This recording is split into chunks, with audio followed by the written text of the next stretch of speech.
"I," said the squire of the wood, "will be satisfied with a canonship as payment for my services, and my master has already set one aside for me, and what a nice canonship it is."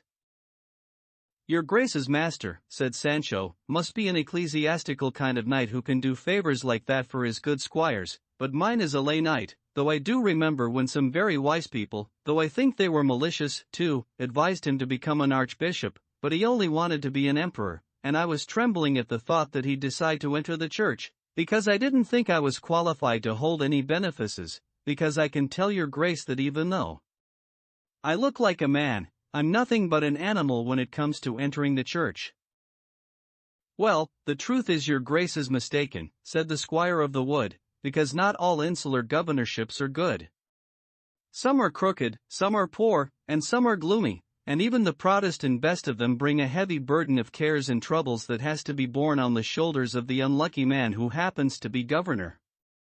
It would be much better for those of us who perform this miserable service to return home and do some easier work, like hunting or fishing, for is there any squire in the world so poor he doesn't have a horse, a couple of greyhounds, and a fishing pole to help him pass the time?" "I have all those things," responded Sancho. "Well, the truth is I don't have a horse, but my donkey is worth twice as much as my master's nag. May God send me evil days, starting tomorrow, if I'd ever trade with him, even if he threw in 4 bushel weights of barley. Your Grace must think I'm joking about the value I put on my grey, for grey is the color of my donkey. And I wouldn't need greyhounds because there are plenty of them in my village. Besides, hunting is much nicer when you do it at somebody else's expense." "The truth of the matter, Senor Squire," responded the squire of the wood, "is that I've decided and resolved to leave the crazy goings-on of these nights and go back to my village and rear my children, for I have 3 as beautiful as oriental pearls." "I have 2, said Sancho, "who could be presented to the Pope himself, especially the girl, who I'm bringing up to be a countess, God willing, though her mother's against it." "And how old is this lady who's being brought up to be a countess?" asked the squire of the wood. 15, give or take a couple of years," responded Sancho, "but she's as tall as a lance, and as fresh as a morning in April, and as strong as a laborer." "Those are qualities," responded the squire of the wood, "for being not only a countess but a nymph of the greenwood." "Oh whoreson, but that damned little whore must be strong." To which Sancho replied, rather crossly, "She isn't a whore, and neither was her mother, and neither of them will ever be one, God willing, as long as I'm alive. And speak more politely, for somebody who's spent time with knights errant, who are courtesy itself, your Grace isn't very careful about your words." "Oh, Senor Squire, how little your Grace understands," replied the squire of the wood, "about paying a compliment. Can it be that you don't know that when a knight gives the bull in the square a good thrust with the lance, or when anybody does anything well, commoners always say, 'Oh whoreson, but that damned little whoreson did that well.' And in that phrase, what seems to be an insult is a wonderful compliment, and you should disavow, Senor, any sons or daughters who do not perform deeds that bring their parents that kind of praise." "I do disavow them," responded Sancho, "and in that sense and for that reason your Grace could dump a whole whorehouse on me and my children and my wife, because everything they do and say deserves the best compliments, and I want to see them again so much that I pray God to deliver me from mortal sin, which would be the same as delivering me from this dangerous squirely work that I've fallen into for a second time, tempted and lured by a purse with 100 ducados that I found one day in the heart of the Sierra Morena, and the devil places before my eyes, here, there, not here but over there, a sack filled with doblones, and at every step I take I seem to touch it with my hand, and put my arms around it, and take it to my house, and hold mortgages, and collect rents, and live like a prince. And when I'm thinking about that, all the trials I suffer with this simpleton of a master seem easy to bear, even though I know he's more of a madman than a knight." "That," responded the squire of the wood, "is why they say that it's greed that tears the sack, and if we're going to talk about madmen, there's nobody in the world crazier than my master, because he's one of those who say, other people's troubles killed a donkey, and to help another knight find the wits he's lost, he pretends to be crazy and goes around looking for something that I think will hit him right in the face when he finds it." "Is he in love, by any chance?" Yes, said the squire of the wood, with a certain Casilda of Vandalia, the cruelest lady in the world, and the hardest to stomach, but indigestibility isn't her greatest fault, her other deceits are growling in his belly, and they'll make themselves heard before too many hours have gone by. There's no road so smooth, replied Sancho, that it doesn't have some obstacle or stumbling block. They cook beans everywhere, but in my house they do it by the potful. Craziness must have more companions and friends than wisdom. But if what they say is true, that misery loves company, then I can find comfort with your grace, because you serve a master who's as great a fool as mine. A fool, but brave, responded the squire of the wood, and more of a scoundrel than foolish or brave. Not mine, responded Sancho.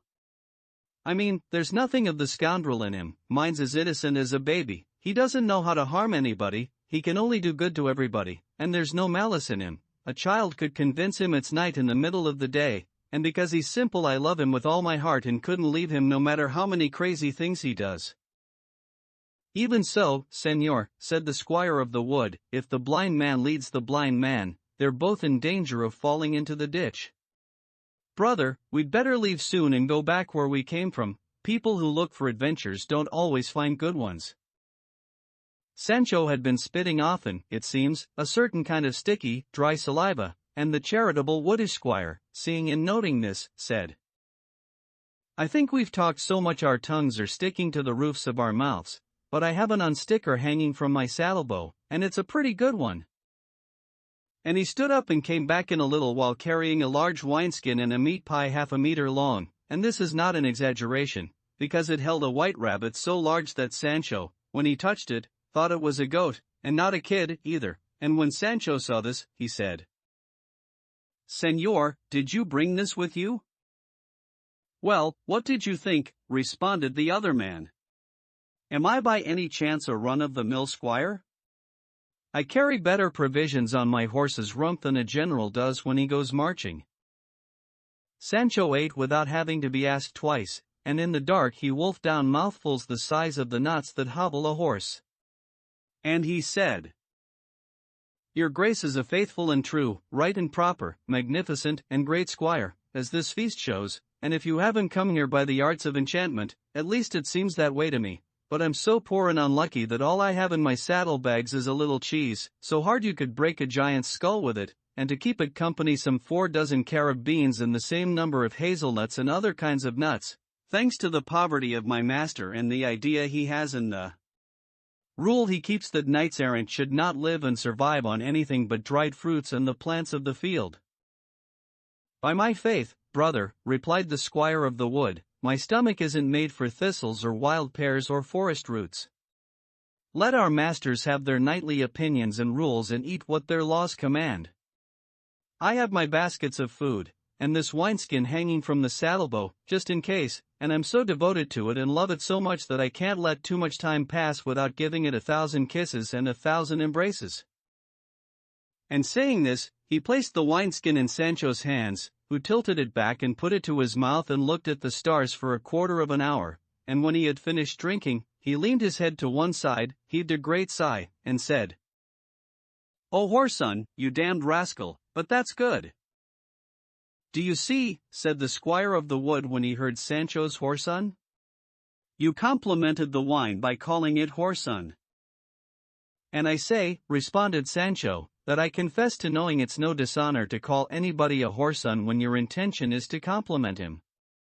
But tell me, senor, by the thing you love most, is this wine from Ciudad Real? Bravo! What a wine taster, responded the squire of the wood. It's from there and no place else, and it's aged a few years. You can't fool me, said Sancho. You shouldn't think it was beyond me to know about this wine. Does it surprise you, Senor Squire, that I have so great and natural an instinct for knowing wines that if I just smell one I know where it comes from, its lineage, its taste, its age, and how it will change, and everything else that has anything to do with it? But it's no wonder, because in my family, on my father's side, were the 2 best wine tasters that La Mancha had in many years, and to prove it I'll tell you a story about them. The 2 of them were asked to taste some wine from a cask and say what they thought about its condition and quality, and whether it was a good or bad wine. One tasted it with the tip of his tongue, the other only brought it up to his nose. The first said that the wine tasted of iron, the second that it tasted more of tan leather.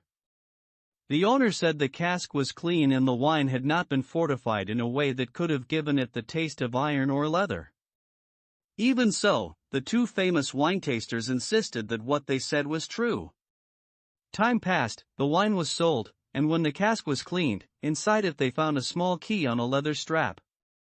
So your grace can see that a man who comes from that kind of family can give his opinion about matters like these. That's why I say, said the squire of the wood, that we should stop looking for adventures, and if we have loaves of bread, we shouldn't go around looking for cakes, and we ought to go back home. God will find us there, if he wants to. I'll serve my master until he gets to Zaragoza, after that, we'll work out something.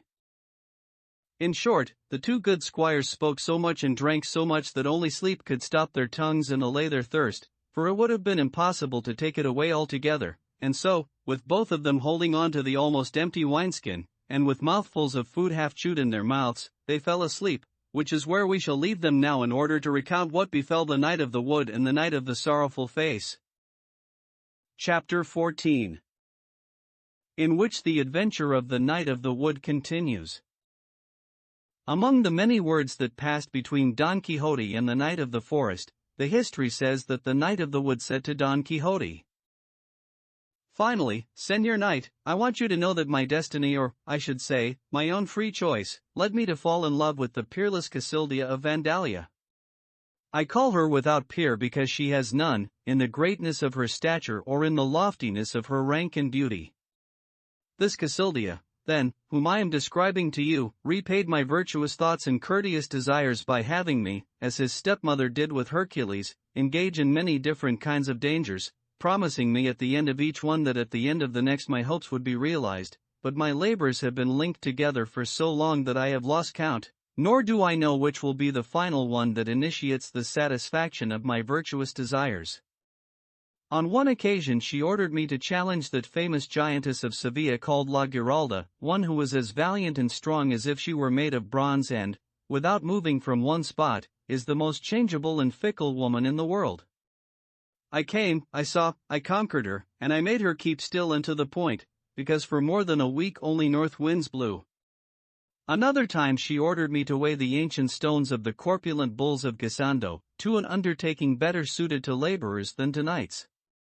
On yet another occasion she ordered me to hurl and fling myself into the abyss of Cabra, a singular and most fearful danger, and bring her a detailed report of what lies in its dark depths. I halted the movement of La Giralda, I weighed the bulls of Guisando, I threw myself into the chasm and brought to light what lay hidden there in darkness, and my hopes are deader than dead, and her commands and disdain are more alive than ever. In short, most recently she has ordered me to travel through all the provinces of Spain and have all the knights errant wandering there confess that she alone is the greatest beauty of all the ladies in the world today, and that I am the most valiant and most perfectly enamored knight on earth. To satisfy this request I have already traveled most of Spain and conquered many knights who dared contradict me. But what gratifies me the most and makes me proudest is having conquered in single combat that most famous knight, Don Quixote of La Mancha, and forced him to confess that my Cassilda is more beautiful than his Dulcinea. With this one conquest I consider that I have conquered all the knights in the world, because Don Quixote has conquered them all, and since I conquered him, his glory, fame, and honor have passed and been transferred to my person. The conqueror enjoys more fame and glory the greater the distinction of the vanquished, for and as a consequence, the innumerable deeds of the aforementioned Don Quixote are mine and redound to my credit. Don Quixote was stunned at what he heard the Knight of the Wood say and was about to tell him he was lying 1,000 times over, and he had the lie on the tip of his tongue but did his best to restrain himself in order to have the Knight of the Wood confess his lie with his own mouth, and so, very calmly, he said, "With regard to your grace, Señor Knight, having vanquished almost all the knights errant in Spain, and even the world, I say nothing, but your having conquered Don Quixote of La Mancha, about that I do have my doubts. It might have been another who resembled him, although there are few men who do." "What do you mean?" replied the Knight of the Wood. By the heaven above us, I fought with Don Quixote, and I conquered and defeated him. He is a man of tall stature, a dry face, long, lanky limbs, graying hair, an aquiline, somewhat hooked nose, and a large, black, drooping mustache. He does battle under the name the Knight of the Sorrowful Face, and for a squire he has a peasant named Sancho Panza. He sits on the back and holds the reins of a famous horse called Rocinante. Finally, the lady of his desire, at one time known as Aldonza Lorenzo, is a certain Dulcinea of Toboso, like my lady, who is named Casildia and comes from Andalusia and therefore is called Casildia of Vandalia. If all this is not enough to validate the truth of what I say, here is my sword, which will oblige incredulity itself to give me credence. Be calm, Señor Knight, said Don Quixote, and hear what I wish to tell you. You should know that this Don Quixote whom you have mentioned is the dearest friend I have in the world. I could even say that I value him as I do my own person, and by the description you have given me, which is detailed and accurate, I can only think that he is indeed the one you have conquered. On the other hand, I see with my eyes and touch with my hands the impossibility of his being the one, and yet there are many enchanters who are his enemies, especially one who ordinarily pursues him, and one of these may have taken on his appearance and allowed himself to be vanquished in order to cheat Don Quixote of the fame that his high chivalric deeds have earned and won for him throughout the known world.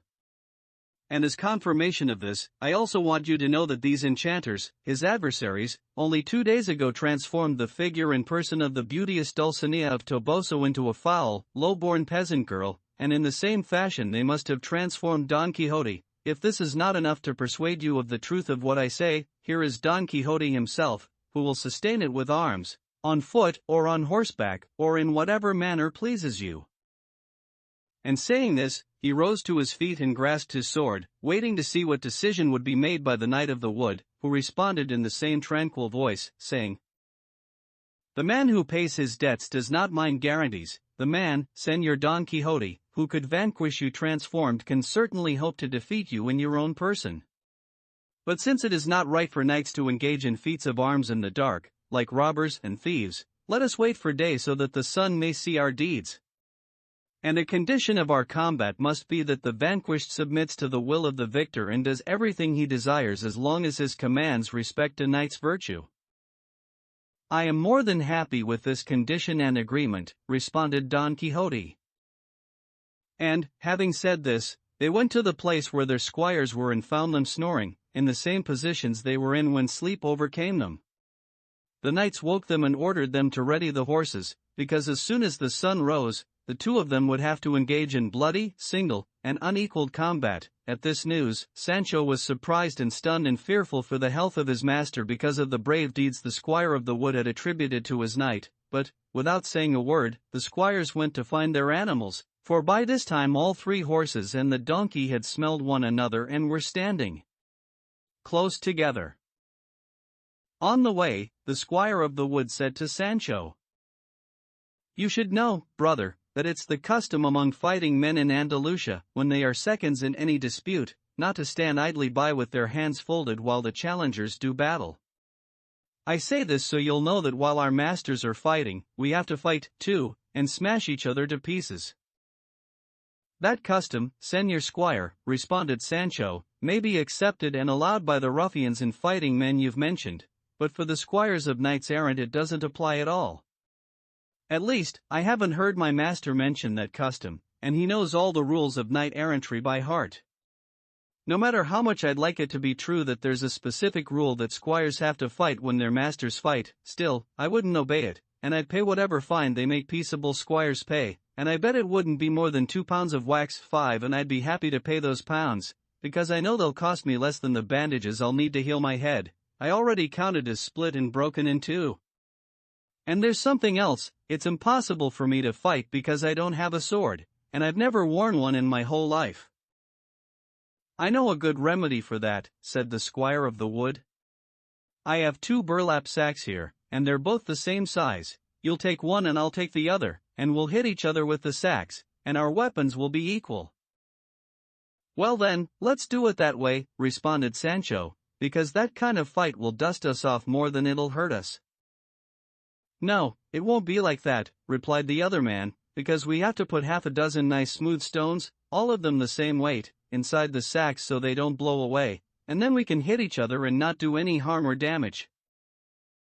"I swear by my father," responded Sancho, "just think of all the sable pelts or tufts of carded cotton you'll have to put in the sacks so our skulls don't get crushed and our bones ground to dust. But even if you fill them with silk cocoons, let me tell you, Señor, I won't fight. Let our masters fight, and welcome to it, and let us drink and live, for time is bound to take our lives, and we don't have to go around looking for reasons to end our lives before their time and season, when they're ripe and ready to fall." "Even so," replied the Squire of the Wood, "we have to fight for at least half an hour." "Oh no," responded Sancho, "I'm not discourteous and ungrateful enough to have a quarrel, even a little one, with a man after eating and drinking with him, especially if there's no anger and no insult. Who the devil could start a fight just like that?"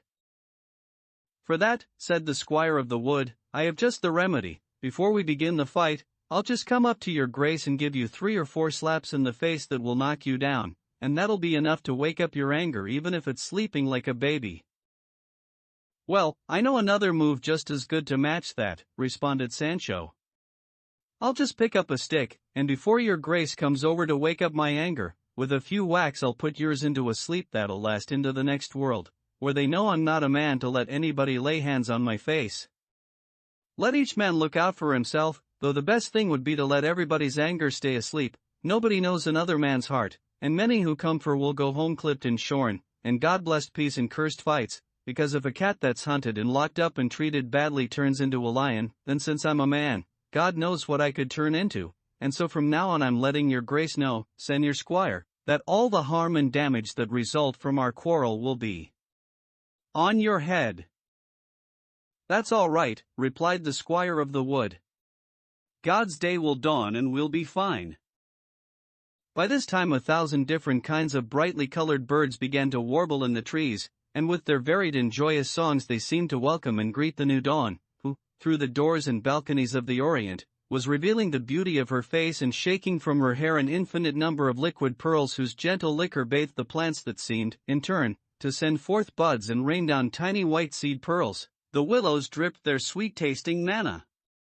The fountains laughed, the streams murmured, the woods rejoiced, and the meadows flourished with her arrival. But as soon as the light of day made it possible to see and distinguish one thing from another, the first thing that appeared before Sancho Panza's eyes was the nose of the Squire of the Wood, which was so big it almost cast a shadow over the rest of his body. In fact, it is recounted that his nose was outlandishly large, hooked in the middle, covered with warts, and of a purplish color like an eggplant. It came down the width of 2 fingers past his mouth, and its size, color, warts, and curvature made his face so hideous that when Sancho saw him his feet and hands began to tremble, like a child having seizures, and he decided in his heart to let himself be slapped 200 times before he would allow his anger to awaken and then fight with that monster. Don Quixote looked at his opponent and found that his sallet was already lowered, so he could not see his face, but he noticed that his rival was a husky man, though not very tall. Over his armor he wore a kind of long jacket or coat, the cloth apparently made of finest gold, and on it were scattered many small moons of gleaming mirrors, making him look extraordinarily splendid and elegant. Waving above his helmet were a large number of green, yellow, and white plumes. His lance, leaning against a tree, was extremely large and thick and plated with more than a span's length of iron. Don Quixote looked at everything and noted everything and judged from what he had seen and noted that the aforementioned knight must be exceptionally strong, but for that reason he was not, like Sancho Panza, afraid. Rather, with gallant courage, he said to the Knight of the Mirrors, "If, Señor Knight, your great desire to fight does not consume your courtesy, I ask you for courtesy's sake to raise your visor a little so that I may see if the elegance of your face corresponds to that of your accoutrements. Regardless of whether you emerge from this undertaking as the vanquished or the victor, Señor Knight," responded the Knight of the Mirrors, "you will have more than enough time and opportunity to see me, and if I do not satisfy your desire now, it is because I think I would give notable offense to the beauteous Casilda of Vandalia if I were to delay the length of time it would take me to raise my visor without first obliging you to confess what you already know I desire." "Well, as we mount our horses," said Don Quixote, "you can certainly tell me if I am the same Don Quixote you claim to have defeated." "To that we respond," said the Knight of the Mirrors, that you resemble the knight I vanquished as much as one egg resembles another, but since you say that enchanters pursue him, I do not dare to state whether you are the aforesaid or not." "That is enough," responded Don Quixote, "for me to believe you were deceived. However, in order to free you entirely from error, let us mount our steeds, in less time than it would take you to raise your visor. If God, my lady, and my arm come to my aid, I shall see your face, and you will see that I am not the vanquished Don Quixote you think I am." And with this they cut short their words and mounted their horses, and Don Quixote turned the reins of Rocinante in order to take a position in the field so that he could gallop back and meet his adversary, and the Knight of the Mirrors did the same. But Don Quixote had not gone 20 paces when he heard the Knight of the Mirrors call, and both of them moved off course, and the Knight of the Mirrors said, "Remember, Señor Knight, that the condition of our combat is that the one vanquished, as I have said before, is subject to the will of the victor." "I know that," responded Don Quixote, "so long as the things the vanquished is commanded and ordered to perform do not go beyond the limits imposed by chivalry." "That is understood," responded the Knight of the Mirrors. At this moment Don Quixote caught a glimpse of the squire's strange nose, and he was no less astounded to see it than Sancho. In fact, he judged him to be some monster or a new kind of man never before seen in the world. Sancho, who saw his master riding off so that he could charge, did not wish to remain alone with the big-nosed man, fearing that a single slap by that nose to his own would be the end of their fight, and he would be knocked to the ground by the blow, or by fright, and so he followed after his master, holding on to a strap hanging from Rocinante's saddle, and when it seemed to him that it was time to return, he said, "I beg your grace, Señor, that before you turn to charge you help me climb this cork tree, where I'll be able to see better than on the ground the brave encounter your grace is going to have with that knight." "What I think, Sancho," said Don Quixote, "is that you want to climb up into the stands so you can watch the bullfight in safety." "To tell the truth," responded Sancho, "the outsized nose of that squire has me so scared and frightened that I don't dare stay anywhere near him." "It is so large," said Don Quixote, "that if I were not who I am, I would be terrified, too, and so come, I shall help you climb the tree." While Don Quixote stopped to help Sancho into the cork tree, the Knight of the Mirrors took as much of the field as he thought necessary, and believing that Don Quixote had done the same, and not waiting for the sound of a trumpet or any other warning, he turned the reins of his horse, who was no faster or better looking than Rocinante, and at his full gallop, which was a medium trot, he rode to encounter his enemy, but seeing him occupied with Sancho's climb, he checked the reins and stopped in the middle of the charge, for which the horse was extremely grateful, since he could no longer move. Don Quixote, who thought his enemy was already bearing down on him, swiftly dug his spurs into Rocinante's skinny flanks and goaded him so mercilessly that, the history tells us, this was the only time he was known to have galloped, because on all other occasions he always ran at a pronounced trot, and with this unprecedented fury Rocinante reached the place where the Knight of the Mirrors was digging his spurs all the way into his horse without being able to move him the length of a finger from the spot where he had called a halt to his charge. At this fortunate time and juncture, Don Quixote found his adversary held back by his horse and hindered by his lance, which he failed to, or did not have a chance to, rest in its socket. Don Quixote, who cared nothing at all for these obstacles, without any risk and with absolutely no danger, charged the Knight of the Mirrors with so much force that almost without intending to he knocked him to the ground, back over the haunches of the horse, causing him so great a fall that without moving feet or hands, he gave every sign of being dead.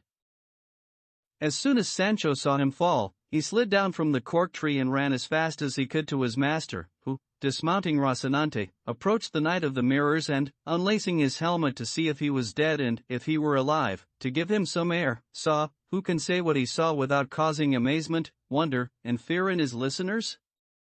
He saw, says the history, the very face, the very figure, the very appearance, the very physiognomy, the very image, the personification itself of bachelor Samson Carrasco, and as soon as he saw him he shouted, "Come quickly, Sancho, and look at what you will not believe. Hurry, my friend, and see what magic can do, what wizards and enchanters can do." Sancho came running, and when he saw the face of bachelor Carrasco, he began to cross himself 1,000 times and to make the sign of the cross 1,000 more. During all this time the fallen knight gave no signs of being alive, and Sancho said to Don Quixote, "It's my opinion, Señor, that to be on the safe side your grace should kneel down and run your sword into the mouth of this man who seems to be Bachelor Samson Carrasco, and maybe you'll kill one of those enemy enchanters inside him." "That is not bad advice," said Don Quixote, "because the fewer your enemies, the better." And as he drew his sword to carry out the advice and counsel of Sancho, the squire of the mirrors, now without the nose that had made him so hideous, came up to him and shouted, "Your Grace, Señor Don Quixote, think about what you are doing. That man lying at your feet is your friend Bachelor Samson Carrasco, and I am his squire." And Sancho, seeing him free of his earlier ugliness, said, "What happened to your nose?" To which he responded, "I have it here, in my pocket." And then he put his hand into his right pocket and pulled out a nose made of pasteboard in varnish, a mask, in the shape that has already been described. And Sancho looked at him more and more closely and said in a loud, surprised voice, "Mother of God! Can this be Tomé Cecil, my neighbor and compadre?" "Of course it is," responded the dentist squire.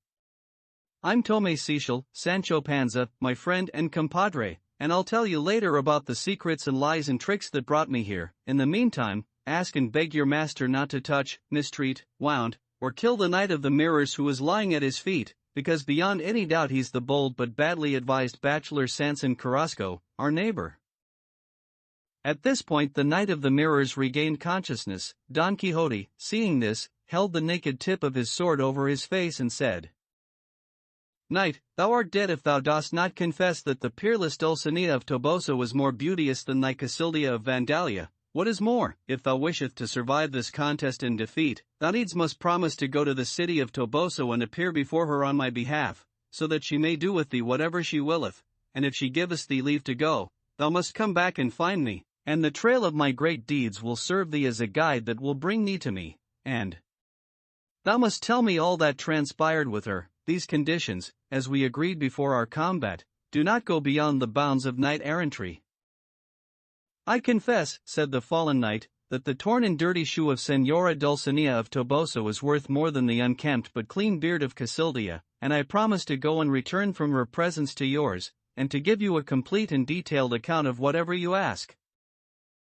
"Thou must also confess and believe," added Don Quixote, "that the knight whom thou hast vanquished was not, nor could he be, Don Quixote of La Mancha, but another who resembled him, as I confess and believe that although thou resemblest Bachelor Samson Carrasco, thou art not he but another who resembleth him, and that mine enemies hath placed his figure before me so that I may halt and temper the force of mine anger, and be gentle in how I use the glory of thy defeat." "I confess, judge, and accept everything that you believe, judge, and accept," responded the knight with the injured back. "Let me get up, I beg you, if my fall will allow that, because it has left me badly battered." Don Quixote helped him to his feet, as did his squire, Tomé Cecil, and Sancho could not take his eyes off him, asking him questions whose answers were clear indications that he really was the same Tomé Cecil he said he was. But the apprehension created in Sancho by what his master had said about the enchanters transforming the figure of the Knight of the Mirrors into that of Bachelor Carrasco did not permit him to give credence to the truth he was seeing with his own eyes. In short, both master and servant were deceived, and the Knight of the Mirrors and his squire, gloomy and out of sorts, rode away from Don Quixote and Sancho, intending to find a place where they could plaster and tape the knight's ribs. Don Quixote and Sancho continued on their way to Zaragoza, where the history leaves them in order to give an accounting of who the Knight of the Mirrors and his big-nosed squire were. Chapter 15, which recounts and relates the identity of the Knight of the Mirrors and his squire.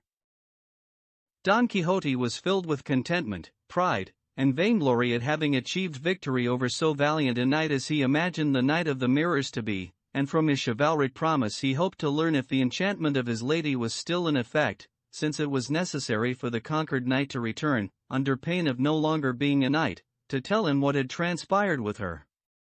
But Don Quixote thought one thing and the Knight of the Mirrors thought another, for his only thought then was to find a place where he could apply a plaster, as has already been said. And so, the history tells us that when bachelor Sanson Carrasco advised Don Quixote to return to the chivalric undertakings he had abandoned, it was because he first had spoken privately with the priest and the barber regarding the steps that could be taken to prevail upon Don Quixote to remain quietly and peacefully at home and not be disturbed by ill-fated adventures, and the decision of this meeting was, by unanimous vote and the particular support of Carrasco, that they would allow Don Quixote to leave, since it seemed impossible to stop him, and that Sanson, as a knight-errant, would meet him on the road and engage in combat with him, for there was no lack of reasons to fight, and he would vanquish him, on the assumption that this would be an easy thing to do, and it would be agreed and accepted that the vanquished would be at the mercy of the victor, and when Don Quixote had been vanquished, the bachelor knight would order him to return to his village and his house and not leave again for 2 years, or until he had commanded otherwise. It was clear that the vanquished Don Quixote would undoubtedly obey an order not to contravene or disrespect the laws of chivalry, and it might be that in the time of his seclusion he would forget his illusions, or a worthwhile remedy would be found to cure his madness. Carrasco agreed, and Tomé Cecil, Sancho Panza's compadre and neighbor, and a cheerful, light-hearted man, volunteered to be his squire. Sanson armed himself in the manner described, and Tomé Cecil placed on his natural nose the false nose already referred to, so that his compadre would not recognize him when they met. They followed the same route taken by Don Quixote, and they almost arrived in time to take part in the adventure of the Cart of Death. Finally, they met in the wood, where everything the prudent reader has just read happened to them, and if it had not been for Don Quixote's extraordinary ideas that led him to believe the bachelor was not the bachelor, Señor Bachelor would have been forever incapable of receiving his licentiate's degree, for he thought he would find birds and did not even find nests. Tomé Cecil, who saw how badly their plans had turned out and how unfortunately their journey had ended, said to the bachelor, "Certainly, Señor Sanson Carrasco, we've gotten what we deserved. It's easy enough to think up and begin an enterprise, but most of the time it's hard to end it. Don Quixote's crazy, we're saying, and he walks away healthy and laughing, while your grace is bruised and sad. So tell me now, who's crazier, the man who's crazy because he can't help it or the man who chooses to be crazy?" To which Sanson responded, "The difference between those two madmen is that the one who can't help it will always be mad, and the one who chooses can stop whenever he wants to." "Well, that's true," said Tomé Cecil. "I chose to be crazy when I decided to become your grace's squire, and by the same token I want to stop now and go back home." "That may be convenient for you," responded Sanson, "but if you think I'll go back to mine before I've given Don Quixote a good beating, then you were sadly mistaken. I'm moved now not by the desire to help him recover his sanity, but by the desire for revenge. The terrible pain in my ribs does not allow me to speak more piously." The two men conversed in this manner until they reached a village where they happened to find a bonesetter who cured the unfortunate Sanson.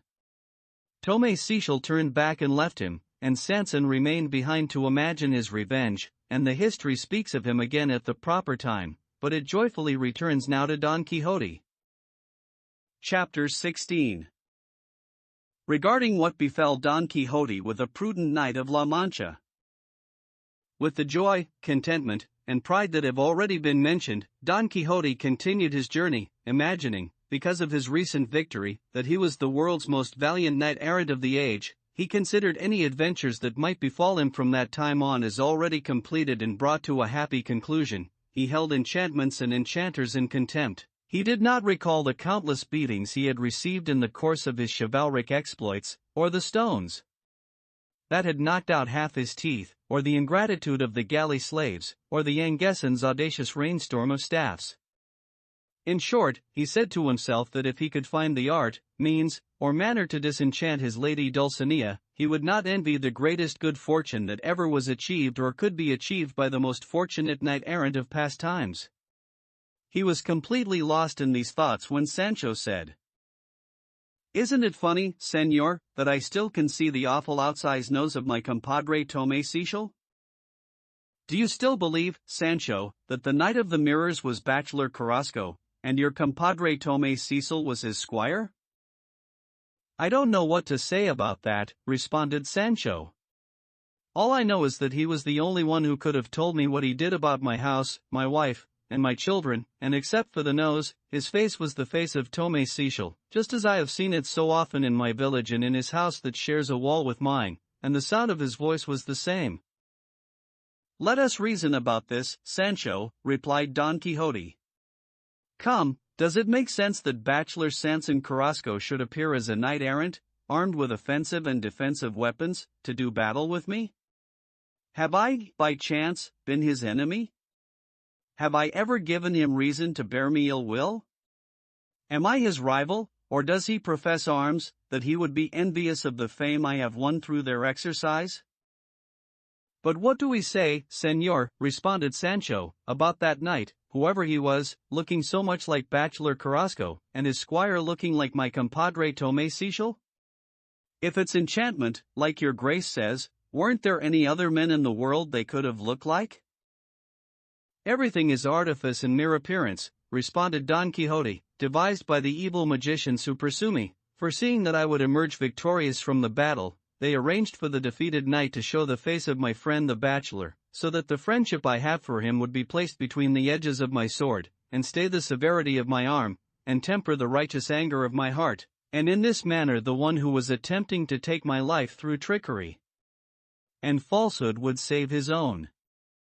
As proof of this you already know, O Sancho, through experience that will not allow you to lie or deceive, how easy it is for enchanters to transform one face into another, making the beautiful ugly and the ugly beautiful. No more than 2 days ago you saw with your own eyes the beauty and grace of the peerless Dulcinea in all her natural perfection and harmony, and I saw her as an ugly, low-born peasant girl with cataracts in her eyes and a foul smell in her mouth. Further, if the perverse enchanter dared to make so evil a transformation, it is not difficult to believe that he transformed Samson Carrasco and your compadre in order to steal the glory of conquest right out of my hands. But despite this I am comforted, because in the end, regardless of his shape and appearance, I have conquered my enemy. God knows the truth of all things, responded Sancho.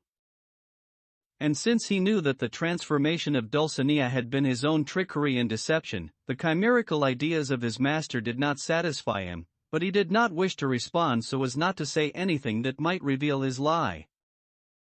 They were engaged in this conversation when they were overtaken by a man riding behind them on the same road, mounted on a very beautiful dapple mare and wearing a coat of fine green cloth trimmed with tawny velvet and a cap made of the same velvet. The mare's trappings, in the rustic style and with a short stirrup, were also purple and green. He wore a Moorish scimitar hanging from a wide green and gold sword belt, and his half-boots matched his sword belt. His spurs were not gilt but touched with a green varnish, so glossy and polished that, since they matched the rest of his clothing, they looked better than if they had been made of pure gold. When the traveler reached them he greeted them courteously and spurred his mare in order to pass by, but Don Quixote said, "Gallant Señor, if your grace is traveling the same road and is not in a hurry, I would be very pleased if we traveled together." "The truth is," responded the man on the mare, "that I would not ride by so quickly if it were not for my fear that the presence of my mare might disturb your horse." "Señor," Sancho responded at this point, "you can certainly tighten your mare's reins, because our horse is the most chaste, best behaved horse in the world. On similar occasions he has never done anything low or base, and once when he was rude enough to try, my master and I made him pay for it 7 times over. I say again that your grace can stop if you want to, because even if she's brought to him on a silver platter, I'm sure our horse won't even look your mare in the face." The traveler pulled on his reins, marveling at the bearing and face of Don Quixote, who rode without his sallet helmet, which Sancho had hung like a bag over the forebow of the donkey's pack saddle. And if the man in green looked at Don Quixote a great deal, Don Quixote looked even more at the man in green, thinking him a virtuous and judicious person. He seemed to be about 50, with few gray hairs and an aquiline face. His aspect was both cheerful and grave. In short, his dress and bearing made it clear that he was a man of good qualities. The judgment of the man in green with regard to Don Quixote of La Mancha was that he had never seen anyone like him in manner or appearance. He was amazed by the length of his horse, his height, his thin, sallow face, his weapons, his bearing and behavior, a form and appearance not seen for many long years in that land. Don Quixote noticed how attentively the traveler was looking at him and read his desires in his astonishment, and since Don Quixote was courteous and wished to please everyone, before the traveler could ask anything he met him halfway, saying, "Your Grace has noticed my appearance, which is so unusual and far removed from what is commonly seen that I am not surprised at your surprise, but your Grace will no longer be so when I tell you, as I do now, that I am a knight, the kind, as people say, who go to seek adventures. I left my home, mortgaged my estate, left behind my comfort, and threw myself into the arms of fortune so that she may carry me wherever she chooses. I have desired to revive a long-dead knight-errantry, and for many days, stumbling here, falling there, dropping down in one place and standing up in another, I have fulfilled a good part of my desire, helping widows, protecting maidens, favoring married women, orphans, and wards, which is the proper and natural work of knights-errant. Because of my many worthy Christian deeds, I have deserved to be published in almost all or most of the nations in the world. 30,000 copies of my history have been printed, and 30,000 times more are on their way to being printed if heaven does not intervene. Briefly then, to summarize everything in a few words, or in only one, I say that I am Don Quixote of La Mancha, also known as the Knight of the Sorrowful Face, and although praising oneself is vile, I am obliged perhaps to sing my own praises, which is understandable since there is no one present to do it for me, and so, Señor, neither this horse nor this lance, this shield, nor this squire, nor all of my armor, nor my sallow face and extreme thinness, none of this should surprise you now, for I have told you who I am and the profession I follow." Don Quixote fell silent when he said this, and the man in green took so long to respond that it seemed he did not know what to say, but after some time he said, "You were correct, Señor Knight, in deducing my desire from my surprise, but you have not taken away the astonishment that seeing you has caused me, for although, Señor, you say my knowing who you are will take it away, that has not happened, rather, now that I know, I am more amazed and astonished than before. How is it possible that there are knights-errant in the world today or that there are printed histories of true knightly deeds? I can't convince myself that anyone in the world today favors widows, protects maidens, honors married women, and helps orphans, and I wouldn't believe it if I hadn't seen it in your Grace with my own eyes. Heaven be praised. With the history that your Grace says has been published about your lofty and true chivalric feats, the countless tales of imaginary knights-errant will be forgotten, for they have filled the world, harming good customs and damaging and discrediting good histories. There is much to say, responded Don Quixote, regarding whether the histories of knights-errant are imaginary or not. Well, who can doubt, said the man in green, that those histories are false? I doubt it, responded Don Quixote, and let us say no more. If our journey together is a long one, I hope to God to convince your Grace that you have erred in going along with those who are certain they are not true. From this last statement of Don Quixote's, the traveler assumed he must be a simpleton, and he waited to see if any further statements would confirm this, but before they could engage in other conversation, Don Quixote asked him to say who he was, for he had informed him of his circumstances and his life. To which the man in the green coat responded, I, Señor Knight of the Sorrowful Face, am a gentleman who is a native of a village where, God willing, we shall have our dinner today. I am more than moderately wealthy, and my name is Don Diego de Miranda. I spend my time with my wife, and my children, and my friends. My pastimes are hunting and fishing, but I keep neither hawk nor greyhounds, only some tame decoy partridges or a few bold ferrets. I have some 6 dozen books, some in Castilian and some in Latin, some historical and some devotional. Books of chivalry have not yet crossed my threshold. I read more profane books than devout ones, as long as the diversion is honest, and the language delights, and the invention amazes and astounds, though there are very few of these in Spain. From time to time I dine with my neighbors and friends, and often I invite them to my table. My meals are carefully prepared and nicely served and in no way meager. I don't like gossip, and I don't allow it in my presence. I don't meddle in other people's lives, and I don't pry into what other people do. I hear Mass every day. I distribute alms to the poor but do not boast of doing good works, so as not to allow hypocrisy and vainglory into my heart, for they are enemies that can easily take possession of the most modest heart. I attempt to bring peace to those whom I know are quarreling. I am devoted to Our Lady, and trust always in the infinite mercy of the Lord our God. Sancho was very attentive to this recounting of the life and pastimes of the gentleman, and finding it a good and saintly life, and thinking that the man who led it must be able to perform miracles, he quickly dismounted the donkey and hurried to grasp the gentleman's right stirrup, and with a devout heart, and almost in tears, he kissed his feet over and over again.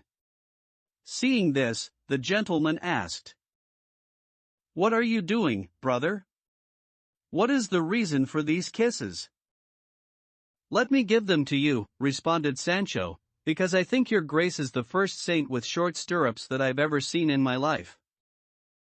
"I'm not a saint," responded the gentleman, "but a great sinner, but you, brother, must be a good man, your simplicity proves it." Sancho returned to his pack saddle, having moved his master to laughter despite his profound melancholy and causing Don Diego even more amazement. Don Quixote asked how many children he had and said that among the things that ancient philosophers, who lacked a true knowledge of God, considered the highest good were the riches of nature, worldly goods, and having many friends and many good children. "I, Señor Don Quixote," responded the gentleman, "have a son, and if I didn't have him, perhaps I would consider myself more fortunate than I do, and not because he's bad, but because he isn't as good as I would like him to be. He's 18, and has spent the last 6 years in Salamanca, studying Latin and Greek, and when I wanted him to go on to the study of other areas of knowledge, I found him so enthralled with poetry, if that can be called knowledge, that I can't make him show any enthusiasm for law, which I would like him to study, or for the queen of all study, which is theology. I would like him to be the crown of his lineage, for we live in a time when our kings richly reward good, virtuous letters, for letters without virtue are pearls in the dung heap. He spends the whole day determining if Homer wrote well or badly in a particular line of the Iliad, if Martial was indecent in a certain epigram, if specific lines of Virgil are to be understood in this manner or another. In short, all his conversations are about the books of these poets and of Horace, Persius, Juvenal, and Tibullus. He does not think very highly of modern writers, and despite the antipathy he displays toward poetry in the vernacular, his thoughts are now entirely turned to writing a gloss on 4 lines sent to him from Salamanca, I think for a literary competition. To which Don Quixote responded, "Children, señor, are the very apple of their parents' eyes, and whether they are good or bad, they are loved as we love the souls that give us life. From the time they are little, it is the obligation of parents to guide them along the paths of virtue, good breeding, and good Christian customs, so that when they are grown they will be a support in the old age of their parents and the glory of their posterity. I do not think it is wise to force them to study one thing or another, although persuading them to do so would not be harmful, and when there is no need to study pain lucrando one if the student is so fortunate that heaven has endowed him with parents who can spare him that, it would be my opinion that they should allow him to pursue the area of knowledge to which they can see he is inclined. Although poetry is less useful than pleasurable, it is not one of those that dishonors the one who knows it. Poetry, señor, in my opinion, is like an innocent young maiden who is extremely beautiful, and whom many other maidens, who are the other fields of knowledge, are careful to enrich, polish, and adorn, and she must be served by all of them, and all of them must encourage her. But this maiden does not wish to be pawed or dragged through the streets or proclaimed at the corners of the squares or in the corners of palaces. Her alchemy is such that the person who knows how to treat her will turn her into purest gold of inestimable value. The man who has her must keep her within bounds and not allow her to turn to indecent satires or cruel sonnets. She should never be in the marketplace except in heroic poems, heartfelt tragedies, or joyful, witty comedies. She should not be allowed in the company of scoundrels or the ignorant mob incapable of knowing or appreciating the treasures that lie within her. And do not think, señor, that when I say mob I mean only humble, plebeian people, for anyone who is ignorant, even a lord and prince, can and should be counted as one of the mob. And so the man who uses and treats poetry in the requisite ways that I have mentioned will be famous, and his name esteemed, in all the civilized nations of the world. And as for what you have said, señor, regarding your son's lack of esteem for poetry in the modern languages, it is my understanding that he is mistaken. For this reason, the great Homer did not write in Latin because he was Greek, and Virgil did not write in Greek because he was Latin. In short, all the ancient poets wrote in their mother tongues, and they did not look for foreign languages in order to declare the nobility of their ideas. And this being true, it is reasonable to extend this custom to all nations, and not to despise the German poet because he writes in his own language, or the Castilian, or even the Basque, for writing in his.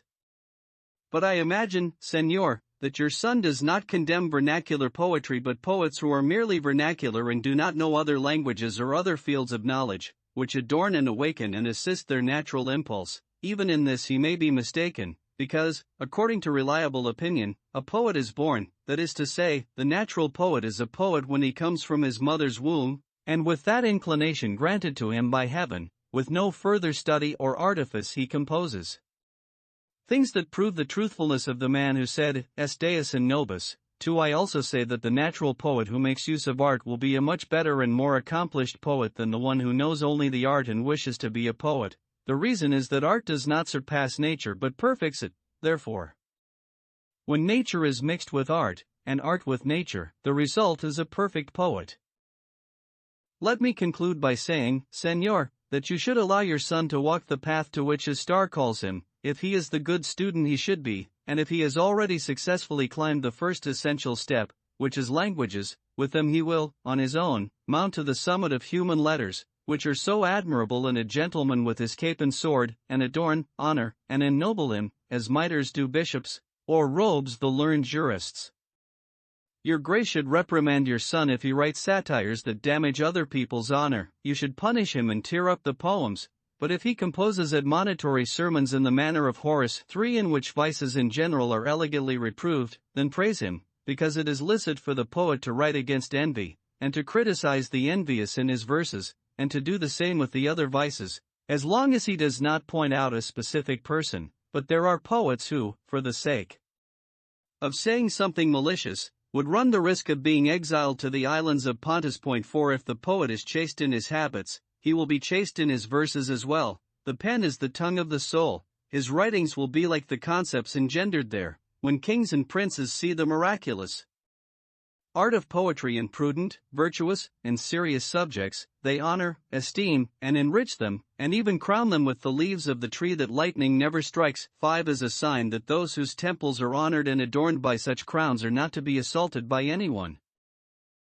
The gentleman in the green coat was so amazed at Don Quixote's words that he began to change his mind about his having to be a simpleton. But because it was not very much to his liking, in the middle of this speech Sancho had turned off the road to request a little milk from some shepherds who were milking their sheep nearby, and in the meantime, just as the gentleman was about to resume the conversation, satisfied in the extreme as to Don Quixote's intelligence and good sense, Don Quixote looked up and saw that coming down the road where they had been traveling was a wagon bearing royal banners, and believing that this must be some new adventure, he called to Sancho to bring him his helmet. And Sancho, hearing his shouts, left the shepherds, and spurred his donkey, and rushed to his master, who was about to engage in a terrifying and reckless adventure. Chapter 17, in which the heights and extremes to which the remarkable courage of Don Quixote could and did go is revealed, along with the happily concluded adventure of the lions. The history recounts that when Don Quixote called to Sancho to bring him his helmet, the squire was in the midst of buying curds from the shepherds, and flustered by his master's great urgency, he did not know what to do with them or where to carry them, and in order not to lose them, since he had already paid for them, he placed them in the helmet. Having made this provision, he went back to see what his master wanted, and as soon as he approached, Don Quixote said, "Friend, hand me the helmet, for either I know very little about adventures, or what I see there is one that will, and does, oblige me to take up arms." The gentleman in the green coat heard this, and looked all around, and saw nothing but a wagon coming toward them, with 2 or 3 small flags on it, which led him to assume it was carrying currency that belonged to his majesty, and he told this to Don Quixote, who did not accept what he said, for he always believed and thought that everything that happened to him had to be adventures and more adventures, and so he responded to the gentleman, "Forewarned is forearmed, nothing is lost by cautioning me, although I know from experience that I have visible and invisible enemies, and I do not know when, or where, or how, or in what guise they will attack me." And turning to Sancho, he asked for his salet helmet. Sancho did not have time to take out the curds and was obliged to hand him the helmet just as it was. Don Quixote took it, and without even glancing at what might be inside, he quickly placed it on his head. Since the curds were pressed and squeezed together, the whey began to run down Don Quixote's face and beard, which startled him so much that he said to Sancho, "What can this be, Sancho? It seems as if my head is softening, or my brains are melting, or that I am bathed in perspiration from head to foot. And if I am perspiring, the truth is that it is not because of fear, although I undoubtedly must believe that the adventure about to befall me will be a terrible one. Give me something, if you have it, that I can use to wipe away this copious perspiration, for it is blinding me." Sancho remained silent and gave him a cloth, and with it he gave his thanks to God that his master had not detected the truth. Don Quixote wiped his face and took off his helmet to see what it was that seemed to be chilling his head, and seeing that white mush inside, he brought the helmet up to his nose, and smelling it, he said, "By the life of my lady Dulcinea of Toboso, these are curds that you have placed here, you traitorous, shameless, discourteous squire." To which, with great aplomb and dissimulation, Sancho responded, "If those are curds, your grace should give them to me and I'll eat them. But let the devil eat them, because he must be the one who put them there.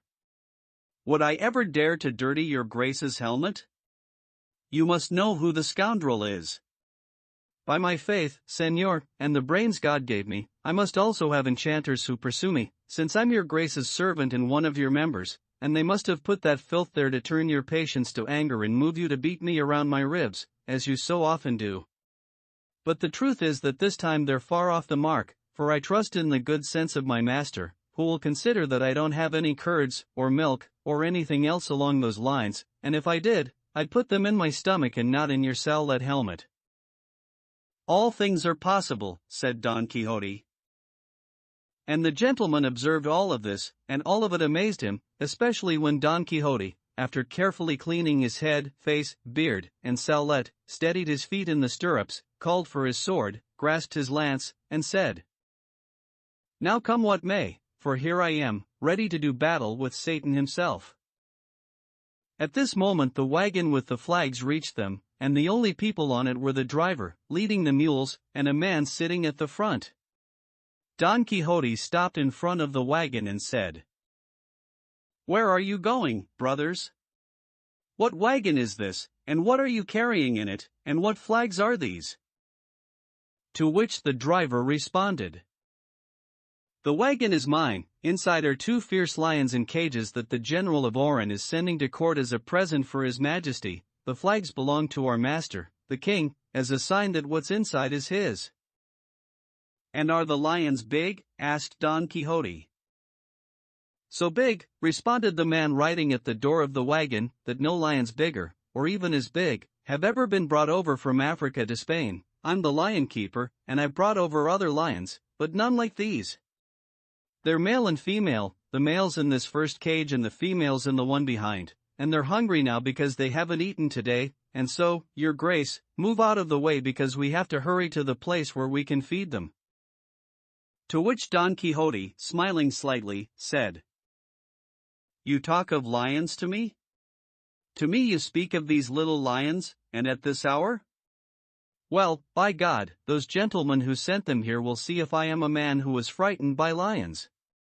Get down, my good man, and since you are the lion keeper, open those cages and bring out those beasts, for in the middle of these fields I shall let them know who Don Quixote of La Mancha is, in spite of and in defiance of the enchanters who have sent them to me."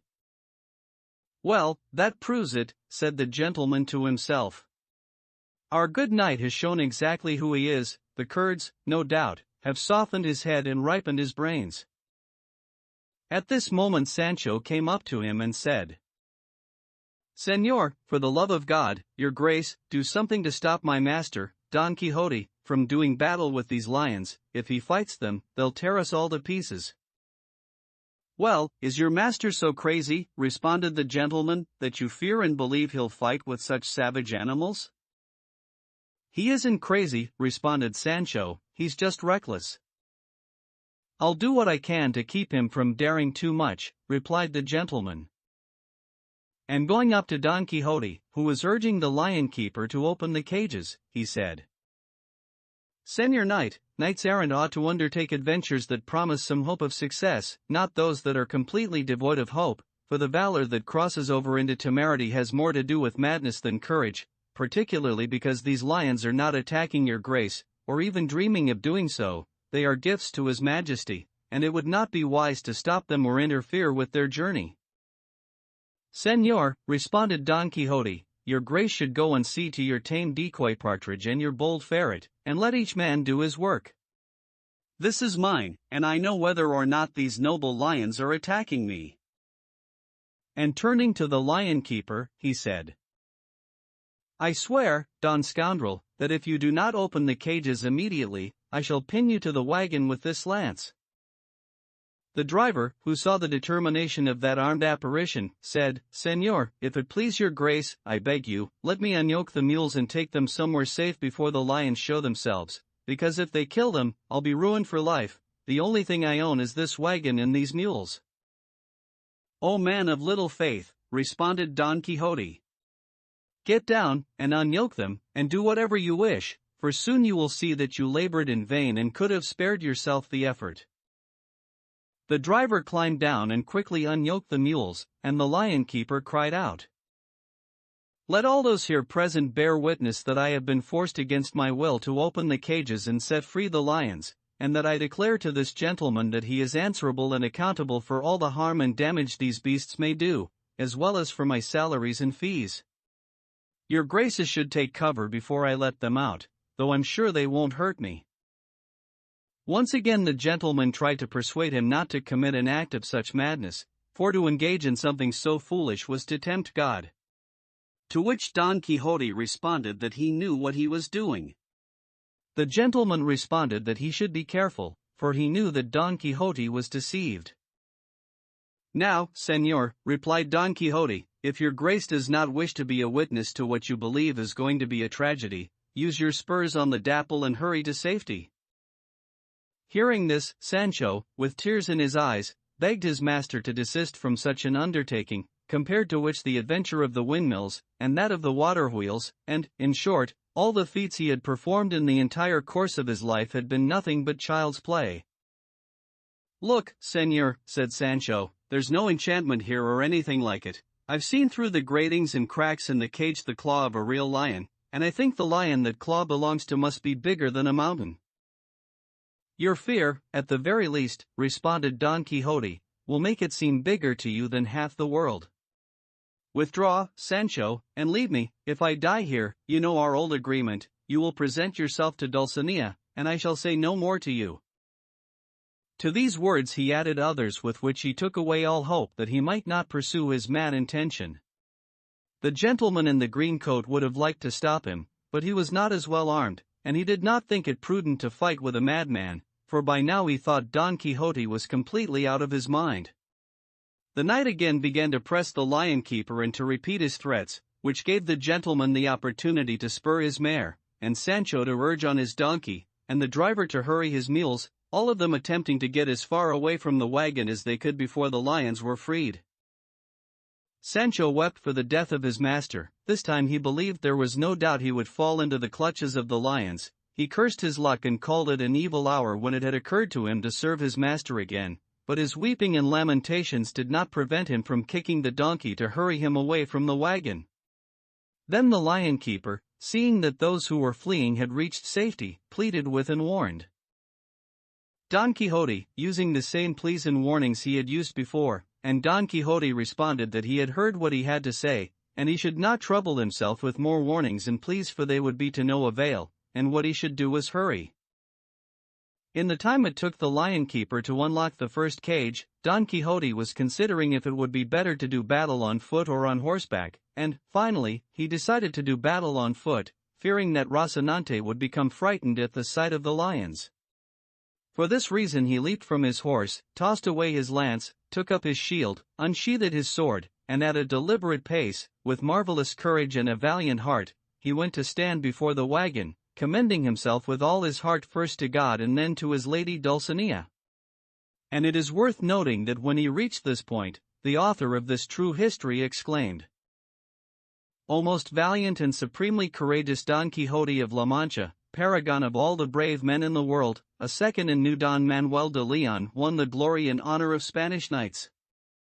What words shall I use to recount this fearsome deed? What phrases will lend it credence in times to come? What phrases can I find that do not suit and befit you, even if they are the most hyperbolic of hyperboles?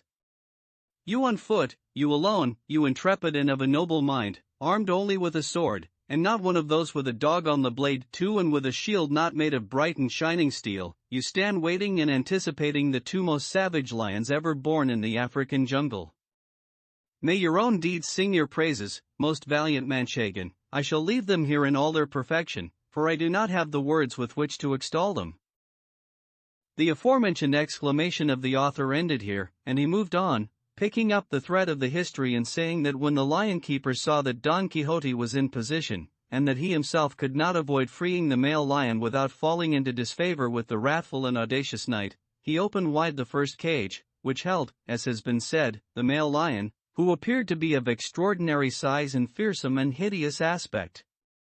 The first thing the lion did was to turn around in the cage where he had been lying and unsheathe his claws and stretch his entire body. Then he opened his mouth, and yawned very slowly, and extended a tongue almost 2 spans long, and cleaned the dust from his eyes and washed his face. When this was finished, he put his head out of the cage and looked all around with eyes like coals, a sight and a vision that could frighten temerity itself.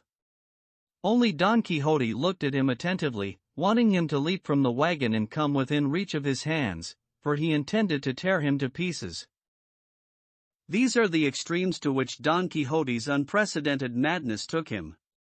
But the magnanimous lion, more courteous than arrogant, took no notice of either childishness or bravado, and after looking in both directions, as has been said, he turned his back, and showed his hindquarters to Don Quixote, and with great placidity and calm went back inside the cage. Seeing this, Don Quixote ordered the lion keeper to hit him and provoke him into coming out. "That I will not do," responded the lion keeper, "because if I instigate him, the first one he'll tear to pieces will be me. Señor, your grace should be content with what you have done, which is all that anyone could ask in the matter of courage, and not tempt fortune a second time. The lion's door is open, it is up to him to come out or not, but if he hasn't come out by now, he won't come out for the rest of the day. The greatness of your grace's heart has been clearly demonstrated. No brave warrior, to my understanding, is obliged to do more than challenge his opponent and wait for him in the field. If his adversary does not appear, the dishonor lies with him, and the one left waiting wins the crown of victory."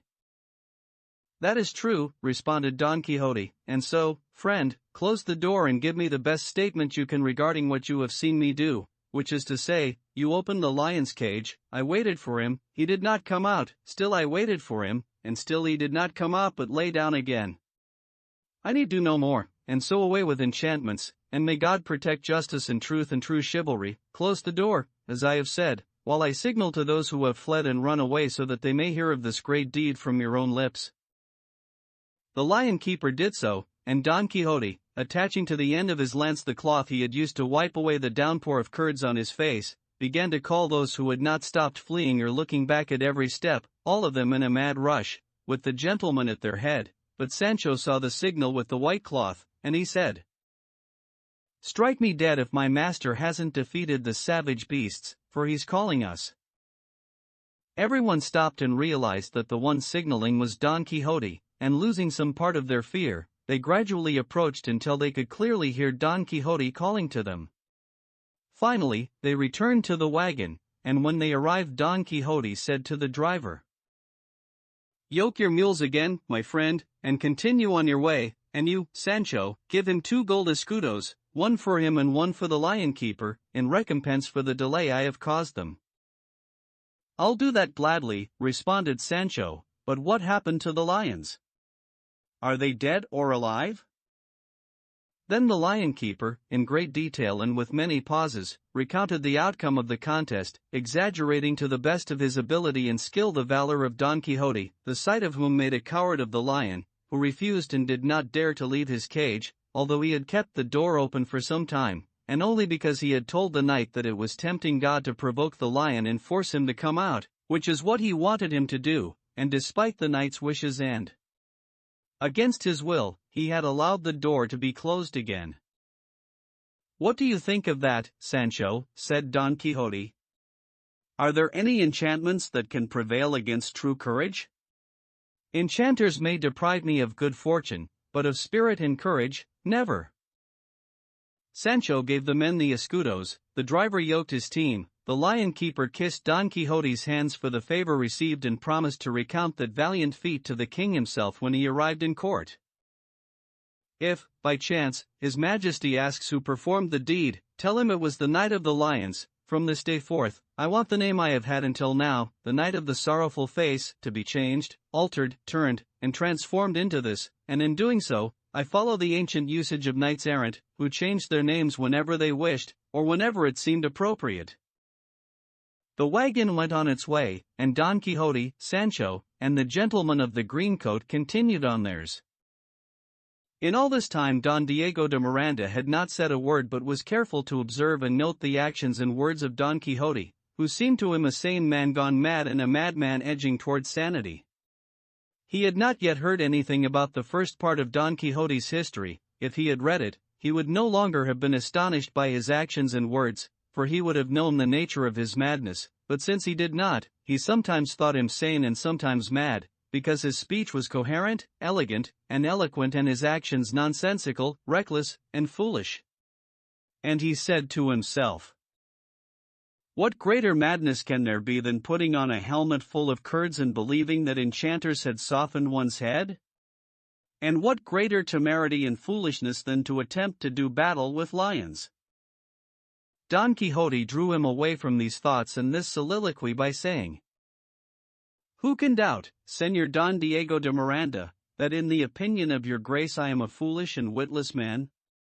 And it would not be surprising if you did, because my actions do not attest to anything else. Even so, I would like your grace to observe that I am not as mad or as foolish as I must have seemed to you.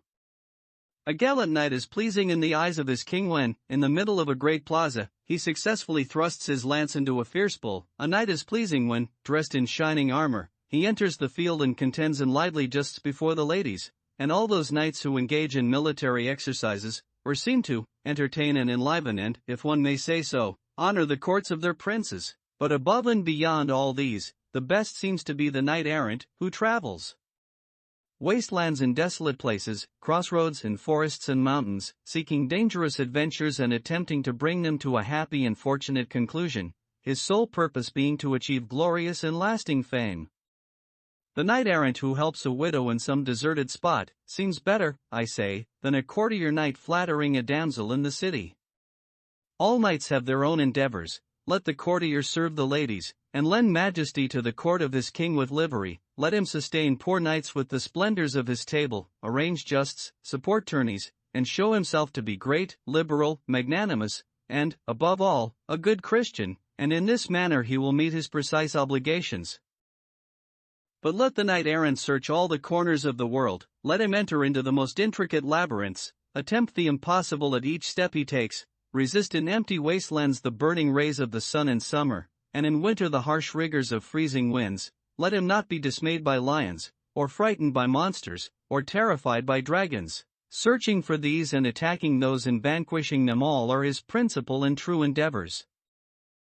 I, then, since it is my fortune to be counted in the number of knights-errant, cannot help but attack all things that seem to me to fall within the jurisdiction of my endeavors, and so, it was my rightful place to attack the lions which I now attacked, although I knew it was exceedingly reckless, because I know very well what valor means. It is a virtue that occupies a place between two wicked extremes, which are cowardice and temerity, but it is better for the valiant man to touch on and climb to the heights of temerity than to touch on and fall to the depths of cowardice. And just as it is easier for the prodigal to be generous than the miser, it is easier for the reckless man to become truly brave than for the coward, and in the matter of undertaking adventures, your grace may believe me. Señor Don Diego, it is better to lose with too many cards than too few, because this knight is reckless and daring sounds better to the ear of those who hear it than this knight is timid and cowardly. Señor Don Quixote, responded Don Diego, I say that everything your grace has said and done has been balanced on the scale of reason itself, and I understand that if the code and laws of knight-errantry were ever lost, they would be found again in your grace's heart as if they were in their own repository and archive. And now let us hurry, for it is getting late. When we reach my village and house, your grace can rest from your recent labors, if not of the body then of the spirit, which can often lead to the body's fatigue. I consider your offer a great kindness and favor, Señor Don Diego, responded Don Quixote.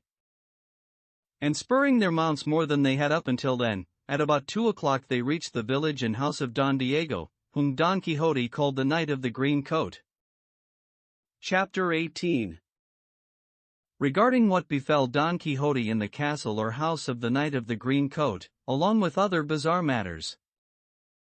Don Quixote found Don Diego de Miranda's house to be spacious in the rustic manner. His coat of arms, though of rough stone, was above the street door, the storeroom in the courtyard, the wine cellar, the entrance hall, and on many large earthenware jars, which, because they were from Toboso, revived in Don Quixote memories of his enchanted and transformed Dulcinea, and heaving a sigh, and not caring what he said or whom he was with, he said, "O sweet treasures, discovered to my sorrow, sweet and joyous when God did will them so, 1. O Tobosan vessels, which have brought to mind the sweetest treasure of my deepest grief."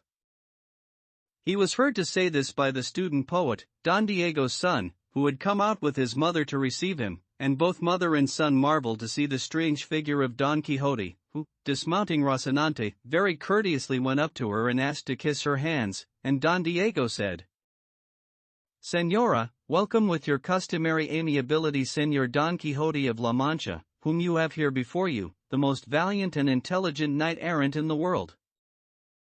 The lady, whose name was Dona Cristina, received him with signs of great affection and courtesy, and Don Quixote responded with a number of judicious and courteous phrases. He used almost the same phrases with the student, who, when he heard Don Quixote speak, thought him a man of intelligence and wit. Here the author depicts all the details of Don Diego's house, portraying for us what the house of a wealthy gentleman farmer contains, but the translator of this history decided to pass over these and other similar minutiae in silence, because they did not accord with the principal purpose of the history, whose strength lies more in its truth than in cold digressions. They led Don Quixote to a chamber, where Sancho removed his armor, leaving him in pantaloons and a chamois doublet that was stained with the grime of his armor. His collar was wide and soft like a student's, without starch or lace trimming. His tights were date-colored and his shoes waxed.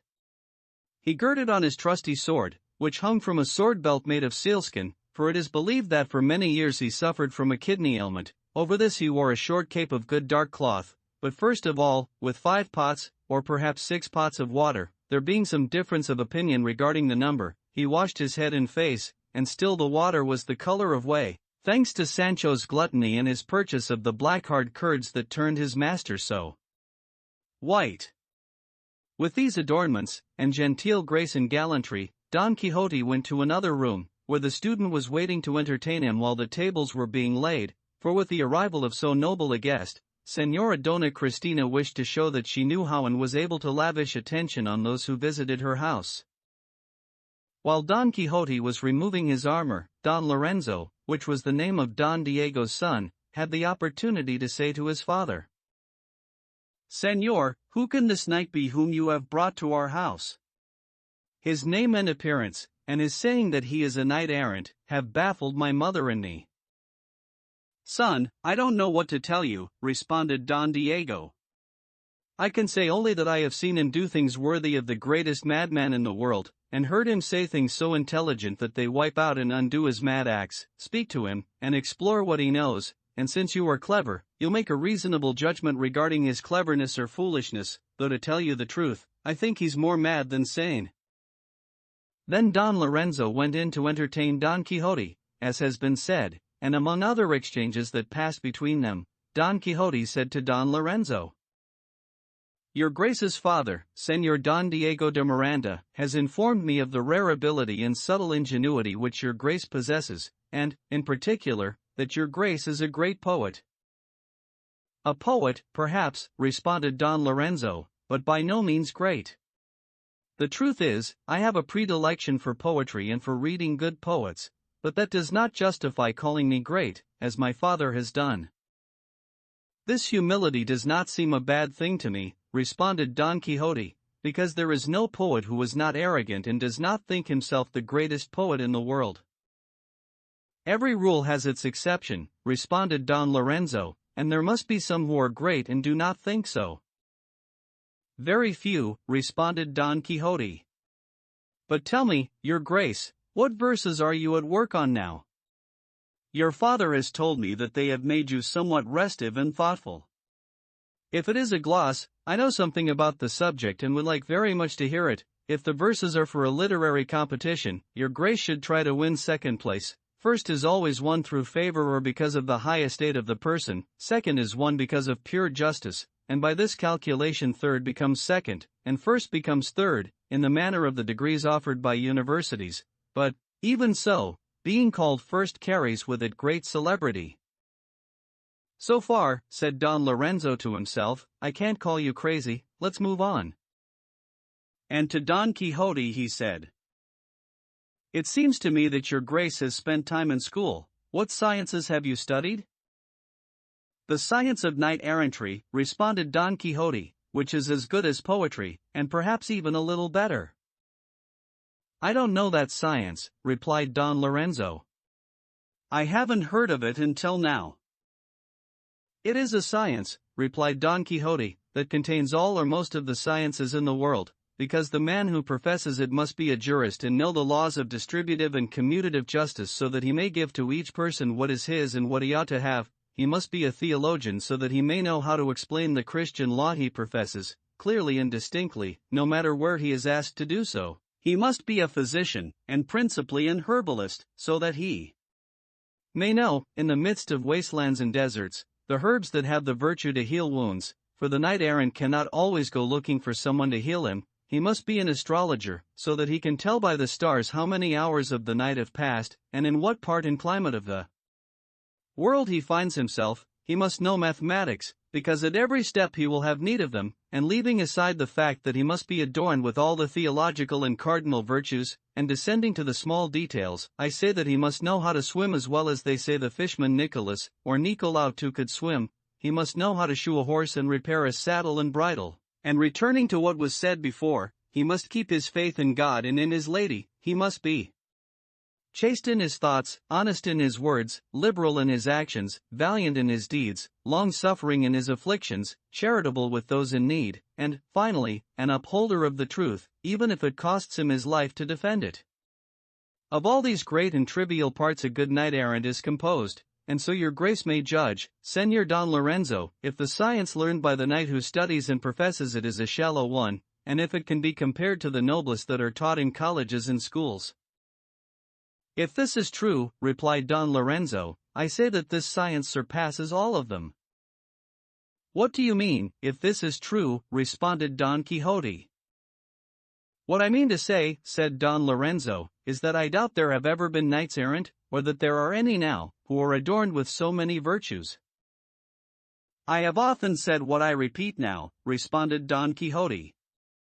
Most of the people in the world are of the opinion that there never have been knights-errant, and it seems to me that if heaven does not miraculously reveal to them the truth that they did exist and do exist now, any effort I make must be in vain, as experience has so often shown me, and so I do not wish to take the time now to free your grace from the error you share with many others. What I intend to do is pray that heaven frees you from it, and allows you to understand how beneficial and necessary knights-errant were to the world in the past, and how advantageous they could be in the present if they were still in use. But what triumphs now, because of people's sins, are sloth, idleness, gluttony, and self-indulgence.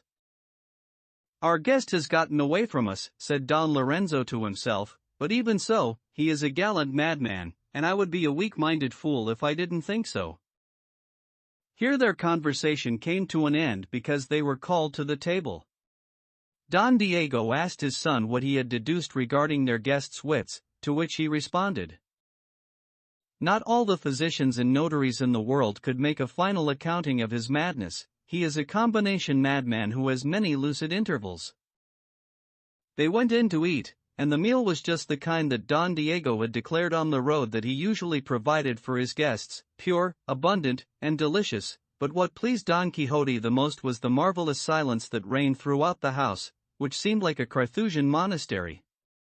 And so when the tablecloths had been removed, and thanks given to God, and water poured over hands, Don Quixote most earnestly asked Don Lorenzo to recite his verses for the literary competition, to which he responded that in order not to seem like one of those poets who refuse when they are asked to recite their verses and spew them forth when they aren't asked, "I'll recite my gloss, for which I don't expect any prize at all. I've written it only to exercise my wits."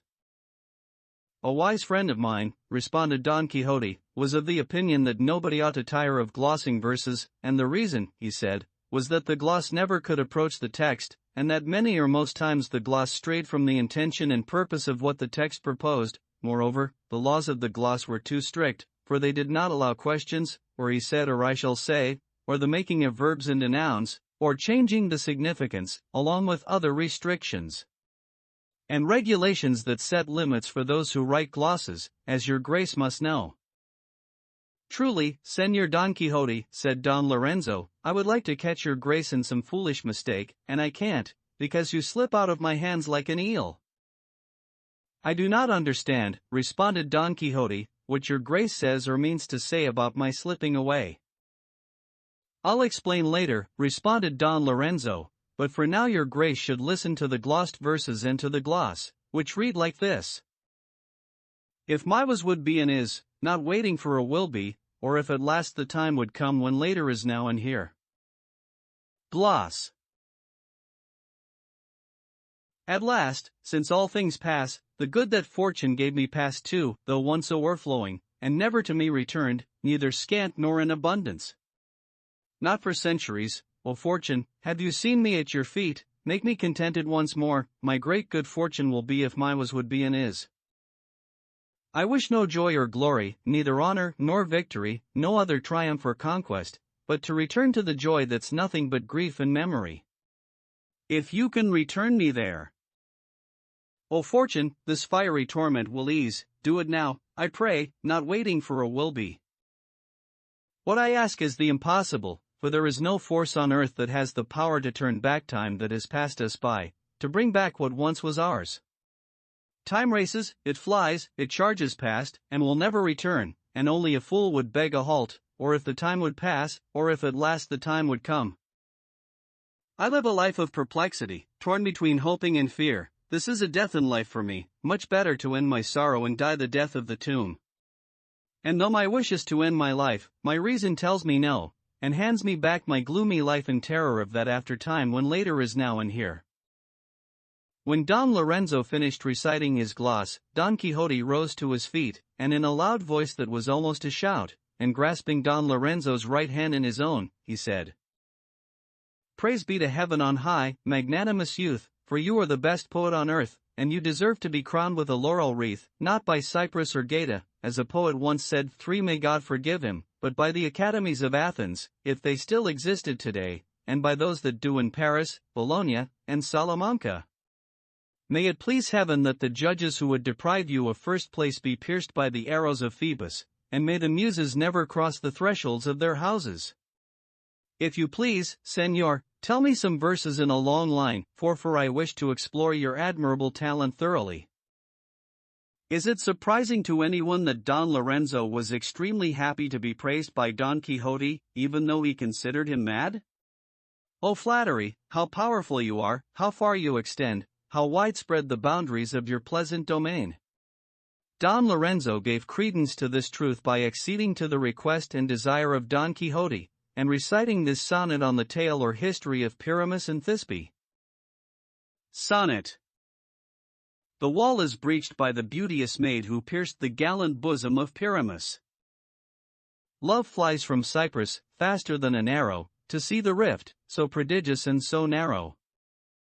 Silence speaks there, no human voice will dare to pass through a cleft so strait and constrained, but enamored souls will, for love's sweet speed can ease the rigors of that perilous deed. Desire broke its tether, and the reckless steps of emboldened damsels seemed to demand death as the sole response to long for pleasure. Oh, a rare tale and strange! Both at one moment are killed, and interred, and recalled forever, one sword, one grave, one memory for two. Praise be to God, said Don Quixote when he had heard Don Lorenzo's sonnet. Among the infinite number of consumptive poets, Señor, I have seen a consummate poet, which is what your grace is, and what the artfulness of this sonnet leads me to believe.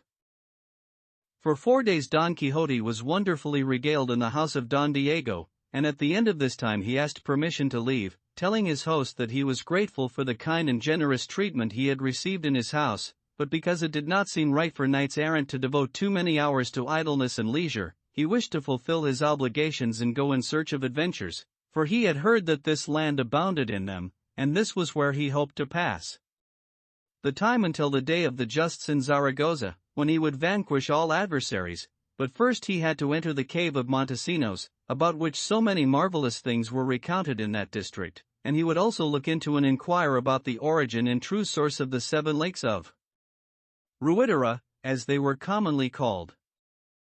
Don Diego and his son praised his honorable determination and told him to take from their house and estate everything he wished, for they would serve him most willingly, as they were bound to do because of the worth of his person and the honorable profession he pursued.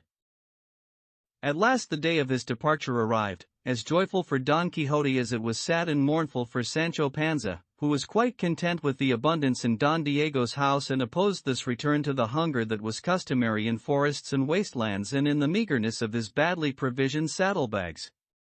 Despite this, he filled them to the top with what he thought most necessary, and as they took their leave, Don Quixote said to Don Lorenzo, "I do not know if I have already told your grace, and if I have, I shall tell you again, that when your grace wishes to save a good deal of time and trouble in your ascent to the inaccessible summit of the Temple of Fame, you need do nothing else but leave the narrow path of poetry and follow the even narrower one of knight-errantry, which will suffice to make you an emperor in the blink of an eye." With these words Don Quixote brought to a close the question of his madness, in particular when he added these, saying, "God knows I should like to take Señor Don Lorenzo with me, to teach him how one must pardon the meek and subdue and trample the proud, virtues deeply connected to the profession I follow, but since his youth does not ask it, nor his meritorious pursuits consent to it, I shall be content with merely advising your grace that, being a poet, you can achieve fame if you are guided more by other people's opinions than by your own, for no father or mother thinks their children are ugly, and for those born of the understanding, such deception is an even greater danger."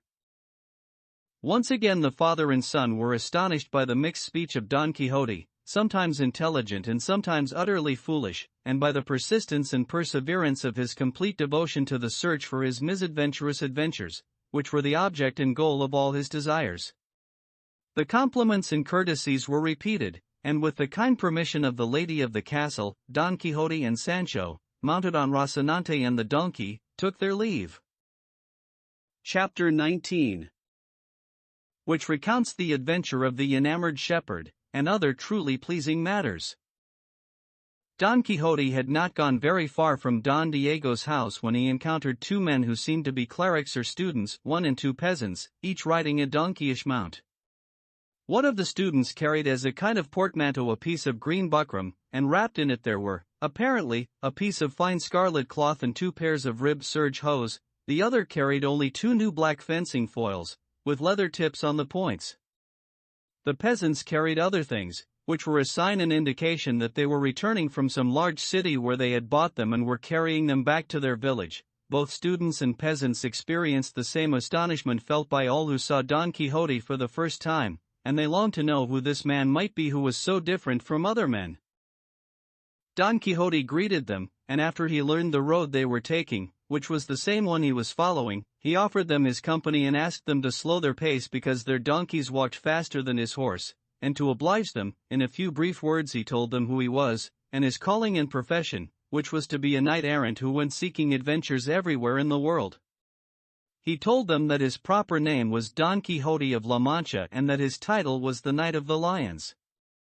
For the peasants, all of this was like speaking to them in Greek or in gibberish, but not for the students, who soon understood the weakness in Don Quixote's mind. Even so, they viewed him with admiration and respect, and one of them said, "Señor Knight, if your grace is not following a specific route, as those searching for adventures usually do not, your grace should come with us, and you will see one of the finest and richest weddings ever celebrated in La Mancha, or for many leagues around." Don Quixote asked him if it was a prince's wedding that he was praising so highly. "No," responded the student, "not a prince, but the richest farmer in this entire land, and the most beautiful farm girl men have ever seen.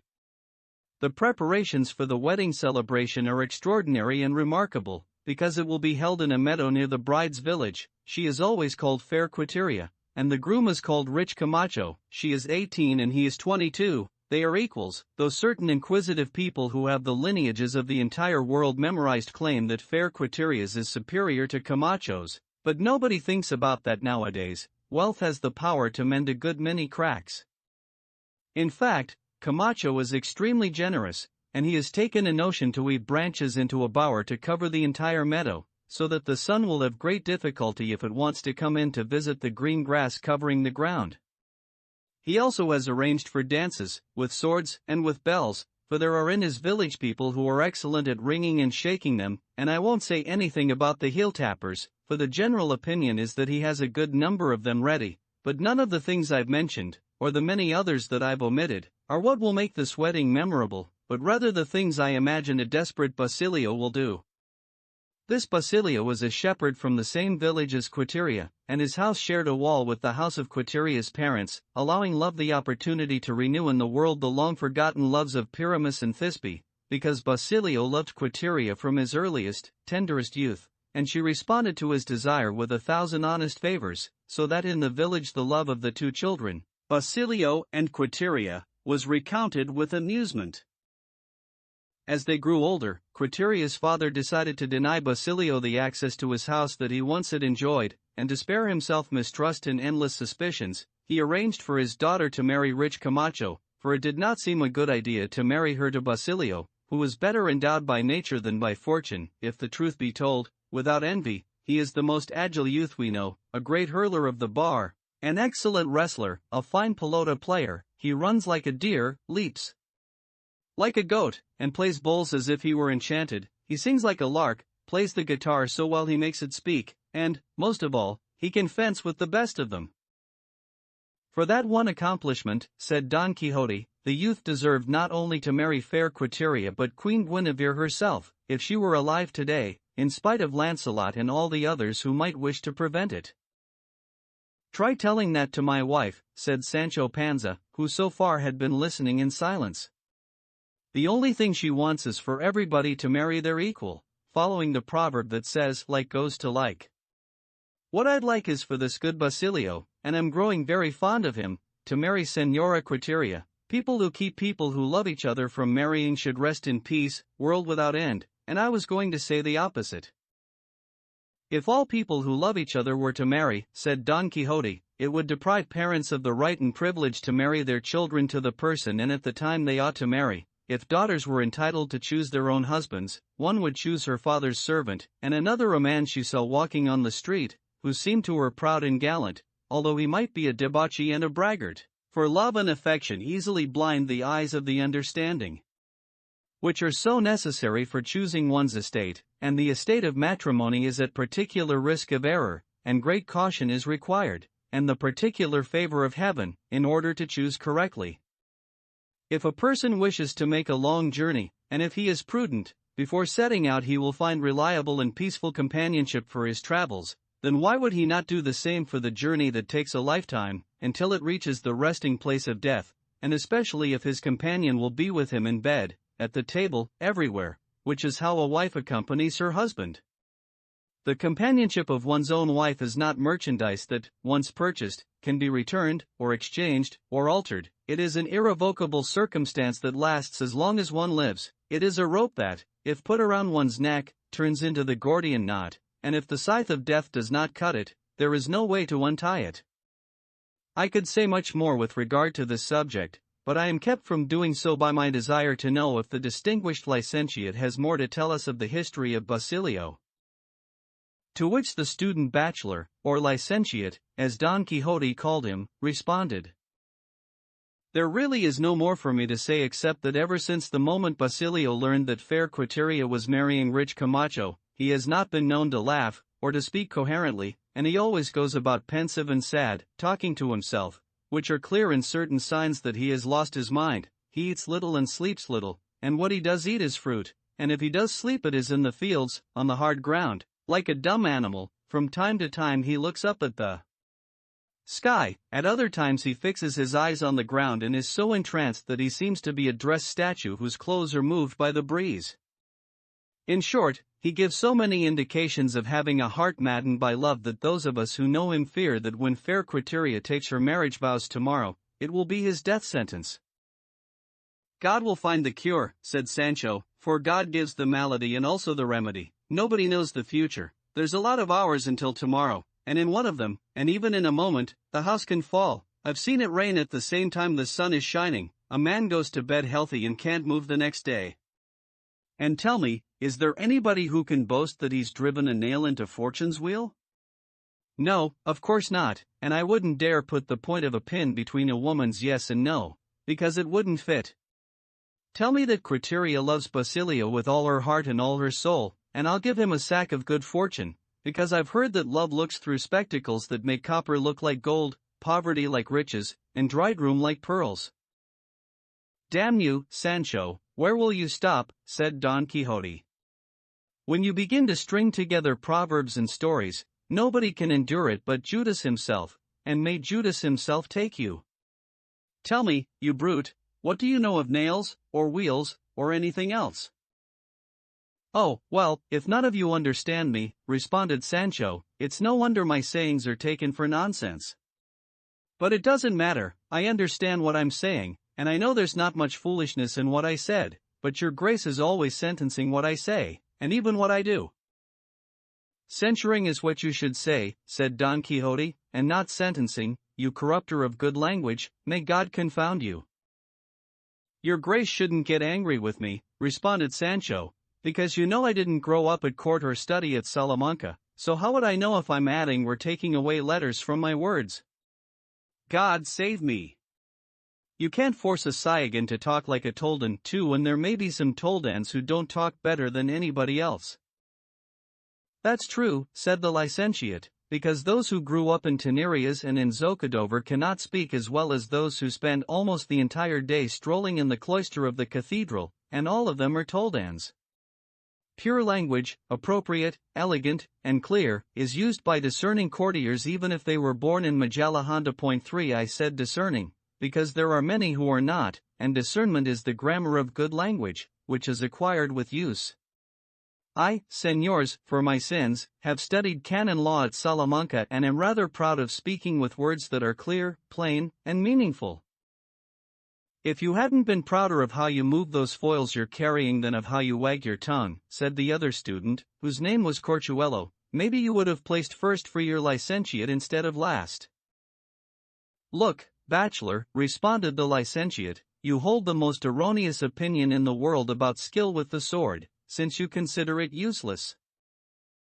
As far as I'm concerned, it's not an opinion but an established truth, replied Corchuelo, and if you would like me to prove it to you experientially, you're carrying the foils, there's a convenient spot, I have a steady hand, and strength, and together with my courage, which is no small thing, they will make you confess that I am not mistaken.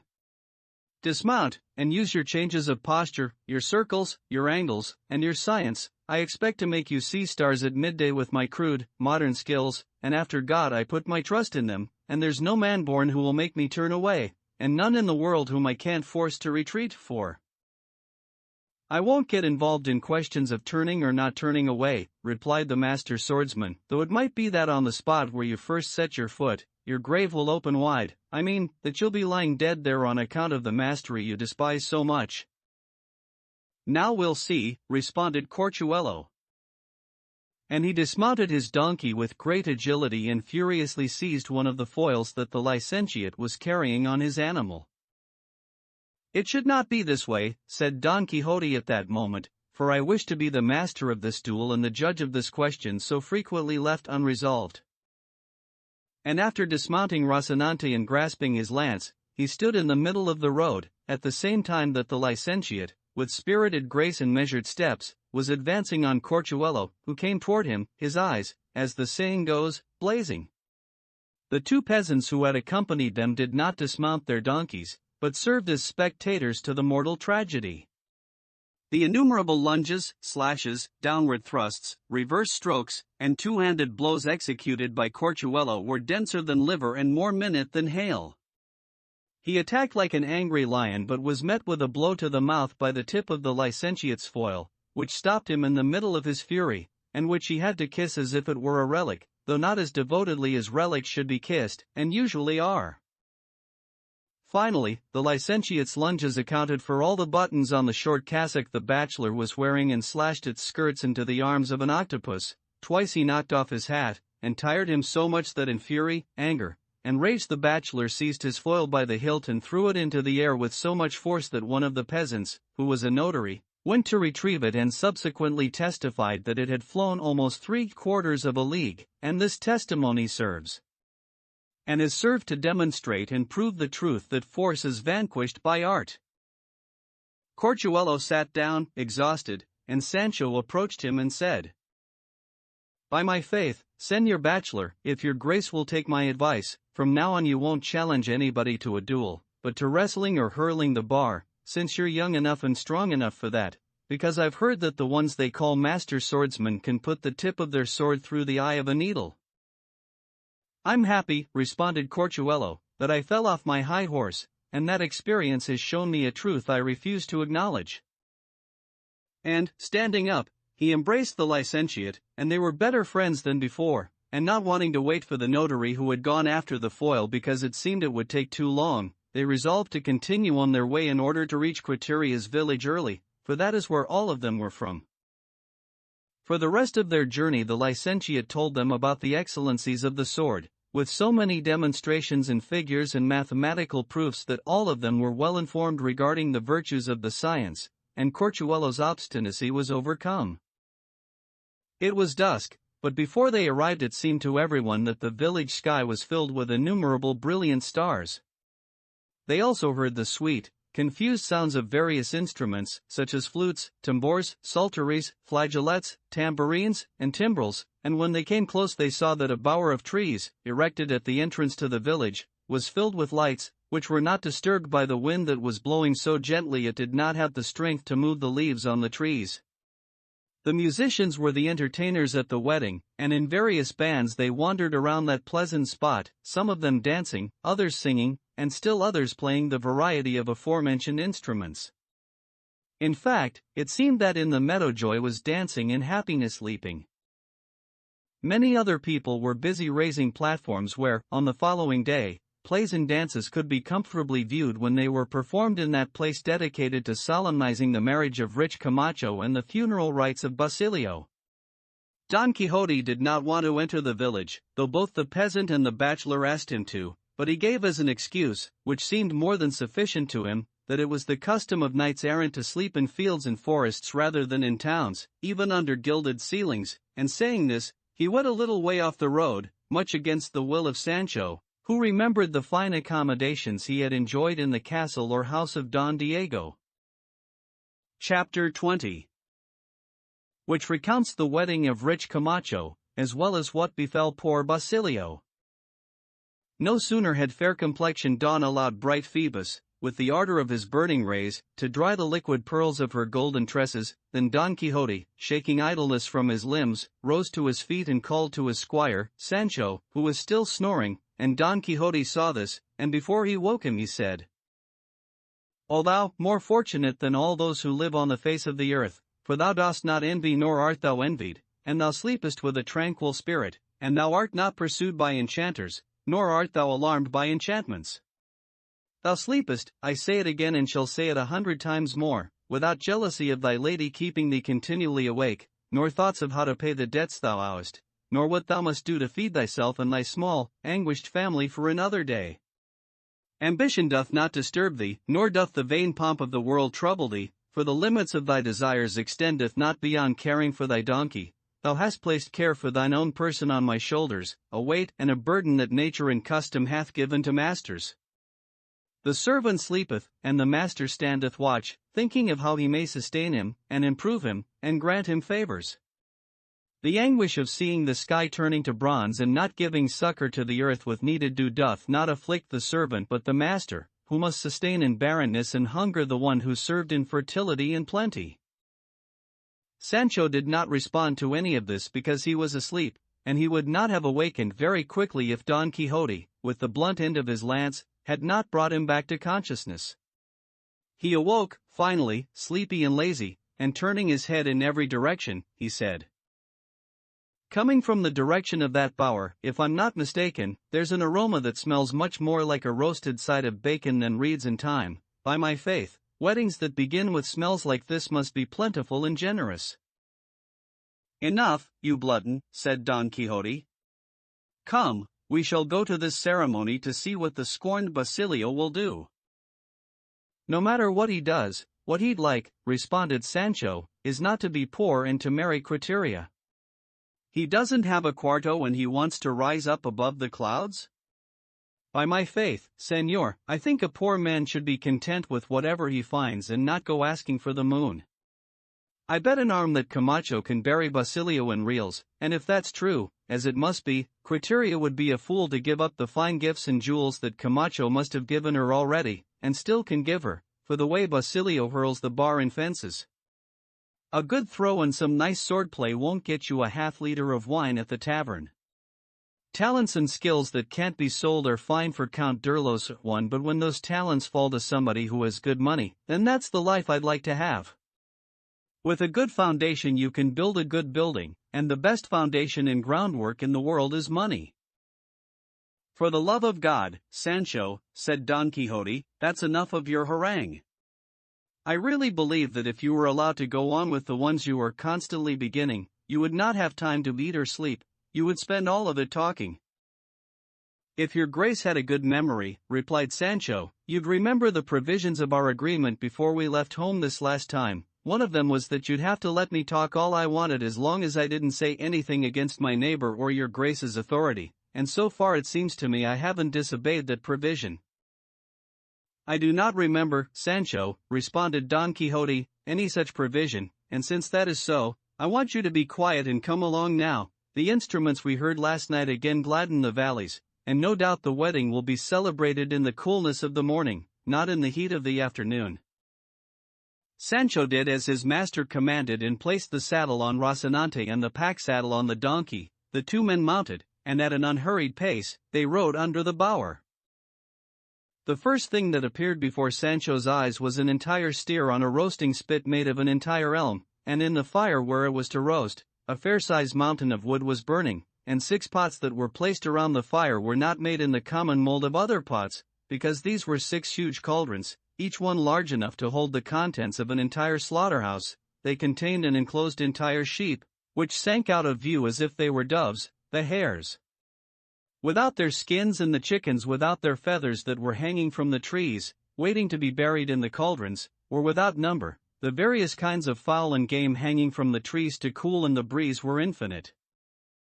Sancho counted more than 60 wineskins, each one holding more than 2 arrobas, 2 and all of them filled, as was subsequently proven, with excellent wines. There were also mounds of snowy white loaves of bread, heaped up like piles of wheat on the threshing floor. Cheeses, crisscrossed like bricks, formed a wall, and 2 kettles of oil larger than a dyer's vats were used to fry rounds of dough, which were then removed with 2 strong paddles and plunged into another kettle filled with honey that stood nearby. The cooks, male and female, numbered more than 50, all of them devoted, diligent, and contented. 12 small, tender suckling pigs were sewn into the expanded belly of the steer to give it flavor and make it tender. The various spices seemed to have been bought not by the pound but by the arroba, and all of them were clearly visible in a large chest. In short, the provisions for the wedding were rustic, but so abundant they could have fed an army. Sancho Panza observed everything, and contemplated everything, and felt affection for everything. First, his desire was captivated and conquered by the cauldrons, from which he gladly would have filled a medium-sized pot. Then his affections were won over by the wineskins. Finally, the fruits of the skillet, if one could call the big-bellied kettles skillets, and so, when he could bear it no longer, and it was not in his power to do anything else, he approached one of the diligent cooks and in courteous and hungry terms asked to be allowed to dip a crust of bread into one of those cauldrons. To which the cook responded, "Brother, thanks to rich Camacho, hunger has no jurisdiction today. Dismount and see if you can find a ladle, and skim off a chicken or two, and hearty appetite to you." "I don't see one," responded Sancho. "Wait," said the cook. "Lord save me, but what a squeamish, fussy fellow you must be." And having said this, he seized a pot and dipped it into one of the cauldrons, then took out 3 chickens and 2 geese and said to Sancho, "Eat, my friend, and break your fast with these skimmings until it's time to eat." "I don't have anything to put them in," responded Sancho. "Then take everything, the pot and all," said the cook, "for the riches and the happiness of Camacho will overlook that." While Sancho was engaged in these matters, Don Quixote watched as some 12 farmers, dressed in their best holiday clothes and mounted on 12 beautiful mares decked out in rich and colorful rustic trappings, with a good number of bells on the breast straps of their harnesses, rode under the bower. In an orderly troop they galloped not once but many times around the meadow, joyfully crying and shouting, "Long live Camacho and Quiteria! He's as rich as she's fair, and she's the fairest in the world." Hearing which, Don Quixote said to himself, "It certainly seems that they have not seen my Dulcinea of Toboso, for if they had, they would restrain their praises of Quiteria." A short while later, many different groups of dancers began to come under the bower, among them one performing a sword dance with 24 young men of gallant and spirited appearance, all dressed in thin white linen and wearing head scarves of fine, multicolored silk. One of the men mounted on mares asked their leader, an agile youth, if any of the dancers had been hurt. "So far, thank God, nobody's been hurt, we're all fine." And then he began to wind his way among his companions, twisting and turning with so much skill that although Don Quixote had seen many such dances, he had never seen one as good as this. He also liked another group that came in, composed of beautiful young maidens, none younger than 14, none older than 18, all dressed in fine green cloth, their hair partly braided and partly hanging loose, and so blonde it could compete with the rays of the sun, and in their hair they wore garlands made of jasmine, roses, amaranth, and honeysuckle. They were led by a venerable old man and an ancient matron, more agile and nimble than their years would lead one to expect. Their music was played by a Zamorin bagpipe, and the maidens, with modesty in their eyes and on their faces, and with agility in their feet, showed themselves to be the best dancers in the world. Behind them came another troupe in an ingenious dance, the kind that is called a spoken dance.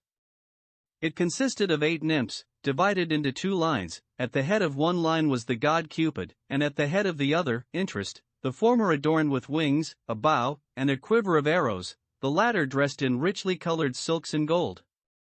The nymphs who followed Love had their names, written on white parchment in large letters, on their backs. Poetry was the name of the first, Discretion the name of the second, the third was called Good Lineage, and the fourth Valor. Those who followed Interest were identified in the same fashion. Liberality was the name of the first, Gifts the name of the second, the third was called Treasure, and the fourth Peaceful Ownership. At the head of all of them came a wooden castle, drawn by 4 savages dressed in ivy and green-dyed hemp and looking so natural they almost frightened Sancho. On the main facade of the castle, and on all 4 of its sides, was written the Castle of Caution. Their music was played on the timbrel and flute by 4 skilled musicians. Cupid began the dance, and having completed 2 figures, he raised his eyes and shot an arrow at a maiden standing on the parapets of the castle, saying, "I am a god most powerful in the air and on the land and the wide, wind-driven sea, and in the fiery pit and the fearful hell it contains. Fear's something I've never known, whatever I wish I can do, though it may well be impossible, in the realm of the possible I rule, and give and take away at will." He finished the strophe, shot an arrow over the castle, and returned to his place. Then Interest came forward and executed another 2 figures, the timbrels fell silent, and he said, "I am mightier than Love, though it is Love who guides me. I am of the finest stock, the best known and the noblest, that heaven breeds on earth. I am Interest, and for my sake few men do the deeds they should, though deeds sans me are miracles. I swear my devotion to you forever, world without end, amen." Interest stepped back, Poetry came forward, and after performing her figures as the others had, she turned her eyes toward the maiden of the castle and said, In conceits most sweet and high, noble, solemn, and discreet, gentle poetry, my lady, sends her soul to you in lines found in 1,000 new sonnets. If my pleas and constant prayers do not weary you, your fortune, envied by so many damsels, will be raised on high by me, to the circle of the moon. Poetry moved away, and from the side where interest stood, liberality stepped forward, performed her figures, and said, liberality is the name of giving that shuns extremes of either prodigality or its opposite, unwilling hand of a miserly soul. But, in order to praise you, today I shall be prodigal, and though a vice, it is honored from a heart that is enamored, and in giving shows its love. In this fashion all the dancers in the two bands came forward and then withdrew, and each one performed her figures and said her verses, some of them elegant and some ridiculous, but Don Quixote could retain in his memory, which was very good, only those that have been cited. Then all the dancers mingled, forming pairs and then separating with gentle grace and ease, and when love passed in front of the castle, he shot his arrows into the air, but interest broke gilded money boxes against it. Finally, after having danced for some time, interest took out a large bag made of the skin of a big Roman cat, 3 which seemed to be full of coins, and threw it at the castle, and at the impact the boards fell apart and collapsed, leaving the maiden exposed and without any defenses. Interest approached with the dancers in his group, put a long gold chain around her neck, and pretended to seize and subdue her and make her his prisoner. When Love and his companions saw this, they moved to free her, and all these displays were made to the sound of the timbrels as they danced and twirled in harmony. The savages imposed peace when they quickly set up and put together again the boards of the castle, and the maiden went back inside, concluding the dance that had been watched with great pleasure by the spectators. Don Quixote asked one of the nymphs who had composed and directed it. She responded that it was a cleric, a beneficiary from the village who had a great talent for these kinds of inventions. I would wager, said Don Quixote, that this beneficiary or bachelor must be more of a friend to Camacho than to Basilio, and that he is more inclined to writing satires than to saying his prayers at vespers. How well he has incorporated into the dance Basilio's skills and Camacho's wealth. Sancho Panza, who heard everything, said, my cock's king, for I'm on Camacho's side. In short, said Don Quixote, it seems clear, Sancho, that you are a peasant, the kind who shouts, long live whoever wins. I don't know what kind I am, responded Sancho, but I do know that I'd never get such fine skimmings from Basilio's pots as I've gotten from Camacho's. And he showed him the pot full of geese and chickens, and seizing one of them, he began to eat with great verve and enthusiasm, saying, to hell with Basilio's talents. You're worth what you have, and what you have is what you're worth. There are only 2 lineages in the world, as my grandmother used to say, and that's the haves and the have-nots, though she was on the side of having. Nowadays, Señor Don Quixote, wealth is better than wisdom, an ass covered in gold seems better than a saddled horse. And so I say again that I'm on the side of Camacho, whose pots are overflowing with geese and chickens, hares and rabbits, while Basilio's, if they ever show up, and even if they don't, won't hold anything but watered wine. Have you finished your harangue, Sancho? Said Don Quixote. I must have, responded Sancho, because I see that your grace is bothered by it. If you hadn't cut this one short, I could have gone on for another 3 days. May it please God, Sancho, replied Don Quixote, that I see you mute before I die. At the rate we're going, responded Sancho, before your grace dies I'll be chewing on mud, and then maybe I'll be so mute I won't say a word till the end of the world or, at least, until Judgment Day. Oh, Sancho, even if that should happen, responded Don Quixote, your silence will never match all that you have said, are saying, and will say in your lifetime.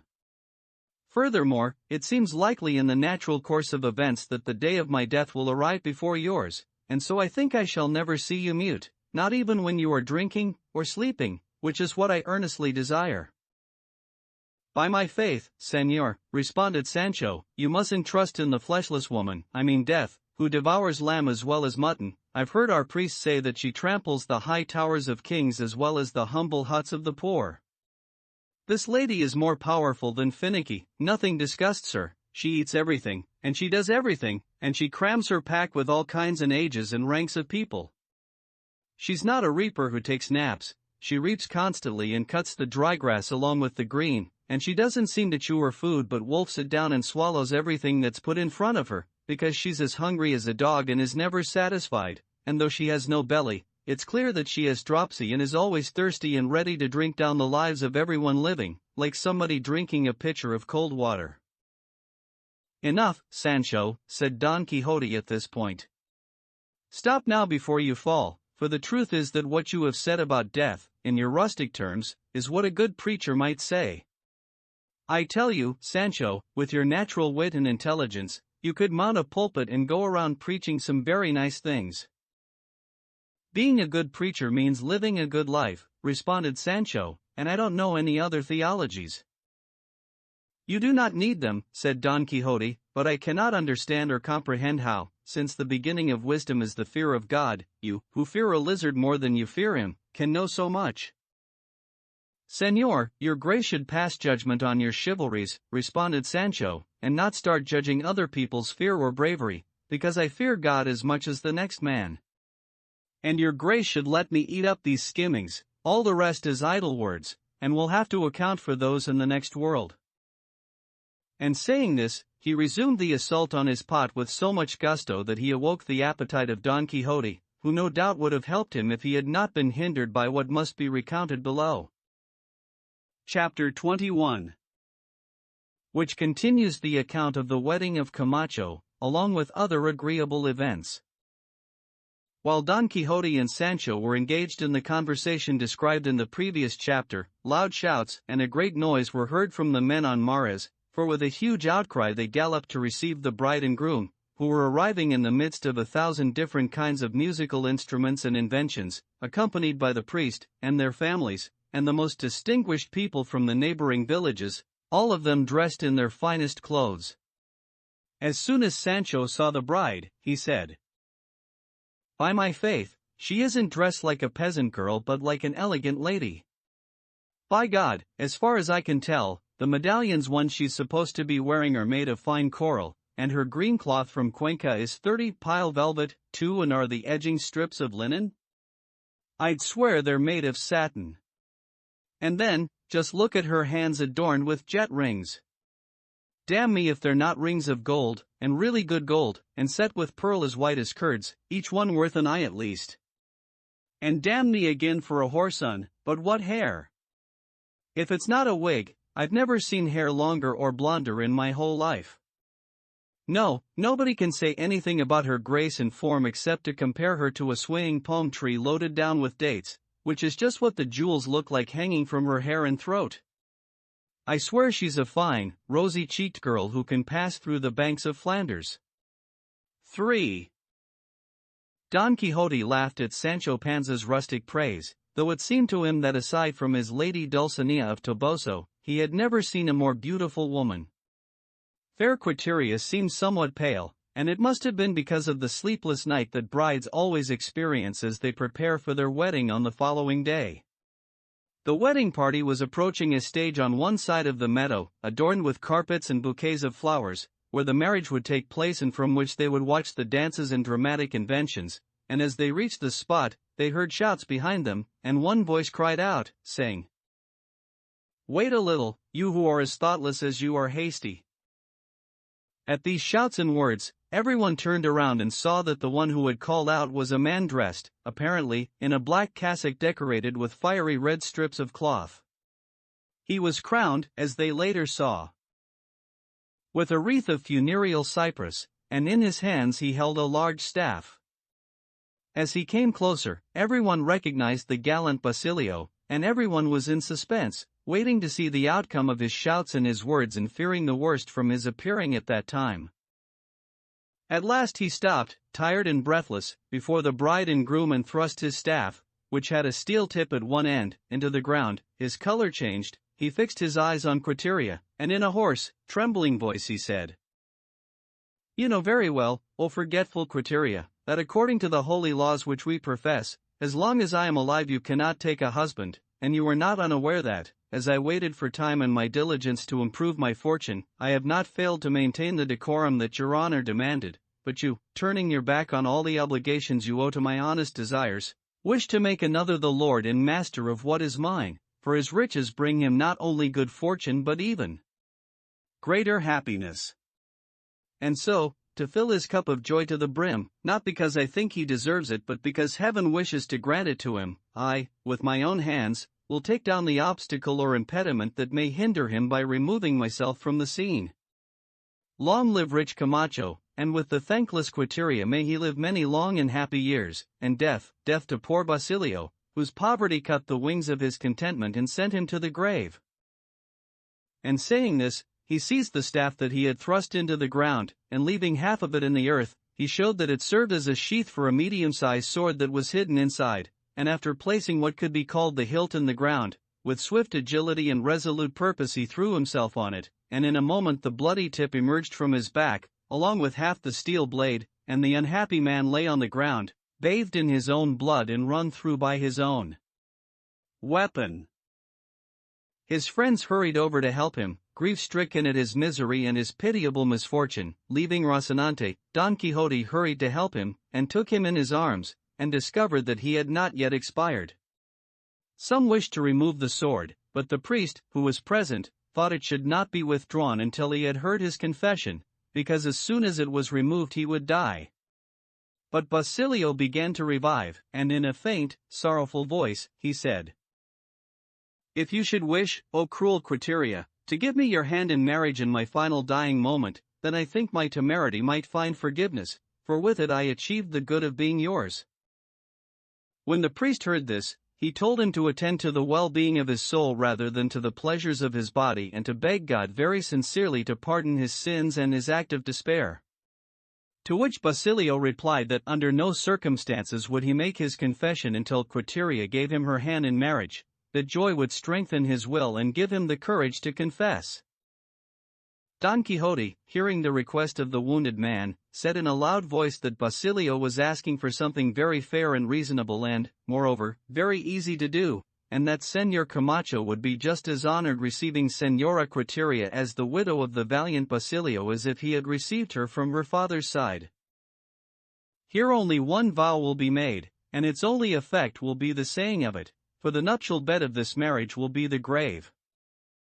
Camacho heard all of this, and all of this confused and baffled him, and he did not know what to do or say, but the voices of Basilio's friends were so clamorous, asking him to consent to Quiteria's giving her hand to Basilio so that his soul would not be condemned by leaving this life in despair, that he was moved, perhaps even forced, to say that if Quiteria wished to do so, then he was content, for it meant delaying only for a moment the fulfillment of his desires. Then they all turned to Quiteria, and some with pleas, and others with tears, and still others with persuasive arguments, urged her to give her hand to poor Basilio. She, as hard as marble and as motionless as a statue, showed that she could not and would not and did not wish to say a word, and she would not have responded at all if the priest had not told her to decide quickly what she was going to do, because Basilio's soul was between his teeth, and there was no time for her to be irresolute or indecisive. Then fair Quiteria, without saying a word, but perturbed and apparently sad and sorrowful, went toward Basilio, whose eyes were turned up and whose breath was quick and hurried, and who was whispering to himself the name of Quiteria, giving every indication that he would die like a heathen and not like a Christian. Finally, when she reached him, Quiteria fell to her knees and signaled for his hand, not asking for it with words. Basilio rolled down his eyes, and looking at her intently, he said, "Oh, Quiteria, you have become merciful at a time when your mercy will serve as the knife that finally ends my life, for I no longer have the strength to bear the glory you have given me by choosing me for your own, or to hold back the pain that so quickly covers my eyes with the fearful shadow of death. What I implore, O my fatal star, is that you not ask for my hand nor give me yours out of a sense of duty, or to deceive me again, but because you confess and admit that of your own free will you give and present it to me as your legitimate husband, for it is not right that you deceive me at a moment like this, or use any pretense with one who has been so truthful with you." As he said these words he fainted, and all those present thought that each time he fainted his soul would be carried away. Quiteria, filled with modesty and embarrassment, took Basilio's right hand in her own and said, "No power is strong enough to turn my will, and so, with the freest will I have, I give you my hand as your legitimate wife, and I receive yours, if you give it to me of your own free will, unclouded and unchanged by the calamity your hasty action has brought you to." "I do," responded Basilio, not clouded, not confused, but with the clear understanding it has pleased heaven to give to me, and so I give myself and surrender myself to you to be your husband. "And I give myself to be your wife," responded Quiteria, "whether you live for many long years or are taken now from my arms and carried to your grave." "For someone who's so badly wounded," said Sancho Panza, "this young man certainly talks a lot. They should make him stop his courting and pay attention to his soul, which in my opinion is more on his tongue than between his teeth." Then, as Basilio and Quiteria held hands, the priest, tender-hearted and weeping, gave them his blessing and asked heaven to rest the soul of the newlywed husband, who, as soon as he had received the blessing, leaped with great agility to his feet and with remarkable ease pulled out the sword that had been sheathed in his body. All the onlookers were astonished, and some of them, more simple-minded than inquisitive, began to shout, "A miracle, a miracle!" But Basilio replied, "Not a miracle, but ingenuity, ingenuity." The priest, confused and bewildered, hurried to touch the wound with both hands, and he discovered that the blade had passed not through the flesh and ribs of Basilio, but through a hollow metal tube filled with blood, which he had carefully placed there. As it was later learned, he had prepared the blood so it would not congeal. In short, the priest, Camacho, and all the bystanders considered themselves fooled and deceived. The bride showed no signs of regretting the trick. Rather, when she heard someone say that the wedding, because it had been deceitful, could not be valid, she said that she confirmed it again. Everyone concluded that she had known about and consented to the ruse, and this so angered Camacho and his companions that they took their vengeance into their own hands, unsheathed many swords, and attacked Basilio, and in an instant almost as many swords were drawn in his defense. And at their head rode Don Quixote, who, with his lance at the ready and his shield on his arm, forced everyone to make way for him.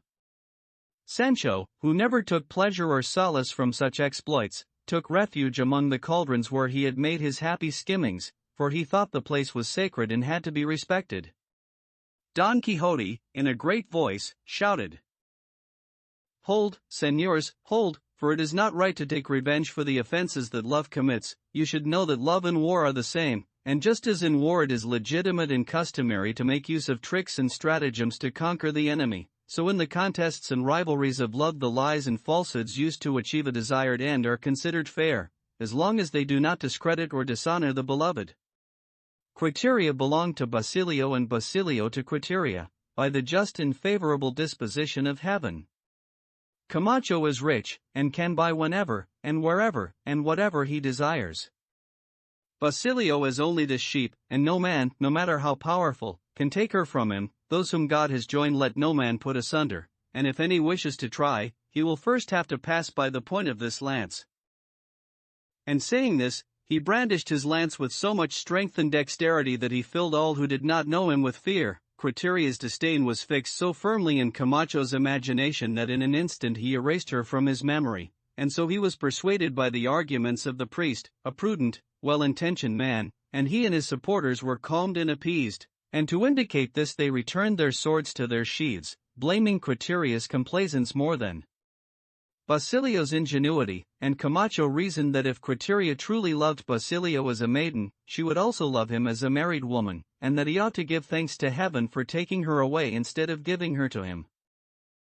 Since Camacho and his followers were consoled and appeased, all of Basilio's supporters became calm, and rich Camacho, in order to show that he did not resent the trick or consider it of any importance, decided that the celebration should go on as if he really had been married. But Basilio and his wife and their followers did not wish to attend, and so they went to Basilio's village. For poor men who are virtuous and intelligent can also have people who follow, honor, and assist them, just as the wealthy have those who flatter and accompany them.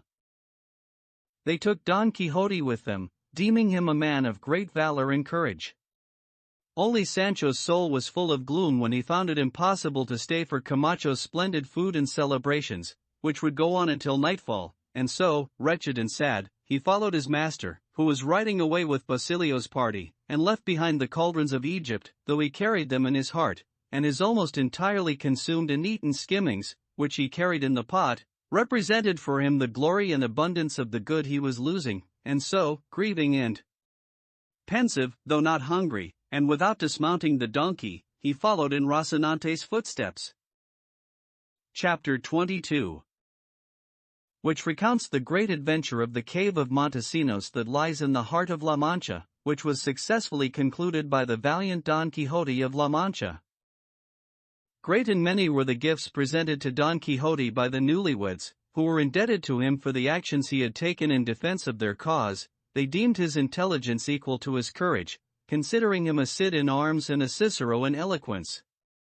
Our good Sancho had a wonderful time for 3 days at the couple's expense. From them he learned that the scheme to feign a wound had not been communicated to fair Quiteria but was Basilio's idea. He had hoped to achieve with it exactly what occurred. It is certainly true that he confessed to sharing part of his thinking with some of his friends, so that when it was necessary they would favor his plan and support his deception.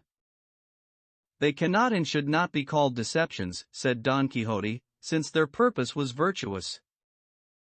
And two lovers marrying was a most excellent purpose, but he warned that the greatest adversary love has is hunger and continual need, because love is all joy, happiness, and contentment, especially when the lover is in possession of the beloved, and its declared enemies are want and poverty. He was saying all of this so that Señor Basilio would stop practicing the skills he knew, for although they brought him fame, they did not bring him money, and attend to acquiring wealth by licit and industrious means, which the prudent and diligent never lack.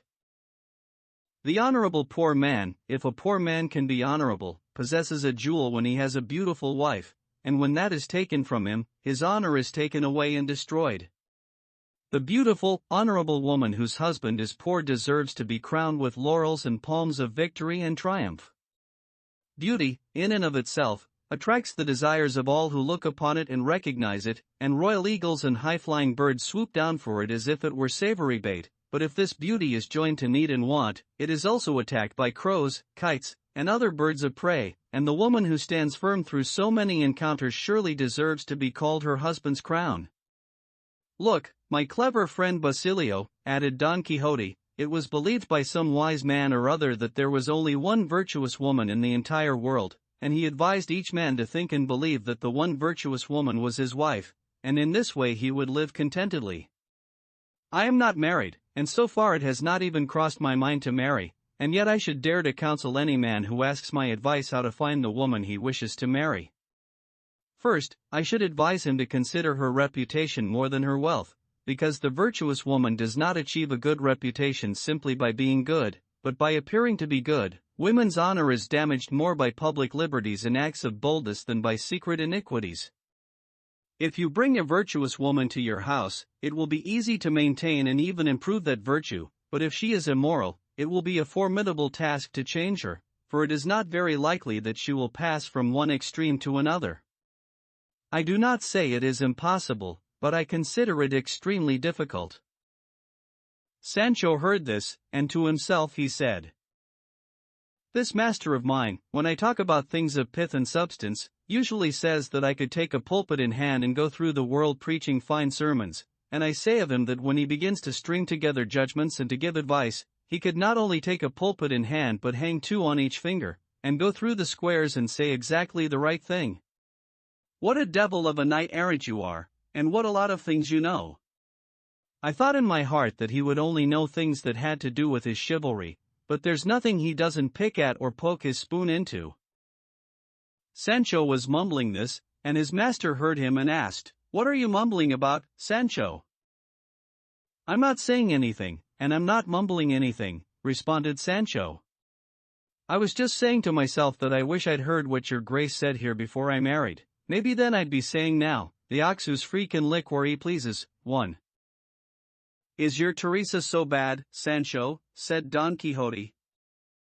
She's not very bad, responded Sancho, but she's not very good either. At least, she's not as good as I'd like. It is wrong of you, Sancho, said Don Quixote, to speak ill of your wife, who is, in fact, the mother of your children." "We don't owe each other a thing," responded Sancho, "because she speaks ill of me too whenever she feels like it, especially when she's jealous, and then not even Satan himself can bear her." In short, they spent 3 days with the newlyweds and were regaled and entertained as if they were kings. Don Quixote asked the skilled licentiate 2 to give him a guide who would lead him to the cave of Montesinos, 3 because he had a great desire to enter it and see with his own eyes if the marvels told about it throughout the surrounding area were true. The licentiate said that he would give him one of his cousins, who was a famous student and very fond of reading novels of chivalry, and would be very happy to bring him to the mouth of the cave and show him the lakes of Ruidera, famous in all of La Mancha, and even in all of Spain. And he said that he would find him pleasant company because he was a lad who knew how to write books that would be printed and how to dedicate them to princes. At last, the cousin arrived on a pregnant donkey, its pack saddle covered by a small striped rug or brightly colored burlap. Sancho saddled Rocinante, readied the donkey, and provisioned his saddlebags that then joined the cousins, which were also well stocked, and after commending themselves to God and taking their leave of everyone, they set out on their journey, traveling in the direction of the famous cave of Montesinos.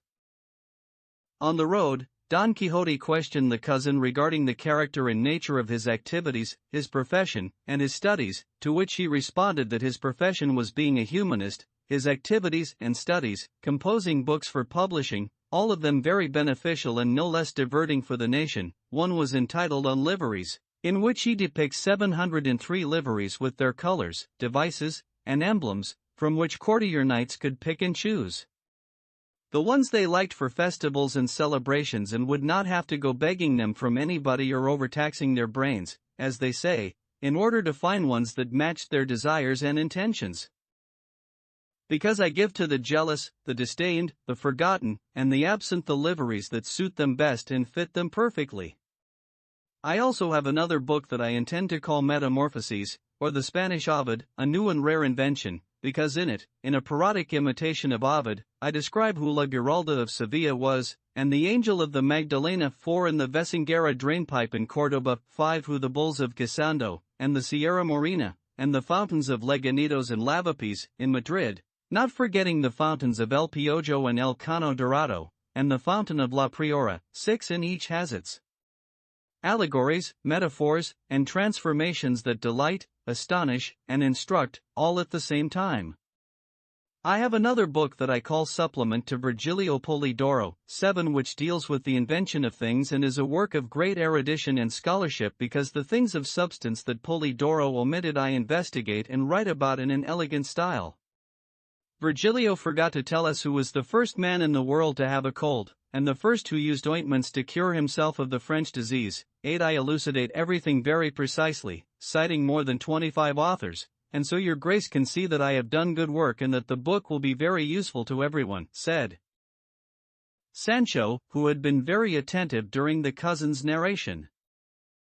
"Tell me, Señor, and may God give you good luck in the printing of your books, would you know, and you must know, because you know everything, but could you tell me who the first man was to scratch his head?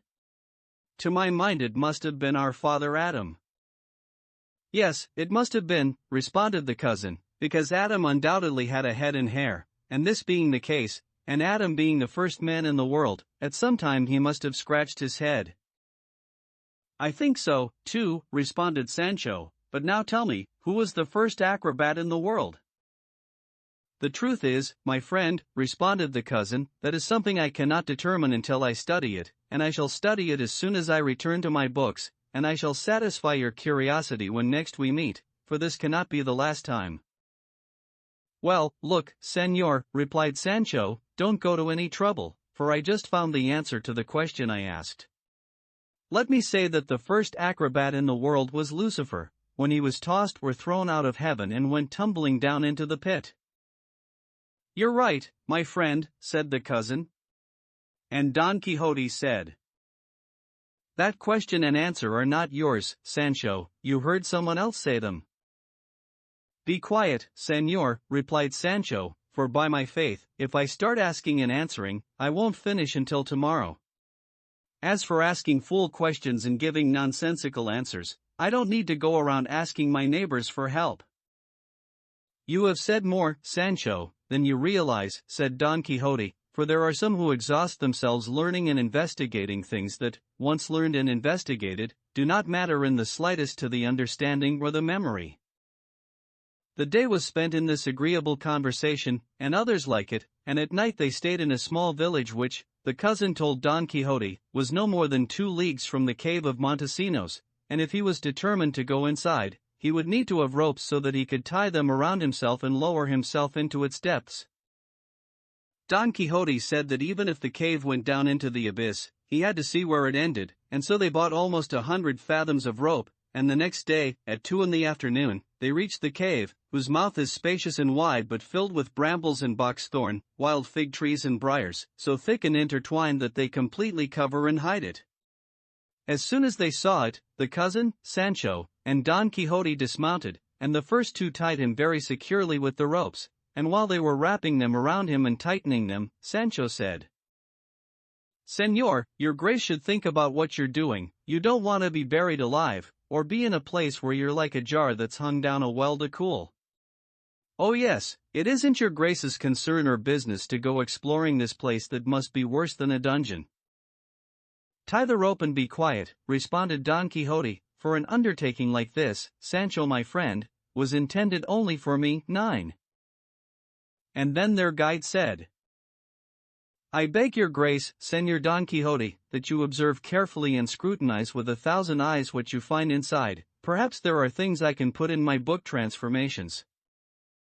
"The tambourine's in just the right hands," 10 responded Sancho Panza. This being said, and Don Quixote's ropes having been secured, they were attached not to his armor, but to the doublet he wore underneath. Don Quixote said, "It was an oversight not to have bought a small cowbell to tie next to me on this rope, for its sound would let you know that I was still descending and still alive, but since that is no longer possible, may the hand of God guide me." And then he kneeled and said a prayer in a quiet voice, asking God to help him and grant him good fortune in this apparently dangerous new adventure, and then he said aloud, "O Lady of my actions and movements, most illustrious and peerless Dulcinea of Toboso, if it is possible that the prayers and supplications of this thy fortunate lover reach thine ears, for the sake of thy extraordinary beauty I implore thee to hear them, for they beg thee only not to deny me thy favor and protection now that I am in such great need of them. I am going to throw myself, and plunge into the abyss I see here before me, so that the world may know that if thou favorest me, nothing is impossible for me to undertake and bring to a happy conclusion."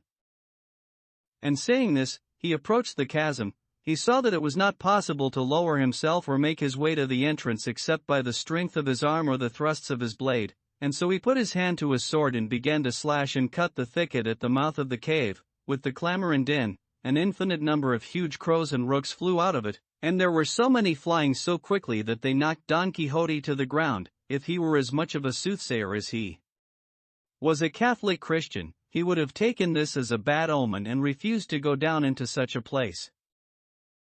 At last he stood, and seeing that no more crows or other nocturnal birds such as bats, which had come out along with the crows, were flying about, and with the cousin and Sancho gradually letting out the rope, he began to lower himself down to the bottom of the fearful cavern, and as he entered, Sancho blessed him and made the sign of 1,000 crosses over him, saying, "May God be your guide," and the Peña de Francia 11 together with the Trinidad de Gaeta 12 O flour and cream and skimmings of all knights errant. There you go, the bravest in the world, heart of steel, arms of bronze. Again, may God be your guide and bring you back safe and sound and free to the light of this life that you are leaving to bury yourself in the darkness you are looking for. The cousin said almost the same prayers and entreaties. Don Quixote kept calling out for rope, more rope, and they paid it out slowly, and when his cries, which were channeled out of the cave, could no longer be heard, they had already unwound the 100 fathoms of rope, and it seemed to them that they ought to bring Don Quixote up again since they could not give him more rope. But they waited for about half an hour, and at the end of that time they began to pull up the rope, very easily, and with no weight on it at all, which made them imagine that Don Quixote had remained inside, and because he believed this, Sancho began to cry bitterly and to pull very quickly in order to learn the truth. But when there was a little more than 80 fathoms of rope left, they felt a weight, which made them extremely happy.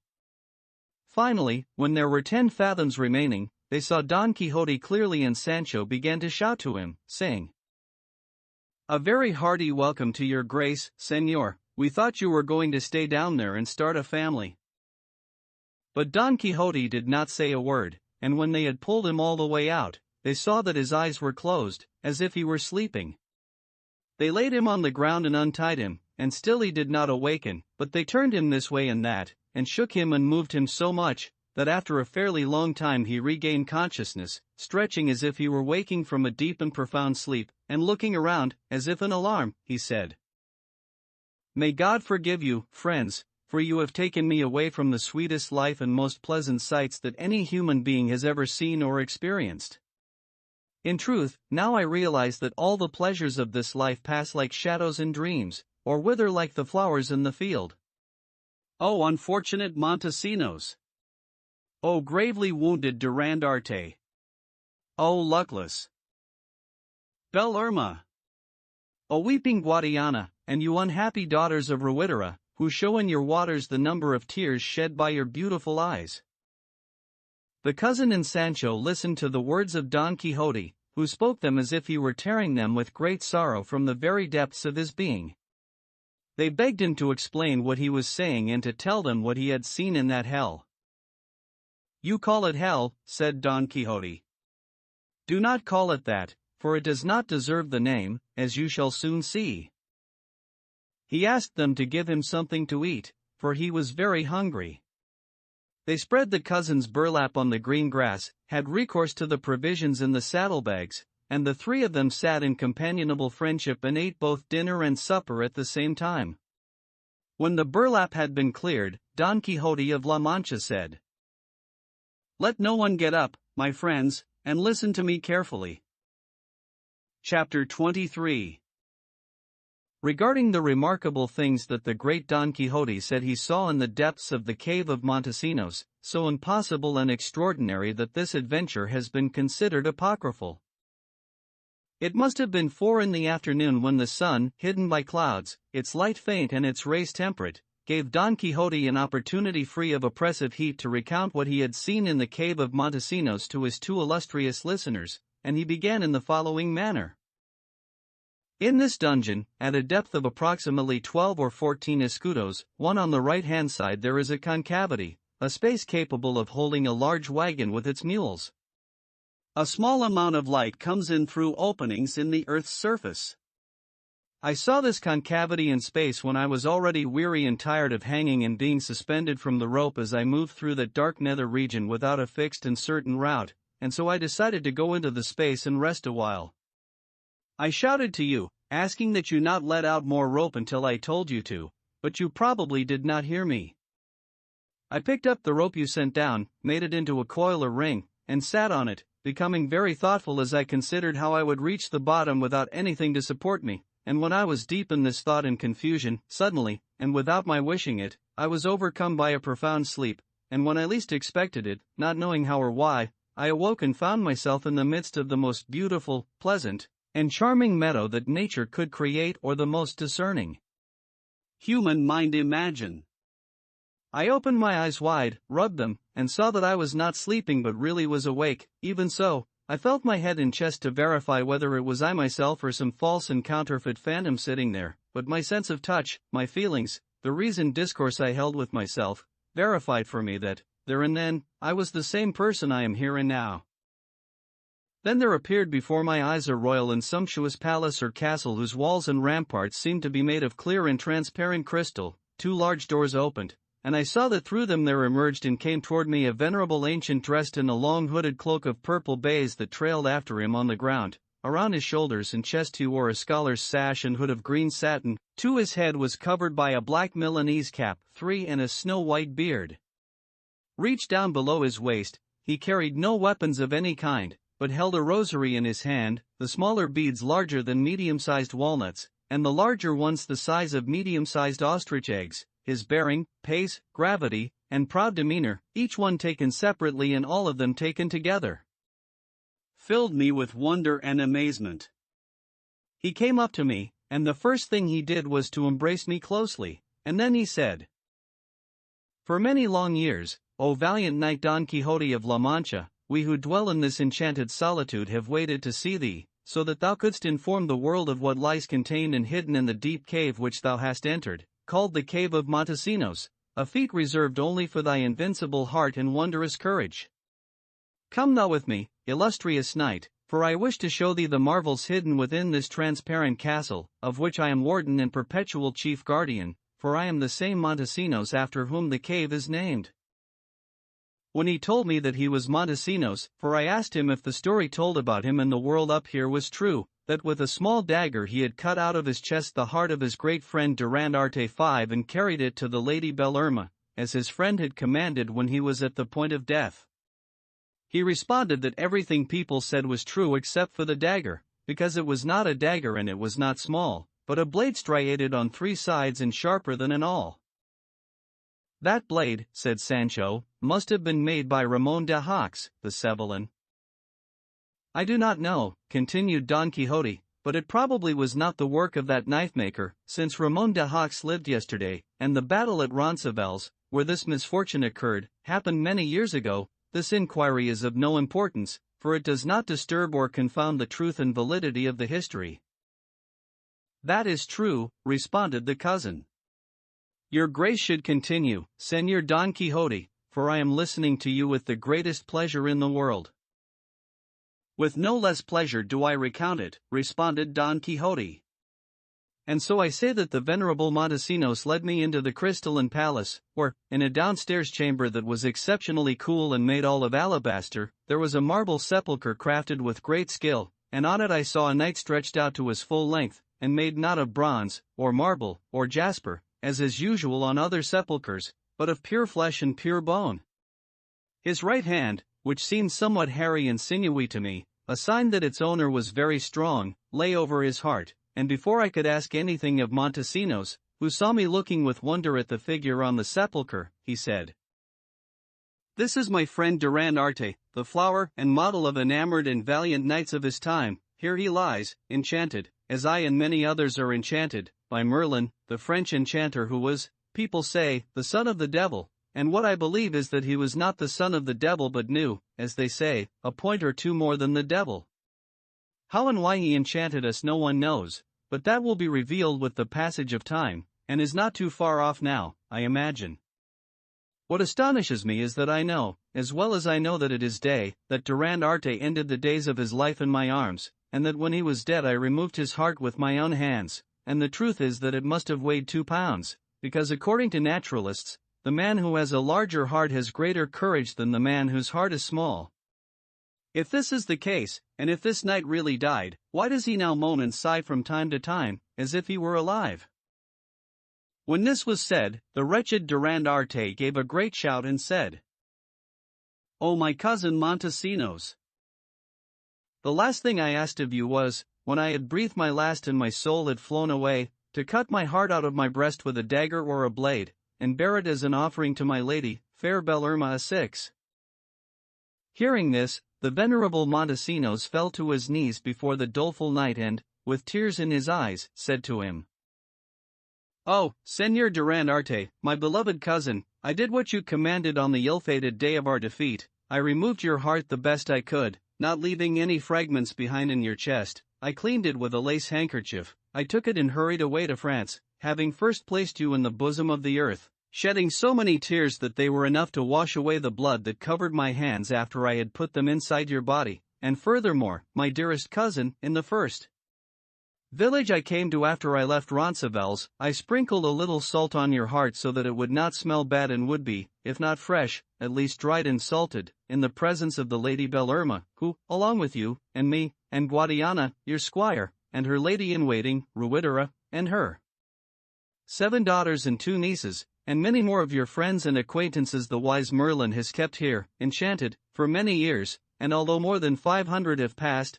none of us has died. The only ones missing are Ruidera and her daughters and nieces, who wept so much that Merlin must have taken pity on them, for he transformed them into lakes, and now, in the world of the living and in the province of La Mancha, they are called the Lakes of Ruidera. 7 of them belong to the kings of Spain, and the 2 nieces belong to the knights of a most holy order called Este. John.7 Guadiana, your squire, also lamented your misfortune and was transformed into a river that bears his name. When he reached the surface of the earth and saw the sun in another sky, the grief he felt at leaving you was so great that he descended again to the bowels of the earth. But since it is not possible to resist the natural course of his current, from time to time he emerges and shows himself where the sun and all people may see him. The lakes I have mentioned provide him with their waters, and with these and many others that flow into him, he enters Portugal with magnificence and grandeur.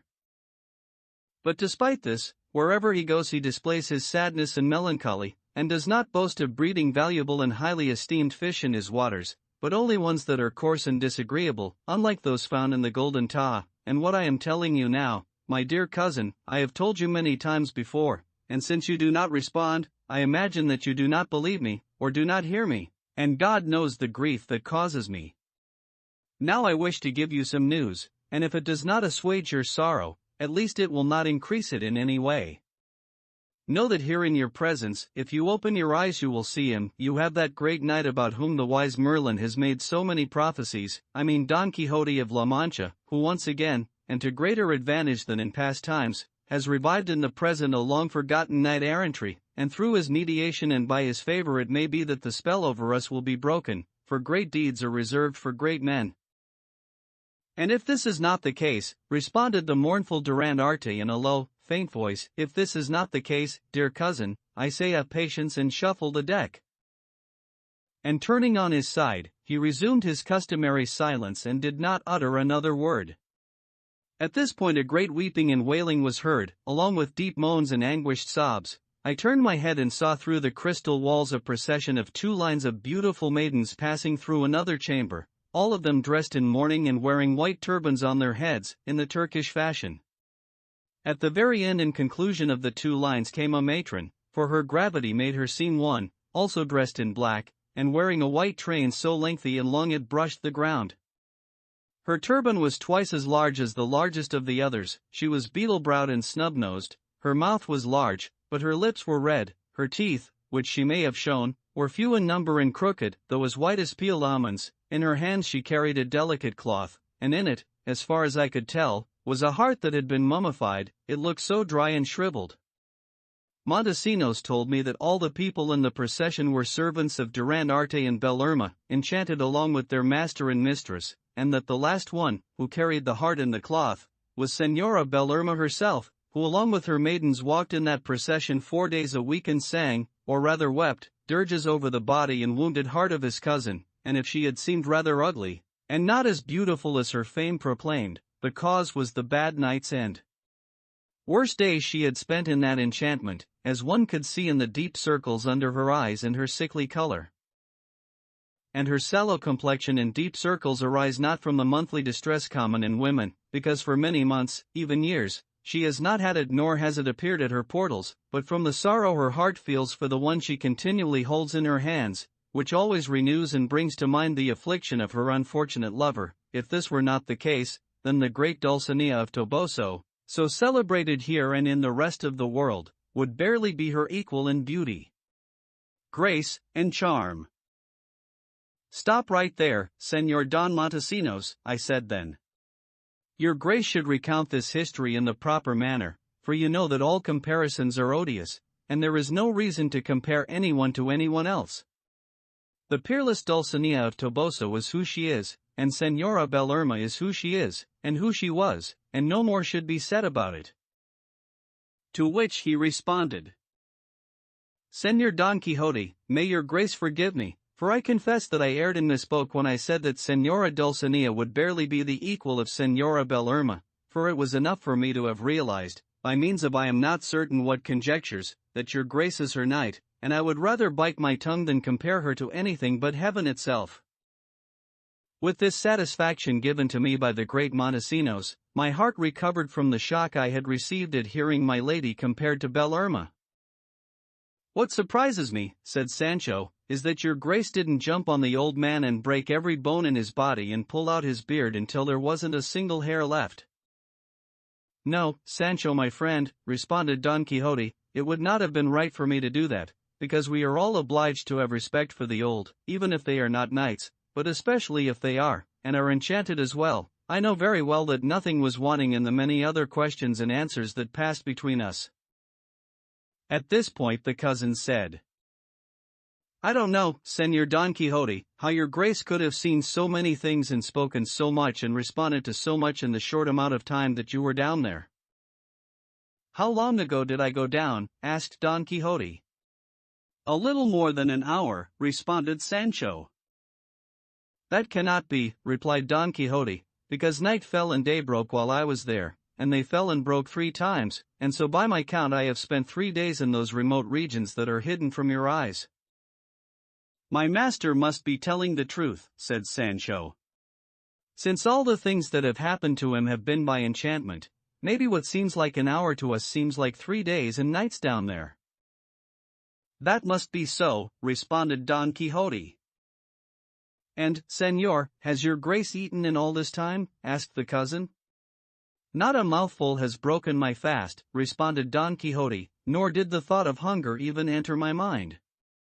"Do the enchanted eat?" said the cousin. "They do not eat," responded Don Quixote, "nor do they have excretory wastes, although some believe that their nails, beards, and hair all grow." "And by any chance do the enchanted sleep, Señor?" asked Sancho. "No, certainly not," responded Don Quixote. "At least, in the 3 days I have been with them not one of them closed an eye, and neither did I." "Here," said Sancho, "the proverb fits, 'Birds of a feather flock together.' Your grace flocks with enchanted people who fast and stay awake, so it's no surprise you don't sleep while you're with them. But, Señor, your grace will forgive me if I tell you that may God take me, and I was going to say the devil, if I believe a single one of all the things you said here." "What do you mean?" said the cousin. "Would Señor Don Quixote lie?" "And even if he wanted to, he hasn't had time to invent and imagine so many millions of lies." "I don't believe my master is lying," responded Sancho. "If you do not, then what do you believe?" asked Don Quixote.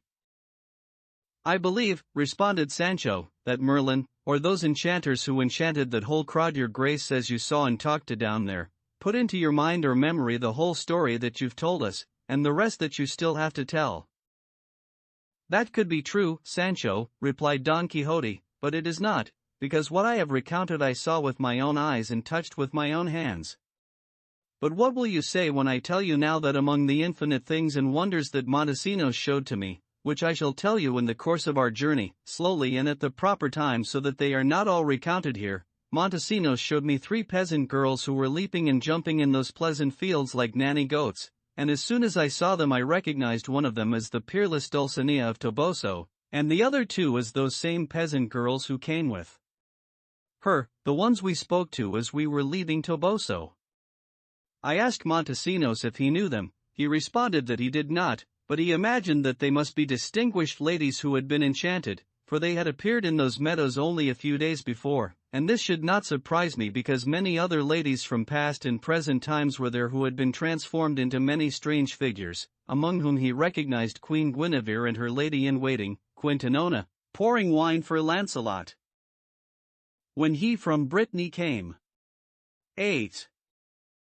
When Sancho Panza heard his master say this, he thought he would lose his mind or die laughing, since he knew the truth about the feigned enchantment of Dulcinea, for he had been the enchanter and had invented the story. He recognized beyond the shadow of a doubt that his master was out of his mind and completely mad, and so he said, "It was an evil moment and a worse time and an ill-fated day when your grace went down to the next world, my dear master, and an unlucky meeting that you had with Señor Montesinos, for see how you've come back to us.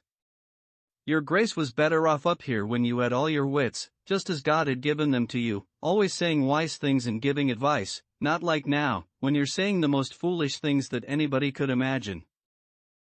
"Since I know you, Sancho," responded Don Quixote, "I shall ignore your words." "And I won't pay attention to your graces," replied Sancho, "not even if you wound me, not even if you kill me on account of the ones I've said to you, or the ones I plan to say if you don't change and correct yours. But tell me, your grace, now that we're at peace, how, and by what signs, did you recognize our lady mistress? If you spoke to her, what did you say, and what did she reply?" I knew her, responded Don Quixote, because she was wearing the same clothing she wore when you showed her to me. I spoke to her, but she did not say a word to me. Instead, she turned her back and ran away so quickly that a spear could not have overtaken her. I wanted to follow, and would have done so if Montesinos had not advised me not to bother, for it would be in vain, especially since the hour was approaching when I ought to leave the abyss. He also told me that over the course of time he would inform me how the spell on him, and Bellerma, and Durandarte, as well as all the others who were there, was to be broken. But of all the grievous things I saw and noted, the one that caused me most sorrow was that as Montesinos was saying these words to me, one of the companions of the unfortunate Dulcinea approached me from the side, without my seeing her, and with her eyes full of tears, and in a low, troubled voice, she said to me, "My lady Dulcinea of Toboso kisses the hands of your grace, and implores your grace to let her know how you are, and, because she is in great need, she also entreats your grace most earnestly to be so kind as to lend her, accepting as security this new cotton underskirt that I have here, 6 reals or whatever amount your grace may have, and she gives her word to return them to you very soon." I was astounded and amazed at this message, and turning to Señor Montesinos, I asked, "Is it possible, Señor Montesinos, that distinguished persons who are enchanted suffer from need?" To which he responded, "Your grace can believe me, Señor Don Quixote of La Mancha, that what is called need is found everywhere, and extends to all places, and reaches everyone, and does not excuse even those who are enchanted. And since Señora Dulcinea of Toboso has sent someone to ask you for 6 reals, and the pledge is good, it seems, then you must give them to her, for she undoubtedly is in very great difficulty." "For security, I shall not take," I responded, "nor shall I give her what she asks, because I have no more than 4 reals. I gave these to her, they were the ones that you, Sancho, gave me the other day so that I could give alms to the poor whom I met along the road, and I said, 'My friend, tell your mistress that her troubles grieve my heart, and that I should like to be a fuker 9 so that I could solve them, and that I want her to know that I cannot and should not enjoy good health as long as I lack the pleasing sight of her, and her discerning conversation, and I entreat her grace as earnestly as I can that she should be so kind as to allow herself to be seen and spoken to by this her captive servant and wandering knight. Tell her too that when she least expects it she will hear that I have made a vow and taken an oath, in the manner of the one taken by the Marquis of Mantua to avenge his nephew Baldovinos when he found him near death in the heart of the mountains, 10 which was not to eat bread at a cloth-covered table, along with the other trifles he mentioned there, until he had avenged him, and I shall do the same, and vow not to rest, and to wander the 7 regions of the world more diligently than Don Pedro of Portugal 11 until I break her enchantment." "All this and more your grace owes to my lady," responded the maiden. And after taking the 4 reals, instead of curtsying she gave a leap and jumped 2 varas 12 into the air. "Holy God!" shouted Sancho. "Is it possible that there are in the world enchanters and enchantments so strong that they have turned my master's good sense into foolishness and madness? Oh, Señor, for God's sake think about what you are doing, and take back your honor, and don't believe this nonsense that has reduced and lessened your good sense." "Since you love me, Sancho, you speak in this fashion," said Don Quixote, "and since you have little experience in the things of this world, all things that are in any way difficult seem impossible to you. But in the course of time, as I have already said, I shall recount to you some of what I have seen down there, which will make you believe what I have recounted here, whose truth admits neither argument nor dispute." Chapter 24. In which 1,000 trifles are recounted, as irrelevant as they are necessary to a true understanding of this great history. The man who translated this great history from the original composed by its first author, Cide Hamete Benengeli, says that when he reached the chapter concerning the adventure of the cave of Montesinos, he found in the margin, written in Hamete's own hand, these precise words: "I cannot believe, nor can I persuade myself, that everything written in the preceding chapter actually happened in its entirety to the valiant Don Quixote. The reason is that all the adventures up to this point have been possible and plausible, but with regard to this one in the cave, I can find no way to consider it true since it goes so far beyond the limits of reason.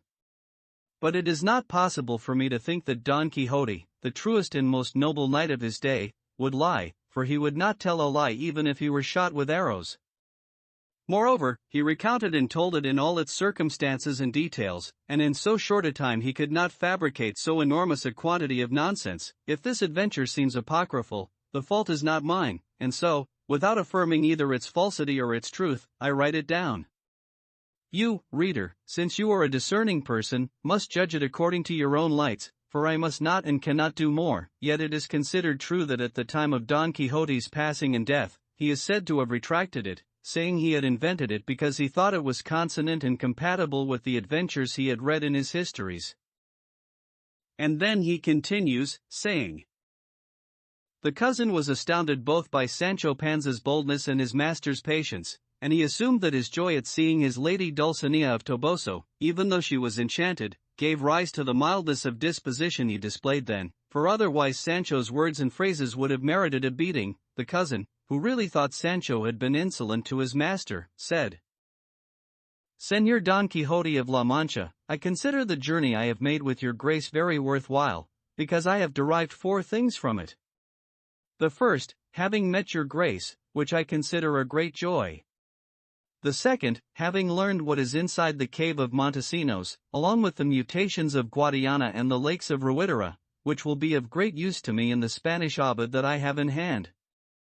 The third, having realized the antiquity of cards, which were in use during the time of the Emperor Charlemagne, as one can deduce from the words your grace says Durand Arte said when, after that long period of time when Montesinos was talking to him, he awoke and said, have patience and shuffle the deck. And these words and manner of speaking he could not have learned while he was enchanted but when he was not, in France and at the time of the aforementioned Emperor Charlemagne. And this discovery is just right for another book that I am writing, which is a supplement to Virgilio Polidoro, on the inventions of antiquity. I believe that in his book he did not remember to put in the invention of cards, which I shall now include, and it will be of great importance, particularly quoting an authority as serious and reliable as Señor Durand Arte. The fourth is having learned the truth regarding the origins of the Guadiana River, unknown to anyone until now.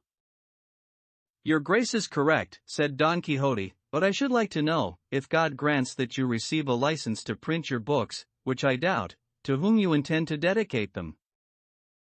There are nobles and grandees in Spain to whom they can be dedicated, said the cousin. Not many, responded Don Quixote, and not because they are not worthy of dedications, but because they do not wish to accept them in order not to be obliged to provide the rewards that the work and courtesy of the authors seem to deserve. I know a prince one who can make up for all the others, and with so many advantages that if I dared mention them, I might perhaps awaken envy in more than one generous bosom, but let us put this aside until a more suitable time and find a place where we can spend the night. Not far from here, responded the cousin, is a hermitage where a hermit lives, and people say he once was a soldier, and he is reputed to be a good Christian, and very intelligent, and charitable as well. Beside the hermitage is a small house that he built at his own expense, and although it is little, it can receive guests. Does this hermit have chickens, by any chance? Asked Sancho. There are few hermits who do not, responded Don Quixote, because the ones today are not like those in the deserts of Egypt, who dressed in palm leaves and ate roots. And you should not think that because I speak well of earlier hermits, I speak ill of modern ones. I mean to say only that the penances of modern hermits are not as harsh and rigorous as the older ones, but all of them are still good, at least, I judge them to be good. In the worst of circumstances, the hypocrite who pretends to be good does less harm than the public sinner. While they were conversing, they saw a man coming toward them, walking quickly and using a stick to prod a mule that was loaded down with lances and halberds. When he reached them, he greeted them and passed by. Don Quixote said, Stop, my good man, for it seems you are traveling faster than that mule would like. I can't stop, señor, the man responded, because the weapons you see me carrying must be used tomorrow, and I can't possibly stop, and so go with God.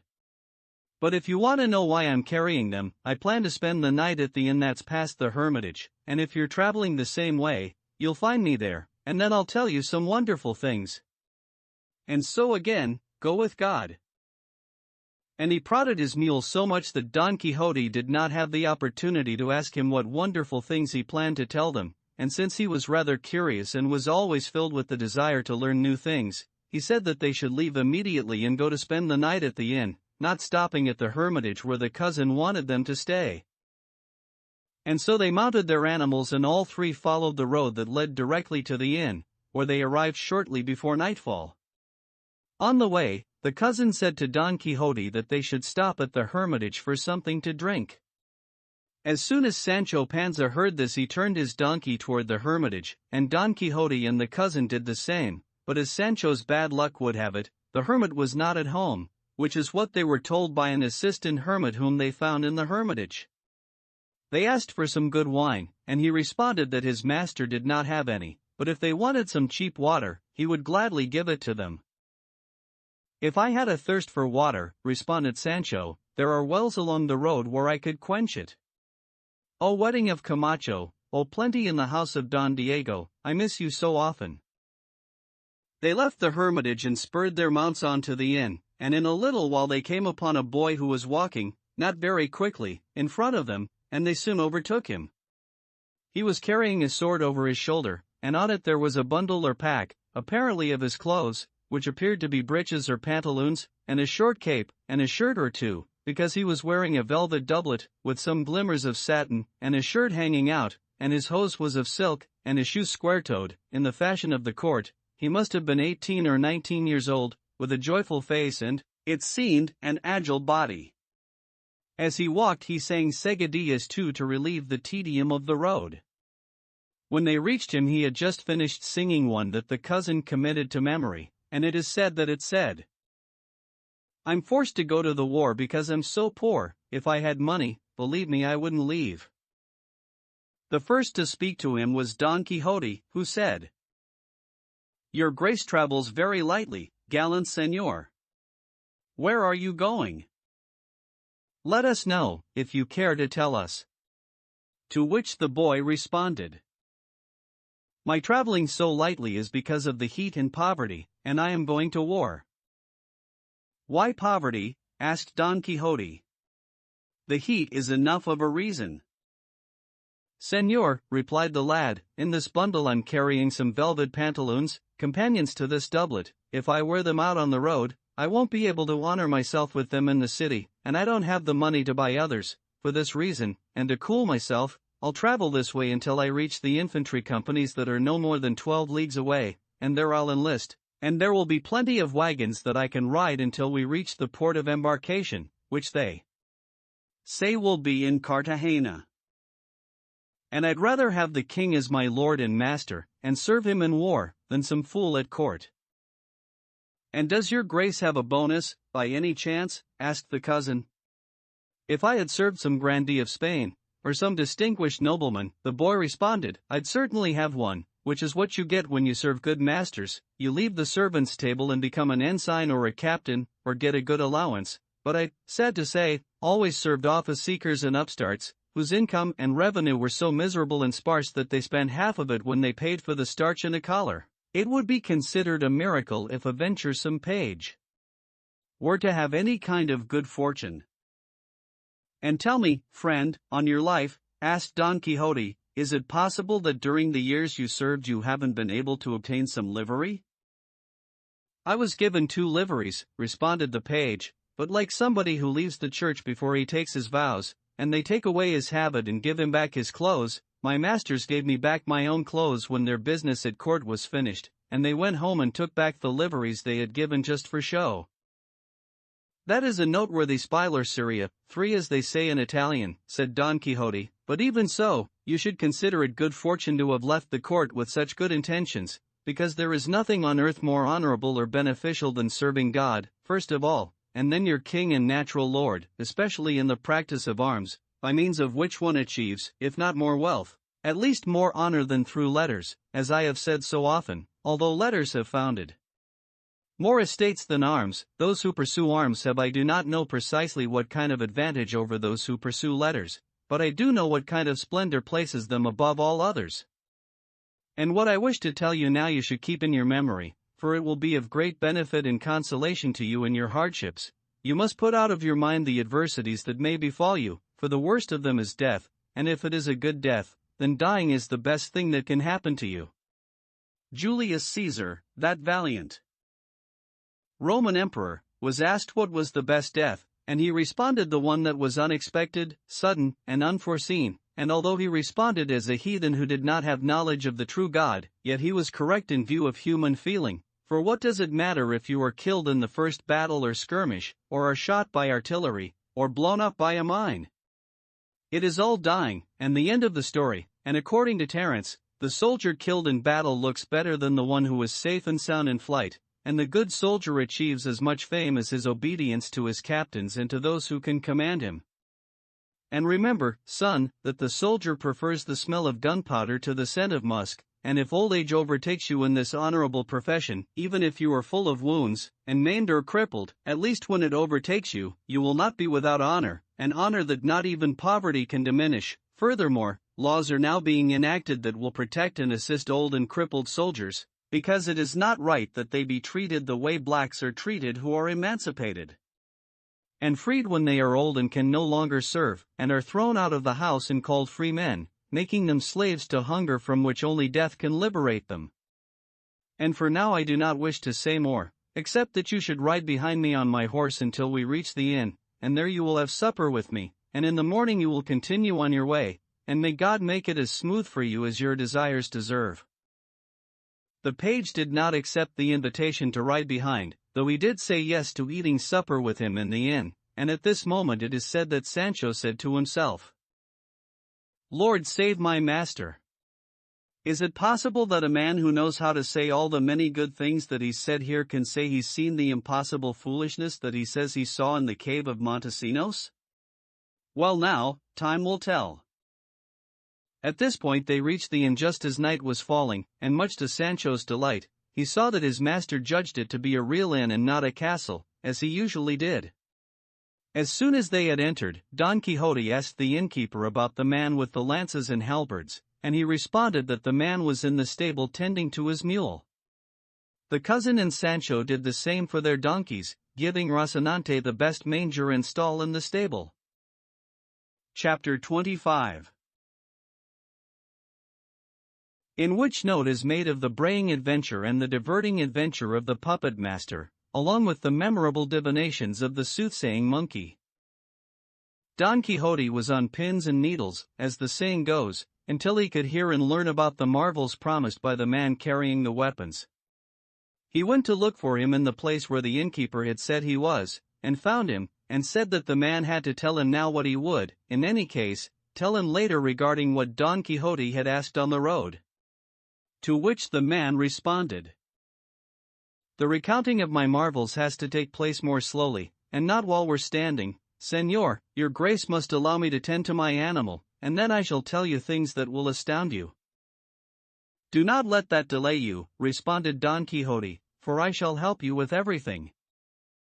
And he did, sifting the barley for him and cleaning the manger, humble labors that obliged the man to tell him willingly what he had asked, and sitting down on a stone bench, with Don Quixote beside him, and the cousin, the page, Sancho Panza, and the innkeeper as senate in audience, he began to speak in this manner. "Your graces should know that in a town 4.5 leagues from this inn, a councilman lost a donkey through the deceitful efforts of one of his servant girls, but that's a long story, and though the councilman made every effort to find the animal, he could not. According to what everyone says, the donkey had been missing for some 2 weeks when the councilman who had sustained the loss found himself in the square, and another councilman from the same town said to him, 'You owe me a reward, compadre, your donkey has turned up.' 'I promise you'll get it, compadre,' he responded, 'but where did he turn up?' 'In the woods,' responded the finder.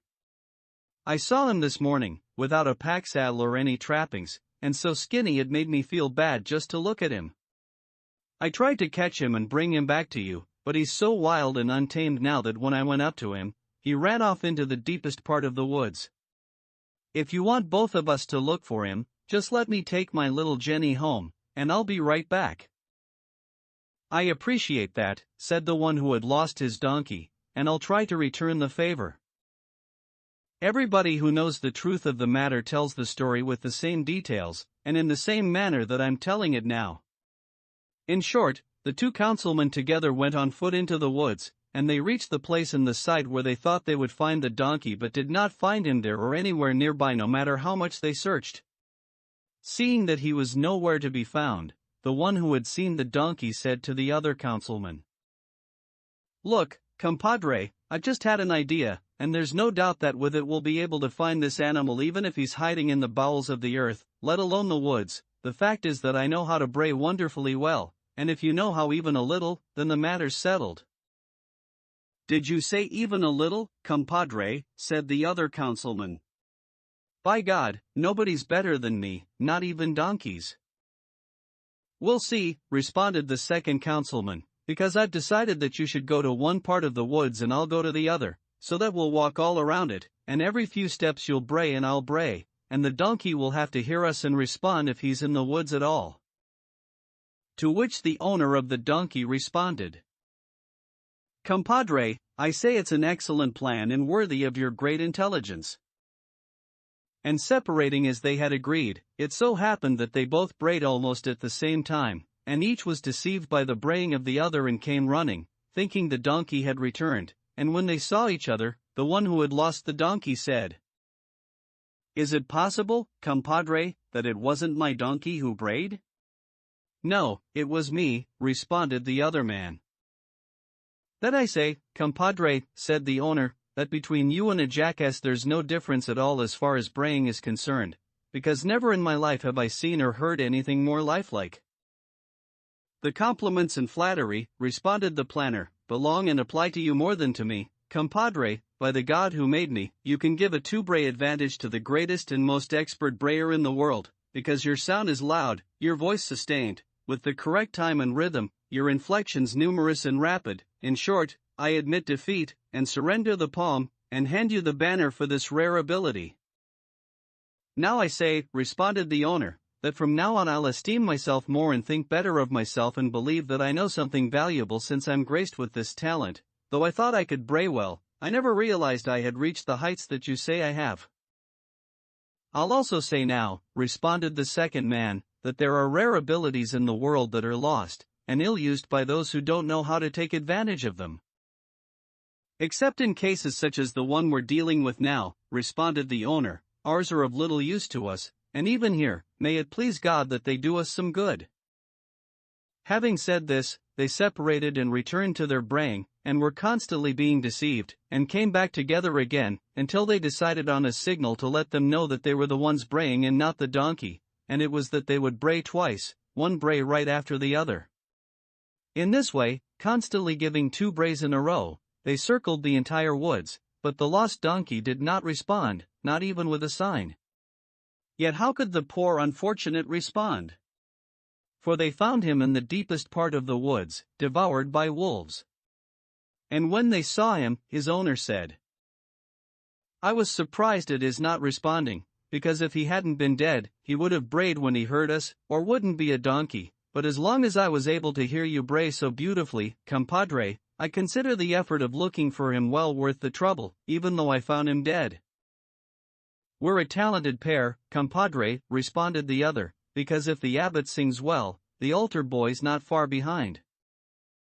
And so, disconsolate and hoarse, they returned to their village and told their friends, neighbors, and acquaintances what had happened to them in their search for the donkey, each exaggerating the other's talent for braying, all of which was learned and circulated in nearby towns. And the devil, who never sleeps, and loves to sow and plant quarrels and discord wherever he goes, spreading mischief on the wind and creating disputes out of nothing, ordered and arranged matters so that the people from other towns, when they saw someone from our village, would bray, as if throwing the braying of our councilman back into our faces. The boys joined in, which was like giving it into the hands and mouths of all the demons in hell, and the braying spread from one town to another, so that the natives of a town are known by their braying, just as blacks are known and differentiated from whites, and this unfortunate mockery has gone so far that often the mocked, holding weapons in their hands and marching in formation, have come out to do battle with the mockers, and no one and nothing, neither fear nor shame, can stop it. I believe that tomorrow or the next day the people from my village, who are the people who bray, will go to fight another town that's 2 leagues away, which is one of those that persecute us the most, and so that they can be well prepared, I've bought the lances and halberds that you saw. And these are the marvels I said I would tell you, and if they don't seem so to you, I don't know any others. And saying this, the good man concluded what he had to say, and at that moment a man dressed all in chamois, hose, breeches, and doublet came through the door of the inn, and in a loud voice he said, "Senor innkeeper, is there room at the inn?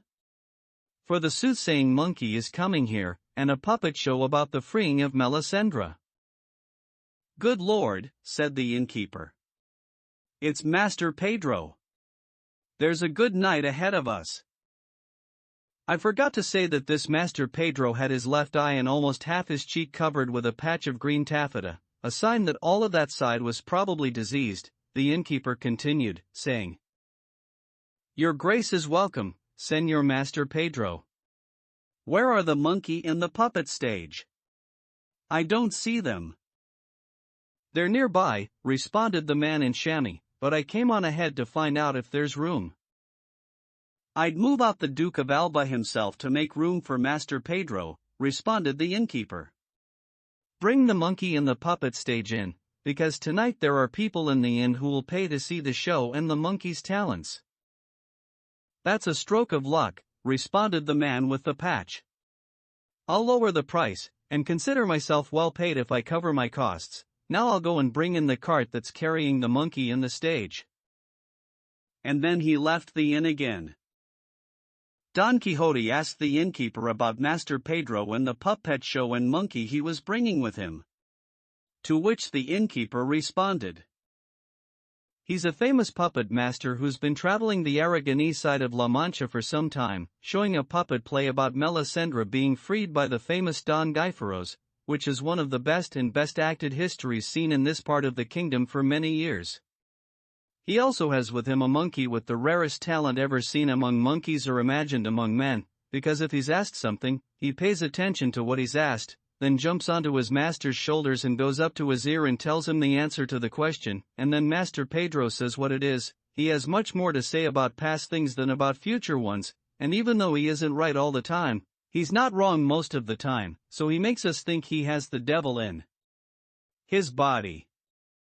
He charges 2 reals for each question if the monkey responds, if the master responds for him after he's spoken into his ear. People believe that Master Pedro is very rich, a uomo galante and a buon compagno, as they say in Italy, who leads the best life in the world. He talks more than 6 men and drinks more than 12, all paid for by his tongue and his monkey and his puppet show.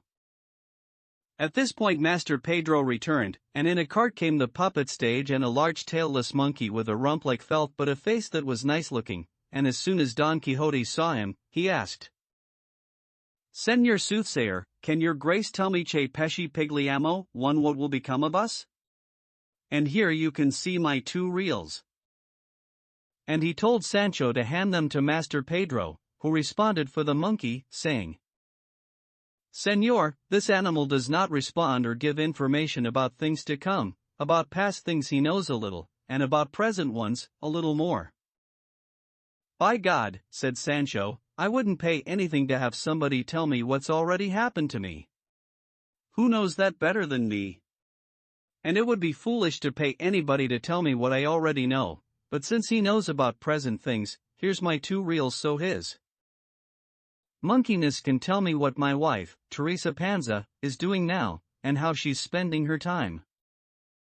Master Pedro refused to take the money, saying, "I don't wish to receive payment ahead of time, before the service has been provided." And he hit his left shoulder twice with his right hand, and the monkey leaped onto it, put his mouth up to his ear, clicked his teeth together very quickly, and after doing this for the length of time it takes to say a credo, gave another leap down to the floor, and when he did this, Master Pedro rushed to kneel in front of Don Quixote, and throwing his arms around his legs, he said, "I embrace these legs as I would embrace the 2 pillars of Hercules, O illustrious revivifier of a now forgotten knight-errantry. O never sufficiently praised knight, Don Quixote of La Mancha, courage of the faint-hearted, support of those about to fall, strong arm of those who have fallen, comfort and consolation of all who are unfortunate." Don Quixote was dumbfounded, Sancho astounded, the cousin baffled, the page stunned, the man who told about the braying stupefied, the innkeeper perplexed, and, in short, all who heard the words of the puppet master were amazed, but he continued, saying, "And you, O worthy Sancho Panza, the best squire of the best knight in the world, be of good cheer. Your good wife, Teresa, is well, and at this very moment she is carding a pound of flax. To be more specific, on her left is a broken-mouthed jug that holds a good measure of wine, and with it she keeps her spirits up as she works." "I can believe that," responded Sancho, "because she's a wonderful woman, and except for her being jealous, I wouldn't trade her for the giantess Andandona, too, who, according to my master, was a very honorable and upright woman. My Teresa is one of those women who won't let themselves fare badly even at the expense of their heirs." "Now I say," said Don Quixote at this point, "that the man who reads a good deal and travels a good deal, sees a good deal and knows a good deal. I say this because what argument would have been enough to persuade me that there are monkeys in the world who can soothsay, as I have just seen with my own eyes? Because I am the very same Don Quixote of La Mancha mentioned by this good animal, although he has gone a little too far in praising me, but no matter, I give thanks to heaven, who granted me a gentle and compassionate spirit, always inclined to do good to everyone and evil to none." "If I had money," said the page, "I'd ask this noble monkey what will happen to me on the travels I'm undertaking."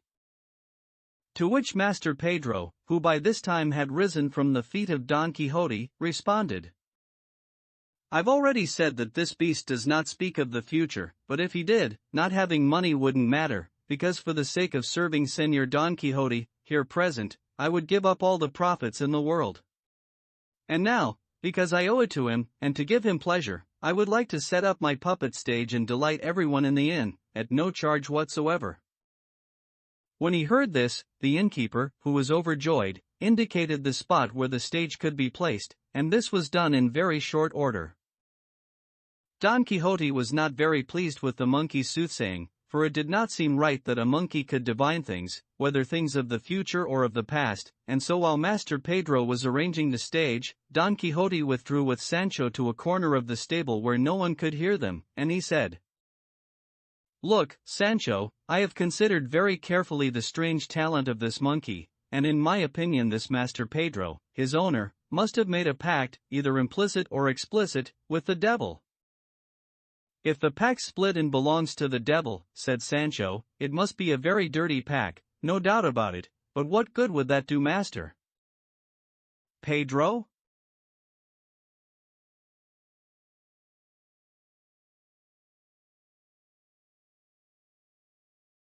"You do not understand me, Sancho. I mean only that he must have made some agreement with the devil to grant this talent to the monkey so that Master Pedro could earn his living, and when he is rich the devil will take his soul, which is precisely what the universal enemy wishes. And what makes me believe this is seeing that the monkey replies only to past or present things, which is as far as the devil's knowledge can go. Future things cannot be known except through conjecture, and only occasionally, for knowing all times and moments is reserved to God alone, and for him there is no past or future, everything is present. And this being true, as it is clear that this monkey speaks in the style of the devil, and I am amazed that he has not been denounced to the Holy Office, and examined, and forced to tell by whose power he divines, for it is also clear that this monkey is not an astrologer, and neither he nor his master casts, or knows how to cast, the astrological charts used so widely now in Spain that there's not a fishwife, page, or old cobbler who does not presume to cast a chart as if it were the knave and a pack of cards lying on the floor, corrupting the marvelous truths of science with their lies and ignorance. I know of a lady who asked one of them if a small lapdog she had would become pregnant and give birth, and how many pups she would have and what color they would be. To which our noble astrologer responded that the dog would become pregnant and give birth to 3 pups, 1 green, 1 red, and 1 spotted, provided that the dog was mounted between 11 and 12 in the morning, or at night, and that it took place on a Monday or a Saturday, and what happened was that 2 days later the little dog died of indigestion, and the noble prognosticator was credited in the town with being a very accurate caster of charts, a reputation that all or most astrologers have. "Even so," said Sancho, "I would like your grace to tell Master Pedro to ask his monkey if what happened to your grace in the cave of Montesinos is true. In my opinion, begging your grace's pardon, it was all deceptions and lies, or at least nothing but dreams. Everything is possible, responded Don Quixote, but I shall do as you advise, although I still have certain scruples in that regard. As they were speaking, Master Pedro came looking for Don Quixote to tell him that the puppet stage was ready, and that his grace should come to see it because it was worthwhile. Don Quixote told him what he was thinking and implored him to first ask his monkey to tell him if certain things that had occurred in the cave of Montesinos were dreamed or true, because it seemed to him that they were both. To which Master Pedro, without saying a word, brought back his monkey, and standing in front of Don Quixote and Sancho, he said, "Look, noble monkey, this knight wishes to know if certain things that happened to him in a cave called Montesinos were false or true." And after his master had made the usual signal, the monkey jumped onto his left shoulder and spoke to him, apparently, in his ear, and then Master Pedro said, "The monkey says that some of the things your grace saw, or experienced, in the aforesaid cave are false, and some are true, and this is all he knows, nothing more, with regard to this question, and if your grace should wish to know more, next Friday he will respond to everything you ask of him, but for the moment he has used up his abilities, and they won't return until Friday, as he has said." "Didn't I say," said Sancho, "that I couldn't believe, Señor, that everything your grace said about what happened in the cave was true, not even half?" "Events will tell the truth of things, Sancho," responded Don Quixote, "for time, which reveals all things, brings everything into the light of day even if it is hidden in the bowels of the earth. Enough of that for now, let us go to see the puppet show of our good Master Pedro, for I believe it must hold some surprises." "What do you mean, some?" responded Master Pedro. 60,000 are contained in this show of mine. I tell your grace, Señor Don Quixote, that it is one of the most spectacular things in the world today, but operibus credite, id non verbis. Point 3 and now to work, for it is getting late, and we have much to do and say and show. Don Quixote and Sancho did as he asked and went to the place where the stage was set up for all to see, and it was filled with the light of little wax candles that made it look colorful and resplendent. As soon as they arrived, Master Pedro went inside the puppet theater, for it was he who would manipulate the figures in the play, and outside stood a boy, a servant of Master Pedro's, to act as interpreter and narrator of the mysteries on stage. In his hand he held a rod with which he pointed to the figures as they came out. When everyone in the inn was sitting, and some standing, in front of the stage, and Don Quixote, Sancho, the page, and the cousin were settled in the best places, the interpreter began to say what will be heard and seen by those who hear or see the following chapter. Chapter 26, in which the diverting adventure of the puppet master continues, along with other things that are really very worthwhile. All fell silent, both Tyrians and Trojans. 1. I mean to say, all those looking at the stage were waiting to hear the words of the narrator regarding its marvels when the sound of a large number of drums and trumpets was heard, and a good deal of artillery firing. Then the sound soon ended and the boy raised his voice and said, "This true history, presented here for your graces, is taken literally from the French chronicles and Spanish ballads which are in the mouths of everyone, even children, on our streets. It tells of how Señor Don Gaiferos freed his wife, Melisendra, who was held captive in Spain by the Moors, in the city of Sansuena, which was the name given in those days to the city of Zaragoza. 2. And your graces can see there how Don Gaiferos is playing backgammon, as they sing in the song. Don Gaiferos is playing at backgammon, his lady Melisendra is forgotten. Point 3. And the personage who appears now with a crown on his head and a scepter in his hands is the Emperor Charlemagne, the supposed father of Melisendra, and he, angry at seeing the idleness and neglect of his son-in-law, comes to reprimand him. Notice how earnestly and heatedly he reprimands him, as if he wanted to hit him half a dozen times on the head with his scepter, and there are even authors who say that he did hit him, and hit him hard, and after saying many things to him about the danger to his honor because he would not obtain the liberty of his wife, they say that he said to him, "I have said enough, look to it." 4.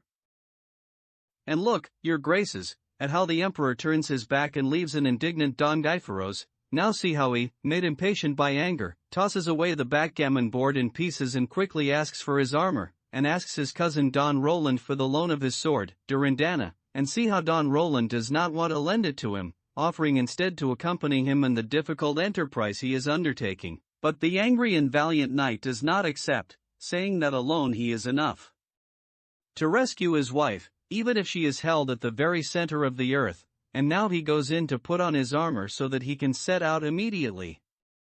Your graces, turn your eyes to the tower that you see there. It is one of the towers of Zaragoza's castle fortress now called La Aljaferia, and that lady you see on the balcony, dressed in the Moorish fashion, is the peerless Melisendra, who would often stand there, and look at the road to France, and turn her thoughts to Paris and her husband, finding consolation in her captivity. Look too at what is happening now, perhaps unlike anything you have ever seen before. Don't you see that Moor stealing up behind Melisendra on tiptoe, his finger to his lips? Well, look at how he kisses her right on the mouth, and how quickly she spits and wipes her mouth with the white sleeve of her dress, and how she laments, and in her grief tears at her beautiful hair as if it were to blame for the offense. Look too at that somber Moor in the passageway, King Marsilio of Sansuena, who saw the insolence of the other Moor, had him arrested, though he was a relative and a great favorite, and ordered him to be given 200 lashes and to be taken through the usual streets of the city, with town criers walking before and armed bailiffs coming behind. 5 And see here where they are coming to carry out the sentence so soon after the crime was committed, because the Moors don't have the indictment of the accused and remanded to custody that we do. Boy, said Don Quixote in a loud voice, tell your story in a straight line and do not become involved in curves or transverse lines, for to get a clear idea of the truth, one must have proofs and more proofs. And from the interior, Master Pedro also said, Boy, tend to your business and do what that gentleman says, that's the right thing to do, go on with your plain song and don't get involved in counterpoints that usually break because they're so refined. I will, responded the boy, and he continued, saying, This figure who appears here on horseback, wrapped in a Gascony cape, is Don Gaiferos himself, and see his wife, who has been avenged for the insolence of the enamored Moor, looking better and more tranquil as she stands at the window of the tower and talks to her husband, thinking he is a passer-by, and saying to him all those words and phrases in the ballad that says, Seigneur Knight, if you're bound for France, then ask after Don Gaiferos. I won't recite them now because going on too long gives rise to boredom. It's enough to see how Don Gaiferos reveals his identity, and through her joyful gestures Melisendra lets us know that she has recognized him, and now we see her letting herself down from the balcony in order to sit on the hindquarters of her good husband's horse. But oh! What misfortune! The lace of her skirt has caught on some of the wrought iron at the balcony, and she hangs in midair and cannot reach the ground. But see how merciful heaven sends help at the moment of greatest need, for here comes Don Gaiferos, and not worrying about tearing the rich skirt, he grasps her and simply pulls her down to the ground, and then in a leap he sets her on his horse's hindquarters, astride like a man, and tells her to hold on tight and places her arms over his shoulders and crosses them on his chest so that she doesn't fall, since Senora Melisendra was not accustomed to this kind of riding. See too how the neighing of the horse shows that he is content to be carrying the valiant and beautiful burden of his lord and lady. See how they turn their backs and leave the city, and with joy and delight take the road to Paris. Go in peace, O peerless pair of true lovers! May you arrive safely in your own dear country, and may fortune place no obstacle in the way of your happy journey. May the eyes of your friends and relations see you enjoy your days in peace and tranquility, and may those granted you in this life be as many as those of Nestor. 6. At this point Master Pedro once again raised his voice, saying, Simplicity, boy, don't be arrogant, all affectation is bad. The interpreter said nothing in reply but went on, saying, There was no lack of curious eyes, the kind that tend to see everything, to see Melisendra descend from the balcony and mount the horse, and they informed King Marsilio, who immediately gave orders to sound the call to arms, and see how soon this is done, and how the city is flooded with the sound of the bells that ring from all the towers of the mosques. No, that is wrong, said Don Quixote. Master Pedro was incorrect in the matter of the bells, for the Moors do not use bells but drums and a kind of flute that resembles our flageolet, and there is no doubt that ringing bells in Sansuena is a great piece of nonsense. This was heard by Master Pedro, who stopped the ringing and said, "Your Grace should not concern yourself with trifles, Señor Don Quixote, or try to carry things so far that you never reach the end of them. Aren't 1,000 plays performed almost every day that are full of 1,000 errors and pieces of nonsense, and yet are successful productions that are greeted not only with applause but with admiration? Go on, boy, and let them say what they will, for as long as I fill my purse, there can be more errors than atoms in the sun." "That is true," replied Don Quixote. And the boy said, "Look at the number of brilliant horsemen riding out of the city in pursuit of the two Catholic lovers. Look at how many trumpets blare, how many flutes play, how many drums and tabors sound. I am afraid they will overtake them and bring them back tied to the tail of their own horse, which would be an awful sight." And Don Quixote, seeing and hearing so many Moors and so much clamor, thought it would be a good idea to assist those who were fleeing, and rising to his feet, in a loud voice he said, "I shall not consent, in my lifetime and in my presence, to any such offense against an enamored knight so famous and bold as Don Gaiferos. Halt, you low-born rabble, do not follow and do not pursue him unless you wish to do battle with me." And speaking and taking action, he unsheathed his sword, leaped next to the stage, and with swift and never-before-seen fury began to rain down blows on the crowd of Moorish puppets, knocking down some, beheading others, ruining this one, destroying that one, and among many other blows, he delivered so powerful a downstroke that if Master Pedro had not stooped, crouched down, and hunched over, he would have cut off his head more easily than if it had been so much marzipan. Master Pedro cried out, saying, "Your Grace must stop, Señor Don Quixote, and realize that the ones you are overthrowing, destroying, and killing are not real Moors but only pasteboard figures. Sinner that I am, you are destroying and ruining everything I own." But this did not keep Don Quixote from raining down slashes, two-handed blows, thrusts, and backstrokes. In short, in less time than it takes to tell about it, he knocked the puppet theater to the floor, all its scenery and figures cut and broken to pieces, King Marsilio was badly wounded, and Emperor Charlemagne's head and crown were split in two. The audience of spectators was in a tumult, the monkey ran out the window and onto the roof, the cousin was fearful, the page was frightened, and even Sancho Panza was terrified, because, as he swore when the storm was over, he had never seen his master in so wild a fury.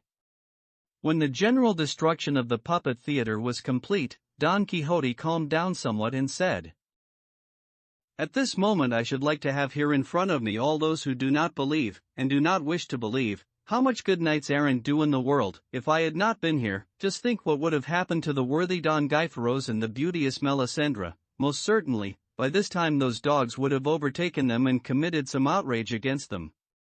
In brief, long live knight-errantry, over and above everything in the world today." "Long life and good fortune," said Master Pedro in a faint voice. "And nothing but death for me, for I am so unfortunate that I can say with King Don Rodrigo, 'Yesterday the Lord of all Spain, today not even a tower that I can call my own. 7. Not half an hour ago, not even half a moment, I was the master of kings and emperors, my stables and coffers and sacks filled with infinite horses and countless treasures, and now I am desolate and dejected, impoverished and a beggar, and worst of all, without my monkey, and by my faith, it will be like pulling teeth to get him back again, and all because of the ill-considered rage of this knight, who, they say, protects orphans, and rights wrongs, and does other charitable works, and in me alone have his generous intentions come to naught. Praise be to blessed heaven, where the seats are sublime. In short, the Knight of the Sorrowful Face has certainly brought sorrow to my figures and puppets." Sancho Panza was deeply affected by the words of Master Pedro, and he said, "Don't cry, Master Pedro, and don't wail, or you'll break my heart, and let me tell you that my master, Don Quixote, is so Catholic and scrupulous a Christian that if he realizes he's done you any harm, he'll tell you so and want to pay and satisfy you, and with interest. If Señor Don Quixote would pay me even in part for the figures he has destroyed, I would be happy, and his grace would satisfy his conscience, because there is no salvation for the man who holds another's property against the will of the owner and does not return it." "That is true," said Don Quixote, but until now I did not know that I had anything of yours, Master Pedro." "What do you mean?" responded Master Pedro. "These relics lying on the hard and sterile ground, what scattered and annihilated them but the invincible strength of that mighty arm? And whose bodies were they but mine? And how did I earn my living except with them?" "Now I believe," said Don Quixote at this point, "what I have believed on many other occasions: the enchanters who pursue me simply place figures as they really are before my eyes, and then change and alter them into whatever they wish. I tell you really and truly, you gentlemen who can hear me, it seemed to me that everything that happened here was actually happening, that Melisendra was Melisendra, Don Gaiferos Don Gaiferos, Marsilio Marsilio, and Charlemagne Charlemagne. For that reason I was overcome by rage, and to fulfill the obligations of the knight-errantry I profess, I wanted to give my help and favor to those who were fleeing, and to this worthy end I did what you have seen. If matters have turned out otherwise, the fault is not mine but lies with the wicked creatures who pursue me. Even so, although my error was not the result of malice, I wish to sentence myself to pay the costs. Let Master Pedro decide what he wants for the damaged puppets, for I offer to pay him immediately in good, standard Castilian coin." Master Pedro bowed, saying, "I expected no less from the extraordinary Christianity of the valiant Don Quixote of La Mancha, a true shelter and protection for all needy and impoverished wanderers. In this the noble innkeeper and the great Sancho will be mediators between your grace and me, and assessors of what the demolished figures are worth, or might have been worth."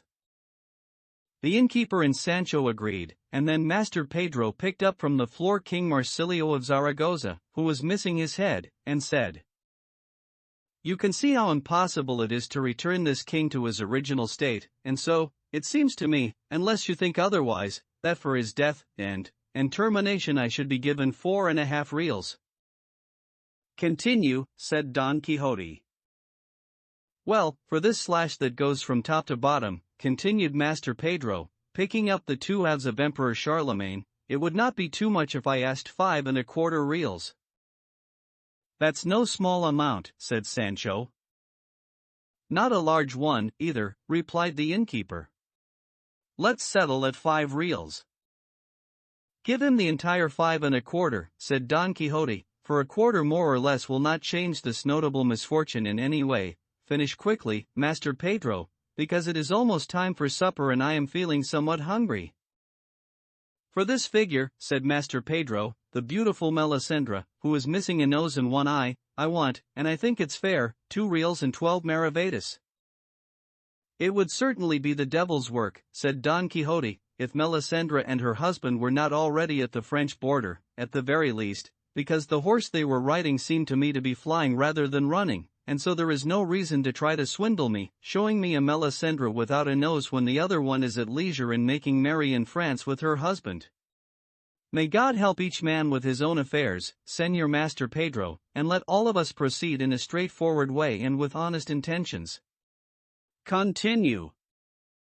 Master Pedro, who saw that Don Quixote was slipping back into madness and returning to his earlier theme, did not want him to get away, and so he said, "This can't be Melisendra, it must be one of her maids, and so if you give me 60 maravedis for her, I'll consider myself satisfied and well paid." In this fashion, prices were set for many other destroyed puppets, which were later modified by the 2 arbitrating judges to the satisfaction of all parties and reached a total of 40.75 reals. In addition to this amount, which Sancho immediately took out of the purse and paid to him, Master Pedro requested 2 reals for the effort of catching the monkey. "Give them to him, Sancho," said Don Quixote, "not for catching the monkey, but for bending his elbow. 8 and I would give 200 more as a reward to the person who could tell me with certainty that Señora Dona Melisendra and Señor Don Gaiferos were in France now with their people." "No one could tell us that better than my monkey," said Master Pedro, "but not even the devil can catch him now, though I imagine that affection and hunger will force him to look for me tonight, and God will bring the dawn, and then we'll see." In short, the storm over the puppet show came to an end, and everyone ate supper in peace and good fellowship, at Don Quixote's expense, for he was generous in the extreme. Before daybreak the man carrying the lances and halberds left, and shortly after dawn the cousin and the page came to take their leave of Don Quixote, the one to return home and the other to continue his journey, and to help him on his way. Don Quixote gave the page a dozen reals. Master Pedro did not wish to engage in further disputes with Don Quixote, whom he knew very well, and so he arose before the sun, and after gathering up the relics of his puppet theater and his monkey, he also set out to seek adventures. The innkeeper, who did not know Don Quixote, was as astonished by his madness as by his generosity. To conclude, Sancho paid him very well, by order of his master, and when it was almost 8 in the morning they said goodbye, left the inn, and took to the road, where we shall leave them, for that will afford us the opportunity to recount other things that are pertinent to the narration of this famous history. Chapter 27, in which the identities of Master Pedro and his monkey are revealed, as well as the unhappy outcome of the braying adventure, which Don Quixote did not conclude as he had wished and intended. Cide Hamete, the chronicler of this great history, begins this chapter with the words "I swear as a Catholic Christian," to which his translator says that Cide Hamete swearing as a Catholic Christian when he was a Moor, which he undoubtedly was, meant only that just as the Catholic Christian, when he swears, or should swear the truth, and tell the truth in everything he says, so too he was telling the truth, as if he were swearing as a Catholic Christian, when he wrote about Don Quixote. Especially when he told who Master Pedro was, as well as the soothsaying monkey who had amazed all those towns and villages with his divinations. He says, then, that whoever read the first part of this history will remember very clearly Gines de Pasamonte, to whom, along with the other galley slaves, Don Quixote gave his freedom in the Sierra Morena, a charitable act that was repaid with ingratitude and thanklessness by those ill-intentioned and badly behaved people. This Gines de Pasamonte, whom Don Quixote called Ginesillo de Parapilla, was the man who stole Sancho Panza's donkey, and since the how and when of that theft were not included in the first part through an error of the printers, many have been led to attribute this printing error to the author's defective memory. To be brief, Gines stole the donkey when Sancho was sleeping on its back, using the same trick and device that Brunello used when Sacripant was at Albraca, and he took the horse out from between his legs, and then Sancho recovered the donkey, as has already been recounted.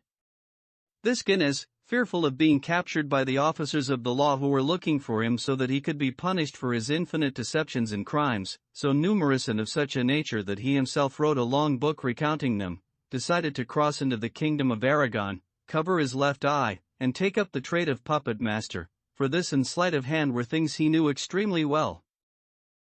It so happened that from a group of freed Christians who had come from Barbary he bought the monkey and taught it to jump onto his shoulder at a certain signal and then whisper, or seem to whisper, in his ear. When he had done this, before he would enter any village where he was taking his puppet theater and monkey, he would learn in a nearby village, or from anyone he could, what specific things had happened in the village and to whom, and after he had committed them to memory, the first thing he did was put on his puppet show, sometimes playing one story and sometimes another, but all of them happy, and joyful, and well known. When the show was over, he proclaimed the abilities of his monkey, telling the audience that he could see everything past and present, but that he had no skill in divining the future. For the answer to each question he would ask for 2 reals, and for some he lowered the price, depending on the mood of the questioners. On occasion he would stay in houses where he would know certain incidents that had happened to the people who lived there, and even though they did not ask anything because they did not want to pay, he would signal the monkey and then say that the animal had said something that fit perfectly with those incidents. In this fashion he gained remarkable credibility, and everyone came to see him. On other occasions, since he was so intelligent, he responded so that the answers matched the questions, and since no one examined him or pressed him to say how his monkey could be a soothsayer, he made a monkey of them all and filled his pockets. As soon as he entered the inn he recognized Don Quixote and Sancho, and this made it easy for him to astound Don Quixote and Sancho Panza and everyone at the inn. But it would have cost him dear if Don Quixote had lowered his hand a little when he cut off King Marsilio's head and destroyed all his knights, as related in the previous chapter. This is what there is to say about Master Pedro and his monkey. Returning to Don Quixote of La Mancha, I will say that after he left the inn, he decided to first see the banks of the Ebro River and the surrounding region before entering the city of Zaragoza, since he had enough time for everything before the tourney began. This was his intention as he traveled along the road, and he rode on it for 2 days without anything occurring that was worth writing down, and then on the third day, as he was riding up a hill, he heard the loud sounds of drums and trumpets and the firing of harquebuses. At first he thought a regiment of soldiers was passing through, and in order to see them he spurred Rocinante and rode up the hill, and when he reached the top he saw at the foot of the hill what appeared to be more than 200 men armed with a variety of weapons, such as pikes, crossbows, battle-axes, halberds, lances, a few harquebuses, and a good number of bucklers. He rode down the hillside and came so close to the squadron that he clearly saw the banners, observing the colors and noting the devices they displayed, especially one, a standard or pennant of white satin on which was painted, in a very lifelike manner, a donkey that seemed to be a small Sardinian, one with his head raised, mouth open, and tongue out, as if in the act and posture of braying. Around him these 2 verses were written in large letters. 2 mayors of 2 towns, they brayed, and not in vain. By means of this emblem Don Quixote assumed that these people were from the braying village, and he told Sancho this as he read to him what was written on the banner.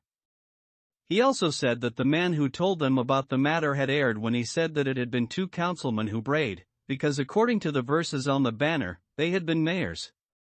To which Sancho Panza responded, "Señor, that's of no importance, because it well might be that the councilmen who brayed in time became the mayors of their villages, and so can be called by both titles, especially since it doesn't matter to the truth of the history if the brayers were mayors or councilmen, since they really did bray, and a mayor's as good as a councilman for braying." In short, they realized and concluded that the offended village was coming out to do battle with another that had insulted it more than it was proper and fitting for good neighbors to do. Don Quixote approached them, to the great sorrow of Sancho, who never liked to find himself involved in these kinds of situations. The men in the squadron welcomed him into their midst, believing he was one of their supporters. Don Quixote, raising his visor, rode with a gallant air and bearing up to the standard with the donkey, were the most distinguished men in the army, astounded with the usual astonishment that struck all those who saw him for the first time, gathered round to see him. Don Quixote, finding them so intent on looking at him, but not saying anything to him or asking any questions, wanted to take advantage of their silence by breaking his, and he raised his voice and said, "Good sirs, as earnestly as I can I beg you not to interrupt a statement I wish to make, unless you see that it offends and angers you. If this should happen, at the smallest sign from you I shall place a seal on my mouth and a clamp on my tongue." Everyone told him to say whatever he wished and they would gladly listen to him. With this license, Don Quixote continued, saying, "I, señors, am a knight-errant whose practice is arms and whose profession is favoring those in need of favor and helping those in distress. Some days ago I learned of your misfortune and the cause that moves you to constantly take up arms and seek revenge against your enemies, and having reflected time and time again on your case, I find that, according to the laws of the duel, you are mistaken in considering yourselves insulted, because no single individual can insult an entire village except by challenging it as a whole with being a traitor, since he does not know who in particular committed the treasonous act. We have an example of this in Don Diego Ordóñez de Lara, too, who challenged the entire population of Zamora because he did not know that Valido Dolfos alone had committed the treason of killing his king, and so he challenged them all, and all were entitled to seek revenge and respond, although it is certainly true that Señor Don Diego took it a little too far and even went beyond the limits of the challenge, for he had no reason to challenge the dead, the water, the loaves of bread, those about to be born, or all the other things that are mentioned there. 3. But then, when anger overcomes mother wit, no father, tutor, or restraint can curb the tongue. Since it is true that a single individual cannot offend an entire kingdom, province, city, nation, or people, it is evident that there is no reason to come out to avenge the challenge of the offense, for it is not one. Imagine if people from the village of the Reloja were constantly killing those who called them by that name, or if the fusspots, the eggplant eaters, the whalers, the soap makers did 5 or any of the other names and nicknames that are always in the mouths of boys and people of little worth. Imagine if all these noble towns were to take offense and seek vengeance, their swords, like the slide on a sackbut, constantly going in and out in any dispute, no matter how trivial. No, no, God would not permit nor desire that. Prudent men in well-ordered nations take up arms and unsheath their swords and risk their persons, lives, and fortunes for only 4 reasons. First, in defense of the Catholic faith. Second, in self-defense, which is a natural and divine law. Third, in defense of their honor, their family, and their fortune. Fourth, to serve their king in a just war. And if we wish to add a fifth, which can be considered the second, it is in defense of their country. To these 5 capital causes we can add a few others that are just unreasonable and oblige men to take up arms, but anyone who does so for trifles and matters that are more laughable and amusing than insulting seems to lack all good sense. Moreover, taking unjust revenge, and no revenge can be just, is directly contrary to the holy law we profess, which commands us to do good to our enemies and love those who hate us, a commandment that, although it seems somewhat difficult to obey, is not. Except for those who care less for God than for the world, and more for the flesh than for the spirit, because Jesus Christ, God and true man, who never lied, nor could he lie, nor can he, being our lawgiver, said that his yoke was gentle and his burden light, and so, he would not command something that was impossible to obey. Therefore, Señors, your graces are obliged by divine and human laws to make peace. The devil take me, said Sancho to himself, if this master of mine isn't a theologian, and if he isn't, then he's as much like one as 2 peas in a pod. Don Quixote took a breath, and seeing that they were still listening silently, he wished to continue his speech, and would have if Sancho, with his usual keenness, had not intervened when, seeing that his master had paused, he began to speak, saying, My master, Don Quixote of La Mancha, who was once called the Knight of the Sorrowful Face and is now called the Knight of the Lions, is a very prudent gentleman who knows Latin and Spanish like a bachelor, and in all his dealings and advice he proceeds like a very good soldier, and he knows all the laws and rules about what is called dueling like the back of his hand, and so there's nothing else to do but listen to what he says, and if you're wrong, let it be on my head, especially since they say that it's foolish to lose your temper just because you hear somebody bray. I remember, when I was boy, I used to bray whenever I felt like it, and nobody held me back, and I did it so well and so perfectly that when I brayed all the donkeys in the village brayed, but that didn't stop me from being my parents' son, and they were very honorable people, and even though this talent of mine was envied by more than a few of the conceited boys in my village, I didn't care at all. And so that you can see that I'm telling the truth, wait and listen, because if you know this, it's like knowing how to swim, once you've learned you never forget. And then he held his nose and began to bray so enthusiastically that all the nearby valleys resonated with the sound. But one of the men who was near him, thinking he was mocking them, raised a long pole that he had in his hand and hit him so hard with it that he knocked Sancho Panza to the ground, senseless. Don Quixote, who saw Sancho so badly treated, turned, his lance in hand, on the man who had hit him, but so many men came between them that it was not possible to avenge his squire. Instead, seeing that a storm of stones came raining down on him, and that he was being threatened by 1,000 crossbows and a similar number of harquebuses, all of them aimed at him, he turned Rocinante's reins and as fast as his best gallop could carry him, Don Quixote rode away, praying to God with all his heart to save him from that danger, and fearing at each step that a bullet would enter at his back and come out of his chest. At every moment he would take a breath to see if he still could. But the men in the squadron were content to see him flee, and they did not shoot at him. They put Sancho across his donkey as soon as he came to, and they allowed him to go after his master, not because he was alert enough to guide the animal, but because the donkey followed in Rocinante's footsteps since he did not like being without him.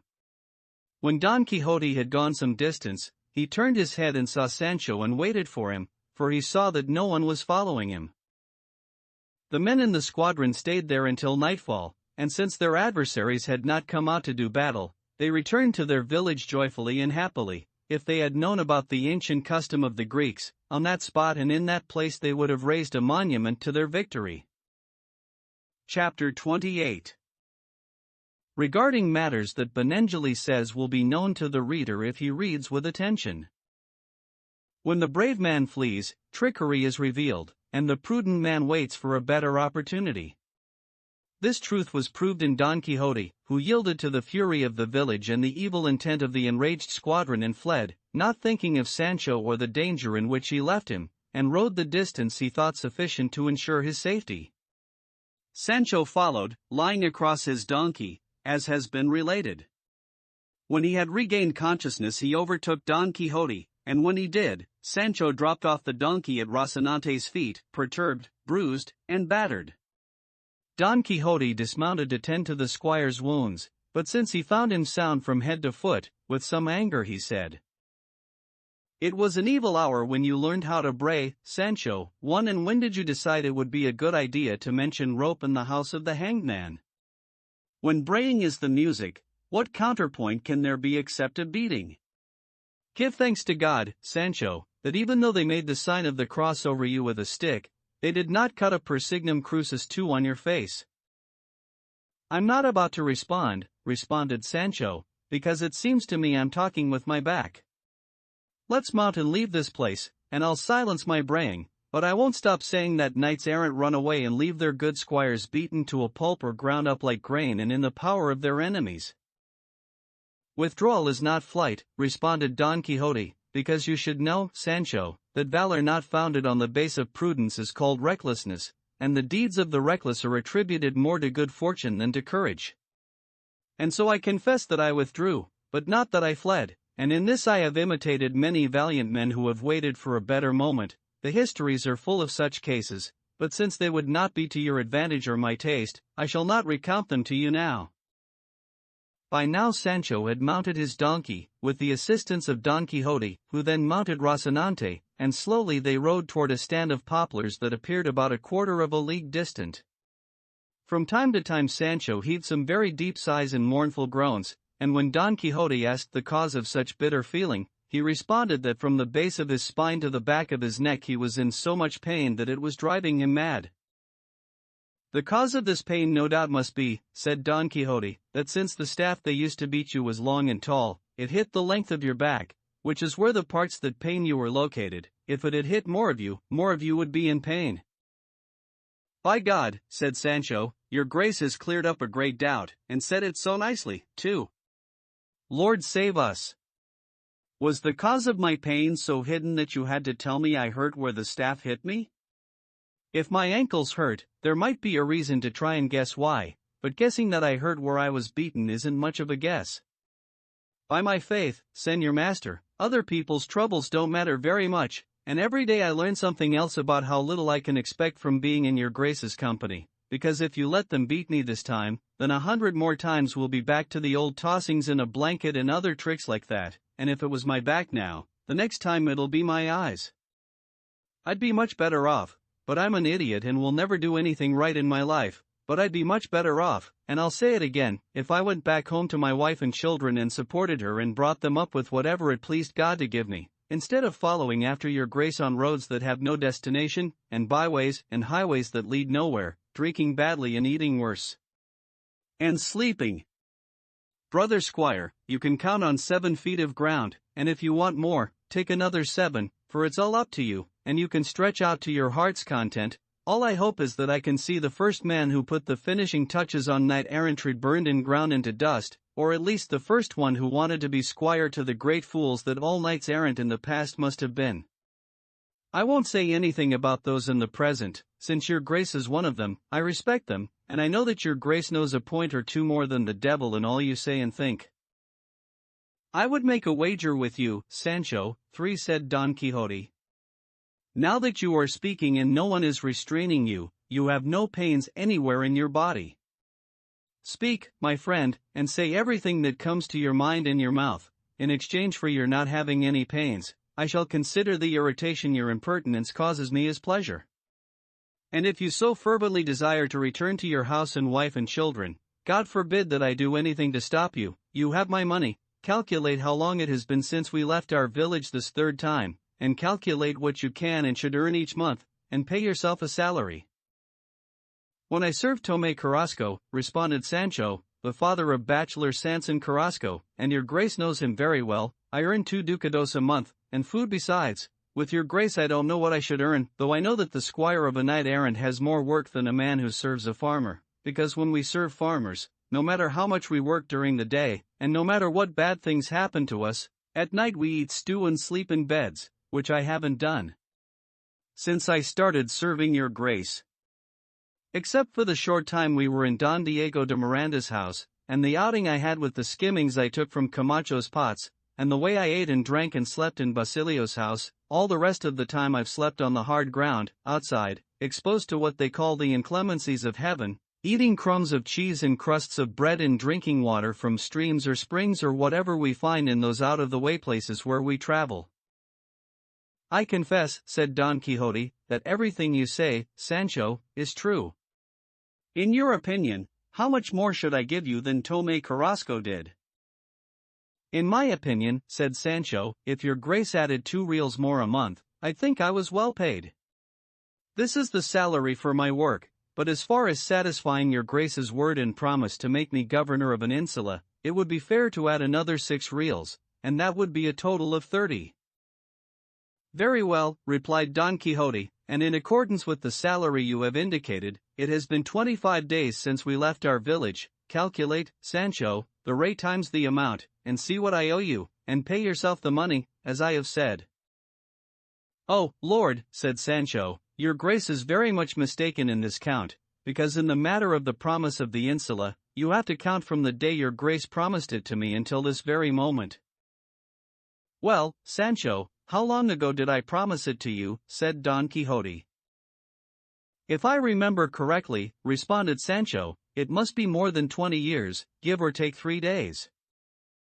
Don Quixote gave himself a great slap on the forehead and began to laugh very heartily, and he said, My travels in the Sierra Morena or in the course of all our sallies took barely 2 months, and you say, Sancho, that I promised you the insula 20 years ago?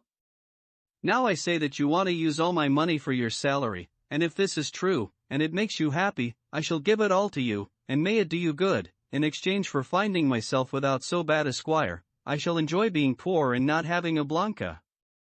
But tell me, you corrupter of the squirely rules of knight-errantry, where have you seen or read that any squire of a knight-errant has engaged his master in you have to give me this amount plus that amount every month for serving you?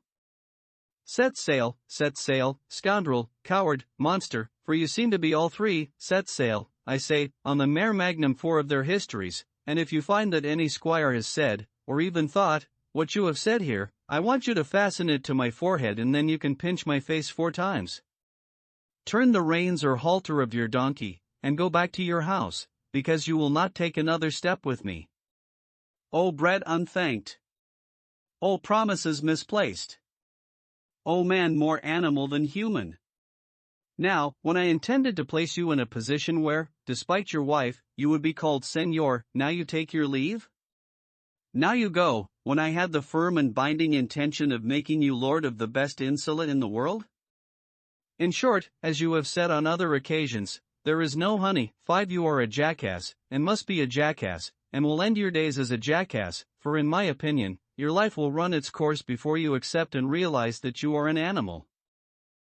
Sancho stared at Don Quixote as he was inveighing against him and felt so much remorse that tears came to his eyes, and in a weak and mournful voice he said, Señor, I confess that for me to be a complete jackass, all that's missing is my tail. If your grace wants to put one on me, I'll consider it well placed, and I'll serve you like a donkey for the rest of my days. Your grace should forgive me, and take pity on my lack of experience, and remember that I know very little, and if I talk too much, it comes more from weakness than from malice, and to err is human, to forgive, divine.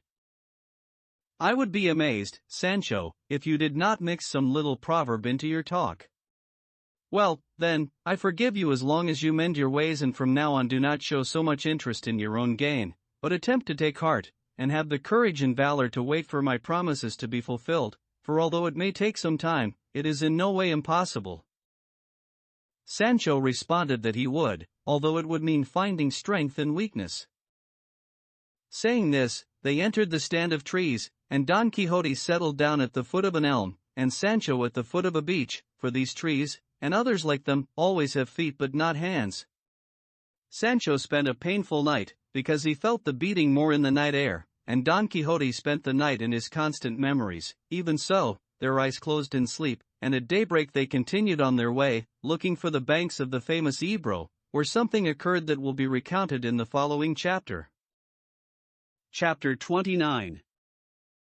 Regarding the famous adventure of the enchanted boat.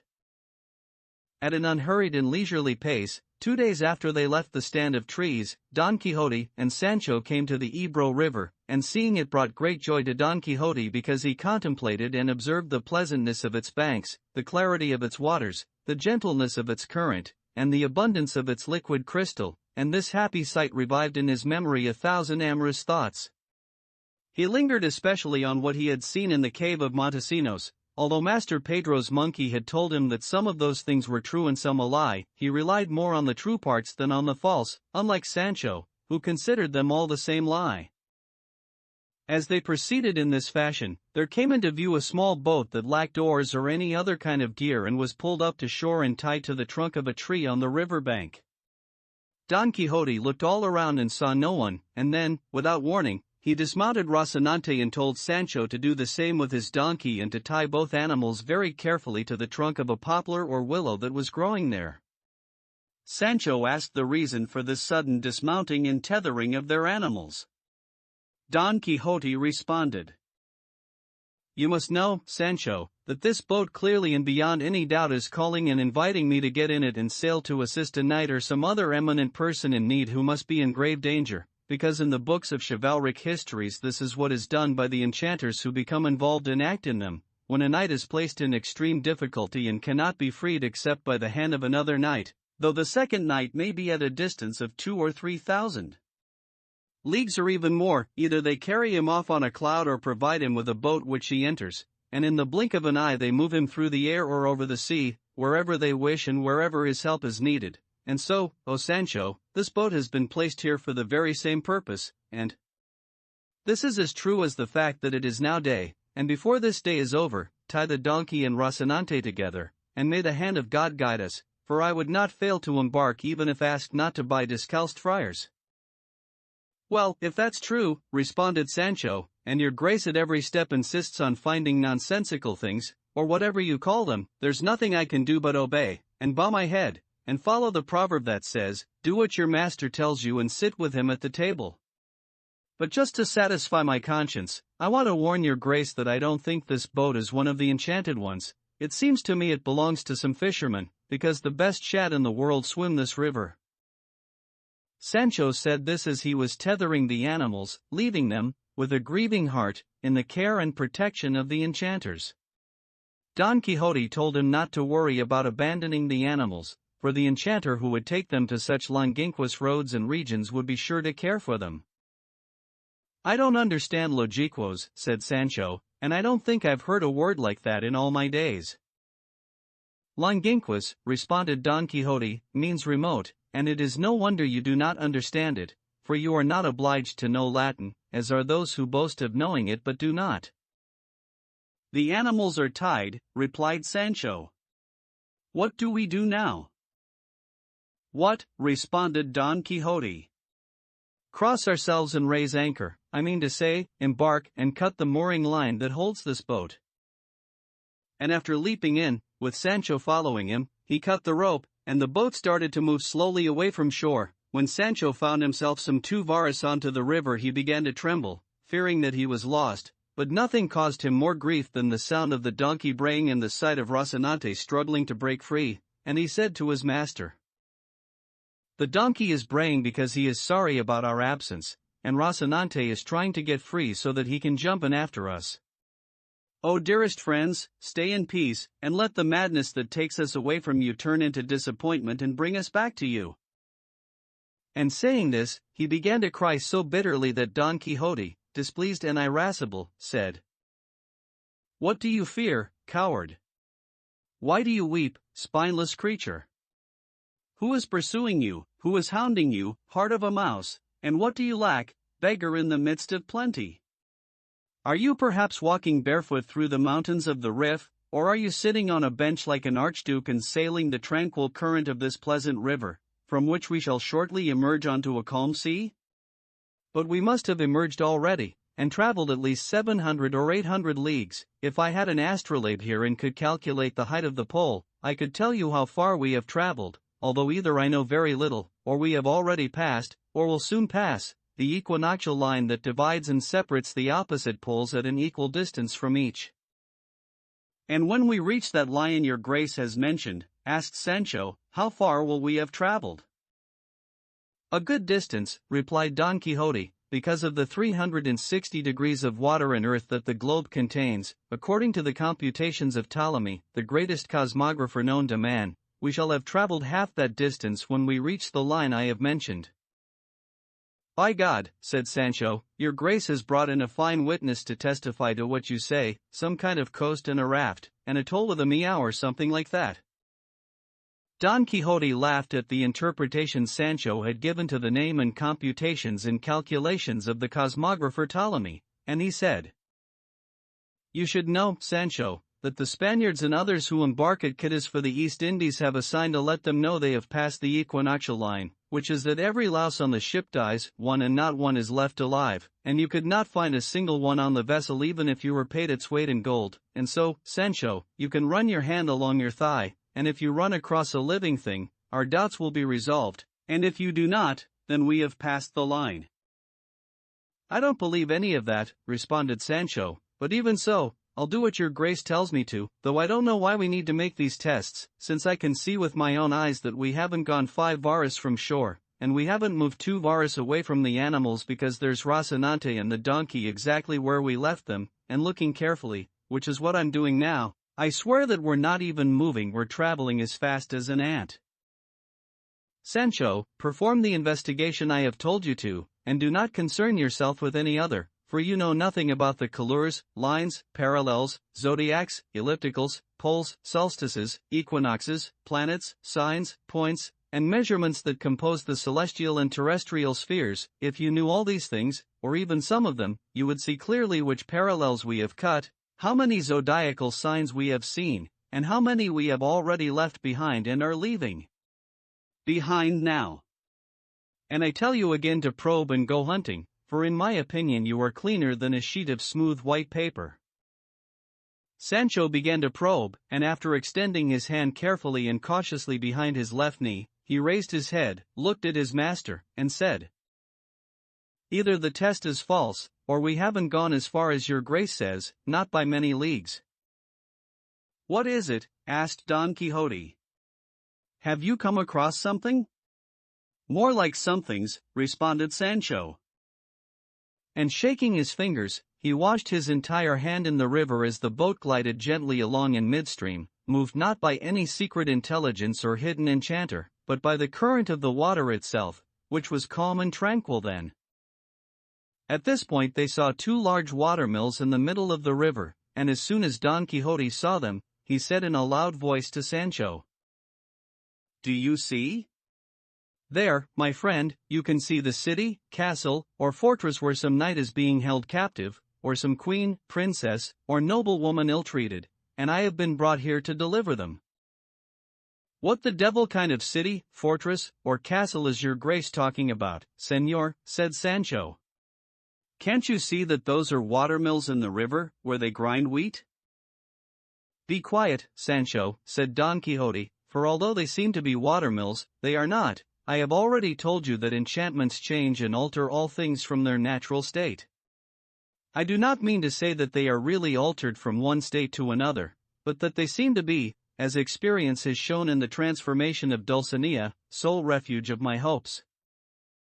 And then the boat, having entered the middle of the current, began to travel not quite so slowly as it had so far. Many of the millers in the watermills, who saw that the boat was coming down the river and would be swallowed up by the rushing torrent of the wheels, hurried out with long poles to stop it, and since they came out well-floured, their faces and clothes covered in dust from the flour, they were not a pretty sight. They were shouting, saying, You devils! Where are you going? Are you crazy? Do you want to drown and be smashed to pieces by those wheels? Did I not tell you, Sancho, said Don Quixote, that we had come to a place where I would show the valor of my arm? Look at the miscreants and scoundrels who have come out to meet me, look at the number of monsters who oppose me, look at their hideous faces grimacing at us. Well, now you will see, you villains. And standing up in the boat, with great shouts he began to threaten the millers, saying, Wicked and ill-advised rabble, set free and release the person, high-born or low dash, no matter his estate or quality, whom you hold captive in your fortress or prison, for I am Don Quixote of La Mancha, also known as the Knight of the Lions, for whom, by order of the heavens on high, the successful conclusion of this adventure has been reserved. And saying this, he put his hand on his sword and began to flourish it in the air against the millers, who, hearing but not understanding this nonsense, began to use their poles to stop the boat, which by now was entering the Millrace rapids. Sancho was on his knees, devoutly praying to heaven to save him from so clear a danger, which it did through the efforts and speed of the millers, who pushed against the boat with their poles and stopped it but could not keep it from capsizing and throwing Don Quixote and Sancho into the water. It was fortunate for Don Quixote that he knew how to swim like a goose, although the weight of his armor made him sink twice, and if it had not been for the millers, who jumped into the water and pulled them out, it would have been the end of them both. When they had been pulled to land, more soaked than dying of thirst, Sancho, on his knees, hands clasped, eyes turned up to heaven, asked God in a long and devout prayer to save him from any future rash desires and acts of his master. Then the fisherman arrived who owned the boat, which had been shattered by the wheels of the watermills, and seeing that it had been smashed to pieces, they began to strip Sancho and to demand that Don Quixote pay them, and he, very calmly, as if nothing had happened, told the millers and fishermen he would gladly pay for the boat on the condition that they willingly and without reservation turn over to him the person or persons whom they were holding captive in their castle. Are you out of your mind? What persons and what castle are you talking about? Responded one of the millers. Do you want to take the people who come to grind wheat at these mills? Enough! Don Quixote said to himself. It will be preaching in the desert to try to convince this rabble to take any virtuous action.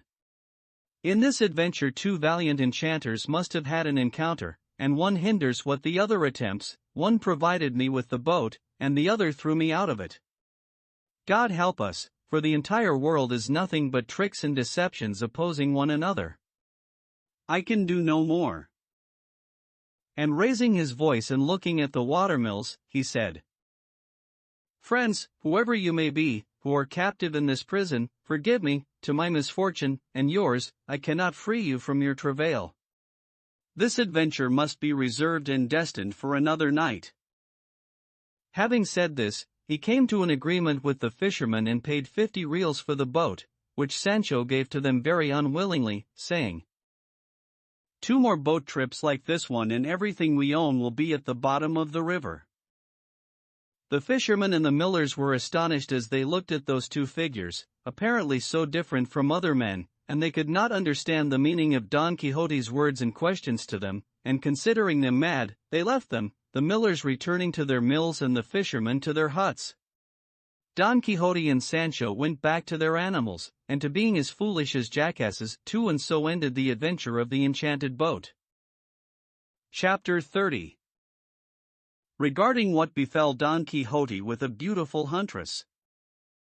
Knight and squire returned to their animals feeling rather melancholy and out of sorts, especially Sancho, for whom touching their store of money touched his very soul, since it seemed to him that taking anything away from it meant taking away the apple of his eye.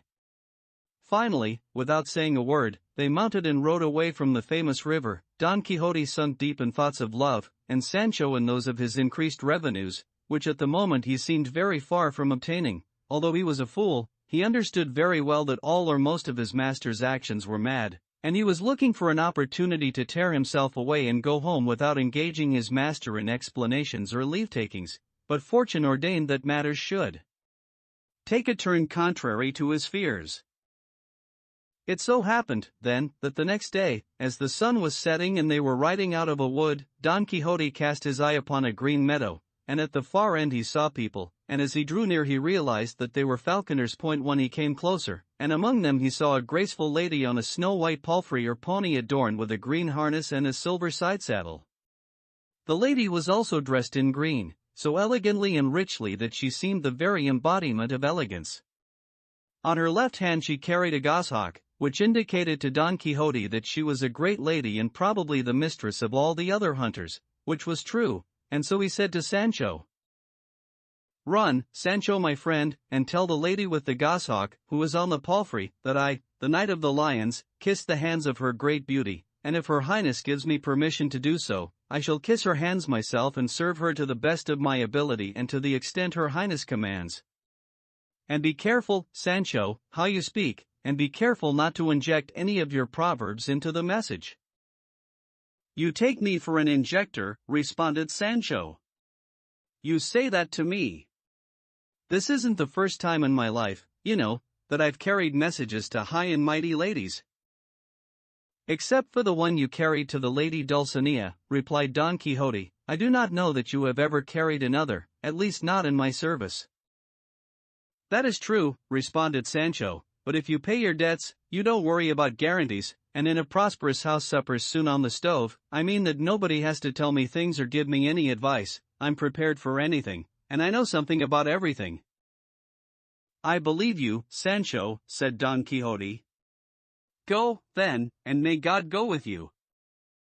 Sancho left at a trot, urging his donkey on to a faster pace than usual, and when he reached the beautiful huntress he dismounted, kneeled before her, and said, "Beautiful lady, that knight over there, called the Knight of the Lions, is my master, and I'm his squire, called Sancho Panza at home.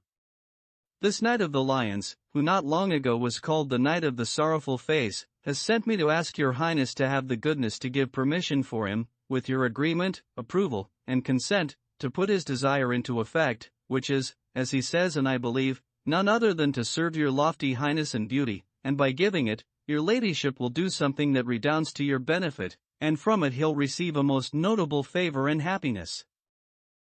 "Indeed, good squire," responded the lady, "you have delivered your message with all the pomp and circumstance that such messages demand. Rise up from the ground. It is not right for the squire of so great a knight as the Knight of the Sorrowful Face, about whom we have heard so much, to remain on his knees. Arise, friend, and tell your master that he is very welcome to serve me and my husband, the Duke, on a country estate we have nearby." Sancho stood, amazed by the beauty of the good lady and by her great breeding and courtesy, and especially by her saying that she had heard of his master, the Knight of the Sorrowful Face, and if she did not call him the Knight of the Lions, it must have been because he had taken the name so recently. The Duchess, whose title was still unknown, asked him, "Tell me, my dear squire, this master of yours, isn't he the one who has a history published about him called the ingenious gentleman Don Quixote of La Mancha, and isn't the mistress of his heart a lady named Dulcinea of Toboso?" "He's the very one, señora," responded Sancho, "and that squire of his who is, or ought to be, in that history, the one named Sancho Panza, is me, unless I was changed for another in the cradle, I mean the printing press." "All of this makes me very happy," said the Duchess. "Go, my dear Panza, and tell your master that he is a most welcome visitor to my estates, and that nothing could give me greater joy than to receive him." Sancho, with this extremely amiable reply, returned to his master with great pleasure and recounted everything that the great lady had said, praising to the skies, in his rustic way, her great beauty, charm, and courtesy. Don Quixote arranged himself in the saddle, set his feet firmly in the stirrups, adjusted his visor, spurred on Rocinante, and with a gallant bearing went to kiss the hands of the Duchess, who, sending for the Duke, her husband, told him, as Don Quixote was approaching, about his message, and the two of them, because they had read the first part of this history and consequently had learned of Don Quixote's absurd turn of mind, waited for him with great pleasure and a desire to know him. Intending to follow that turn of mind and acquiesce to everything he said, and, for as long as he stayed with them, treat him like a knight-errant with all the customary ceremonies found in the books of chivalry, which they had read and of which they were very fond. At this point Don Quixote reached them, with his visor raised, and as he gave signs of dismounting, Sancho hurried to hold the stirrup for him but was so unfortunate that when he dismounted from the donkey he caught his foot in a cord on the pack-saddle and could not get free. Instead, he was left dangling, with his face and chest on the ground. Don Quixote, who was not in the habit of dismounting without someone to hold the stirrup for him, and thinking that Sancho had already come to do that, went flying off Rocinante and pulled the saddle after him, for its cinches must have been loose, and he and the saddle both fell to the ground, not without great embarrassment to him and a good number of curses that he muttered between his teeth against the luckless Sancho, whose foot was still trammeled. The Duke ordered his hunters to assist the knight and the squire, and they helped up Don Quixote, who was badly bruised from his fall and, limping and hobbling, attempted to kneel before the two nobles, but the Duke would not permit it. Instead, after dismounting his horse, he went to embrace Don Quixote, saying, "It grieves me, Señor Knight of the Sorrowful Face, that the first step your grace has taken on my land has turned out so badly, but the carelessness of squires is often the cause of unforeseen events that are even worse." "The one I experienced when I saw you, most valiant prince," responded Don Quixote, "could not possibly be bad, even if my fall had been to the bottom of the abyss, for the glory of having seen you would lift me and raise me even from the depths.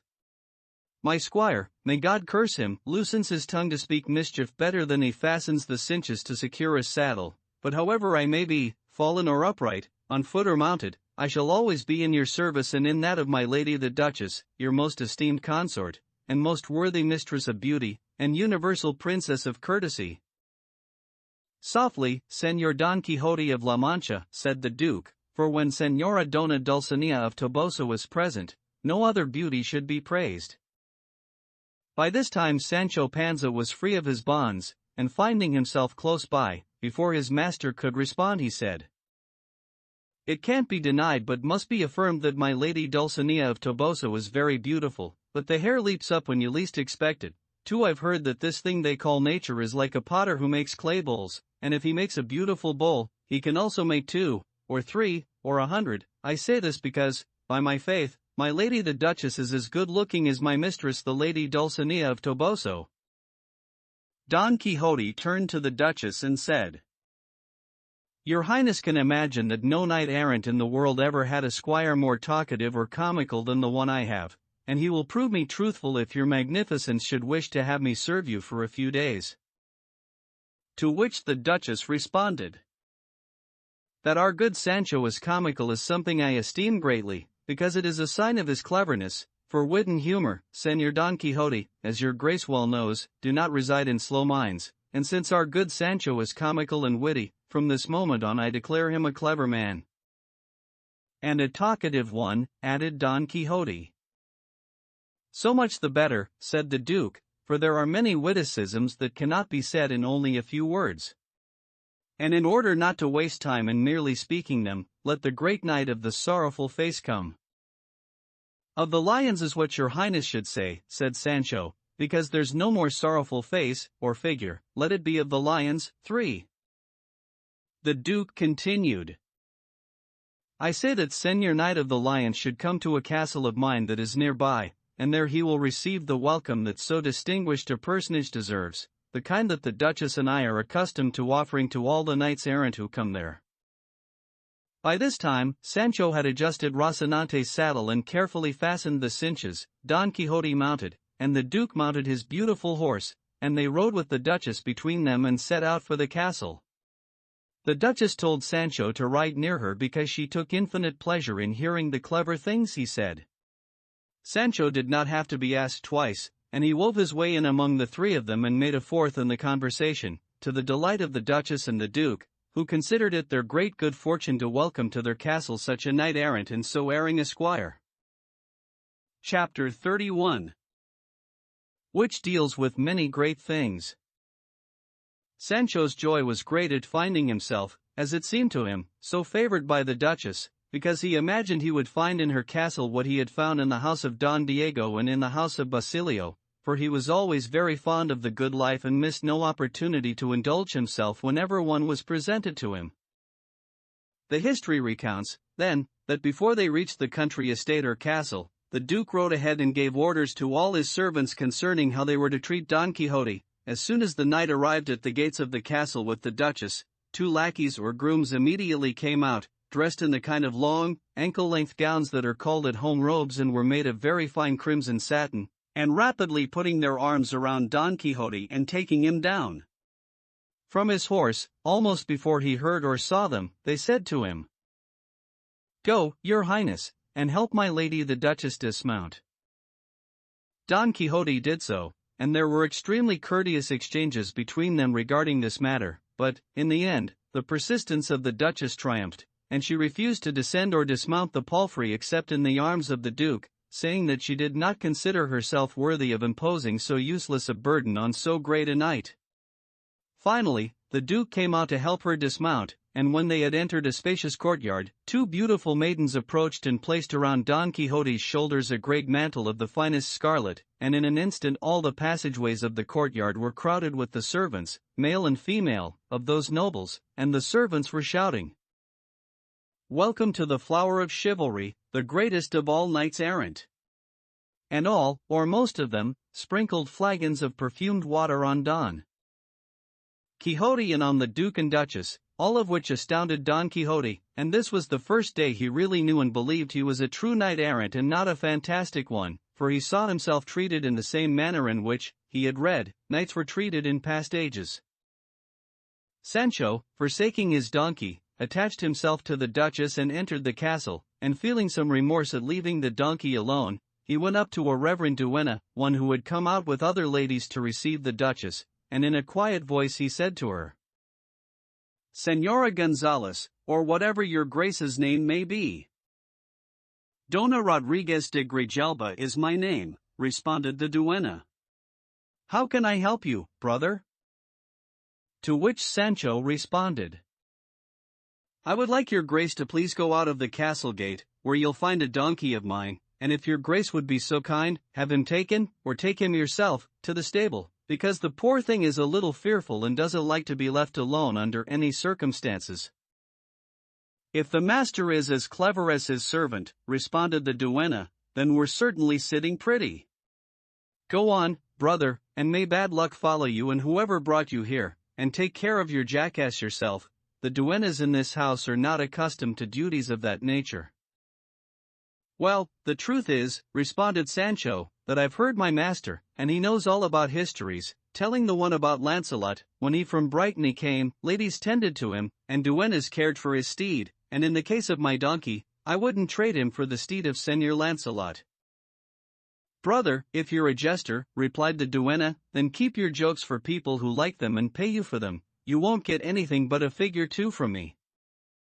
"That's fine," responded Sancho, "as long as it's nice and ripe, because your grace won't lose the hand if you count years as points." "Whoreson," said the duenna, in a rage, "if I'm old or not is God's business, not yours, you garlic-stuffed scoundrel." And she said this in so loud a voice that the Duchess heard her, and turning around and seeing the duenna so agitated, and her eyes ablaze, she asked whom she was berating. "He's right here," responded the duenna, "this good man who asked me very insistently to go and put a donkey of his at the castle gate into the stable, and brought up as an example that somewhere, I don't know where, some ladies healed somebody named Lancelot and some duennas took care of his horse, and then, for good measure, he called me old." "I would consider that the worst insult," responded the Duchess, "that anyone could say to me." And speaking to Sancho, she said, "Be advised, Sancho my friend, that Dona Rodriguez is very young, and wears that headdress more for reasons of authority and custom than because of her years." "May the ones I have left to live be cursed," responded Sancho, "if I said it for that reason. I said it only because I'm so fond of my donkey that it seemed to me I couldn't entrust him to any person more charitable than Señora Dona Rodriguez." Don Quixote, who heard all of this, said, "Is that the kind of talk appropriate to this place?" "Señor," responded Sancho, "each person must talk of what he needs no matter where he is. Here I remembered about my donkey, and here I talked about him. If I remembered about him in the stable, I'd talk about him there." To which the Duke said, "Sancho is absolutely correct, and there is no reason to blame him for anything. The donkey will be given food to his heart's content, and Sancho need not worry, for the donkey will be treated as if he were Sancho himself." With these remarks, pleasing to everyone except Don Quixote, they proceeded upstairs and brought Don Quixote into a room adorned with rich tapestries of gold and brocade. 6 maidens removed his armor and served as pages, all of them instructed and advised by the Duke and Duchess as to what they were to do and how they were to treat Don Quixote so that he would imagine and believe they were treating him as a knight-errant. When his armor had been removed, Don Quixote was left in his narrow breeches and chamois doublet, dry, tall, thin, his jaws kissing each other inside his mouth, and if the maidens who were serving him had not been charged with hiding their laughter, for this was one of the precise orders their mistress and master had given them, they would have split their sides laughing. They asked that they be allowed to remove his clothing and dress him in a shirt, but he would not give his consent, saying that modesty was as becoming in knights-errant as valor.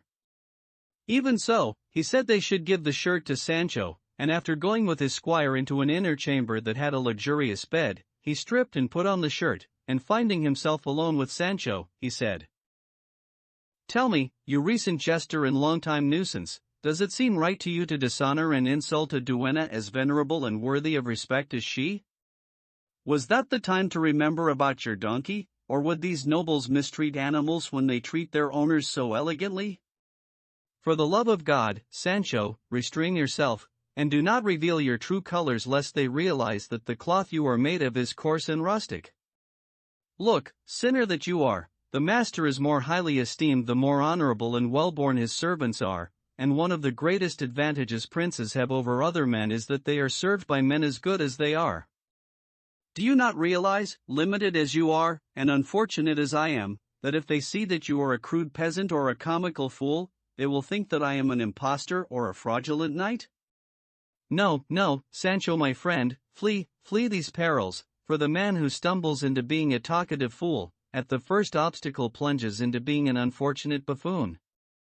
Curb your tongue, consider and reflect on your words before they leave your mouth, and be aware that we have come to a place from which, by the grace of God and the valor of my arm, we shall emerge with our fame and fortune greatly enhanced." Sancho promised very earnestly that he would sew up his mouth or bite his tongue before speaking a word that was not fitting and carefully considered, just as his master had ordered, and Don Quixote did not need to worry about that anymore, for never through him would it be discovered who they really were. Don Quixote dressed, put on his sword belt and sword, placed the scarlet mantle over his shoulders, put on a green satin cap that the maidens had given him, and in this attire went into the large room, where he found the maidens standing in 2 equal lines, all of them prepared to pour water over his hands, which they did, with many courtesies and ceremonies. Then 12 pages and the butler came to take him in to dinner, for the Duke and Duchess were waiting for him. They placed themselves around him and with great pomp and majesty escorted him to another room, where a rich table was laid with only 4 place settings. The Duchess and Duke came to the door of the room to receive him, and with them was a somber ecclesiastic, one of those who guide the houses of princes, one of those who, since they are not born princes, can never successfully teach those who are how to be princes, one of those who want the greatness of the great to be measured by the meanness of their own spirits, one of those who, wishing to show those they guide how to be restrained, make them only miserly, one of those, I say, was the somber cleric who came forward with the Duke and Duchess to receive Don Quixote. They exchanged 1,000 courteous compliments, and finally, with Don Quixote placed between them, they went to take their seats at the table. The Duke invited Don Quixote to sit at the head of the table, and although he refused, the Duke urged him so insistently that he had to agree. The ecclesiastic sat across from him, and the Duke and the Duchess were on either side. Sancho was present for all of this, stupefied and amazed to see the honor paid his master by those nobles, and seeing the many ceremonies and entreaties that passed between the Duke and Don Quixote in order to have him sit at the head of the table, he said, "If your graces give me permission, I'll tell you a story about this business of seats that happened in my village." As soon as Sancho said this, Don Quixote began to tremble, no doubt believing he was going to say something foolish. Sancho looked at him, and understood, and said, "Señor, your grace shouldn't worry that I'll be disrespectful or say something that isn't to the point, for I haven't forgotten the advice your grace gave me just a little while ago about talking a lot or a little, or well or badly." "I do not recall anything, Sancho," responded Don Quixote. "Say whatever you wish, as long as you say it quickly." "Well, what I want to say," said Sancho, "is so true that my master, Don Quixote, who is here, won't let me lie." "As far as I am concerned," replied Don Quixote, "you can lie, Sancho, as much as you wish, and I shall not stop you, but watch your tongue." I've watched and re-watched it so much that the bell ringer is safe, as you'll soon see." "It would be good," said Don Quixote, "if your highnesses were to have this fool taken away from here, for he will make 1,000 witless remarks." "By the life of the Duke," said the Duchess, "Sancho is not to go even a smidgen away from me. I love him dearly, because I know he is very wise." "May your holiness live many wise days," said Sancho, "on account of the good opinion you have of me, though I don't deserve it. And the story I want to tell you is this: an invitation was given by a nobleman in my village, very rich and influential because he was one of the alamos of Medina del Campo, and he married Dona Mencia de Quinones, who was the daughter of Don Alonso de Marañón, a knight of the Order of Santiago III who drowned at La Herradura IV, and there was a dispute about him some years ago in our village, and as I understand it, my master, Don Quixote, took part in it, and Tomasillo the rogue, the son of Balbastro the blacksmith, was wounded. Isn't all of this true, senor?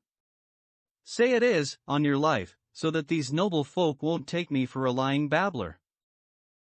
"So far," said the ecclesiastic, "I take you more for a babbler than a liar, but from now on I don't know what I shall take you for. You cite so many witnesses, Sancho, and so many particulars, that I cannot help but say that you must be telling the truth. But proceed, and shorten the story, because you are on the way to not concluding for another 2 days." "To please me," said the Duchess, "he must not shorten it, rather, he must tell it in the fashion that he knows, even if he does not finish in 6 days, and if it were to take that long, in my opinion they would be the best days I'd ever spend in my life." "Well, then, senors," Sancho continued, "I say that this nobleman, and I know him like I know my own hands because it's only the distance of a crossbow shot from my house to his, gave an invitation to a farmer who was poor but honorable." "Go on, brother," the cleric said at this point. "You're on the way to not finishing your story until you're in the next world." "I'll stop when I'm less than halfway there, God willing," responded Sancho. "And so, I say that when this farmer came to the house of this nobleman, and may his soul rest in peace because he's dead now, and he died the death of an angel from what people tell me, since I wasn't present at the time because I had gone to Temblec to work in the harvest. On your life, my son, return quickly from Temblec, and without burying the nobleman, and unless you want more funerals, finish your story." "Well, the fact of the matter is," replied Sancho, "that when the two of them were ready to sit down at the table, and it seems to me I can see both of them now as clear as ever." The Duke and Duchess greatly enjoyed the annoyance the good cleric was displaying at the delays and pauses used by Sancho in the recounting of his story, but Don Quixote was consumed with rage and fury. "And so I say," said Sancho, "that, like I said, when the two of them were going to sit down at the table, the farmer insisted that the nobleman should sit at the head of the table, and the nobleman also insisted that the farmer should sit there because in his house his orders had to be followed, but the farmer, who was proud of his courtesy and manners, refused to do it, until the nobleman became angry, and putting both hands on his shoulders, he forced him to sit down, saying, 'Sit down, you imbecile, wherever I sit will be the head of the table for you.' And that's my story, and I don't believe it was out of place here." Don Quixote turned 1,000 different colors that looked like marbling on his dark skin, and the Duke and Duchess, having understood Sancho's sly intent, hid their laughter so that Don Quixote would not lose his temper, and in order to change the subject and keep Sancho from further insolence, the Duchess asked Don Quixote what news he had of the lady Dulcinea, and if he had recently sent her any giants or malefactors as presents, for surely he had defeated a good number of them. To which Don Quixote responded, "Señora, my misfortunes, although they had a beginning, will never have an end. I have vanquished giants, and I have sent villains and malefactors to her, but where can they find her if she has been enchanted and transformed into the ugliest peasant girl anyone can imagine?" "I don't know," said Sancho Panza. "To me she looks like the most beautiful creature in the world, at least, as far as speed and jumping are concerned. I know that no acrobat could compete with her. By my faith, Señora Duchess, she can leap from the ground onto the back of a donkey just like a cat." "Have you seen her enchanted, Sancho?" asked the Duke. "Of course I've seen her," responded Sancho. Who the devil else but me was the first to catch on to this matter of enchantment? She's as enchanted as my father. The ecclesiastic, who heard talk of giants, villains, and enchantments, realized that this must be Don Quixote of La Mancha, whose history was the Duke's customary reading, for which he had often reprimanded him, saying that it was foolishness to read such foolishness, and knowing that what he suspected was true, he spoke to the Duke with a good deal of anger, saying, "Your Excellency, Señor, must give an accounting to our Lord for what this good man does. I imagine that this Don Quixote, or Don Half-Wit, or whatever his name is not so great a fool as your Excellency wants him to be when you provide him with opportunities to continue his absurdities and nonsense." And turning to Don Quixote, he said, "And you simple-minded man, whoever put it into your head that you are a knight-errant and defeat giants and capture villains? Go now in peace, and in peace I shall say to you, return to your home, and rear your children, if you have any, and tend to your estate, and stop wandering the world and wasting your time and being a laughingstock to all who know you and all who do not. Where the devil did you get the idea that there once were knights-errant or that there are any now? Where are there giants in Spain, or malefactors in La Mancha, or enchanted Dulcineas, or any of the endless nonsense that people tell about you?" Don Quixote listened attentively to the words of that venerable man, and seeing that he had fallen silent, and without regard for the Duke and Duchess, he rose to his feet, and with an angry countenance and a wrathful face, he said, "But this response deserves its own chapter." Chapter 32. Regarding the response that Don Quixote gave to his rebuker, along with other events both grave and comical.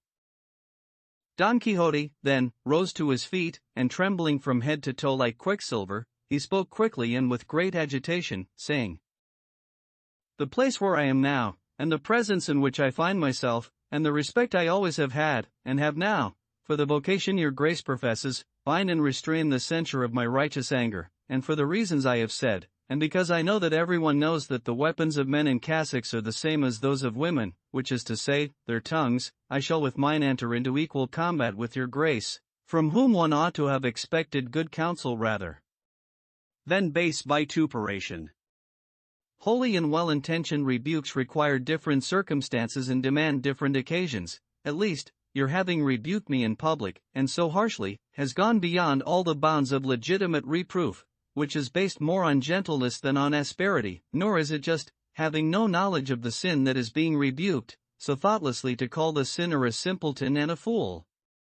Otherwise tell me, your grace, for which of the inanities that you have seen in me do you condemn and revile me, and order me to return to my house and tend to it and my wife and my children, not knowing if I have one or the other? Or is it enough for clerics simply to enter other people's houses willy-nilly to guide the owners, even though some have been brought up in the narrow confines of a boarding school and never have seen more of the world than the 20 or 30 leagues of their district, and then suddenly decide to dictate laws to chivalry and make judgments concerning knights-errant? Is it by chance frivolous, or is the time wasted that is spent wandering the world, not seeking its rewards but the asperities by which the virtuous rise to the seat of immortality? If knights, and the great, the generous, and the highborn considered me a fool, I would take it as an irreparable affront, but that I am thought a simpleton by students who never walked or followed the paths of chivalry does not concern me in the least. A knight I am, and a knight I shall die, if it pleases the Almighty. Some men walk the broad fields of haughty ambition, or base and servile adulation, or deceptive hypocrisy, and some take the road of true religion, but I, influenced by my star, follow the narrow path of knight-errantry, and because I profess it I despise wealth but not honor. I have redressed grievances, righted wrongs, punished insolence, vanquished giants, and trampled monsters. I am in love, simply because it is obligatory for knights-errant to be so, and being so, I am not a dissolute lover, but one who is chaste and platonic. I always direct my intentions to virtuous ends, which are to do good to all and evil to none. If the man who understands this, and acts on this, and desires this, deserves to be called a fool, then your highnesses, most excellent Duke and Duchess, should say so. By God, that's wonderful, said Sancho. My lord and master, your grace should say no more on your own behalf, because there's nothing more to say, or to think, or to insist on in this world. Besides, since this gentleman is denying, and has denied, that there ever were knights-errant in the world, or that there are any now, is it any wonder he doesn't know any of the things he's talked about? By any chance, brother, said the ecclesiastic, are you the Sancho Panza to whom, they say, your master has promised an insula? I am, responded Sancho, and I'm the one who deserves it as much as anybody else. I may stay close to good men and become one, and I may. Birds of a feather flock together, and a lean against a sturdy trunk if you want good shade. I have leaned against a good master, and traveled with him for many months, and I'll become just like him, God willing, long life to him and to me, and there'll be no lack of empires for him to rule or insulas for me to govern. No, certainly not, Sancho my friend, said the Duke, for I, in the name of Señor Don Quixote, promise you the governorship of a spare one that I own, which is of no small quality. Down on your knees, Sancho, said Don Quixote, and kiss the feet of his excellency for the great favor he has done you. Sancho did so, and when the ecclesiastic saw this he rose from the table in a fury, saying, By the habit I wear, I must say that your excellency is as much a simpleton as these sinners. Consider that of course they must be mad, since the sane applaud their madness. Stay with them, your excellency, and for as long as they are in this house, I shall be in mine, and I exempt myself from reproving what I cannot remedy. And without saying another word or eating another mouthful, he left, and the pleas of the Duke and Duchess did nothing to stop him, although the Duke was prevented from saying very much by the laughter the ecclesiastic's importunate anger had caused in him. When he finished laughing, he said to Don Quixote, Señor Knight of the Lions, your grace has responded so nobly on your own behalf that there is no other satisfaction required, for although this appears to be an insult, it in no way is, because just as women cannot offer an insult, neither can ecclesiastics, as your grace knows better than I. That is true, responded Don Quixote, and the reason is that one who cannot be insulted cannot insult anyone else. Women, children, and ecclesiastics, since they cannot defend themselves even if they have been offended, cannot receive an affront. Because the difference between an insult and an affront, as your excellency knows better than I, is that an affront comes from one who can commit it, and does so, and sustains it. An insult can come from anywhere, without being an affront. For example, a man is standing idly in the street, 10 men arrive with weapons in their hands and strike him, and he draws his sword to perform his duty, but the number of his adversaries hinders this and does not allow him to carry out his intention, which is to take his revenge. This man has been insulted but not affronted. And another example will confirm the same thing. A man's back is turned, another comes up and strikes him, and having struck him, he flees and does not wait, and the other pursues but cannot overtake him. The one who was struck received an insult but not an affront, because an affront must be sustained.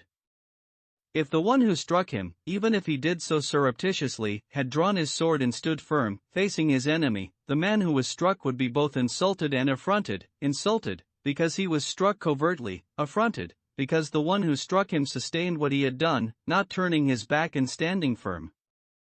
And so, according to the laws of this accursed dueling, I can be insulted but not affronted, because children are not aware of what they do, and women cannot flee, nor can they be expected to, and the same is true of those who hold positions in holy religion, because these three kinds of people lack both offensive and defensive weapons. Consequently, although they naturally may be obliged to defend themselves, they are not capable of offending anyone. And although I said a little while ago that I could be insulted, now I say no, not in any manner, because one who cannot receive an affront is even less capable of committing one. For these reasons I should not be aggrieved, and I am not, by what that good man said to me. I wish only that he had stayed so that I could have convinced him of his error in thinking and saying that there were no knights errant in the world, and that there are none now, for if Amatus or any of his infinite descendants had heard him, I know it would not have gone well for his grace. I'll swear to that, said Sancho. They would have slashed him open from top to bottom like a pomegranate or a very ripe melon. They were the right ones to put up with jokes like that. By my faith, I'm sure if Reynaldos de Montalban had heard that little man saying those things, he would have slapped him so hard across the mouth he wouldn't have said another word for 3 years.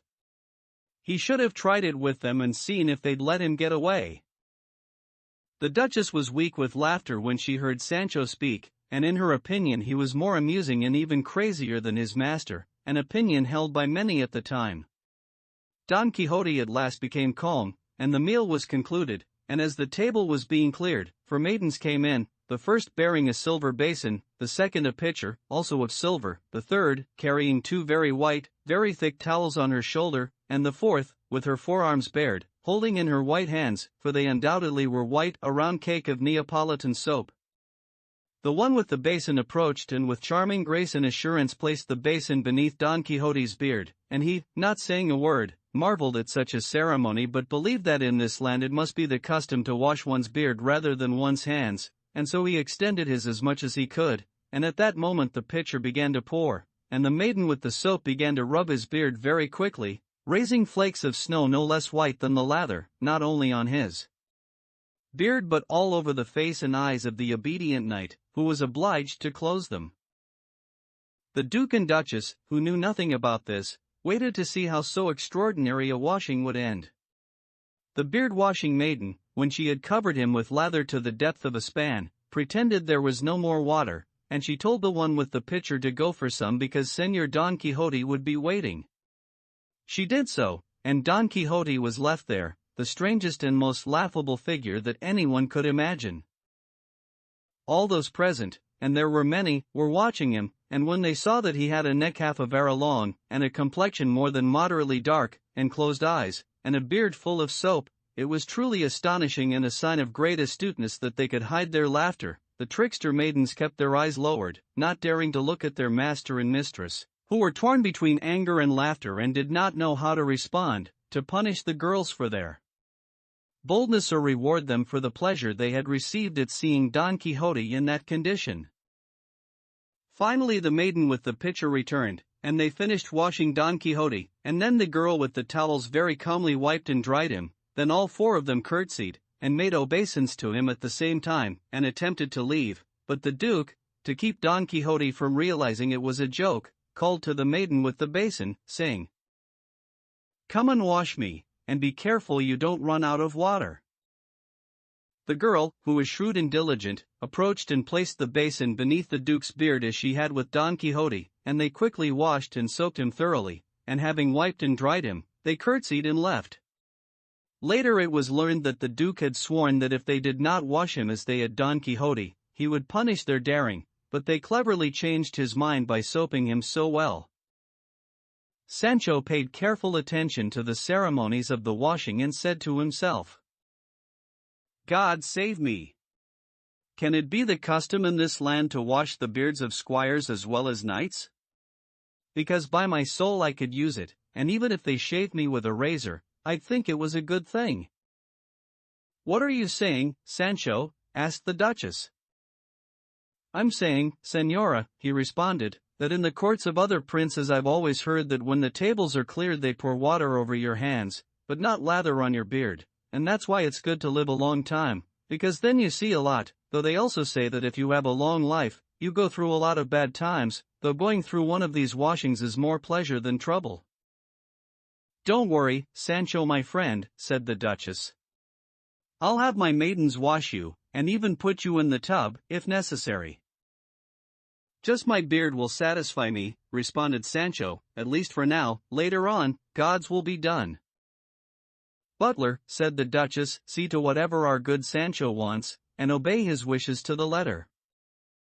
The butler responded that Señor Sancho would be served in everything, and having said this, he left to eat and took Sancho with him, while the Duke and Duchess and Don Quixote remained at the table, speaking of many different matters, but all of them touching on the practice of arms and on knight-errantry. The Duchess asked Don Quixote to depict and describe, for he seemed to have an excellent memory, the beauty and features of Señora Dulcinea of Toboso, so famous for her beauty that the Duchess understood she must be the most beautiful creature in the world, and even in all of La Mancha. Don Quixote sighed when he heard what the Duchess had commanded, and he said, "If I could take out my heart and place it before the eyes of your Highness, here on this table, on a plate, it would spare my tongue the effort of saying what can barely be thought, because in it your Excellency would see her portrayed in detail, but why should I begin now to depict and describe, point by point and part by part, the beauty of the peerless Dulcinea. That is a burden worthy of shoulders other than mine, an enterprise that should be undertaken by the brushes of Parrhasius, Timanthus, and Apelles and the chisels of Lysippus, one to paint and engrave her on tablets, marble, and bronze, and by Ciceronian and Demosthenian rhetoric to praise her. What does Demosthenian mean, Señor Don Quixote? Asked the Duchess. That is a word I have never heard before in all my days. Demosthenian rhetoric, responded Don Quixote, is the same as saying the rhetoric of Demosthenes, as Ciceronian means of Cicero, and they were the two greatest rhetoricians in the world. That is true, said the Duke, and you must have been confused when you asked the question. But, even so, Señor Don Quixote would give us great pleasure if he would depict her for us, and I am certain that even in the broad strokes of a sketch, she will appear in such a fashion that even the most beautiful women will be envious of her.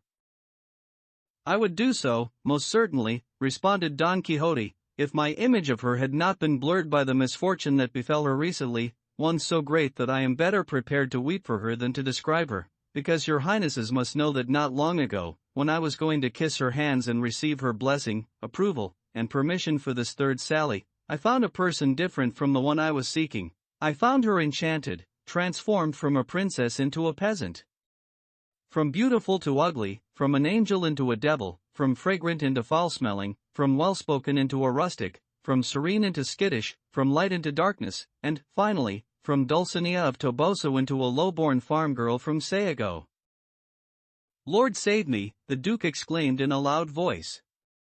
Who could have done so much harm to the world? Who has removed from it the beauty that brought it joy, the grace that brought it delight, the virtue that brought it honor? Who, responded Don Quixote. Who can it be but some malevolent enchanter, one of the many envious ones who pursue me? An accursed race, born into the world to darken and crush the feats of good men, to shed light on and raise up the deeds of the wicked. Enchanters have pursued me, enchanters pursue me now, and enchanters will pursue me until they throw me and my high chivalric exploits into the profound abyss of oblivion. They harm and wound me in the part where they can see I feel it most, for taking away his lady from a knight-errant is taking away the eyes with which he sees, and the sun that shines down on him, and the sustenance that maintains him. I have said it many times before, and now I say it again, the knight-errant without a lady is like a tree without leaves, a building without a foundation, a shadow without a body to cast it. There is nothing more to say, said the Duchess, but if, despite this, we are to believe the history of Señor Don Quixote that only recently has come into the world to the general applause of all people, we infer from that, if I remember correctly, that your grace has never seen Señora Dulcinea, and that she does not exist in the world but is an imaginary lady, and that your grace engendered and gave birth to her in your mind, and depicted her with all the graces and perfections that you desired.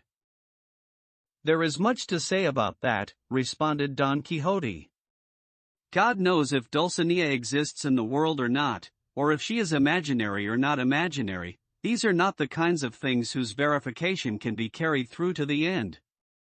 I neither engendered nor gave birth to my lady, although I contemplate her in the manner proper to a lady who possesses the qualities that can make her famous throughout the world, to wit, she is beautiful without blemish, serious without arrogance, amorous but modest, grateful because she is courteous, courteous because she is well-bred, and, finally, noble because of her lineage, for when coupled with good blood, beauty shines and excels to a greater degree of perfection than in beautiful women of humble birth. That is so, said the Duke. But Señor Don Quixote must give me permission to say what I am obliged to say because of the history of his deeds which I have read, and from which one infers that even if it is conceded that Dulcinea exists, in Toboso or outside it, and that she is as exceptionally beautiful as your grace depicts her for us, in the matter of noble lineage she cannot compare with the Orianas, Alastragerias, Madasimas, or other ladies of that kind who fill the histories which your grace knows so well. To that I can say, responded Don Quixote, that Dulcinea is the child of her actions, and that virtues strengthen the blood, and that a virtuous person of humble birth is to be more highly esteemed and valued than a vice-ridden noble, especially since Dulcinea possesses a quality too that can make her a queen with a crown and scepter, for the merits of a beautiful and virtuous woman extend to performing even greater miracles, and in her she carries, virtually if not formally, even greater good fortune. Señor Don Quixote, said the Duchess, I say that in everything your grace says you proceed with great caution and, as they say, with the sounding line in your hand. From now on I shall believe, and make my entire household believe, and even my lord the Duke, if necessary, that Dulcinea exists in Toboso, and that she lives in our day, and is beautiful, and nobly born, and worthy of having a knight like Señor Don Quixote serving her, which is the highest praise I can give, and the highest I know of. But I cannot help having one scruple, and feeling a certain animosity toward Sancho Panza. The scruple is that the aforementioned history says that Sancho Panza found the lady Dulcinea, when he brought her a missive on behalf of your grace, sifting a sack of grain, and, apparently, that it was buckwheat, which makes me doubt the nobility of her lineage.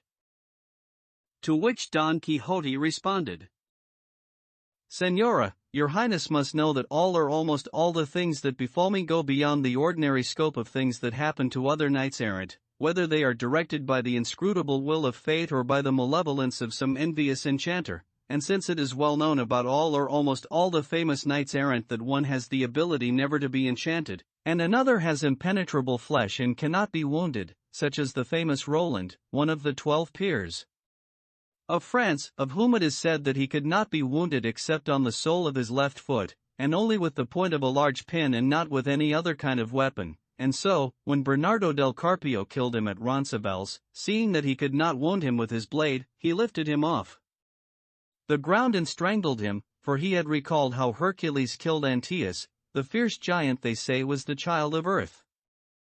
I wish to infer from what I have said that I may have one of these abilities, but not the one that keeps me from being wounded, for experience has often shown me that my flesh is weak and not at all impenetrable, and not the one that keeps me from being enchanted, for I have found myself locked in a cage, although the entire world would not have had the strength to put me in there if it were not for enchantments. And since I freed myself from that enchantment, I should like to believe there will not be any other that can harm me. And so these enchanters, seeing that they cannot use their evil craft against my person, wreak their vengeance on the things I love most, and wish to take my life by mistreating Dulcinea, by whose grace I live. And therefore I believe that when my squire carried my message to her, they transformed her into a peasant engaged in labor so menial as sifting grain. But I have already said that the grain was neither buckwheat nor wheat but oriental pearls, and as proof of this truth I want to tell your highnesses that not long ago, when I was passing through Toboso, I could not find the palaces of Dulcinea, and the next day, Sancho, my squire, saw her real form, which is the most beautiful on earth, but to me she seemed a crude and ugly peasant girl, and in no way well-spoken, although she is the epitome of discernment in the world. And since I am not enchanted, and cannot be, according to sound reasoning, she is the enchanted one, the offended one, the one who was altered, changed, and transformed. Through her my enemies have taken their revenge on me, and for her sake I shall live in perpetual tears until I see her restored to her pristine state. I have said this so that no one will pay heed to what Sancho said about Dulcinea's sifting or winnowing. Since they altered her for me, it is no wonder they changed her for him. Dulcinea is illustrious and well-born, of the noble lineages in Toboso, which are numerous, ancient, and very good. The peerless Dulcinea surely possesses more than a small portion, and for her sake the town will be famous and renowned in times to come, as Troy has been for Helen, and Spain for La Cava III, although for better reasons and with better fame. On the other hand, I want your lordship and ladyship to understand that Sancho Panza is one of the most amusing squires who ever served a knight-errant. At times his simpleness is so clever that deciding if he is simple or clever is a cause of no small pleasure. His slyness condemns him for a rogue, and his thoughtlessness confirms him as a simpleton. He doubts everything, and he believes everything. When I think that he is about to plunge headlong into foolishness, he comes out with perceptions that raise him to the skies.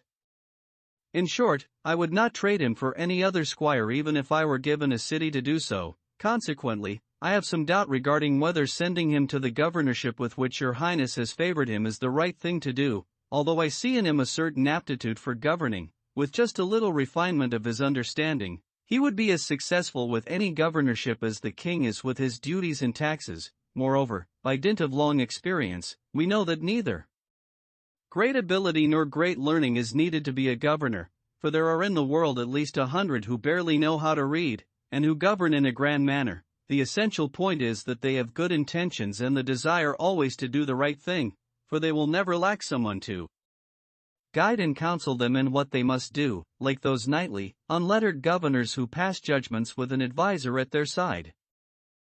I would caution him not to accept bribes, and not to lose sight of the law, and a few other trifles that I shall not mention now but will come out in due course, to the benefit of Sancho and the advantage of the insula which he will govern.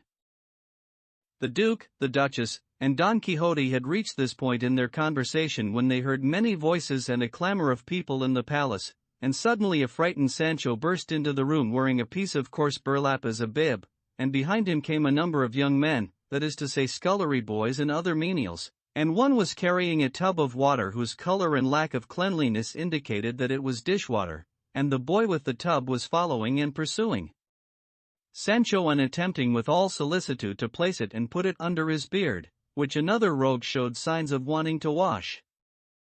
"What is this, my friends?" asked the Duchess. "What is this?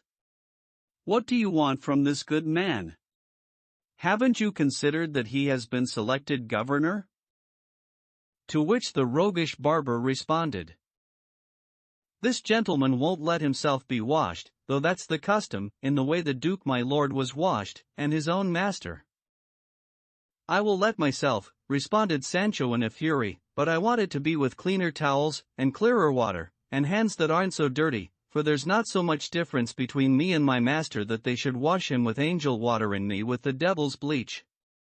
The customs of different lands and the palaces of princes are good as long as they don't cause any pain, but the custom of washing that they have here is worse than being flagellated. My beard is clean and I don't need any freshening up like this. Whoever tries to wash me or touch a hair on my head, of my beard, with all due respect, I'll hit him so hard that I'll leave my fist embedded in his skull." Ceremonies and soapings like these seem more like mockery than hospitality for guests. The Duchess was convulsed with laughter when she saw the anger and heard the words of Sancho, but Don Quixote was not very pleased to see him so badly adorned with the streaked and spotted towel, and so surrounded by so many kitchen scullions, and after making a deep bow to the Duke and Duchess, as if asking their permission to speak, he spoke to the mob in a tranquil voice, saying, "Hello, señors. Your graces must leave the young man alone and return to the place from which you came, or anywhere else you like. My squire is as clean as any other, and those little bowls are for him small and narrow-mouthed vessels. Take my advice and leave him alone, for neither he nor I have any fondness for mockery." Sancho caught his words as they left his mouth and continued, saying, "No, let them come and mock the bumpkin, and I'll put up with it the way it's night time now. Bring a comb here, or whatever you want, and curry this beard, and if you find anything there that offends cleanliness, then you can shear me willy-nilly."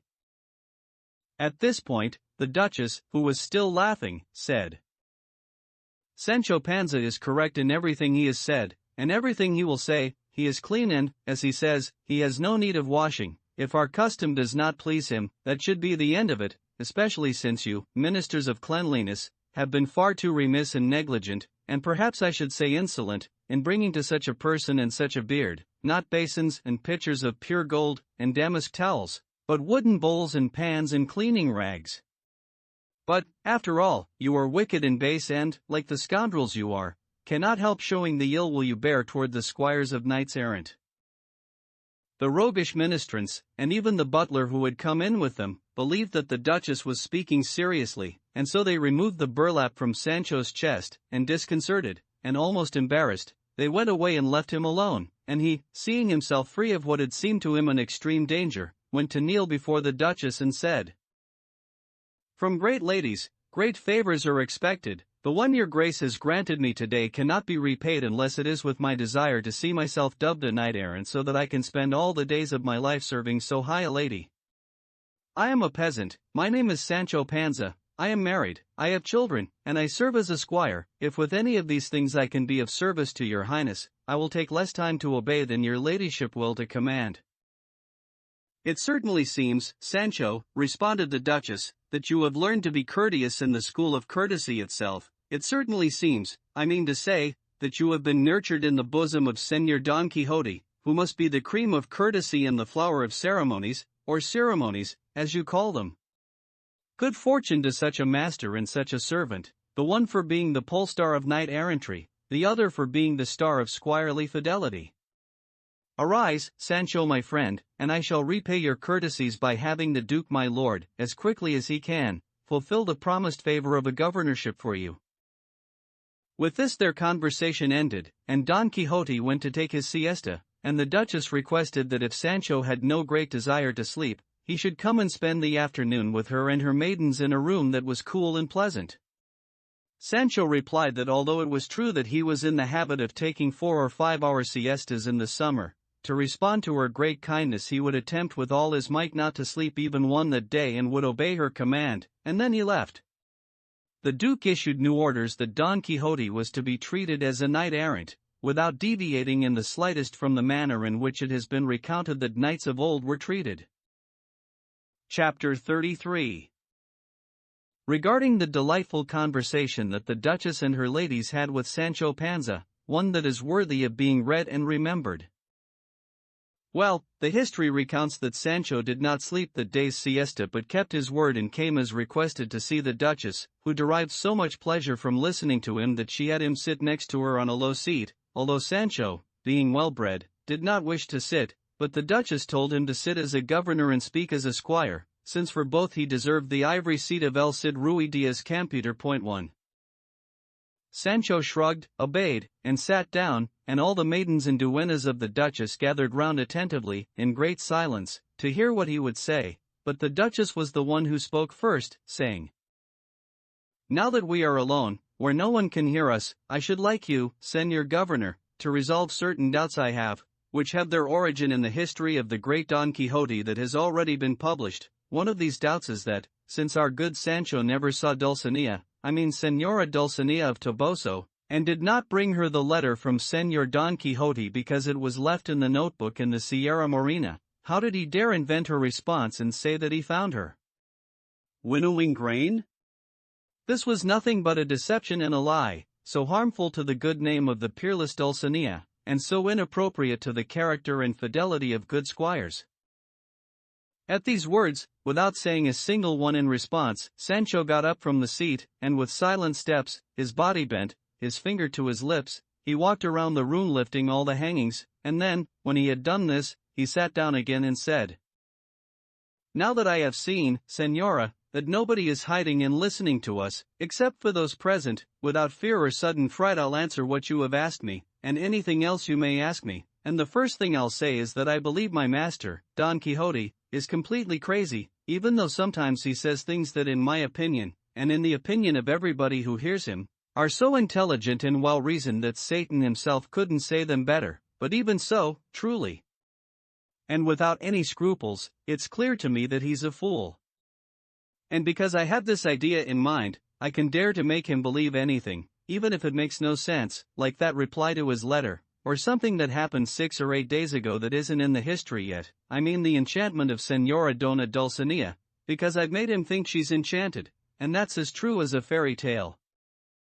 The Duchess asked him to tell her about the enchantment, or deception, and Sancho recounted everything just as it had occurred, from which his listeners derived no small pleasure, and continuing their conversation, the Duchess said, "From what our good Sancho has told me, a certain scruple has leaped into my soul, and a certain whisper reaches my ears, saying, since Don Quixote of La Mancha is a madman, a fool, and a simpleton, and Sancho Panza his squire knows this and still serves him, and follows him, and believes his hollow promises, there can be no doubt that he is more of a madman and a dimwit than his master, and this being the case, and it is, it will not be to your credit, Señora Duchess, if you give this Sancho Panza an insula to govern, because if a man cannot govern himself, how will he govern others?"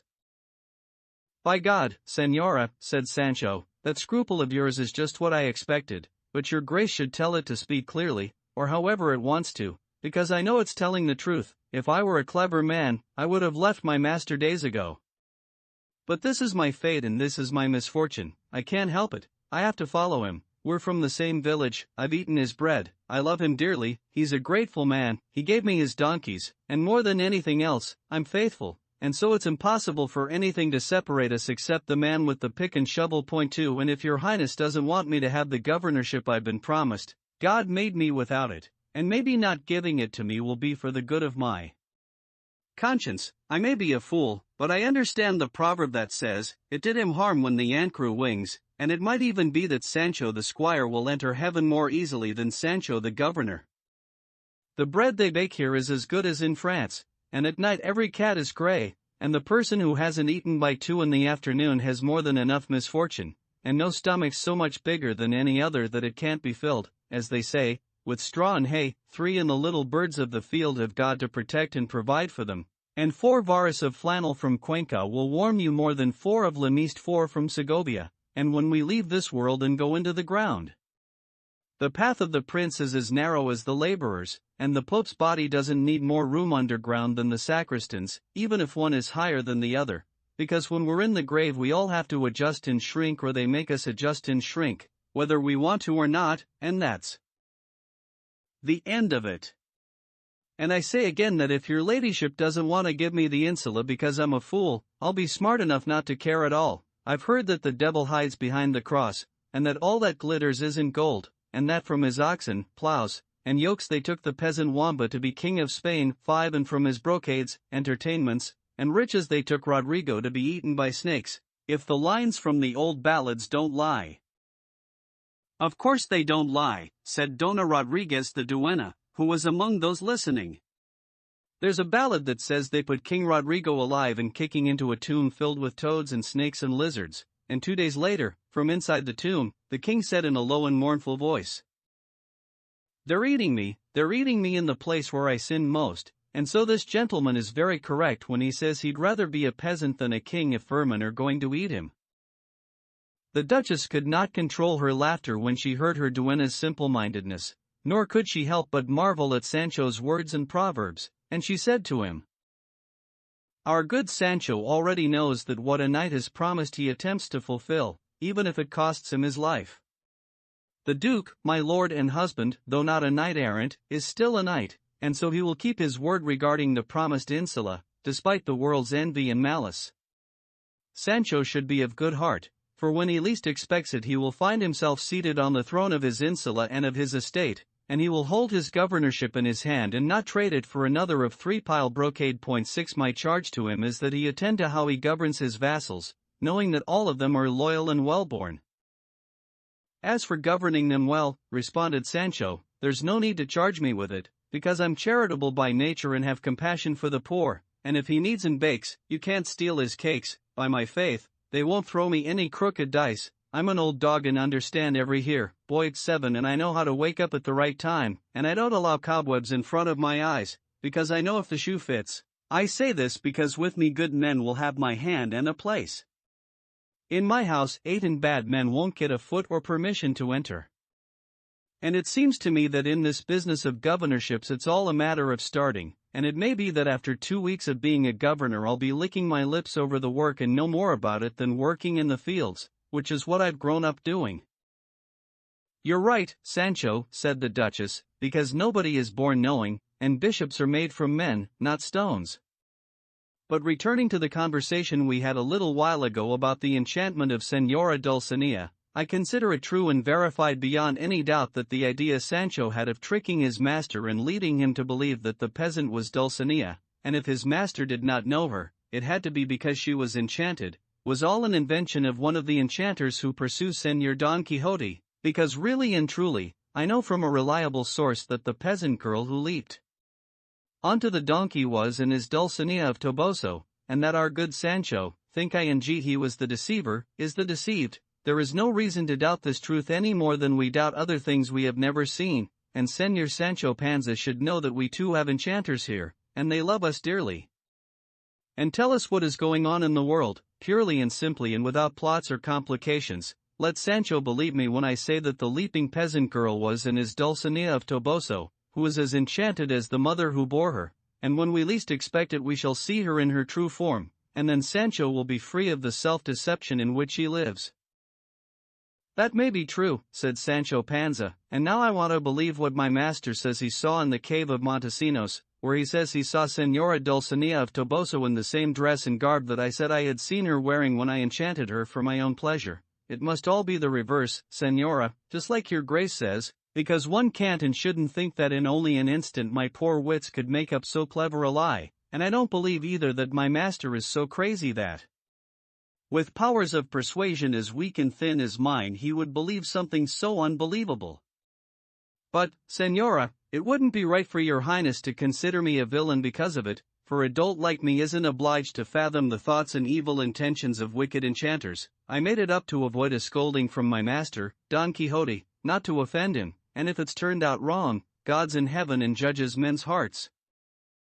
That is true, said the Duchess, but now tell me, Sancho, what you were saying about the cave of Montesinos. I'd like to know.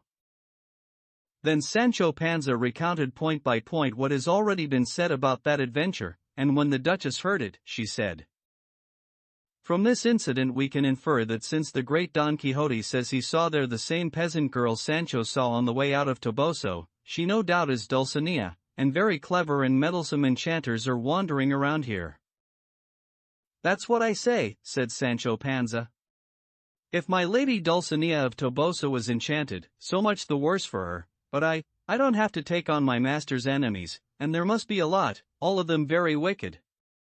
It may be true that the woman I saw was a peasant, and I thought she was a peasant, and judged her to be a peasant. If that was Dulcinea, I'm not to blame, and nobody should hold me responsible. We'll see about that. Picking fights with me all the time. Sancho said this, Sancho did that, Sancho turned around, and Sancho went back, as if Sancho Panza were just anybody and not the same Sancho Panza who's wandering the world now in books, which is what Sanson Carrasco told me, and he's nothing less than a bachelor from Salamanca, and people like him can't lie except if they feel like it or it's very convenient, and so nobody should blame me, and since I have a good reputation, and I've heard my master say that a good name's worth more than great wealth, just let them pass this governorship on to me and they'll see marvels, because whoever's been a good squire will be a good governor.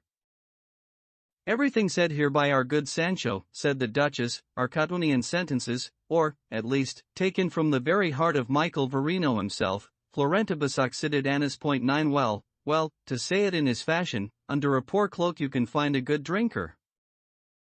The truth is, Senora, responded Sancho, that I never abuse drink, though I might have been thirsty, because I'm no hypocrite. I drink when I want to, and when I don't want to, and when somebody offers me a drink so as not to seem finicky or impolite, to toast a friend, whose heart is so like marble that he won't lift a glass.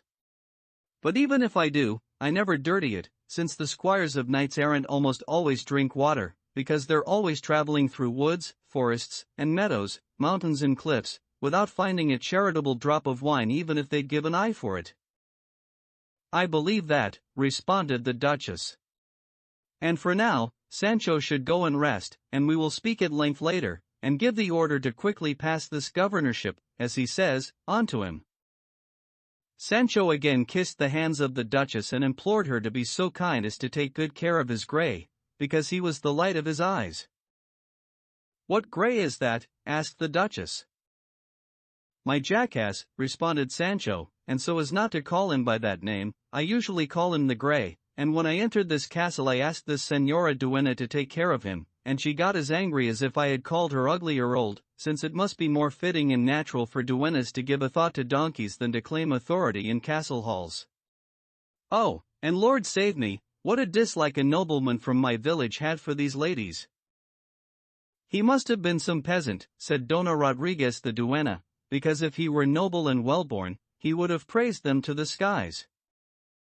Well now, said the Duchess, that's enough, Dona Rodriguez, be still, and Señor Panza, calm down, and let me take care of looking after this Grey, for if he is Sancho's jewel, I shall value him more highly than the apple of my eye. It's enough if he's in the stable, responded Sancho. As for being valued more highly than the apple of your highness's eye, he and I aren't worthy of that even for an instant, and I would no more agree to it than to being stabbed, though my master says that in courtesies it's better to lose by a card too many than a card too few. As far as donkeys and apples are concerned, you have to go with your compass in hand, and at a measured pace. Let Sancho take him to his governorship, said the Duchess, and there he can treat him as nicely as he wants, and even keep him from hard labor. Your Grace should not think, Señora Duchess, that you have said anything remarkable, said Sancho, for I have seen more than 2 jackasses go into governorships, and if I take mine with me, it won't be anything new."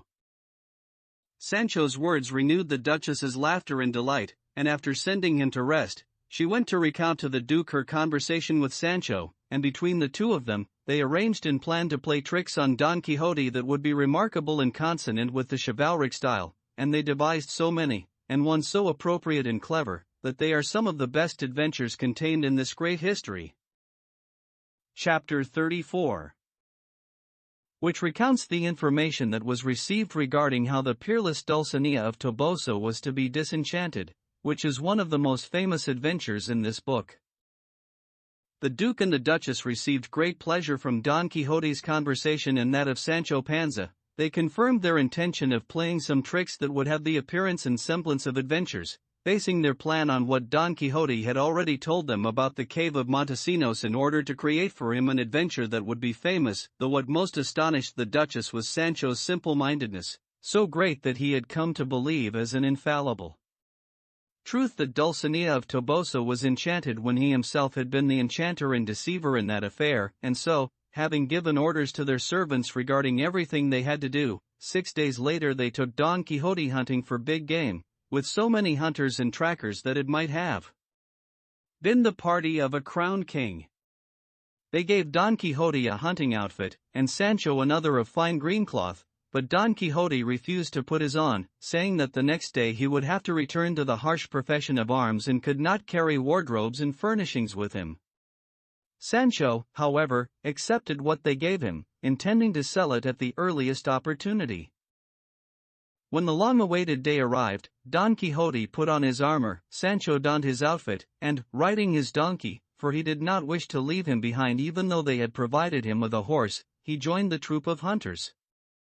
The Duchess rode out in splendid attire, and Don Quixote, in his courtesy and politeness, took the reins of her palfrey although the Duke did not wish to allow it, and finally they reached a forest that lay between two high mountains, where, having set up their posts, their blinds, and their traps, and assigning people to different positions, the hunt began with so great a clamor, so much shouting and calling and barking of dogs and sounding of horns, that they could not hear one another speak. The Duchess dismounted and, holding a sharp javelin in her hands, took up a post where she knew wild boar usually passed by.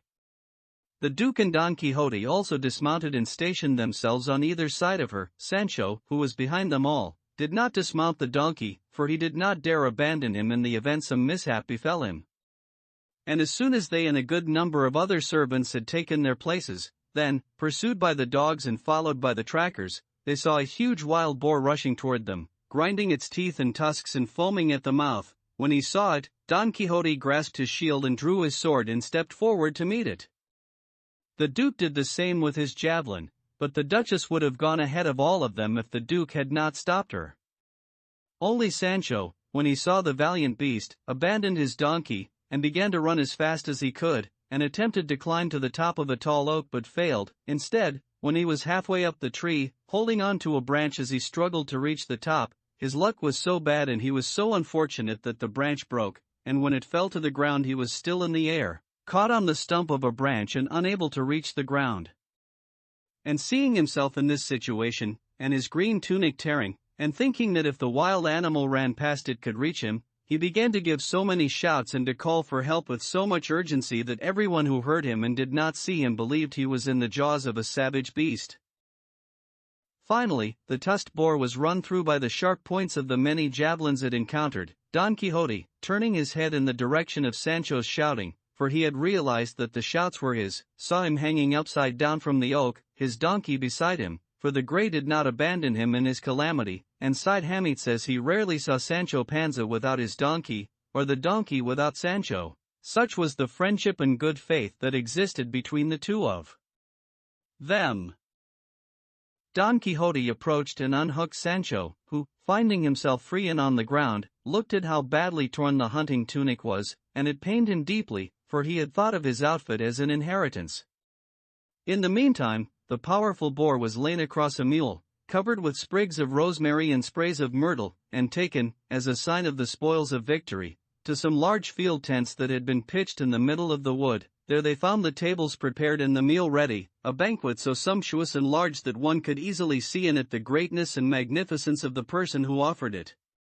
Sancho, showing the Duchess the tears in his ripped tunic, said, "If this had been a hunt of hares or small birds, my tunic would not have suffered this damage. I don't know what pleasure there is in waiting for an animal that, if it gores you with a tusk, can kill you. I remember hearing an old ballad that says, 'May you be eaten by bears, like His Majesty Favila.'" "That was a Visigothic king," said Don Quixote, "who went hunting for big game and was devoured by a bear." "That's what I'm saying," responded Sancho. "I wouldn't want princes and kings to put themselves in that kind of danger in exchange for a pleasure that really shouldn't be one, since it involves killing an animal that hasn't done anything wrong." "But you're mistaken, Sancho," responded the Duke, "because the practice of hunting big game is more appropriate and necessary for kings and princes than any other. Hunting is an image of war. In it there are stratagems, traps, and snares for conquering the enemy safely. One suffers bitter cold and intolerable heat, idleness and sleep are diminished, one's strength is fortified, one's limbs are made agile. In short, it is a practice that harms no one and gives pleasure to many, and the best thing about it is that it is not for everyone, as other forms of hunting are, except for hawking, which also is only for kings and great lords. And so, Sancho, change your opinion, and when you are a governor, devote yourself to hunting and see how it will benefit you 100 times over." "No," responded Sancho, "a good governor and a broken leg stay at home. Point one, how nice if weary merchants came to see him and he was in the woods enjoying himself. What a misfortune for the governorship! By my faith, senor, hunting and those pastimes are more for idlers than for governors. What I plan to amuse myself with is playing Triunfo Envidado 2 on feast days and ninepins on Sundays and holidays. All this hunting and hollering 3 doesn't go well with my nature and doesn't sit well with my conscience." "May it please God, Sancho, because there's many a slip between the cup and the lip." "That may be so," replied Sancho, "but if you pay your debts, you don't worry about guarantees, and it's better to have God's help than to get up early, and your belly leads your feet, not the other way around. I mean, if God helps me, and I do what I ought to with good intentions, I'll be sure to govern in grand style. Just put a finger in my mouth and see if I bite or not." "God and all his saints curse you, wretched Sancho," said Don Quixote. "As I have said so often, will the day ever come when I see you speak an ordinary coherent sentence without any proverbs? Señors, your highnesses should leave this fool alone, for he will grind your souls not between 2 but 2,000 proverbs brought in as opportunely and appropriately as the health God gives him, or me if I wanted to listen to them." "Sancho Panza's proverbs," said the Duchess, "although more numerous than those of the Greek commander, for because of their brevity are no less estimable. As far as I am concerned, they give me more pleasure than others that may be more fitting and more opportune."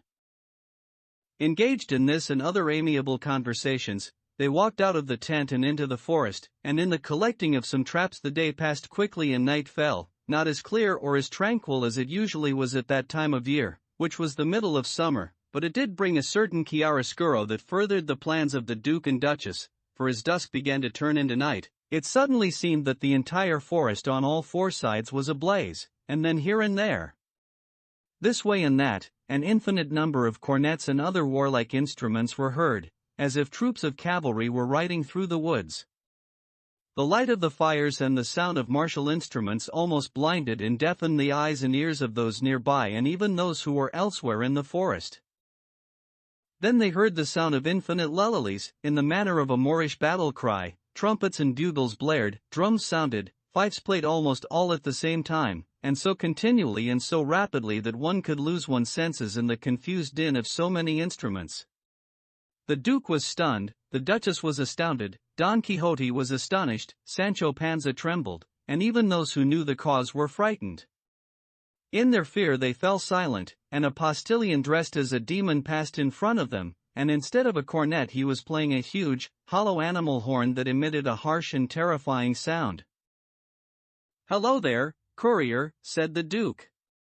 "Who are you, where are you going, and what soldiers are these who seem to be crossing this forest?"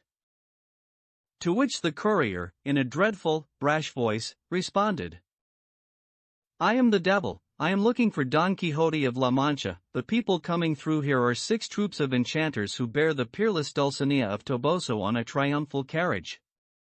Enchanted, she comes with the gallant Frenchman Montesinos, to instruct Don Quixote as to how the lady is to be disenchanted. If you were the devil, as you say and as your figure suggests, you would have known the knight Don Quixote of La Mancha, for you have him here before you. By God and my conscience, responded the devil, I wasn't really thinking. My thoughts are distracted by so many things that I forgot the principal reason for my being here. There can be no doubt, said Sancho, that this demon is a decent man and a good Christian, because otherwise he wouldn't swear by God and my conscience. Now I think there must be good people even down in hell. Then the demon, without dismounting, directed his gaze at Don Quixote and said, To you, Knight of the Lions, and may I see you in their claws, I am sent by the unfortunate but valiant knight Montesinos, who has ordered me to tell you on his behalf that you should wait for him in the place where I encountered you, because he brings with him the one they call Dulcinea of Toboso, and he will instruct you on what is needed to disenchant her. And since I came here with no other purpose, I need stay no longer. May demons like me be with you, and good angels with these nobles. And having said this, he blew on the enormous horn, turned his back, and left, not waiting for anyone's reply. This caused new amazement in everyone, especially in Sancho and Don Quixote. In Sancho, when he saw that despite the truth, people insisted that Dulcinea was enchanted. In Don Quixote, because he could not be certain if what had happened to him in the cave of Montesinos was true or not. And as he was lost in these thoughts, the Duke said to him, Does your grace intend to wait, Señor Don Quixote? How could I not, he responded. I shall wait here, intrepid and strong, though all of hell were to attack me. Well, if I see another devil and hear another horn like that one, I wouldn't wait here any more than I'd wait in Flanders, said Sancho.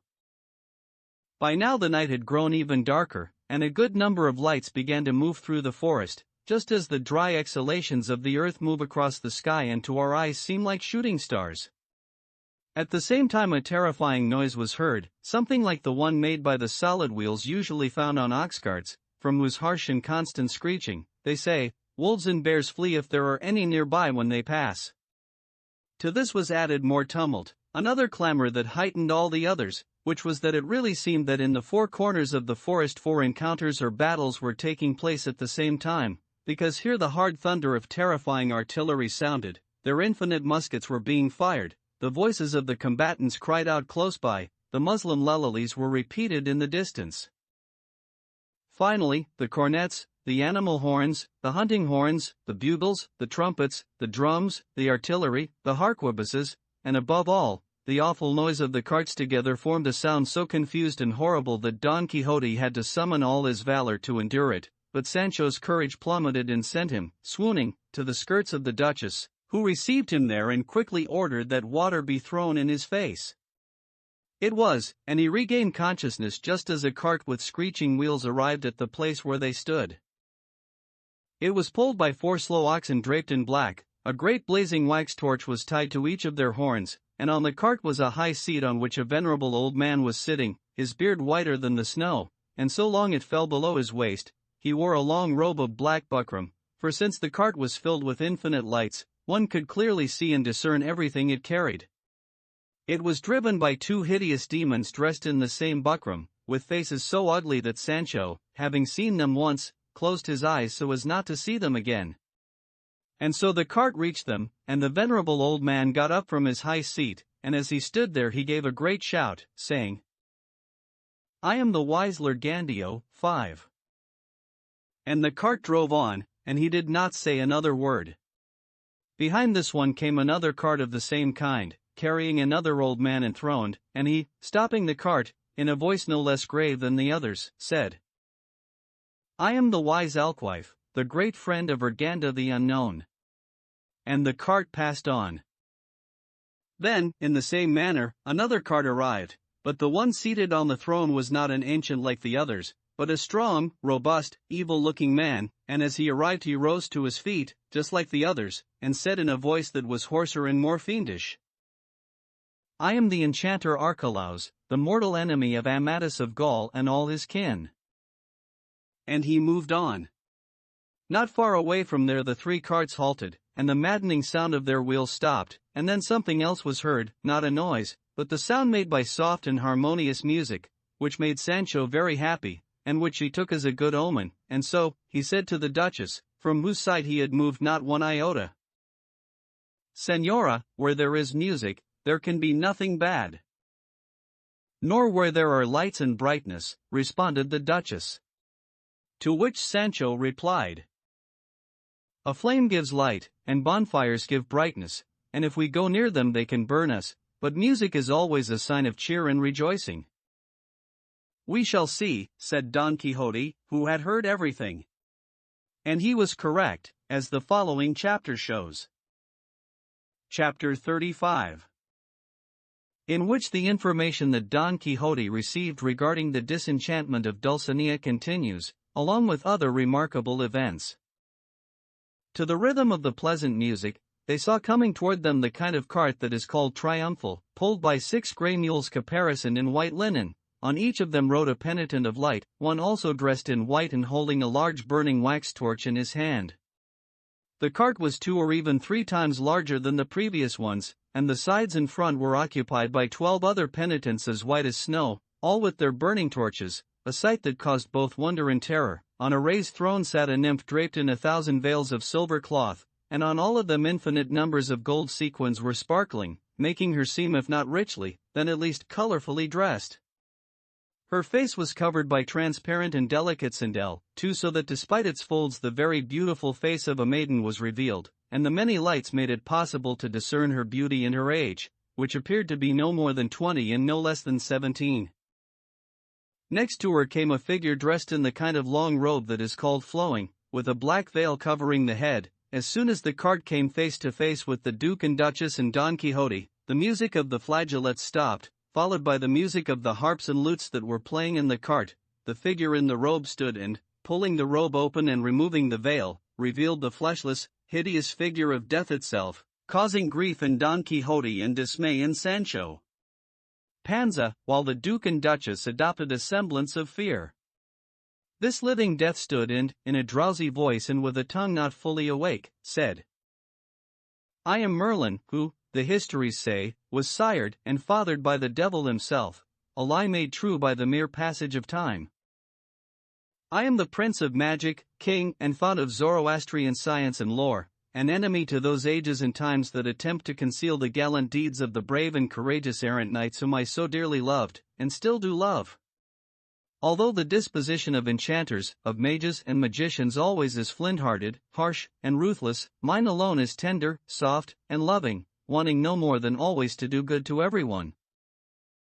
Down in the dark mournful caverns of Dis 3 where my soul passed endless time in giving shape to certain forms, and characters, and rhomboids, the melancholy voice of the beauteous and peerless Dulcinea of Toboso reached my ears.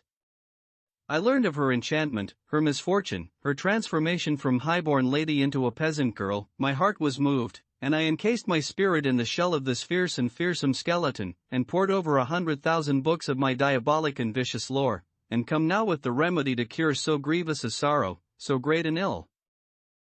O you, glory and honor of all who don tunics of adamant, steel and diamond, light and lantern, pilot, polestar and guide of those who abandon the languor of sleep, their idle beds, to take up and profess the unbearable burden and exercise of blood-drenched and weighty arms, I say to you, O famous knight, never sufficiently praised, to you, both valiant and wise, O Don Quixote, the splendor of La Mancha and star of Spain, that for the peerless lady Dulcinea to regain and recover her first state. Your squire, Sancho, needs to give himself 3,300 blows upon both of his broad buttocks, robust and large, bared to the whip, and struck in such a way that they turn red, and smart, and give him pain. This is the decision of all the authors of her misfortune, woe, and alteration, and for this I have come, my lords and ladies. By my soul, said Sancho, I won't talk about 3,000 lashes, but I'd as soon give myself 3 as stab myself 3 times. To the devil with that kind of disenchanting. I don't know what my backside has to do with enchantments. By God, if Señor Merlin hasn't found any other way to disenchant Señora Dulcinea of Toboso, then she can go to her grave enchanted. I shall take you, for said Don Quixote, Don Peasant, you churl stuffed with garlic, and I shall tie you to a tree as naked as the day you were born, and I shall give you not 3,300, but 6,600 lashes, and they will go so deep that they will not come off even if you pull them 3,300 times. And if you say a word to me, I shall tear out your soul. Hearing which, Merlin said, That cannot be, because the lashes our good Sancho is to receive must be by his own will and not by force, and he can take as long as he desires, for there is no fixed time limit. He is also permitted, if he wishes to save himself half the abuse of this whipping, to allow another's hand, even if somewhat heavy, to lash him. Not another's, not mine, not heavy, not ready to be weighed, replied Sancho. No hand at all is going to touch me. Did I, by some chance, give birth to Señora Dulcinea of Toboso? Is that why my backside has to pay for the sins of her eyes? My master certainly is part of her, for he's always calling her my life, my soul, his help and protection, so he can and ought to be lashed for her sake and take the steps he needs to in order to disenchant her, but me whipping myself? I renounce thee. 5. No sooner had Sancho said this than the silvered nymph who was next to the spirit of Merlin rose to her feet, removed the sheer veil, and revealed her face, which everyone thought was exceptionally beautiful, and with masculine self-assurance, and a voice not especially feminine, she spoke directly to Sancho Panza, saying, O ill-fated squire with your unfeeling soul, torpid heart, stony and flinty nature. If you were commanded, O shameless thief, to throw yourself from a high tower, if you were asked, O enemy of humankind, to eat a dozen toads, 2 dozen lizards, and 3 dozen snakes, if you were urged to murder your wife and children with a cruel, sharp scimitar, it would be no surprise if you were reluctant and evasive, but to take notice of 3,300 lashes, when there's not a boy in catechism class, no matter how puny, who doesn't get that many every month, astounds, alarms, and horrifies all the compassionate natures of those who hear this, and even those who will come to know of it in the course of time. Turn, O wretched and hard-hearted beast. Turn, I say, those eyes of a startled owl toward mine, which have been compared to shining stars, and you will see them weep a steady stream, nay, a river of tears, cutting furrows, tracks, and pathways into the fair fields of my cheeks. Show pity, you crafty and malevolent monster. I am still in my teens, 19, not yet 20, and the flower of my youth is being consumed and withered beneath the coarse hide of a crude peasant girl, and if I do not appear so now, it is a particular favor that Señor Merlin, here present, has done for me, so that my beauty may soften you, for the tears of afflicted beauty can turn crags into cotton and tigers into sheep. Lash that hide, the savage beast, and liberate your energies from the sloth that inclines you only to eating and still more eating. Free the smoothness of my flesh, the gentleness of my nature, and the beauty of my face, and if for my sake you do not wish to soften your heart or lessen the time it will take you, then do so for that poor knight there beside you, for your master, I say, whose soul I can see, since it is caught in his throat, not the span of 10 fingers from his lips, waiting only for your harsh or gentle response to come out of his mouth or return to his stomach. Hearing this, Don Quixote felt his throat and said, turning to the Duke, By God, Señor, what Dulcinea has said is true, here is my soul caught in my throat like the tightening nut on a crossbow. What do you say to that, Sancho? Asked the Duchess. I say, Señora, responded Sancho, what I have already said, as far as lashes are concerned, I renounce thee. I renounce thee is what you mean, Sancho, what you said is wrong, said the Duke. Your Highness, leave me alone, responded Sancho, I'm in no condition now to worry about subtleties or one letter more or less, these lashes that have to be given to me, or that I have to give myself, have me so upset that I don't know what I'm saying or doing.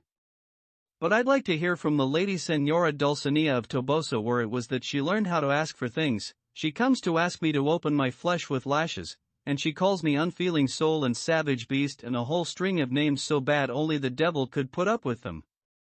By some chance is my flesh made of bronze, or does it matter to me if she's disenchanted or not? What basket of linen, shirts, scarves, gaiters, though I don't use them, does she bring with her to soften me? Nothing but one insult after another, though she must know the proverb that says that a jackass loaded down with gold climbs the mountain fast, and gifts can break boulders, and God helps those who help themselves, and a bird in hand is worth two in the bush. And then my master, who should have coddled me and flattered me so I turn as soft as wool and carded cotton, says that if he catches me he'll tie me naked to a tree and double the number of lashes. These noble folk so full of pity should remember that they're not only asking a squire to whip himself, but a governor, like they say, that's the finishing touch. Let them learn, damn them, how to beg, and how to ask, and how to have good manners. All times are not the same, and men are not always in a good humor.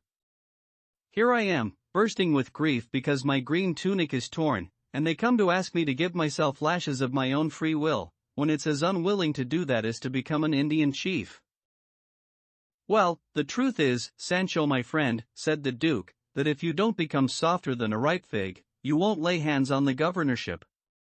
It would be a fine thing if I sent my islanders a cruel governor with a heart of flint who does not bow to the tears of damsels in distress or the entreaties of wise, proud, and ancient enchanters and sages.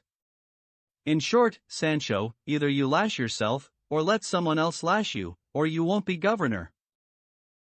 Señor, responded Sancho, can't I have 2 days to think about what I should do? No, absolutely not, said Merlin.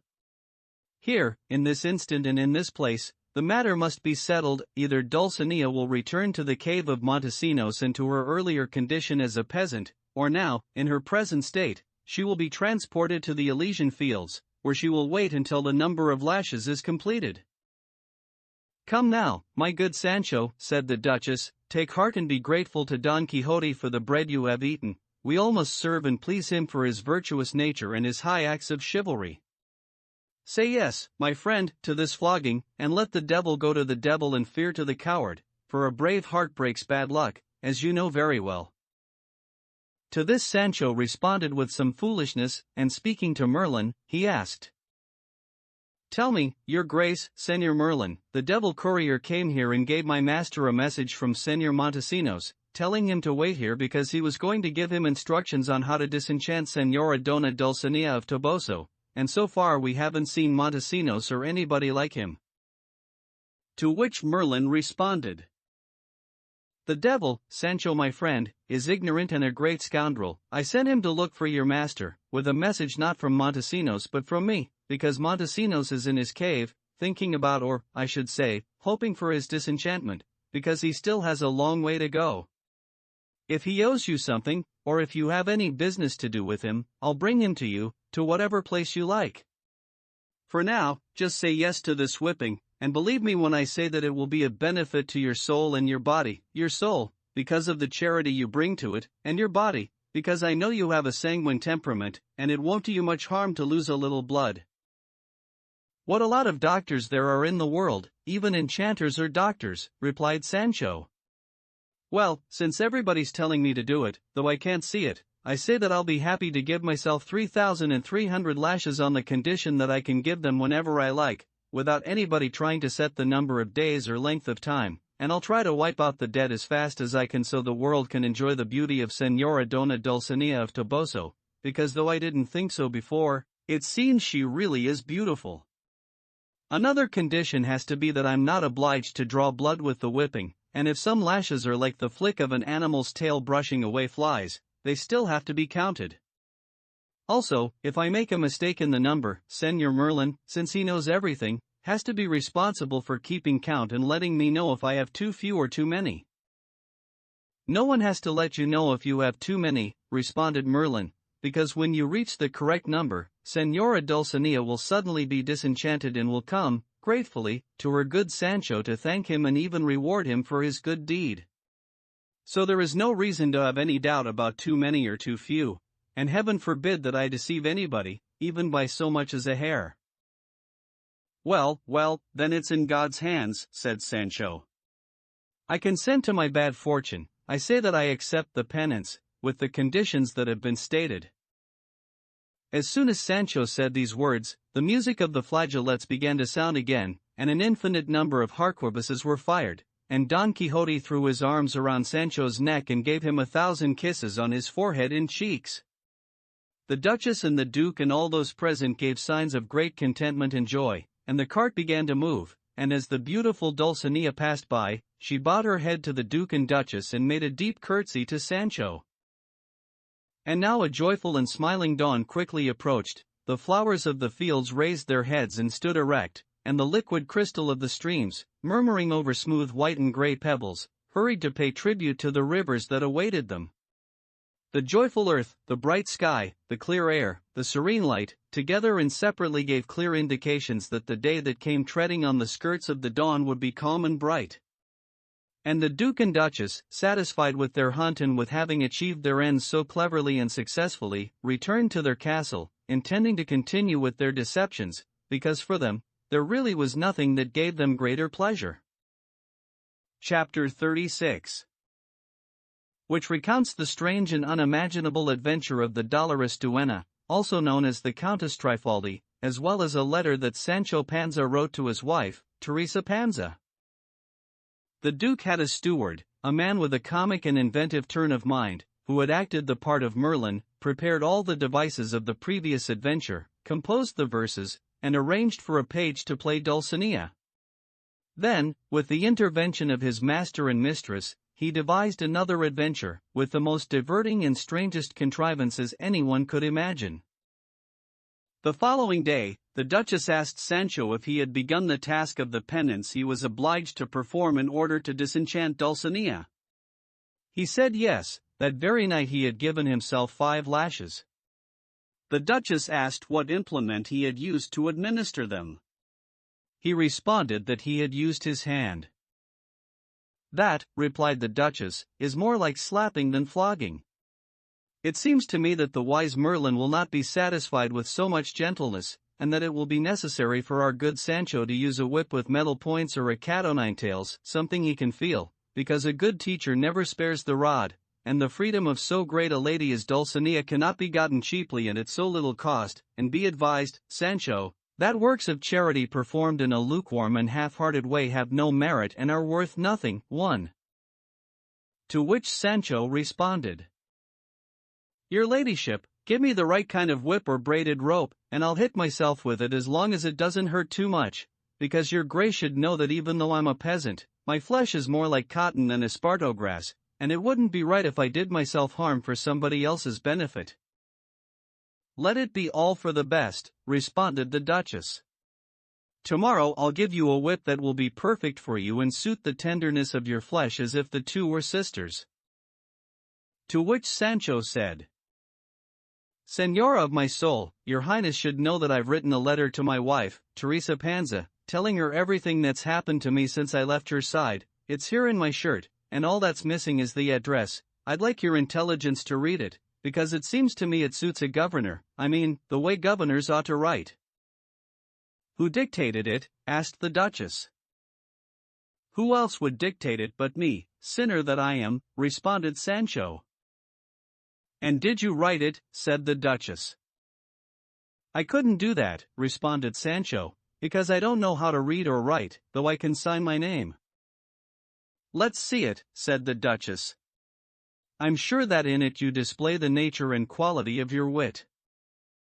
Sancho took an open letter from inside his shirt, and when he gave it to the Duchess, she saw that this is what it said. A letter from Sancho Panza to Teresa Panza, his wife. If they gave me a good whipping, at least I rode a nice donkey, too. If I have a good governorship, it cost me a good whipping. You won't understand this now, my Teresa, but someday you will. You should know, Teresa, that I've decided you should go around in a carriage, because that's the way it should be. Anything else is going around on all fours. You're the wife of a governor, and nobody's going to talk about you behind your back. I'm sending you a green hunting tunic that my lady the Duchess gave me. Make it into a skirt and bodice for our daughter.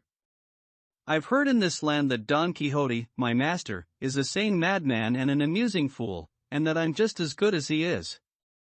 We've been in the cave of Montesinos, and the wise Merlin has picked me for the disenchantment of Dulcinea of Toboso, who's called Aldonza Lorenzo there where you are, with the 3,300 lashes, less 5, that I'll give myself. She'll be as disenchanted as the mother who bore her. Don't tell anybody about this, because if you tell your business in public, some will say it's white, and others that it's black. In a few days I'll leave for the governorship, and I'm going there with a real desire to make money because I've been told that all new governors have this same desire. I'll see how things are there and let you know whether or not you should come to be with me. The Grey is fine and sends you his best. I don't plan to leave him even if they make me Grand Turk. My lady the Duchess kisses your hands 1,000 times, send her back 2,000, because there's nothing that costs less or is cheaper, as my master says, than good manners. It was not God's will to grant me another case with another 100 escudos in it, like before, but don't feel bad about that, Teresa. The man who sounds the alarm is safe, and it'll all come out in the wash of the governorship. What does make me very sad is that they've told me that if I try to take something away from it, I'll go hungry afterwards, and if that's true it won't be very cheap for me, though the maimed and wounded already have their soft job in the alms they beg, so one way or another, you'll be rich and have good luck. God grant you that, if he can, and keep me safe to serve you. From this castle, on the 20th of July, 1614. Your husband the governor. Sancho Panza. As soon as the Duchess finished reading the letter, she said to Sancho, "There are two things in which the good governor is slightly mistaken. One, when he says or implies that this governorship has been given to him in exchange for the lashes that he'll give himself, when he knows and cannot deny that when my lord the Duke promised it to him, nobody even dreamed there were lashes in the world. The other is that he shows himself to be very greedy, and I wouldn't want it to be oregano. 3 Greed rips the sack, and a greedy governor dispenses unjust justice." "I didn't mean it that way, Señora," responded Sancho, "and if your grace thinks the letter isn't the way it should be, there's nothing to do but tear it up and make a new one, though it may be even worse if it's left up to my poor wits, No, no, replied the Duchess, this is fine, and I want the Duke to see." Having said this, they went out to a garden where they were to have dinner that day. The Duchess showed Sancho's letter to the Duke, who derived a good deal of pleasure from it. They ate, and after the table had been cleared, and after amusing themselves for some time with Sancho's delicious talk, they suddenly heard the mournful sound of a fife and a harsh, strident drum. Everyone seemed startled by the confused, martial, and melancholy harmony, especially Don Quixote, who in his agitation could barely keep his seat. Regarding Sancho, we need say only that fear carried him to his customary refuge, which was the side or the skirts of the Duchess, because, really and truly, the sound they heard was extremely sad and melancholy. And with all of them in this state of perplexity, they saw 2 men dressed in mourning come into the garden, their robes so long and flowing that they trailed along the ground. They were playing 2 large drums that were also covered in black. Beside them a man played the fife, as pitch black and dark as the rest. Following the 3 men was a personage with a gigantic body, cloaked, rather than dressed, in a deep black, full-length robe whose skirt was also exceptionally long. Girding and encircling the robe was a broad black sword belt from which there hung an enormous scimitar with a black scabbard in guard. His face was covered by a black transparent veil, through which one could catch glimpses of a very long beard as white as the snow, and he walked, very gravely and serenely, to the beat of the drums. In short, his size, pace, black raiment, and escort could and did astound all those who looked at him but did not know who he was. The figure approached, then, with the aforementioned slow solemnity, to kneel before the Duke, who stood, as did everyone else who was there, to wait for him, but under no circumstances would the Duke allow him to speak until he rose to his feet. The prodigiously frightening person obeyed, and when he was standing he raised the veil to reveal the most hideous, longest, whitest, and thickest beard that human eyes had ever seen, and then, from a broad and swelling chest, he forced and coerced a solemn, sonorous voice, and fixing his eyes on the Duke, he said, "Most high and powerful lord, I am called Trifaldin of the White Beard. I am squire to the Countess Trifaldi, also known as the Dolorous Duenna, on whose behalf I bring your highness a message, which is this: may your magnificence have the goodness to give her license and permission to enter and tell you of her affliction, which is one of the strangest and most amazing that the most troubled mind in the world could ever have imagined. And first she wishes to know if the valiant and never vanquished knight Don Quixote of La Mancha is in your castle, for she has come looking for him, on foot, and without breaking her fast, all the way from the kingdom of Candia to your realm, something that can and ought to be considered a miracle, or else the work of enchantment. She is at the door of this fortress or country house, and awaits only your consent to come in. I have spoken my message." And then he coughed and stroked his beard with both hands, and with great calm he waited for the Duke's response, which was, "Good Squire Trifaldin of the White Beard, it has been many days since we heard of the misfortune of Senora Countess Trifaldi, obliged by enchanters to be called the dolorous duenna. You may certainly, O stupendous squire, tell her to come in, and that the valiant knight Don Quixote of La Mancha is here, and from his generous nature she can surely expect every protection and every assistance. You may also tell her on my behalf that if she finds my favor necessary, she shall have it, for I must give it to her as a knight who was bound and obliged to serve all women, especially widowed, scorned, and afflicted duennas, which is what your mistress must be." On hearing this, Trifaldin went down on one knee, then signaled the fife and drums to play and walked out of the garden to the same music and at the same pace with which he had entered, leaving everyone stunned by his presence and bearing. And the Duke, turning to Don Quixote, said, "It seems, O famous knight, that the shadows of malice and ignorance cannot cover and obscure the light of valor and virtue. I say this because it is barely 6 days that your grace has been in this castle, and already the sad and the afflicted come seeking you from distant and remote lands, not in carriages or on dromedaries, but on foot, and fasting, confident they will find in that mighty arm the remedy for their cares and sorrows, for your great deeds are known and admired all over the known world." "Señor Duke, I wish," responded Don Quixote, "that the blessed religious who displayed at the table the other day so much animosity and ill will toward knights errant were here to see with his own eyes whether such knights are necessary in the world, to touch, at least, with his own hand, the fact that those who are extraordinarily afflicted and disconsolate, in great difficulties and enormous misfortunes, do not go to seek their remedy in the house of the lettered, or the village sacristan, or the knight who has never managed to go beyond the borders of his town, or the idle courtier who would rather seek out news to repeat and recount than perform deeds and great feats so that others can tell about them and write about them, the remedy for difficulties, the help for those in need, the protection of damsels, the consolation of widows, are not found in any persons more clearly than in knights errant, and I give infinite thanks to heaven because I am one, and I welcome any misfortune and travail that may befall me in this honorable exercise. Let the duenna come and make any request she chooses. I shall draw her remedy from the strength of my arm and the intrepid resolve of my courageous spirit." Chapter 37, in which the famous adventure of the dolorous duenna continues. The Duke and the Duchess were exceedingly glad to see how well Don Quixote was responding to their intentions, and at this point Sancho said, "I wouldn't want this Senora Duenna to put any obstacles in the way of the governorship I've been promised, because I heard a Tolden pharmacist, who could talk the way a goldfinch sings, say that whenever duennas were involved nothing good could happen." God save me, what bad things that pharmacist had to say about them. Which makes me think that since all duennas are annoying and impertinent no matter what their quality and condition may be, what will the dolorous ones be like? I mean this Countess Trifaldis 1 or 3 skirts or 3 trains. Where I come from, skirts and trains and skirts, are all the same. "Be quiet, Sancho my friend," said Don Quixote. "Since this duenna has come from such distant lands to find me, she cannot be one of those the pharmacist described, especially since she is a countess, and when countesses serve as duennas, they probably are serving queens and empresses, for in their own houses they are highborn ladies who are served by other duennas."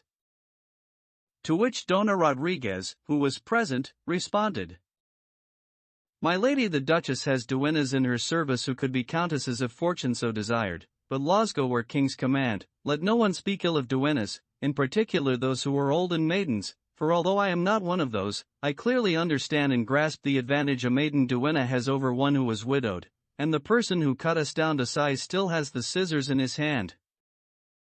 "All the same," replied Sancho, "there's so much to cut in duennas, according to my barber, that it would be better not to stir the rice even if it sticks."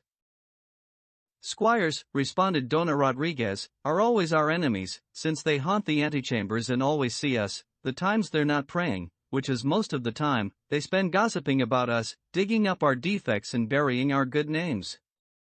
Well, I swear to those fickle dimwits that no matter how much it grieves them, we have to live in the world, and in noble houses, even though we're dying of hunger and cover our delicate or not so delicate flesh with a black mourning habit, just as a person may cover or conceal a dung heap with a tapestry on the day of a procession.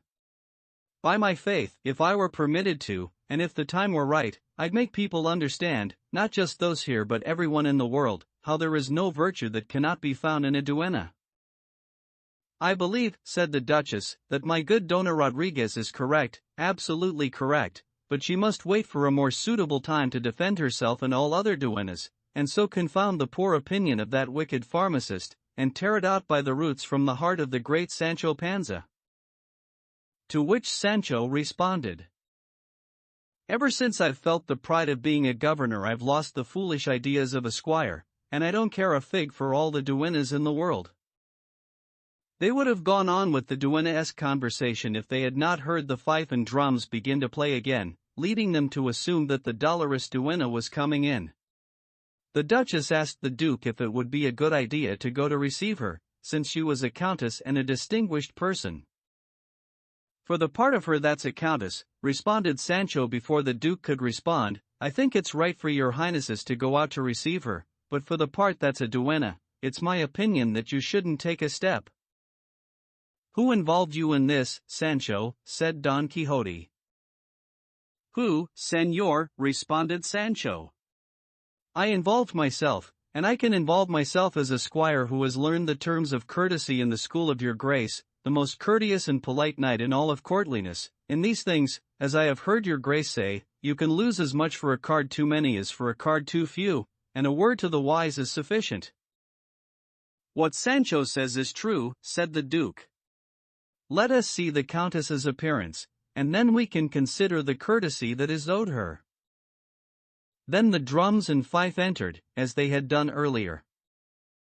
And here the author concluded this brief chapter and began the next one, following the same adventure, which is one of the most notable in this history. Chapter 38, which recounts the tale of misfortune told by the dolorous duenna. Behind the mournful musicians a group of duennas, numbering 12, began to enter the garden in two separate lines, all of them dressed in wide, nun-like habits, apparently of fulled serge, and white headdresses of sheer muslin, which were so long they revealed only the edging of the habits. Behind them came the Countess Trifaldi, led by the hand by the Squire Trifaldin of the white beard, and dressed in very fine black baize without a nap, and if it had been napped, each bit would have been the size of one of the good Martos garbanzos.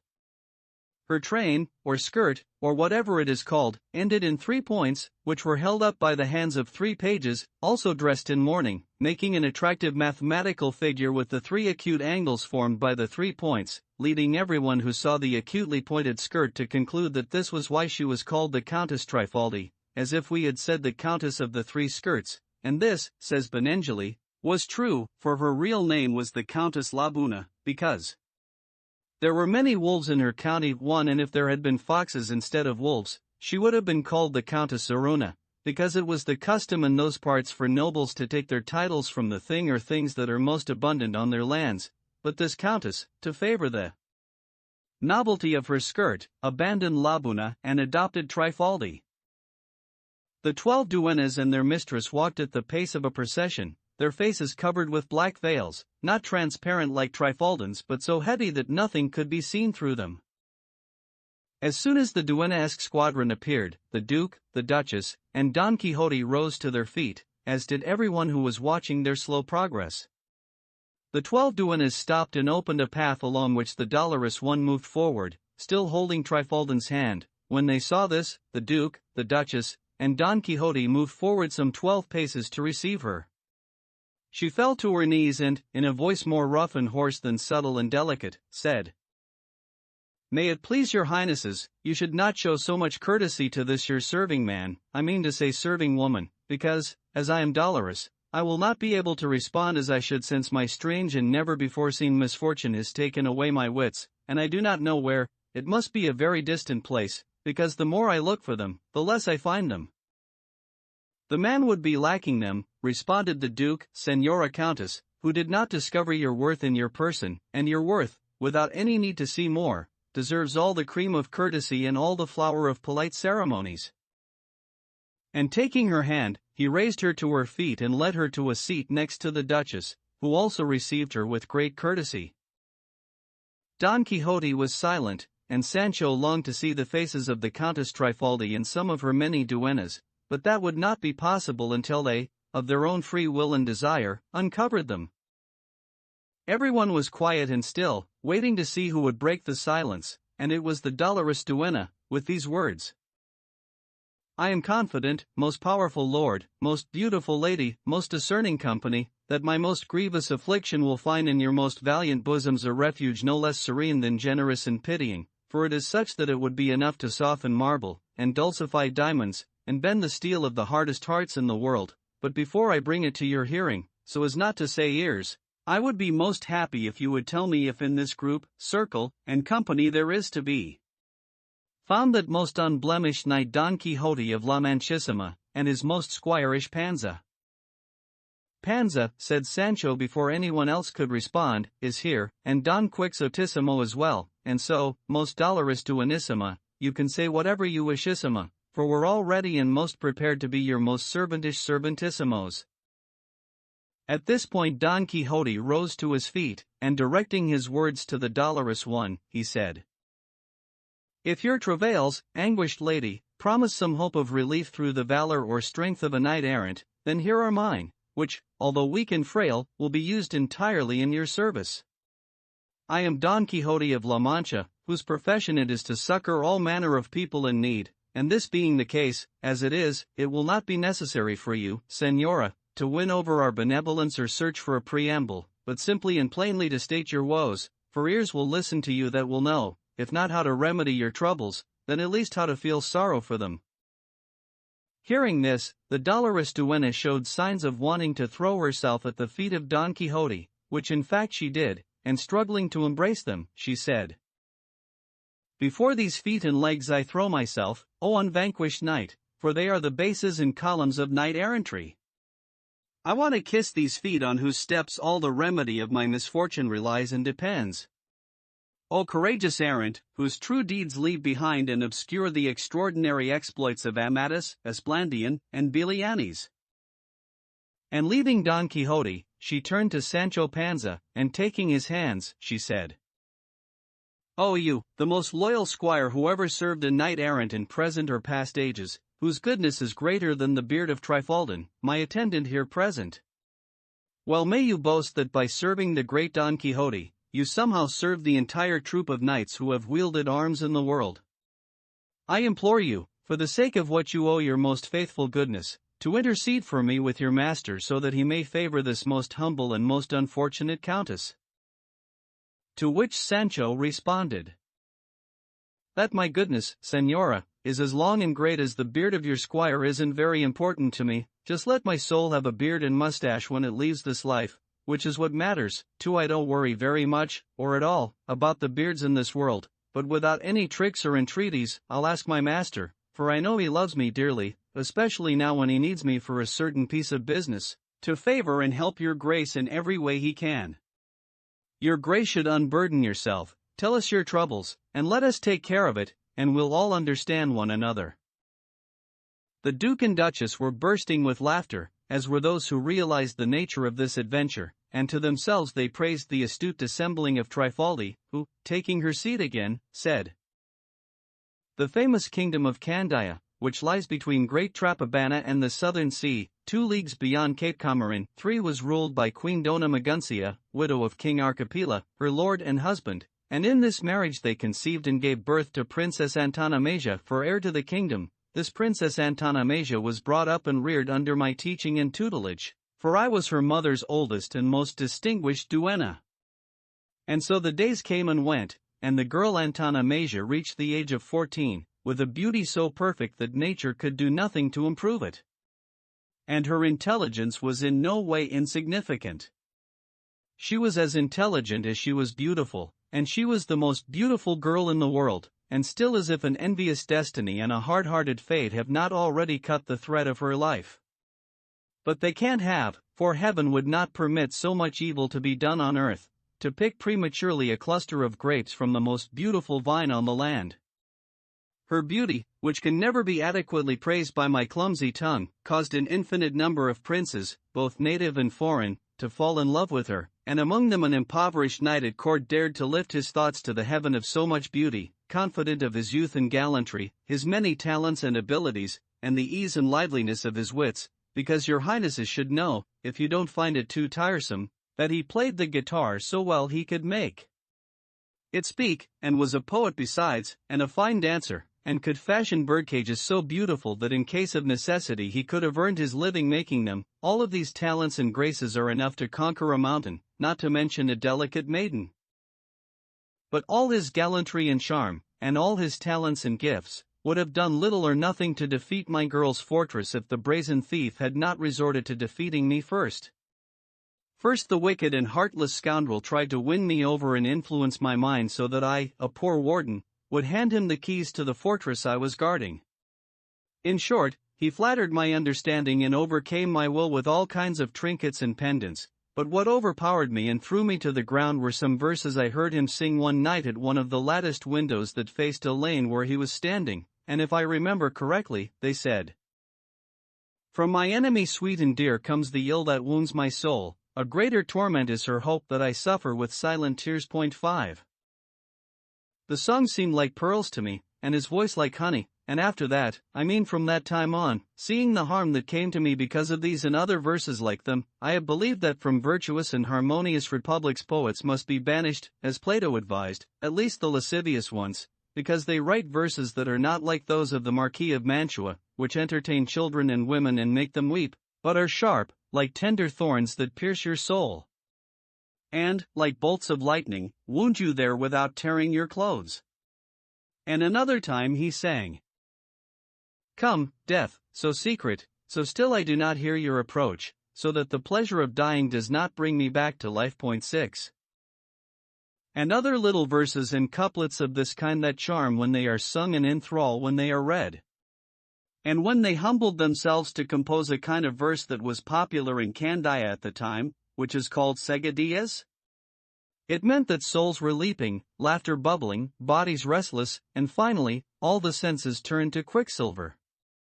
And so I say, my lords and ladies, that these versifiers very rightly ought to be banished to lizard-infested islands. They, however, are not to blame, but the simpletons who praise them and the foolish women who believe them, and if I were the virtuous duenna I should have been, his hackneyed concepts would not have moved me, nor would I have believed it to be true when he said, "I live in my dying, I burn in ice, I tremble in fire, I hope without hope, I depart and I stay," and other impossibilities of this sort that fill their writings.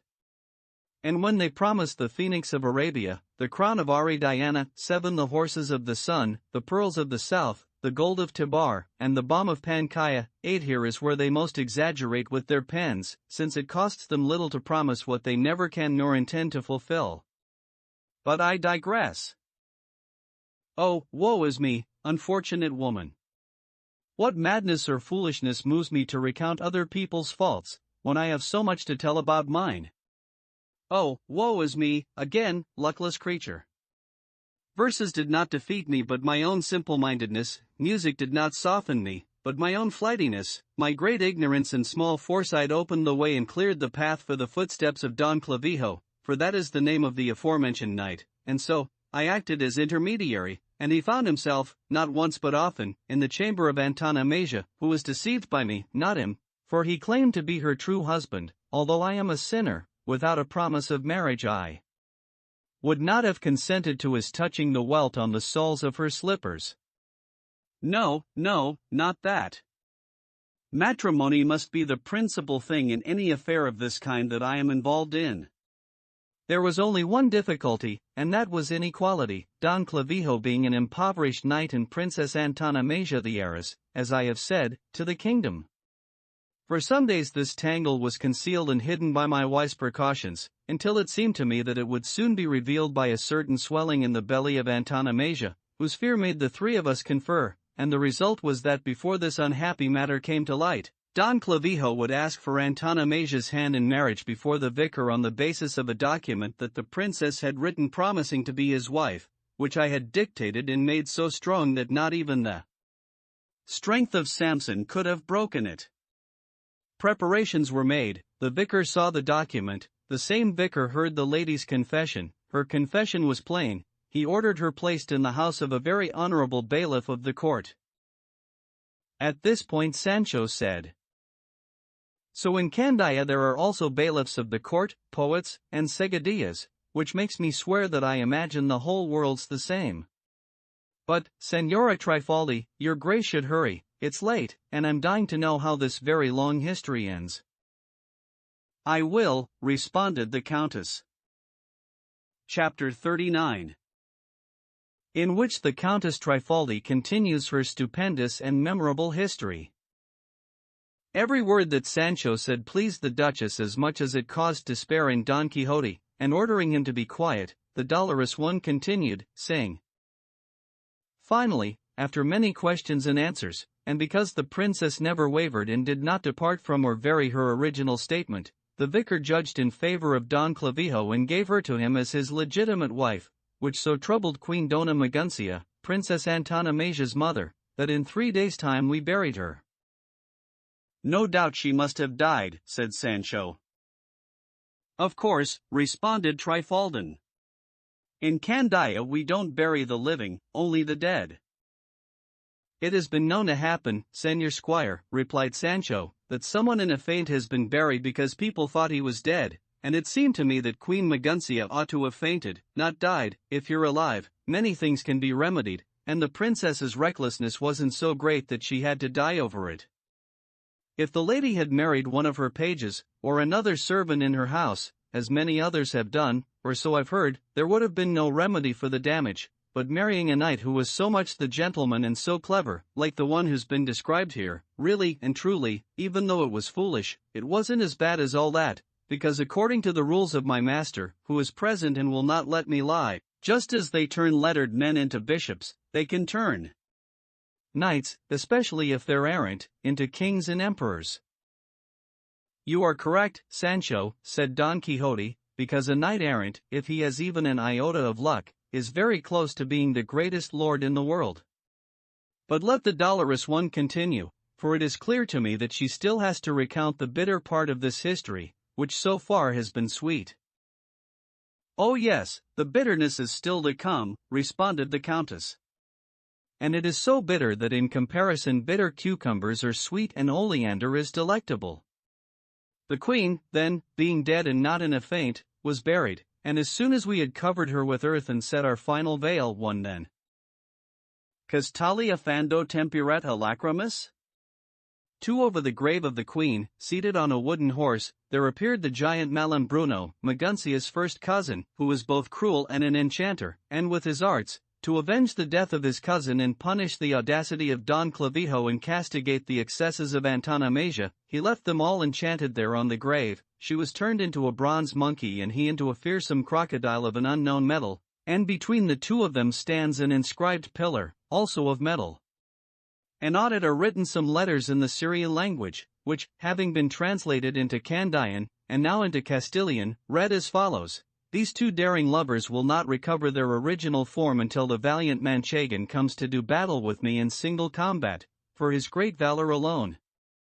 Have the fates reserved this never-before-seen adventure." And having done this, he drew from his scabbard an enormous broad scimitar, and seizing me by the hair, he made as if to slash my throat and cut off my head at the root.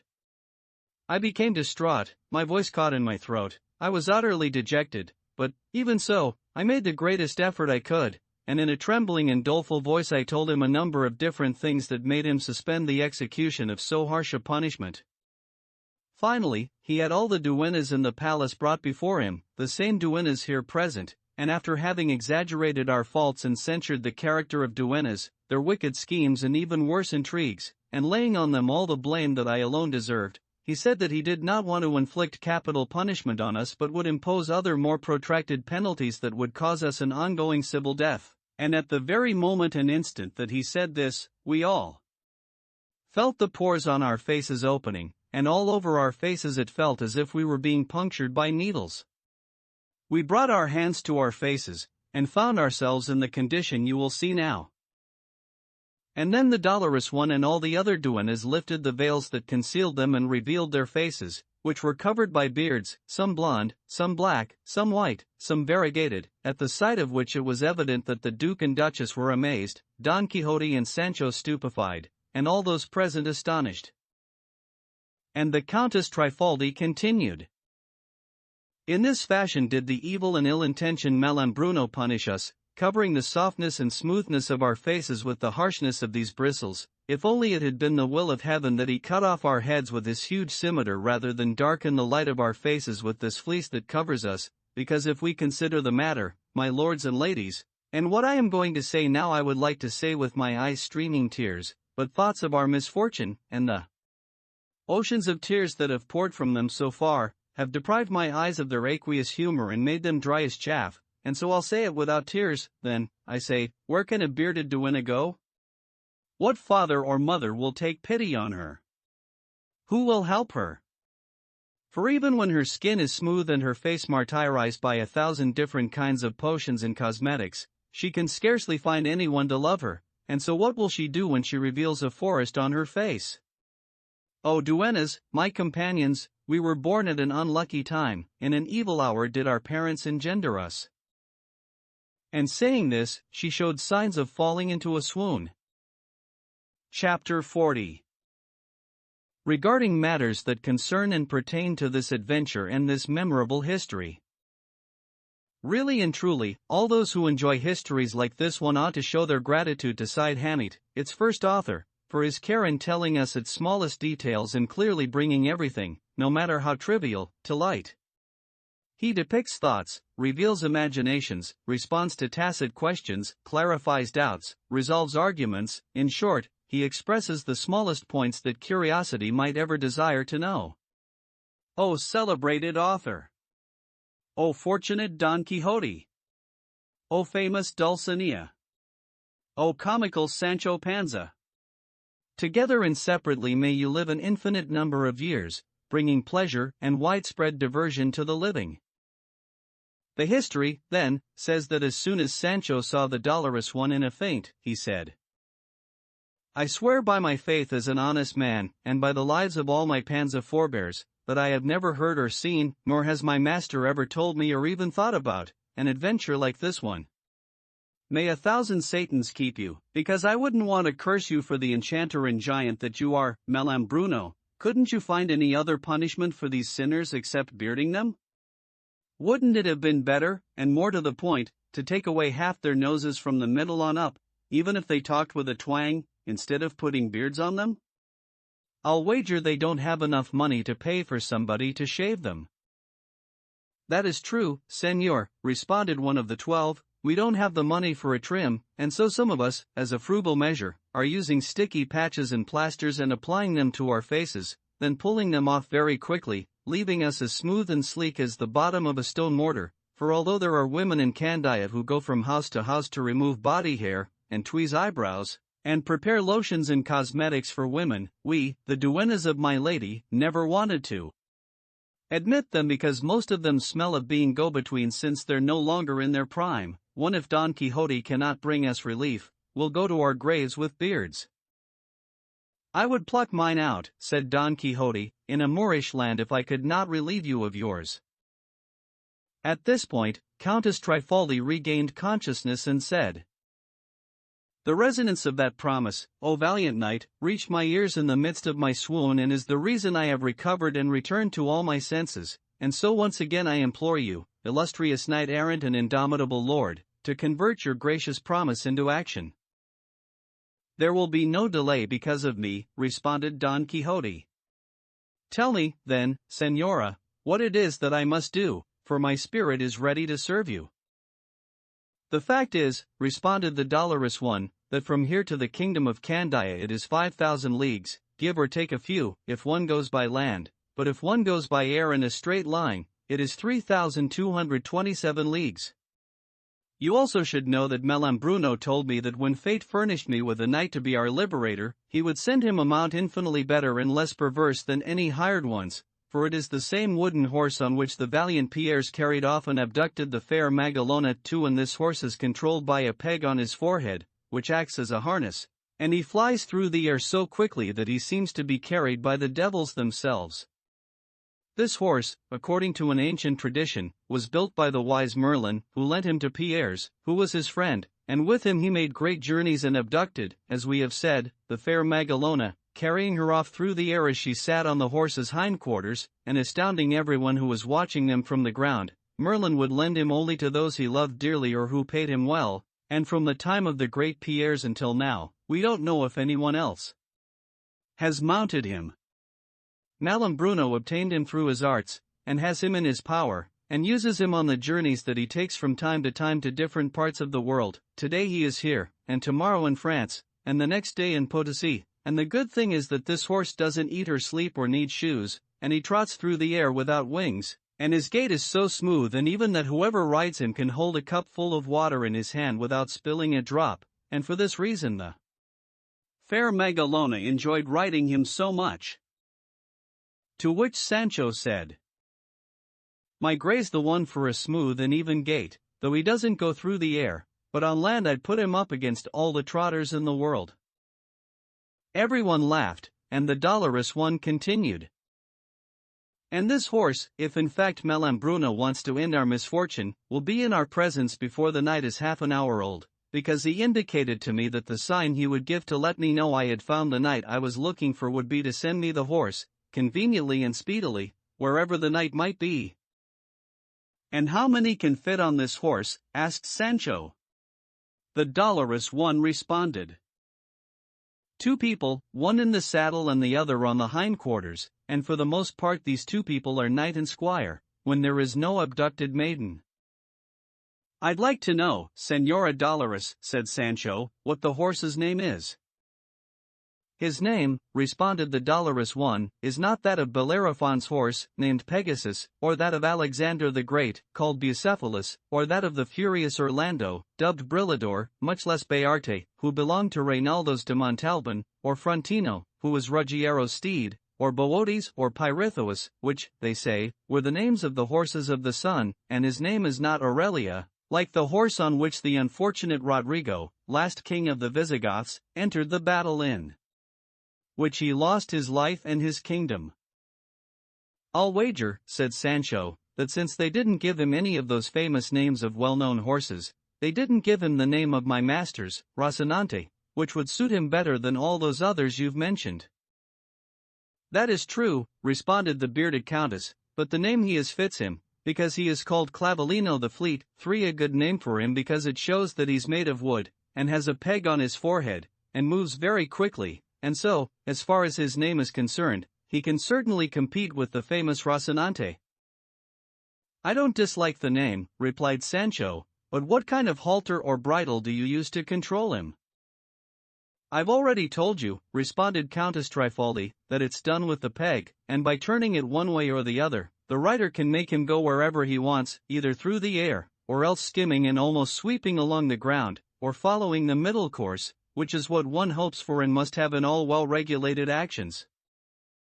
"I'd like to see him," responded Sancho, "but thinking that I'll climb up on him, either in the saddle or on his hindquarters, is asking the elm tree for pears.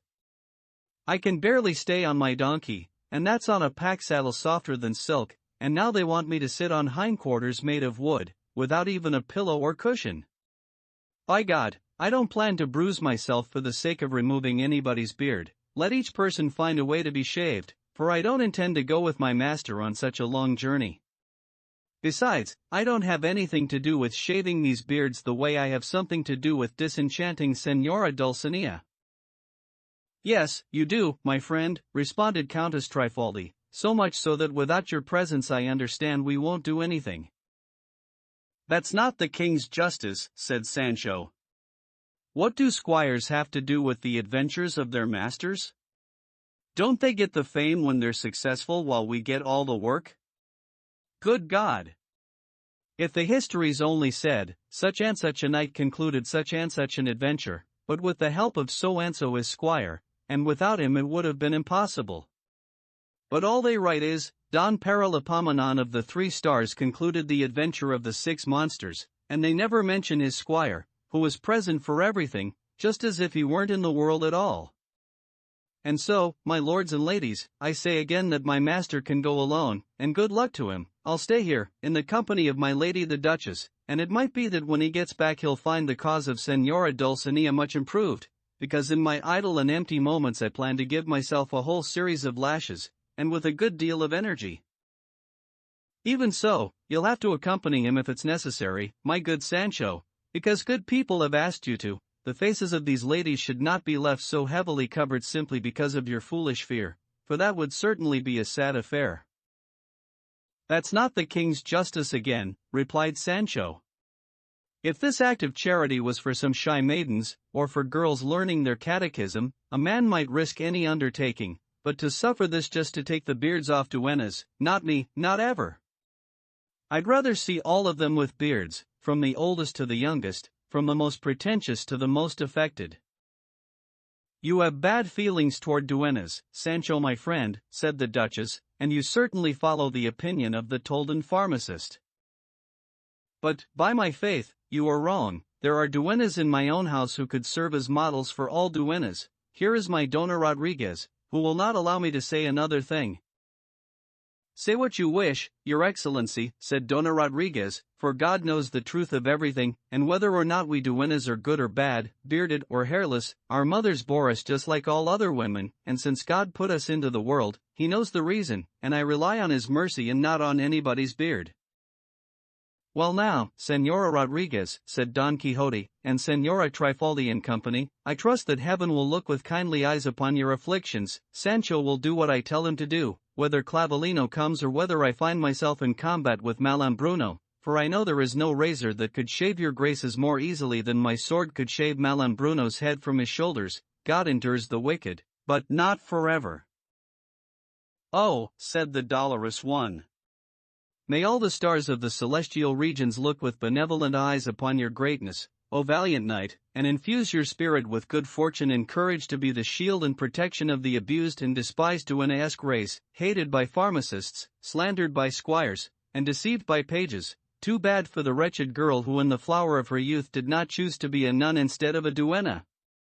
How unfortunate we duennas are! Even if we came directly, through the male line, from Hector the Trojan, our mistresses would still address us as inferiors, as if they thought that would make them queens. O giant Malambruno, even though you are an enchanter, you keep your promises. Send us, then, the peerless Clavelino, so that our misfortune may end, for if the hot weather comes and we still have our beards, then alas, how unfortunate for us. Countess Trifaldi said this with so much feeling that she brought tears to the eyes of all those present, and even filled Sancho's to the brim, and he determined in his heart to accompany his master to the ends of the earth if that was required to remove the wool from those venerable faces. Chapter 41. Regarding the arrival of Clavelino, and the conclusion of this lengthy adventure. By now night had arrived, and with it the moment set for the arrival of the famous horse Clavelino, whose tardiness had begun to trouble Don Quixote, for he thought that since Malambruno had delayed in sending him, either he was not the knight for whom the adventure was intended or Malambruno did not dare to meet him in single combat. But here you will see how 4 savages suddenly entered the garden, all of them dressed in green ivy and carrying on their shoulders a large wooden horse. They placed his feet on the ground, and one of the savages said, "Let whoever is brave enough climb onto this machine." "Well," said Sancho, "I won't climb on because I'm not brave enough and I'm not a knight." And the savage continued, saying, "And let his squire, if he has one, sit on the hindquarters and trust in the valiant Malambruno, because unless it is by Malambruno's sword, he will not be harmed by any other sword, or by any other kind of wickedness. All they have to do is turn this peg on his neck, and the horse will carry them through the air to the place where Malambruno is waiting for them. But to prevent the great height and loftiness of the flight from causing them vertigo, they must keep their eyes covered until the horse neighs, which will be a sign that their journey has come to an end." Having said this, and leaving Clavelino, with a gallant air they returned the way they had come. As soon as she saw the horse, the dolorous one, almost in tears, said to Don Quixote, "Valiant knight, the promises of Malambruno have come true, the horse is here, our beards are growing, and all of us, with every hair of our beards, implore you to shave and clip us, for all you have to do is climb onto the horse with your squire and give a joyful beginning to your uncommon journey." "That I shall do, Señora Countess Trifaldi, very willingly and even more joyfully, not troubling to find a cushion or put on spurs in order not to delay, so great is the desire I have to see you, Señora, and all these duennas, smooth-faced and clean." "That I shall not do," said Sancho, "by no means, not willingly or any other way, and if this shaving can't be done unless I climb onto those hindquarters, then my master can find another squire to accompany him, and these ladies another way to smooth their faces. I'm not a wizard who likes flying through the air." "And what will my insulanos say when they find out that their governor goes traveling on the wind? And one other thing, since it's more than 3,000 leagues from here to Candia, if the horse gets tired or the giant gets angry, it'll take us more than half a dozen years to get back, and by then there won't be any insulas or insulas left in the world that recognize me, and since it's a common saying that danger lies in delay, and when they give you a heifer you'd better hurry over with the rope, may the beards of these ladies forgive me, but St. Peter's fine in Rome, I mean that I'm fine in this house, where I have received so many favors and where I expect a great benefit from its master, which is being a governor." To which the Duke said, "Sancho my friend, the insula I have promised you is neither movable nor transitory, it has roots growing so deep in the depths of the earth that 3 pulls will not tear it out or move it from where it is now, and you must know that no position of any distinction is won without some sort of bribe, sometimes more, sometimes less, and the one I want for this governorship is for you to go with your master, Don Quixote, and bring this memorable adventure to an end and a conclusion. Regardless of whether you return on Clavelino in the brief time his speed promises, or a contrary fortune returns and brings you back on foot, a pilgrim going from hostelry to hostelry and inn to inn, whenever you return you will find your insula where you left it, and your insulanos with the same desire. They have always had to welcome you as their governor, and my intention will be the same. Have no doubt about the truth of this, Señor Sancho, for that would be a clear affront to the desire I have to serve you." "No more, Señor," said Sancho. "I'm a poor squire and I can't carry the burden of so many courtesies. Let my master climb on, and have them cover these eyes of mine, and commend me to God, and tell me if, when we travel through those heights, I'll be able to commend myself to our Lord or invoke whatever angels favor me." To which Trifaldi responded, "Sancho, you certainly can commend yourself to God or anyone you wish, for Malambruno, though an enchanter, is a Christian, and he does his enchantments with a good deal of wisdom and care, and doesn't interfere with anybody." "Well then," said Sancho, "may God help me, and the Holy Trinity of Gaeta, 1. Not since the memorable adventure of the water wheels, said Don Quixote, have I seen Sancho as fearful as he is now, and if I were as superstitious as others, his pusillanimity would cause my courage to weaken somewhat. But come now, Sancho, with the permission of the Duke and Duchess, I want to say a few words to you alone."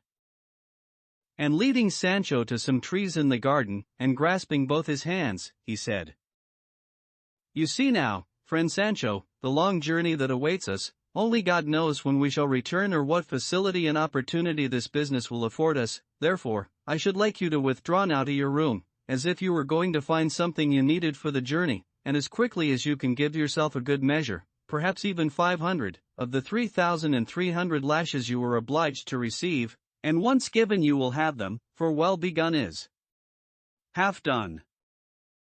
"My God," said Sancho, "your grace must be out of your mind. Like people say, you see I'm in a hurry and you demand virginity. Now that I have to sit on a bare board, your grace wants me to flog my bottom? Really and truly, your grace is wrong. Let's go now and shave those duennas, and when we get back I promise your grace, like the man I am, to fulfill my obligations so fast it will make your grace happy, and that's all I have to say." "Then with that promise, my good Sancho, I am comforted, and I believe you will keep it, because in fact, although a simpleton, you are a veridical man. Vertical or horizontal, said Sancho, I'll keep my word. And having said this, they returned to Mount Clavelino, and as he was mounting, Don Quixote said, Put on your blindfold, Sancho, and climb up. The person who sends for us from lands so distant will not deceive us, for there would be little glory in deceiving those who trust him, and even if everything turns out contrary to what I imagine, the glory of having undertaken this deed cannot be obscured by any sort of malevolence.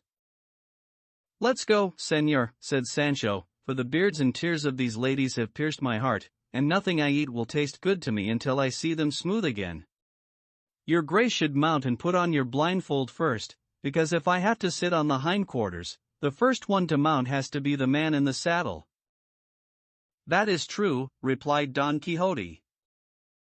And taking a handkerchief from his pocket, he asked the dolorous one to cover his eyes very carefully, and when she had covered them, he uncovered them again and said, If I remember correctly, I have read in Virgil about the Palladium of Troy, a wooden horse the Greeks presented to the goddess Pallas, which was pregnant with armed knights who subsequently caused the total ruin of Troy, and so it would be worthwhile first to see what Clavelino was carrying in his stomach. There's no reason to, said the dolorous one, for I trust him and know that Malambruno is neither wicked nor a traitor. Señor Don Quixote, your grace can mount without fear, and if anything does happen to you, the fault will be mine.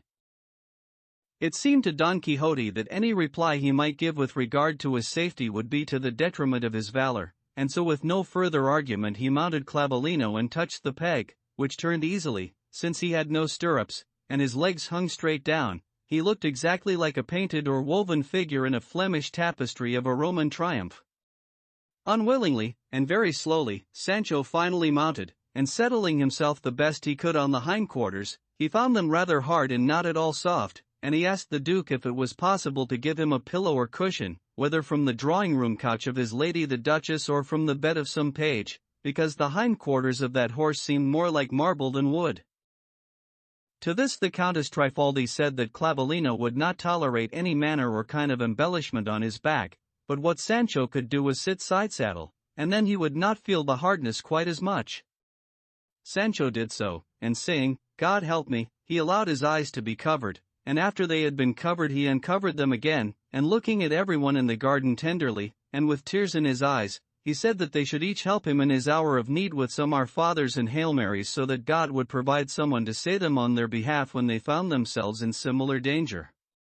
To which Don Quixote said, You thief, are you by any chance on the gallows, or in the final moments of your life, to plead in that fashion? Are you not, you craven and cowardly creature, in the same spot that was occupied by the fair Magalona, and from which she descended, not into the grave but to be the Queen of France, if the histories do not lie? And I, who am at your side, shall I not compare myself to the valiant Pierres, who sat in the same place where I now sit? Cover your eyes, you frightened animal, and do not allow your fear to escape your lips again, at least not in my presence. Blindfold me, responded Sancho, and since you don't want me to commend myself to God or be commended to him, is it any wonder I'm afraid that there must be some legion of devils around here who'll carry us off to Peralvillo, too? Both were blindfolded, and Don Quixote, sensing that everything was as it should be, touched the peg, and as soon as he had placed his fingers on it, all the duennas and everyone else present raised their voices, saying, May God be your guide, valiant knight. God go with you, intrepid squire. Now you are in the air, moving through it faster than an arrow. Now you are beginning to amaze and astonish everyone looking at you from the ground. Hold on, valiant Sancho, you're slipping. Be careful you don't fall, because your fall will be worse than that of the daring boy who wanted to drive the chariot of his father, the sun. 3. Sancho heard the voices, and pressing close to his master and putting his arms around him, he said, Señor, how can they say we're going so high if we can hear their voices and they seem to be talking right here beside us? Pay no attention to that, Sancho, for since these things and these flights are outside the ordinary course of events, at a distance of 1,000 leagues you will see and hear whatever you wish. And do not hold me so tightly, for you will throw me off. The truth is I do not know why you are perturbed or frightened. I would dare to avow that in all the days of my life I have never ridden a mount with a smoother gait. It almost seems as if we were not moving at all. Friend, banish your fear, for in fact the matter is proceeding as it should, and we have the wind at our backs. That is true, responded Sancho. On this side the wind's so strong it feels like 1,000 bellows blowing on me. And there were large bellows blowing the air around him, for this adventure had been so well planned by the Duke and the Duchess and their steward that no element was lacking to make it perfect. Don Quixote also felt the air blowing, and he said, There can be no doubt, Sancho, that we are approaching the second region of air where hail and snow are born, thunder, lightning, and thunderbolts are born in the third region, and if we continue to rise in this fashion, we shall soon come to the region of fire, and I do not know how to adjust the peg to keep us from going so high that we are burned. Then, with some tow-cloth on a reed that was easy to light and extinguish, their faces were warmed from a distance. Sancho, who felt the heat, said, By my soul, we must be in that place of fire already, or very close to it, because a good part of my beard has been singed, and I'm ready, Señor, to take off the blindfold and see where we are. Do not, responded Don Quixote. Remember the true story of Licentia Turalba, for whom the devils carry through the air mounted on a reed, with his eyes closed, and in 12 hours he arrived in Rome and dismounted on the Torre di Nona 5, which is a street in the city, and saw all the tumult, and the assault and the death of Bourbon. 6 And in the morning he was back in Madrid, where he gave an account of all that he had seen. He himself said that while he was flying through the air, the devil told him to open his eyes, and he opened them, and he saw himself so close, or so it seemed, to the body of the moon that he could have grasped it with his hand, and he did not dare look down at the earth lest he faint. Therefore, Sancho, there is no reason for us to uncover our eyes. The one who is responsible for us will take care of us, and perhaps we are circling and going higher so that we can suddenly swoop down on the kingdom of Candia, the way a falcon or a hawk, no matter how high it soars, falls on a crane and captures it. And although it seems to us as if we left the garden less than half an hour ago, believe me when I say that we must have gone a great distance. I don't know about that, responded Sancho Panza. All I can say is that if Señora Magallana 7 or Magalona was happy with these hindquarters, she couldn't have had very tender flesh.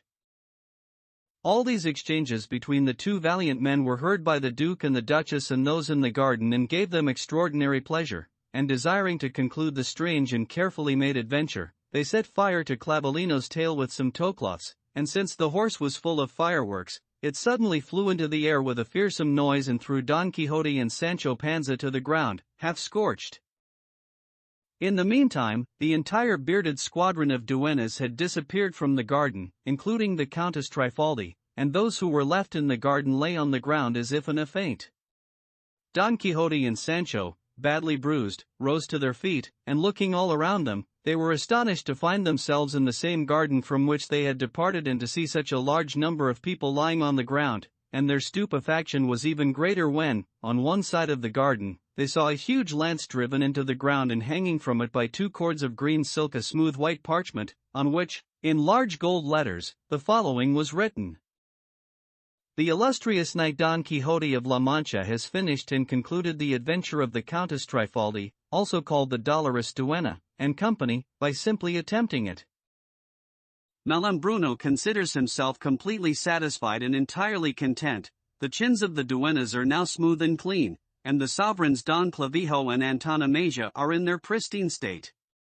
And when the squirely flogging is completed, the white dove will be free of the foul goshawks that pursue her and in the arms of her beloved suitor. 8 So it has been ordained by the wise Merlin, proto-enchanter of all enchanters.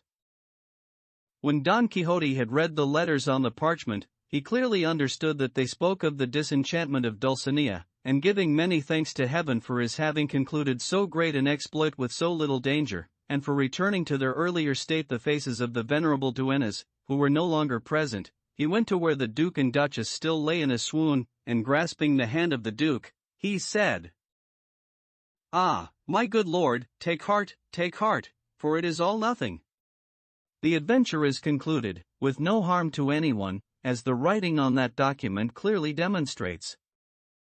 The Duke, very slowly, as if waking from a deep sleep, regained consciousness, and in the same fashion so did the Duchess and all those who had fallen in the garden, showing signs of so much wonder and astonishment, one could almost believe that what they knew so well how to feign as a joke had really happened. The Duke read the statement with half-closed eyes, and then, his arms opened wide, he went to embrace Don Quixote, saying he was the best knight that any age had ever seen.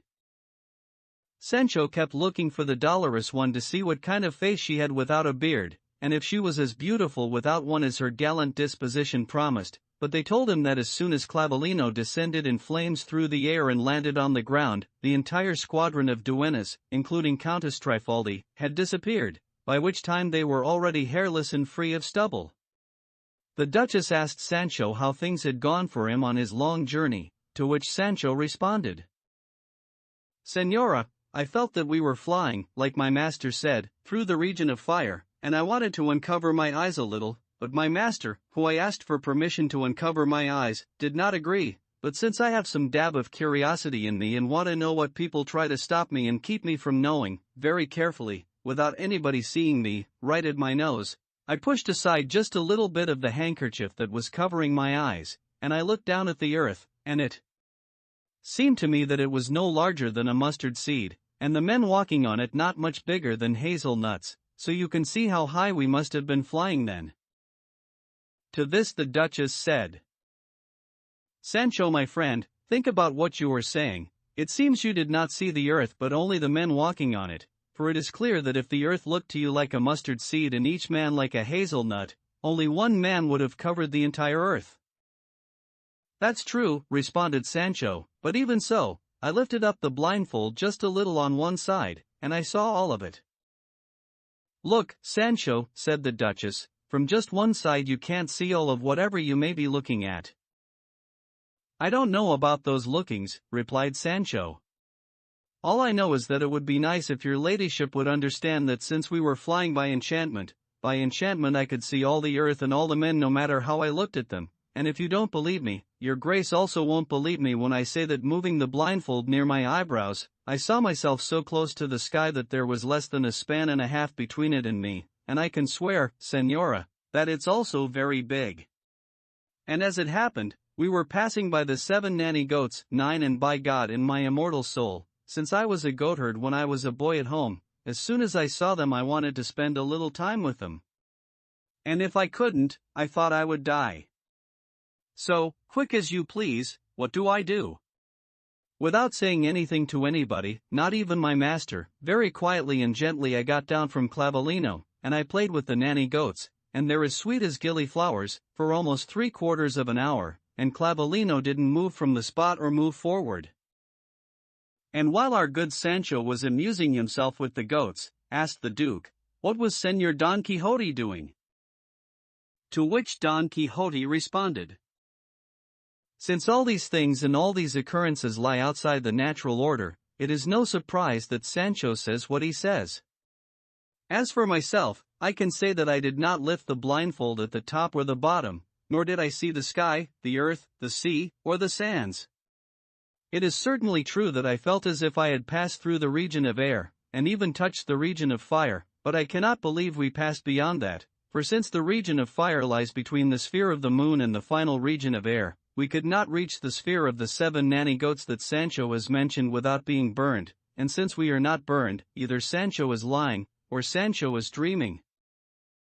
"I'm not lying and I'm not dreaming," responded Sancho. "And if you don't believe me, just ask me about what those goats look like, and then you'll see if I'm telling the truth or not." "Tell us, Sancho," said the Duchess. "2 of them," responded Sancho, "are green, 2 are red, 2 are blue, and 1 is a mix." "That's a new kind of nanny goat," said the Duke, "and in our region of the ground they don't have those colors, I mean, goats that are those colors." "That's very clear," said Sancho. "Yes, that must be the difference between goats in the sky and those on the ground." "Tell me, Sancho," asked the Duke. "Up there with all those nanny goats, did you see any males?" 10. "No, señor," responded Sancho, but I heard that not one of them has passed beyond the horns of the moon." They did not wish to ask him anything else about his journey, because it seemed to them that Sancho was prepared to wander through all the spheres and give an accounting of everything he had seen there without having moved from the garden. In short, this was the end of the adventure of the dolorous duenna, which gave the Duke and Duchess reason to laugh, not only then but for the rest of their lives, and Sancho something to talk about for centuries, if he were to live that long. And Don Quixote went up to Sancho, and in his ear he whispered, "Sancho, just as you want people to believe what you have seen in the sky, I want you to believe what I saw in the cave of Montesinos. And that is all I have to say." Chapter 42. Regarding the advice Don Quixote gave to Sancho Panza before he went to govern the insula, along with other matters of consequence.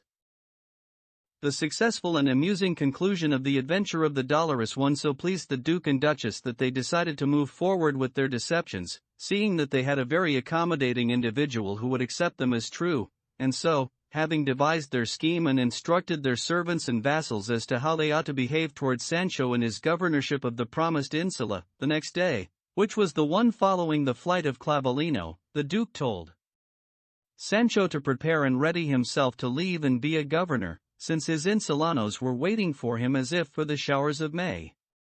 Sancho kneeled before him and said, "After I came down from the sky, and after I looked at the earth from that great height and saw how small it was, the burning desire I had to be a governor cooled a little. Where's the greatness in ruling a mustard seed, or the dignity or pride in governing half a dozen men the size of hazelnuts?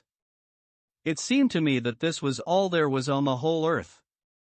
If your lordship would be kind enough to give me just a tiny part of the sky, something no bigger than half a league, I'd be happier to take that than the best insula in the world." "Look, Sancho my friend," responded the Duke, "I can't give anybody a part of the sky, even one no bigger than my nail. Those favors and dispensations are reserved for God alone. What I can give I give to you, which is an insula, right and true, round and well proportioned, and exceedingly fertile and bountiful, where, if you know how to manage things, with the riches of the earth you can approach the riches of the sky." "Well then," responded Sancho, "let's have the insula, and I'll do my best to be so good a governor that in spite of rogues and rascals I'll go to heaven. It isn't greed that makes me want to leave my hut or rise to better things, but a desire I have to try it and see what it tastes like to be a governor." "If you try it once, Sancho," said the Duke, "you'll long to eat it again, because it is a very sweet thing to give orders and be obeyed.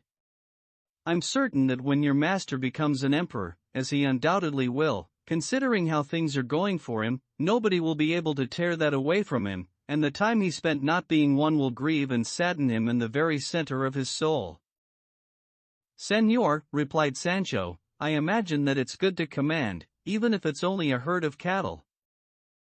"Let them bury me with you, one Sancho, for you know everything," responded the Duke, "and I expect you to be the kind of governor your good judgment promises, and let's say no more about it, and be advised that tomorrow morning you will leave to be governor of the insula, and this afternoon you will be outfitted with the proper clothing and all the things necessary for your departure."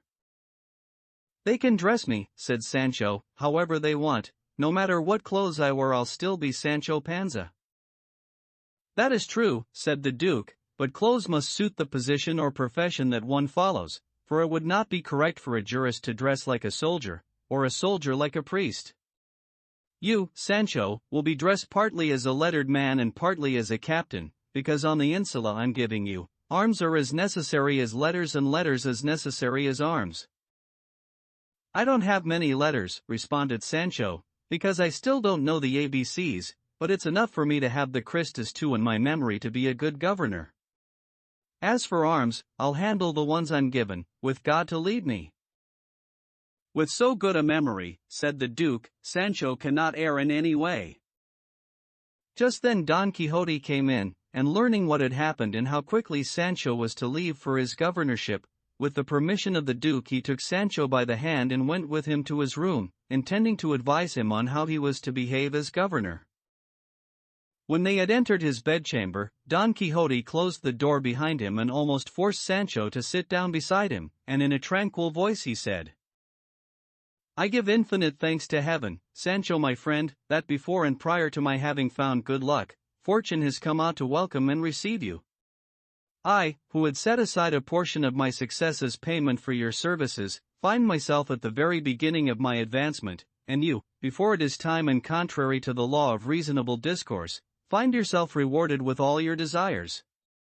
Others bribe, importune, solicit, are early risers, plead, persist, and do not achieve what they long for, and another comes along and without knowing how or why finds himself with the office and position that many others strove for. And here the saying certainly applies and is appropriate: aspirations are ruled by good and bad fortune. You, who in my opinion are undoubtedly a dolt, and who, without rising early or staying up late or making any effort whatsoever, with nothing more than the breath of knight-errantry that has touched you, without further ado find yourself governor of an insula as if it were of no consequence.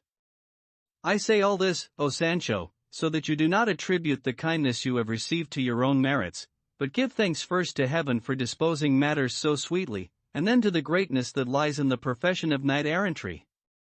Now, with your heart disposed to believe what I have told you, pay heed, my son, to your Cato 3, who wishes to advise you and be a polestar and guide that sets your course and leads you to a safe port on the tempestuous sea where you are about to set sail, for offices and great responsibilities are nothing more than a deep gulf of confusions. Point 4. First, my son, you must fear God, because in fearing him lies wisdom, and if you are wise, you cannot err in anything. Second, you must look at who you are and make an effort to know yourself, which is the most difficult knowledge one can imagine.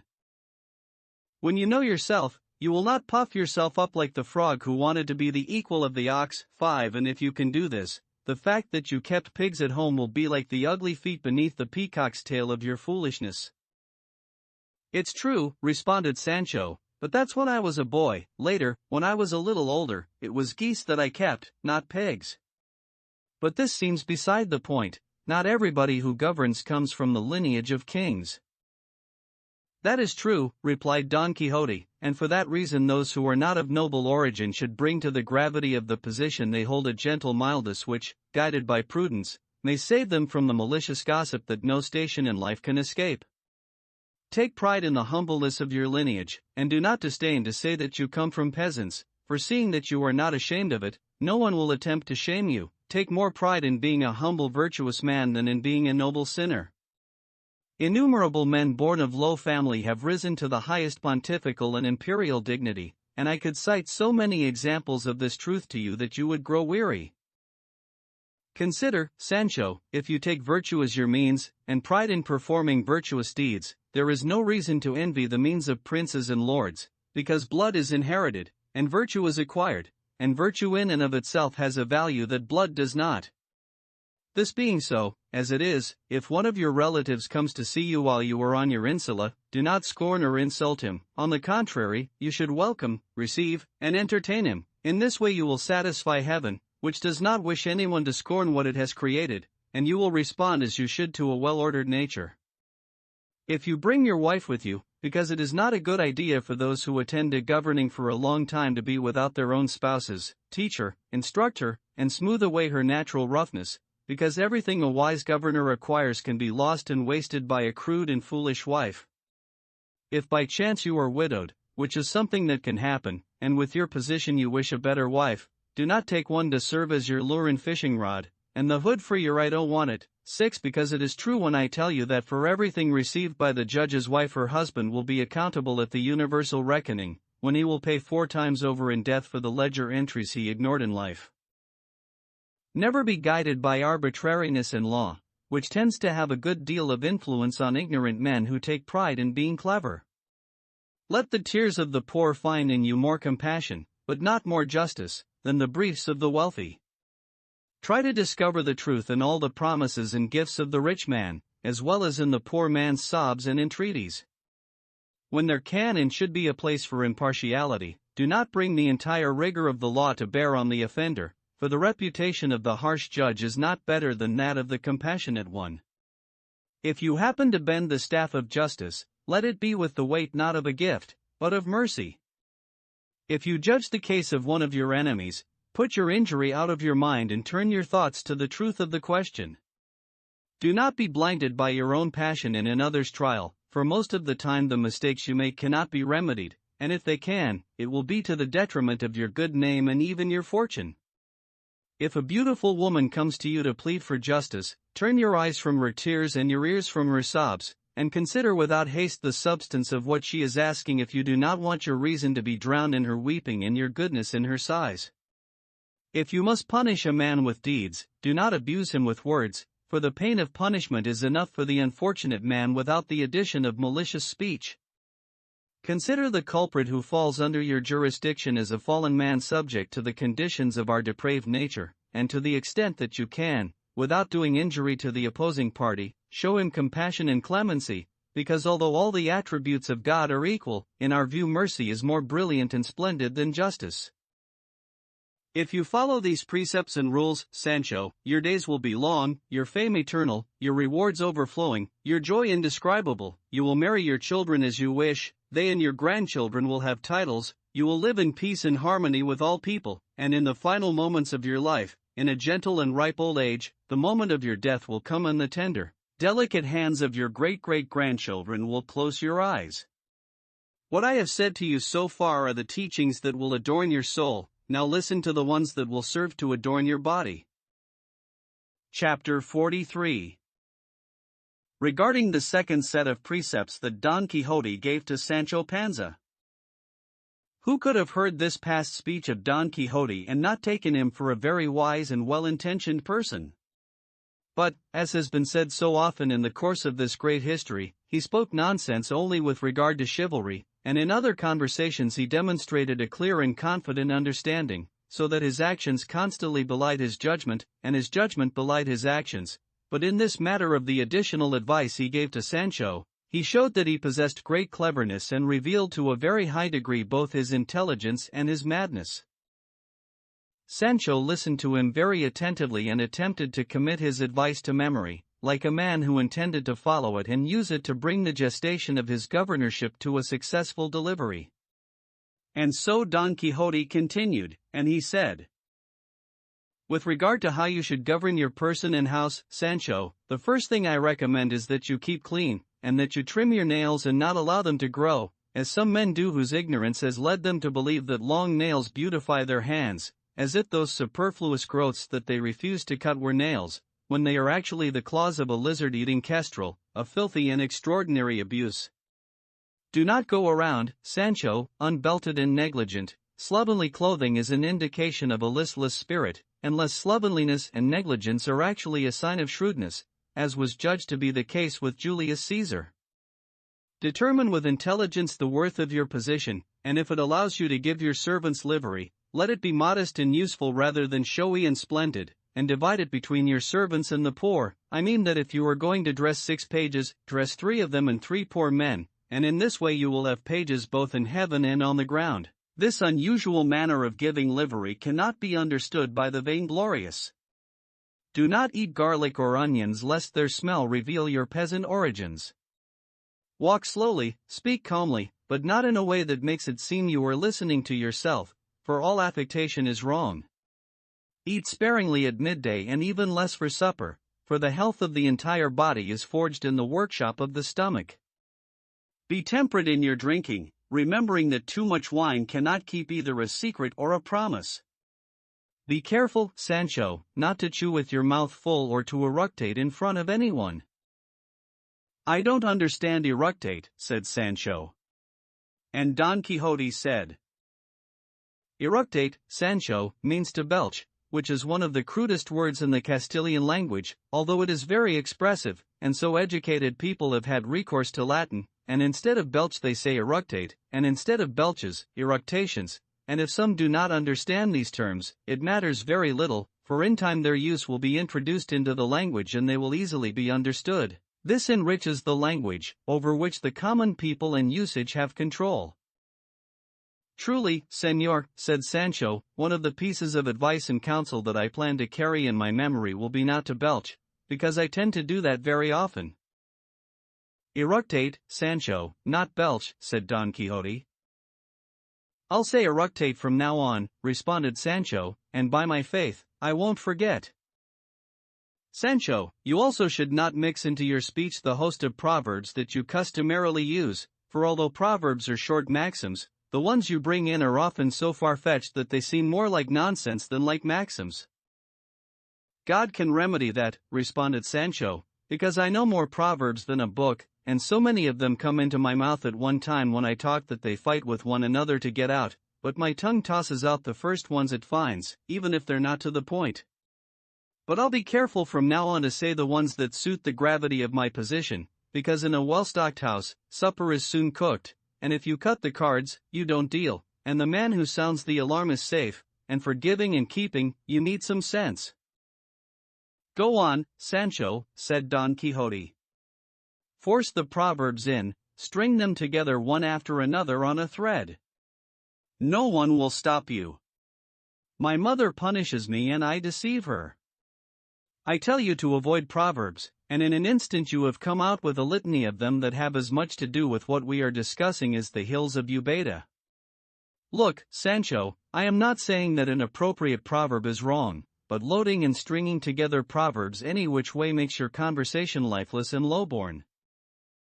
When you mount a horse, do not lean your body back over the hind bow of the saddle, or hold your legs stiff and sticking out at an angle from the belly of the horse, or ride so carelessly that it looks as if you were riding your donkey, for riding a horse makes gentlemen of some men and stable boys of others. Be moderate in your sleeping, for the man who does not get up with the sun does not possess the day, and remember, Sancho, that diligence is the mother of good fortune, and sloth, her opposite, never reached the conclusion demanded by good intentions. This final piece of advice that I wish to give you now, although it may not serve for the adornment of the body, I want you to remember very well, for I believe it will be no less useful to you than those I have given you so far, and it is that you should never become involved in arguing about lineages, at least, in comparing one to the other, because of necessity, when they are compared, one has to be better, and you will be despised by the one you place lower, and not rewarded in any way by the one you deem higher. Your dress should be full-length breeches, a long doublet, and a slightly longer cape, absolutely no pantaloons, for they do not become gentlemen or governors. For now, this is what has occurred to me to tell you. Time will pass, and my precepts will be appropriate to the occasion, if you are careful to inform me about the circumstances in which you find yourself." "Señor," responded Sancho, "I see very well that everything your grace has told me is good, holy, and beneficial, but what good will the precepts do if I don't remember a single one? It's true that what you said about not letting my nails grow and getting married again won't slip my mind if I can help it, but those other useless and complicated and troublesome things I don't remember, and I won't remember them any more than I do yesterday's clouds, and so you'll have to write them down for me, and though I don't know how to read or write, I'll give them to my confessor so that he can slip them in and remind me of them whenever it's necessary."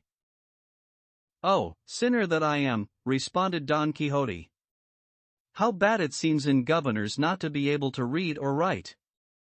Because you must know, Sancho, that a man not knowing how to read, or being left-handed, means one of two things: either he was the child of parents who were too poor and low-born, or he was so mischievous and badly behaved himself that he could not absorb good habits or good instruction. This is a great fault in you, and I would like you at least to learn to sign your name."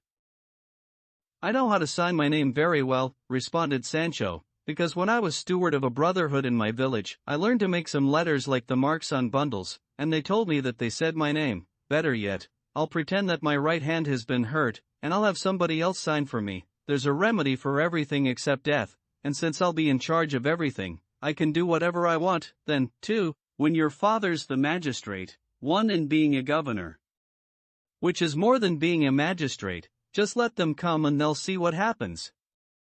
No, let them make fun of me and speak ill of me, they'll come for wool and go home shorn, and when God loves you, your house knows it, and the rich man's folly passes for good judgment in the world, and since that's what I'll be, being a governor and a very generous one, which is what I plan to be, nobody will notice any faults in me. No, just be like honey and the flies will go after you, you're only worth as much as you have, my grandmother used to say, and you won't get revenge on a well-established man."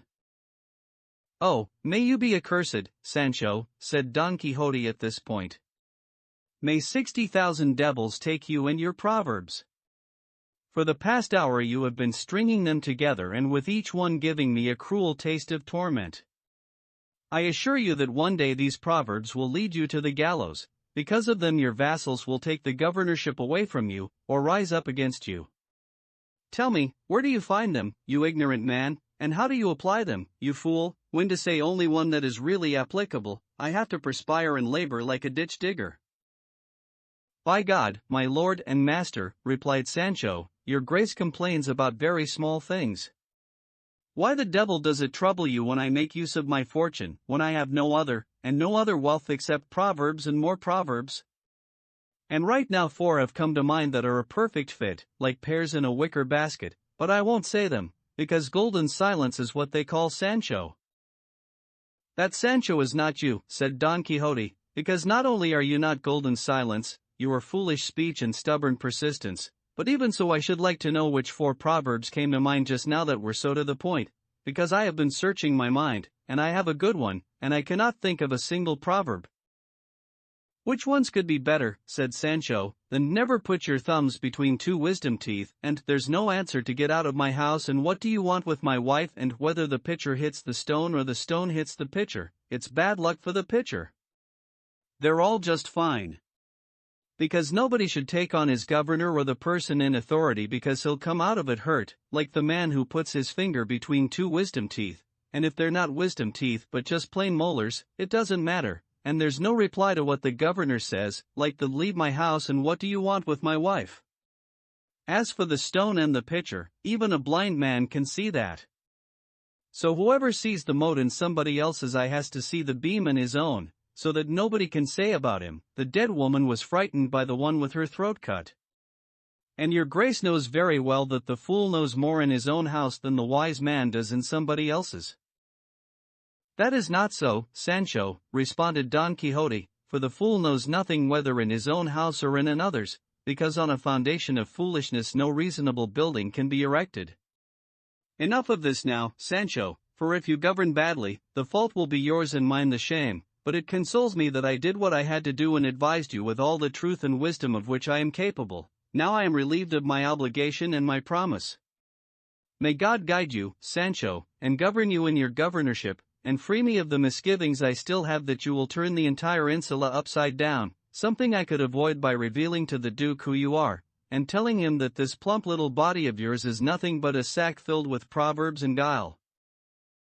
Señor, replied Sancho, if your grace believes I'm not worthy of this governorship, I'll let it go right now, for I care more for a sliver of nail from my soul than I do for my whole body, and just plain Sancho will get by on bread and onions as well as the governor does on partridges and capons. Besides, everyone's equal when they sleep, the great and the small, the poor and the rich, and if your grace thinks about it, you'll see that it was you alone who gave me the idea of governing. Because I don't know any more about the governorships of insulas than a vulture, if you think the devil will carry me off because I'm a governor, I'd rather go to heaven as Sancho than to hell as a governor.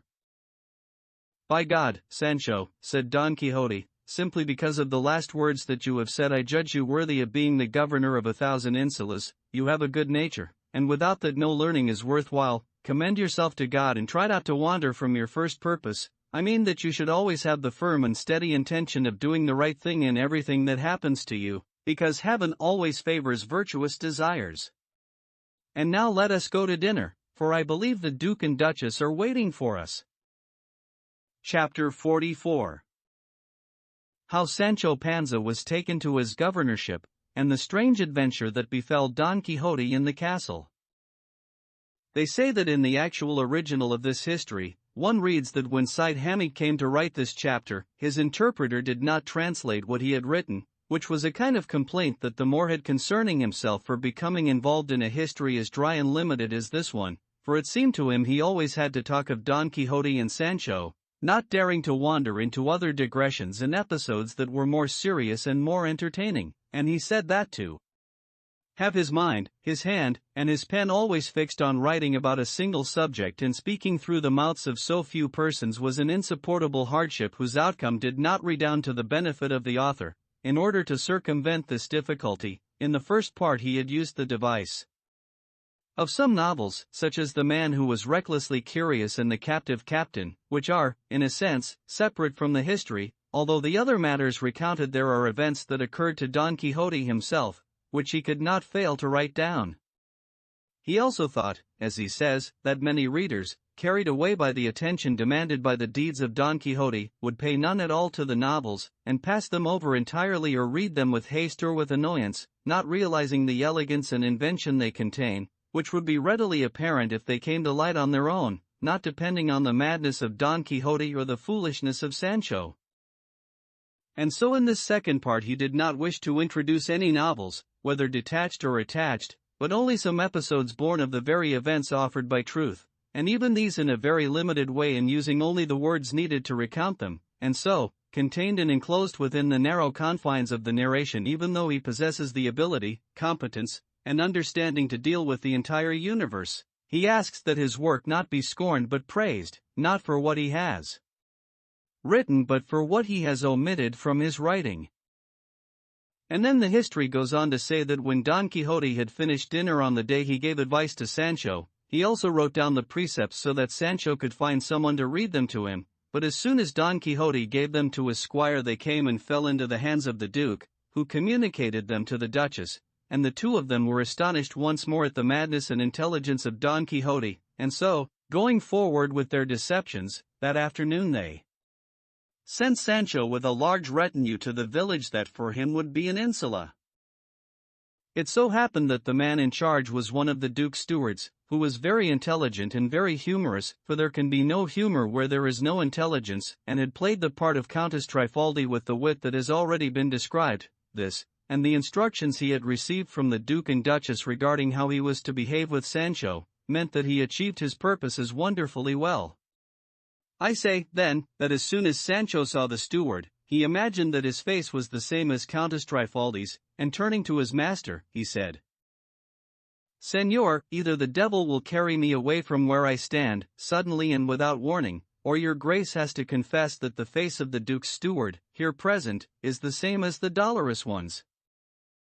Don Quixote looked carefully at the steward, and when he had looked, he said to Sancho, "There is no reason for the devil to carry you off, Sancho, either suddenly or without warning, for I do not know what you mean. The face of the dolorous one may be that of the steward, but that does not mean the steward is the dolorous one. If he were, it would imply a very serious contradiction, and this is not the time to make such inquiries, for that would lead us into intricate labyrinths. Believe me, my friend, it is necessary to pray to our Lord very sincerely to save both of us from evil wizards and wicked enchanters." "It isn't a joke, Señor," replied Sancho, "because I heard him talking earlier, and it seemed as if the voice of Countess Trifaldi were sounding in my ears. All right, I'll be quiet, but I'll stay on the alert from now on to see if I can find anything else that will prove or disprove what I suspect." "That is what you must do, Sancho," said Don Quixote, "and keep me informed regarding everything you discover in this matter, and everything that happens to you in your governorship." At last, accompanied by a good number of people, Sancho set out, dressed in the style of a lettered man, and over that wearing a very wide coat of tawny camel's hair and a cap of the same material, and riding a mule with short stirrups. Behind him, by order of the Duke, came the grey with new donkey's trappings and a halter made of silk. From time to time Sancho turned his head to look at his jackass, in whose company he felt so content that he would not have traded places with the Emperor of Germany. When he took his leave of the Duke and Duchess, he kissed their hands and received the blessing of his master, who gave it to him in tears, and which Sancho received with sobs. Kind reader, let the good Sancho go in peace and good fortune, and expect 2 bushels of laughter when you learn how he behaved in office, and in the meantime wait and find out what happened to his master that night, and if you do not laugh at this, at least you will spread your lips wide in a monkey grin, because those things that befall Don Quixote have to be celebrated either with astonishment or with laughter. It is recounted that as soon as Sancho left, Don Quixote felt lonely for him, and if it had been possible for him to revoke the squire's mandate and take the governorship away from him, his master would have done so. The Duchess perceived his melancholy and asked him why he was sad, for if it was because of Sancho's absence, there were squires, duennas, and maidens in her house who would serve him to his complete satisfaction. "It is true, Señora," responded Don Quixote, "that I feel the absence of Sancho, but this is not the principal reason that makes me seem sad. Of the many offers your excellency has made I accept and choose only the goodwill with which they have been proffered. For the rest, I implore your excellency that in my own chamber you allow and permit me to be the only one who serves me. In truth, said the Duchess, Señor Don Quixote, that cannot be. You will be served by 4 of my maidens who are as beautiful as flowers. As far as I am concerned, responded Don Quixote, they will be not like flowers but like thorns piercing my soul. They will no more enter my chamber, or anything like that, than fly. If your highness wishes to proceed to grant me favors I do not deserve, allow me to accept them alone and to serve myself behind my chamber doors, for I place a wall between my desires and my modesty, and I do not wish to lose this custom because of the liberality your highness desires to show me. In short, I would rather sleep in my clothes than allow anyone to undress me. Enough, Señor Don Quixote, replied the Duchess. I can tell you that I shall give orders that not even a fly can enter your room, much less a maiden. On no account am I the person to interfere with the propriety of Señor Don Quixote, for it has become clear to me that the most outstanding of his many virtues is modesty. Your grace may undress and dress by yourself, and in your own fashion, however and whenever you wish, there will be none to impede you, for in your chamber you will find the containers required for the needs of one who sleeps with a closed door, so that not even the necessities of nature will oblige you to open it. May the great Dulcinea of Toboso live for 1,000 centuries, and may her name be known throughout the world, for she deserved to be the beloved of so valiant and chaste a knight, and may benign heaven fill the heart of Sancho Panza, our governor, with the desire to conclude his whipping quickly so that the world can once again enjoy the beauty of so great a lady. To which Don Quixote said, Your grace has spoken like the person you are, for in the mouths of virtuous ladies there can be nothing that is wicked. Dulcinea will be more fortunate and renowned in the world for your highness's praise than for all the praises of the most eloquent men on earth. Well now, Señor Don Quixote, replied the Duchess, it is time to eat supper, and the Duke must be waiting. Come, your grace, and let us eat, and retire early, for the journey you made yesterday to Candia was not so short that it has not caused you some weariness. I feel none at all, Señora, responded Don Quixote, for I can swear to your excellency that never in my life have I mounted a calmer animal, or one with a better gait, than Clavelino, and I do not know what could have moved Malambruno to destroy so swift and gentle a mount and burn him for no reason at all. As for that, I can imagine, responded the Duchess, that he repented of the wrong he had done to Countess Trifaldi and her company, and to other persons, and the many acts of wickedness he must have committed as a wizard and an enchanter, and he wanted to put an end to all the devices of his profession, and since the wooden horse was the principal one that caused him the most concern wandering from country to country, he burned Clavelino so that with those ashes, and the trophy of the scroll, the valor of the great Don Quixote of La Mancha would be made immortal.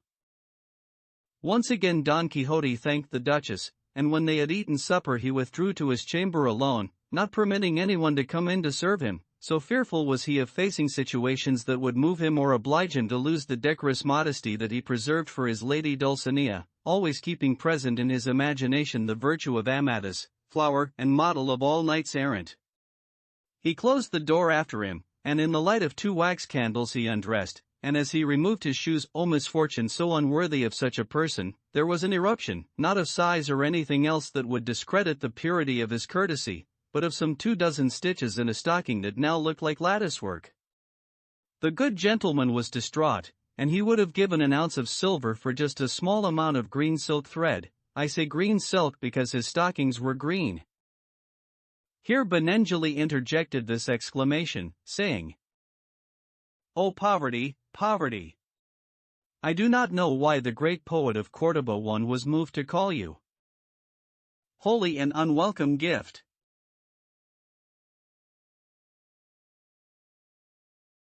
I, though a Moor, know very well, through the communication I have had with Christians, that holiness consists of charity, humility, faith, obedience, and poverty, but even so, I say that a man must be very close to God if he can be content with being poor, unless it is the kind of poverty about which one of the greatest saints too says, "Possess all things as if you possess them not," and this is called poverty in spirit. But you, the second poverty, the one I am speaking of, why do you wish to crush gentlemen and the well-born more than other people? Why do you oblige them to patch their shoes, and have some buttons on their doublets that are of silk, and others of horsehair, and others of glass? Why must their collars, for the most part, always be crumpled and not open and smooth? And in this one can see that the use of starch and smooth collars is very old. And he continued, how wretched is the well-born man who nurtures his honor by eating badly, behind a closed door, playing the hypocrite with the toothpick he wields when he goes out after not having eaten anything that would oblige him to clean his teeth. For how wretched is he, I say, who is apprehensive about his honor and thinks that the patch on his shoe, the perspiration on his hat, the darn on his cape, and the hunger in his stomach can be seen from a league away. All this was repeated in Don Quixote's thoughts when those stitches tore, but he was consoled at seeing that Sancho had left him a pair of high traveling boots that he intended to wear the next day. Finally he lay down, pensive and melancholy, not only because he missed Sancho, but on account of the irreparable disaster of his stockings, which he would have stitched up, even with silk thread of another color, one of the greatest indications of poverty that a gentleman can give in the course of his wearisome penury. He put out the candles, it was hot and he could not sleep. He got out of bed and opened slightly a jalousied window that overlooked a beautiful garden, and when he opened it he perceived and heard people walking and talking in the garden. He began to listen attentively. Those below him spoke loudly enough for him to hear these words. Do not urge me, O Emerencia, to sing, for you know that since the moment the stranger entered this castle and my eyes looked upon him, I can no longer sing but only weep, and besides, my lady is more a light sleeper than a heavy one, and I would not want her to find us here for all the riches in the world. And even if she slept and did not awaken, my song would be in vain if this second Aeneas, who has come to my realm only to scorn me and abandon me, should sleep and not awaken. Do not be concerned about that, Altisidora my friend, was the reply, for undoubtedly the Duchess and all those in the house are asleep, except for the lord of your heart and the inspiration of your soul, for just now I heard the jalousied window in his room being opened, and no doubt he must be awake. Sing, my suffering friend, softly and quietly to the sound of your harp, and if the Duchess hears us, we can blame the heat. Oh, Emerencia, that isn't the point, responded Altisidora.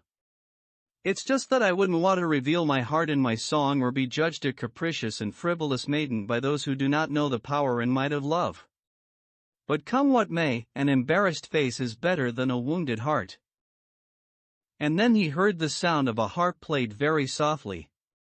When he heard this, Don Quixote was dumbfounded, because at that instant he remembered an infinite number of adventures similar to this one, with windows, jalousies, gardens, music, amorous compliments, and swoons, which he had read in his delusive books of chivalry. Then he imagined that a maiden of the Duchess was in love with him, and that modesty compelled her to keep her desires secret. He feared he might surrender and resolved not to allow himself to be vanquished, and commending himself with all his heart and soul to his lady Dulcinea of Toboso, he decided to listen to the music. To let it be known that he was there, he gave a mock sneeze, which brought no small delight to the maidens, whose sole desire was that Don Quixote should hear them.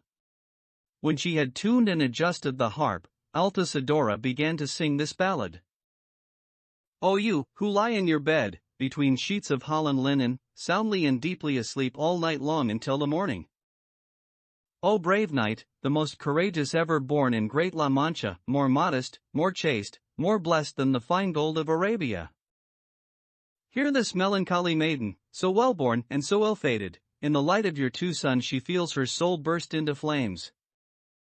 You go in search of adventures but find the sorrows of others, inflicting wounds, yet refusing the remedy that can cure them. Oh tell me, most valiant youth.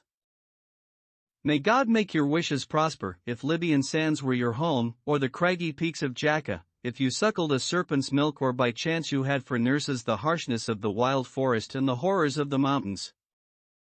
Well may the fair Dulcinea, a maiden plump and sturdy, boast of subduing a tiger, and vanquishing a fierce beast, winning her fame along rivers from Henares to Jarama, from Taha to Manzanares, from Pisuerga to Arlanza.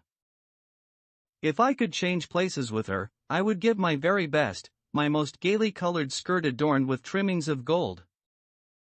Oh, if I were but in your arms, or at least beside your bed, where I could scratch your dear head and shake dandruff from your hair. I ask for much but am not worthy of so notable a boon.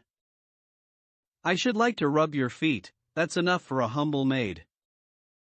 Oh, what fine caps I would give you, and oh, what gaiters of silver, and oh, what breeches of damask, and oh, what short capes of linen. And then the most lustrous pearls, each one as big as a gallnut, and if they had no companions, they'd be called the only ones. 5. Look not from your Tarpeian rock 6 upon the fire that burns me. Manchegan Nero of the world, nor fan it with cruelty. I am a girl, a tender maid, no more than 15 years old. I am 14 and 3 months, I swear by God and my soul. I am not lame, I do not limp. I am not deformed or maimed, my hair is like fairest lilies, touching the floor when I stand. And though my mouth is aquiline and my nose is rather blunt, I have teeth of topaz, raising my beauty up to high heaven. My voice, as you'll see, just listen, as sweet as the sweetest tone, and my nature and appearance, something less than only middling. All these and my other graces are the spoils won by your arrows. I am a maiden of this house, I am called Altisidora. Here the song of the afflicted Altisidora came to an end, and here began the astonishment of the fervently wooed Don Quixote, who heaved a great sigh and said to himself, "Why must I be so unfortunate a knight that no maiden can look upon me without falling in love? Why must the peerless Dulcinea of Toboso be so unlucky that she cannot be permitted to enjoy my incomparable firmness of purpose? O queens, what do you wish of her? O empresses, why do you pursue her? O maidens of 14 to 15 years old, why do you harass her? Oh, allow the wretched lady to triumph and delight and take pride in the good fortune that love wished to grant her by giving her my heart and presenting her with my soul. Remember, all you enamored ladies, that for Dulcinea alone I am as soft as sugar paste, and for all the rest I am as hard as flint. For her I am honey, and for you, bitter aloe. For me, only Dulcinea is beautiful, wise, modest, gallant, and well-born, and the rest are ugly, foolish, licentious, and of the worst lineage. To be hers alone, and no others, nature cast me into the world.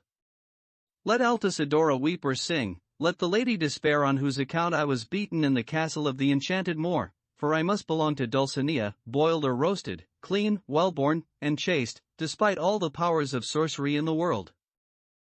And with this he slammed the window shut, and as indignant and sorrowful as if some great calamity had befallen him he lay down in his bed, where we shall leave him for now because we are being summoned by the great Sancho Panza, who wishes to begin his famous governorship.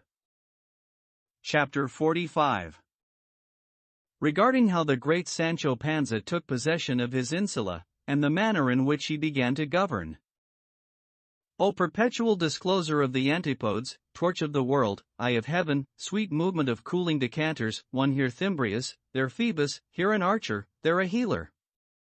Father of poetry, inventor of music, to you who always rise and never set, although you seem to. To you, I say, O Sun, with whose help man engenders man, 3 to you I say that you ought to favor me and illuminate the dimness of my wits so that they may touch upon every point in the narration of the governorship of the great Sancho Panza, for without you I feel weak, faint-hearted, and confused. I say, then, that with all his retinue Sancho came to a village with some 1,000 inhabitants, which was one of the best owned by the Duke. They gave him to understand that it was called the Insula Barataria, either because the village was named Baratario or because he had been given the governorship at so little cost. 4 When they reached the gates, for it was a walled town, the village councilman came out to receive him, the bells were rung, and all the inhabitants displayed general rejoicing, and with a good deal of pomp they brought him to the largest church to give their thanks to God, and then, in a ridiculous ceremony, they presented him with the keys to the village and accepted him as perpetual governor of the Insula Barataria. The clothing, beard, plumpness, and short stature of the new governor surprised all the people who were not privy to the secret, and even all of the many people who were. Finally they led him from the church and brought him to the judge's seat in a courtroom, and seated him upon it, and the duke's steward said to him, "It is an ancient custom on this insula, Senor Governor, that the man who comes to take possession of this famous insula is obliged to respond to a question that is somewhat intricate and complicated, and from his response the people can weigh and measure the intelligence of their new governor, and either celebrate or mourn his arrival. While the steward was telling this to Sancho, Sancho was looking at a number of large letters written on the wall facing his seat, and since he did not know how to read, he asked what was painted there on the wall. The response was, "Señor, the day on which your lordship took possession of this insula is written and noted there, and the inscription says, today, on such and such a date and such a year, Señor Don Sancho Panza took possession of this insula, and may he enjoy it for many years." "And who are you calling Don Sancho Panza?" asked Sancho. "Your lordship," responded the steward, "for no other Panza has come to this insula except for the one sitting on that seat." "Well, you should know, brother," said Sancho, "that I don't have a Don, and neither did anybody else in my family. My name's Sancho Panza, plain and simple, and my father was named Sancho, and my grandfather was named Sancho, and they were all Panzas, without any additions of Don or Dona. I imagine that on this insula there must be more Dons than stones, but that's enough of that. God understands me, and it may be that if my governorship lasts a few days, I'll weed out these Dons, because there's so many of them they must be as annoying as gnats." "Go on with your question, Senor Steward, and I'll answer the best I can, whether the people go into mourning or not." At that moment 2 men entered the courtroom, one wearing the clothes of a peasant and the other dressed as a tailor, for he carried a pair of scissors in his hand, and the tailor said, "Senor Governor, I and this peasant have come before your grace because this good man came to my shop yesterday, for I, if those present will excuse me, have passed the tailor's examination, 5 God be praised, placed a piece of cloth in my hands, and asked, Senor, is there enough cloth here to make me a pointed cap?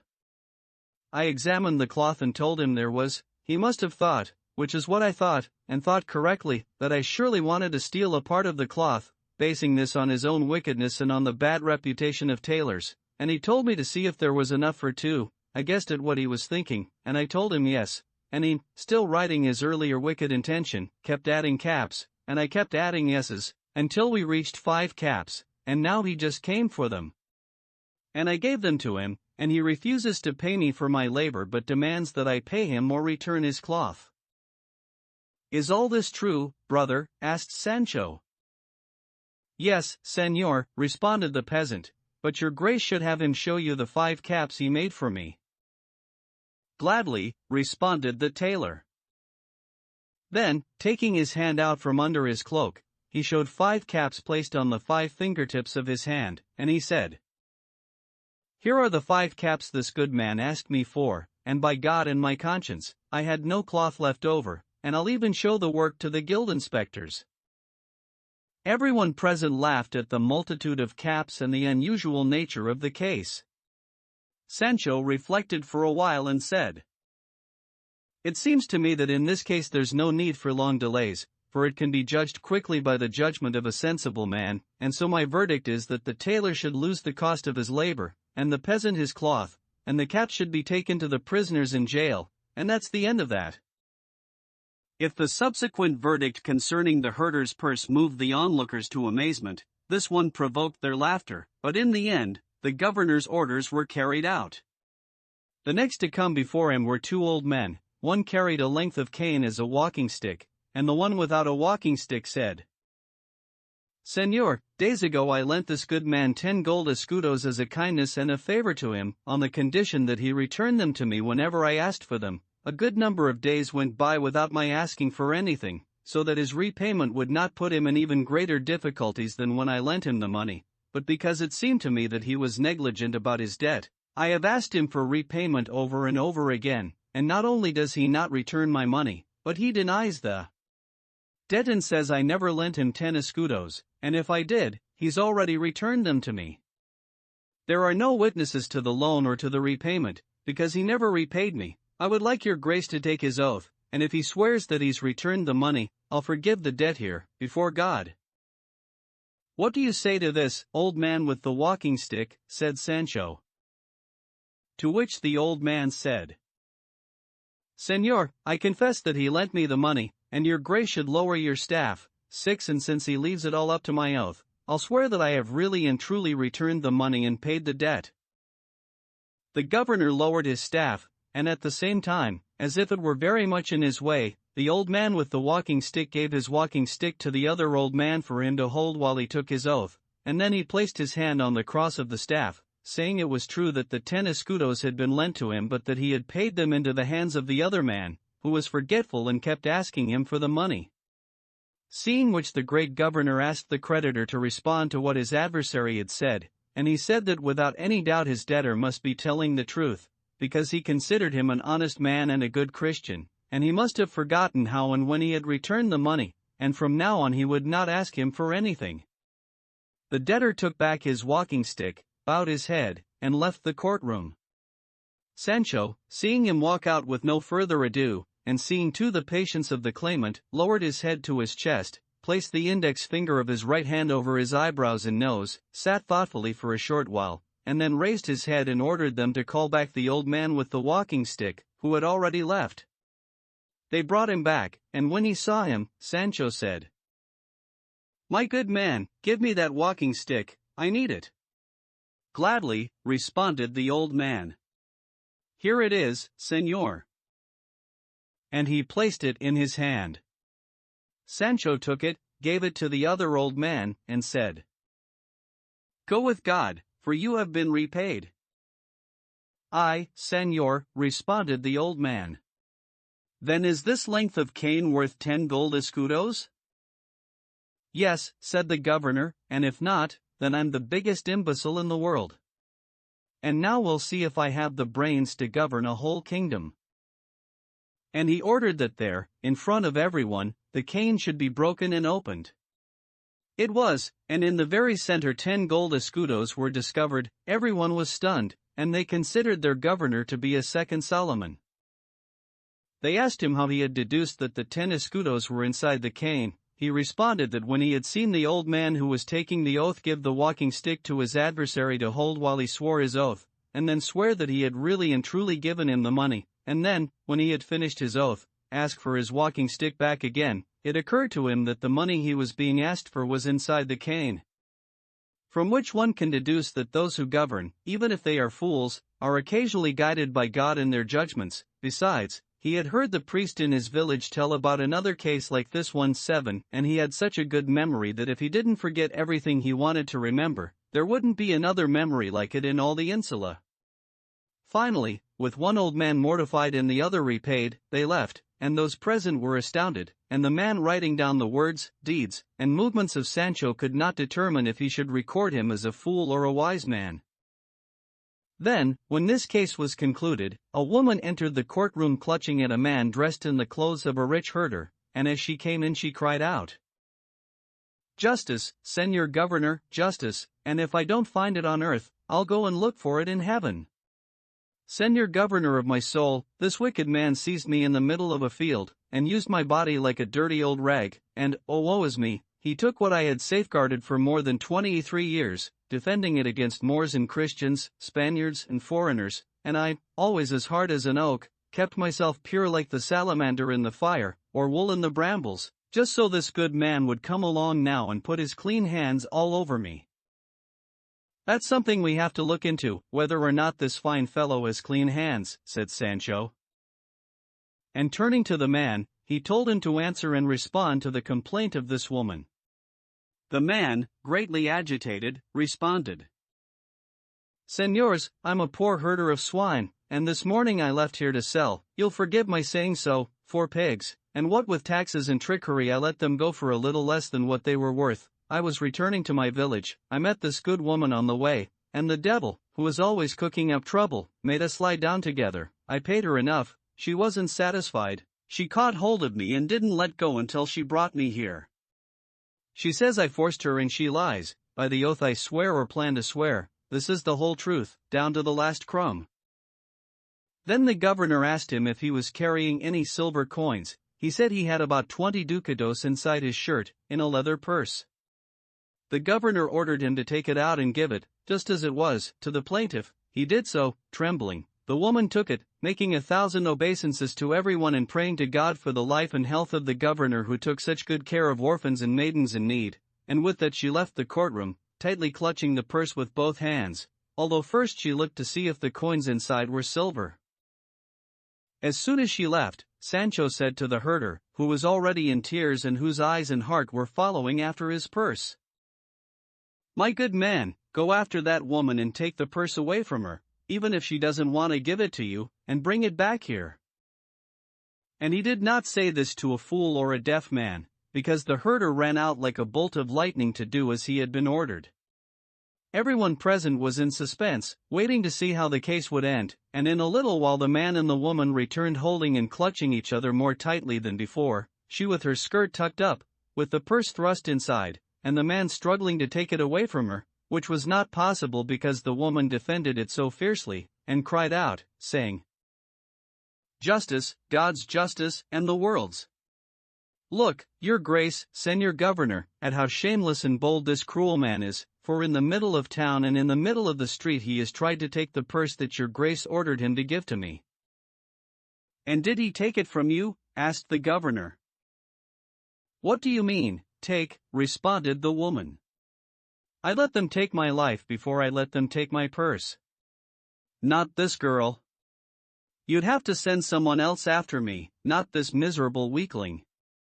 Tongs and hammers, mallets and chisels, not even a lion's claws would be enough to tear it out of my hands. First they'd have to get the soul from the very heart of my body." "She's right," said the man, "and I'm worn out and confess I don't have the strength to take it from her. I give up."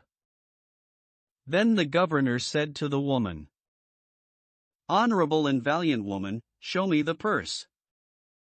She gave it to him immediately, and the governor returned it to the man and said to the forceful and unforced woman, "If, my dear sister, you had shown the same strength and courage, or even half as much, in defending your body as you showed in defending that purse, the strength of Hercules could not have forced you.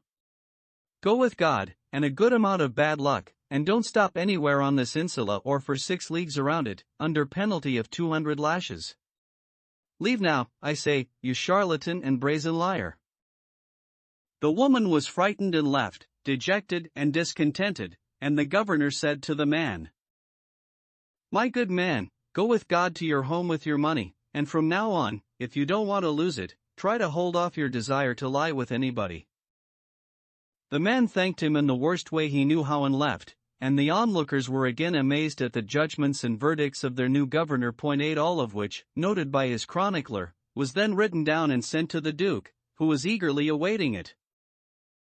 And let us leave the good Sancho here, for we must quickly return to his master, who has been so disquieted by the music of Altisidora. Chapter 46.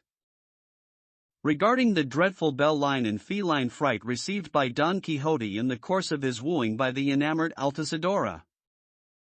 We left the great Don Quixote wrapped in the thoughts that had been caused by the music of the enamored maiden Altisidora.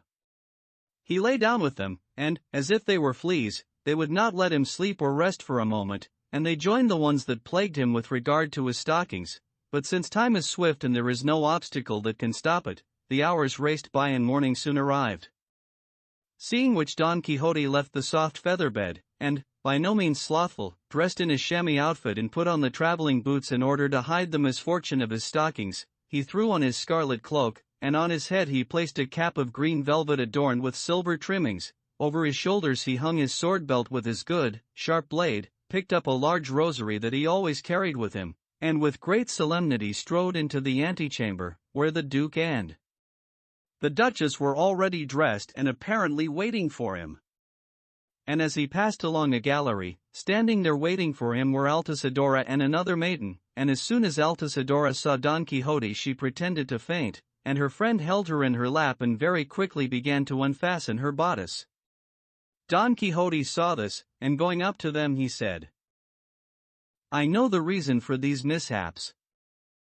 "I don't know what that could be," responded the friend, "because Altisidora is the healthiest maiden in the entire house, and I've never heard even a sigh from her for as long as I've known her. Bad luck to all the knights-errant in the world if they're all so ungrateful.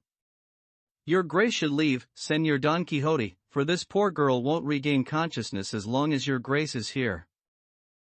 To which Don Quixote responded, "Señora, your grace should have a lute placed in my room tonight, and I shall do my best to console this suffering maiden, for at the very beginnings of love, rapid disillusionments are usually considered remedies." And with this he left, so that he would not attract the attention of anyone who might see him.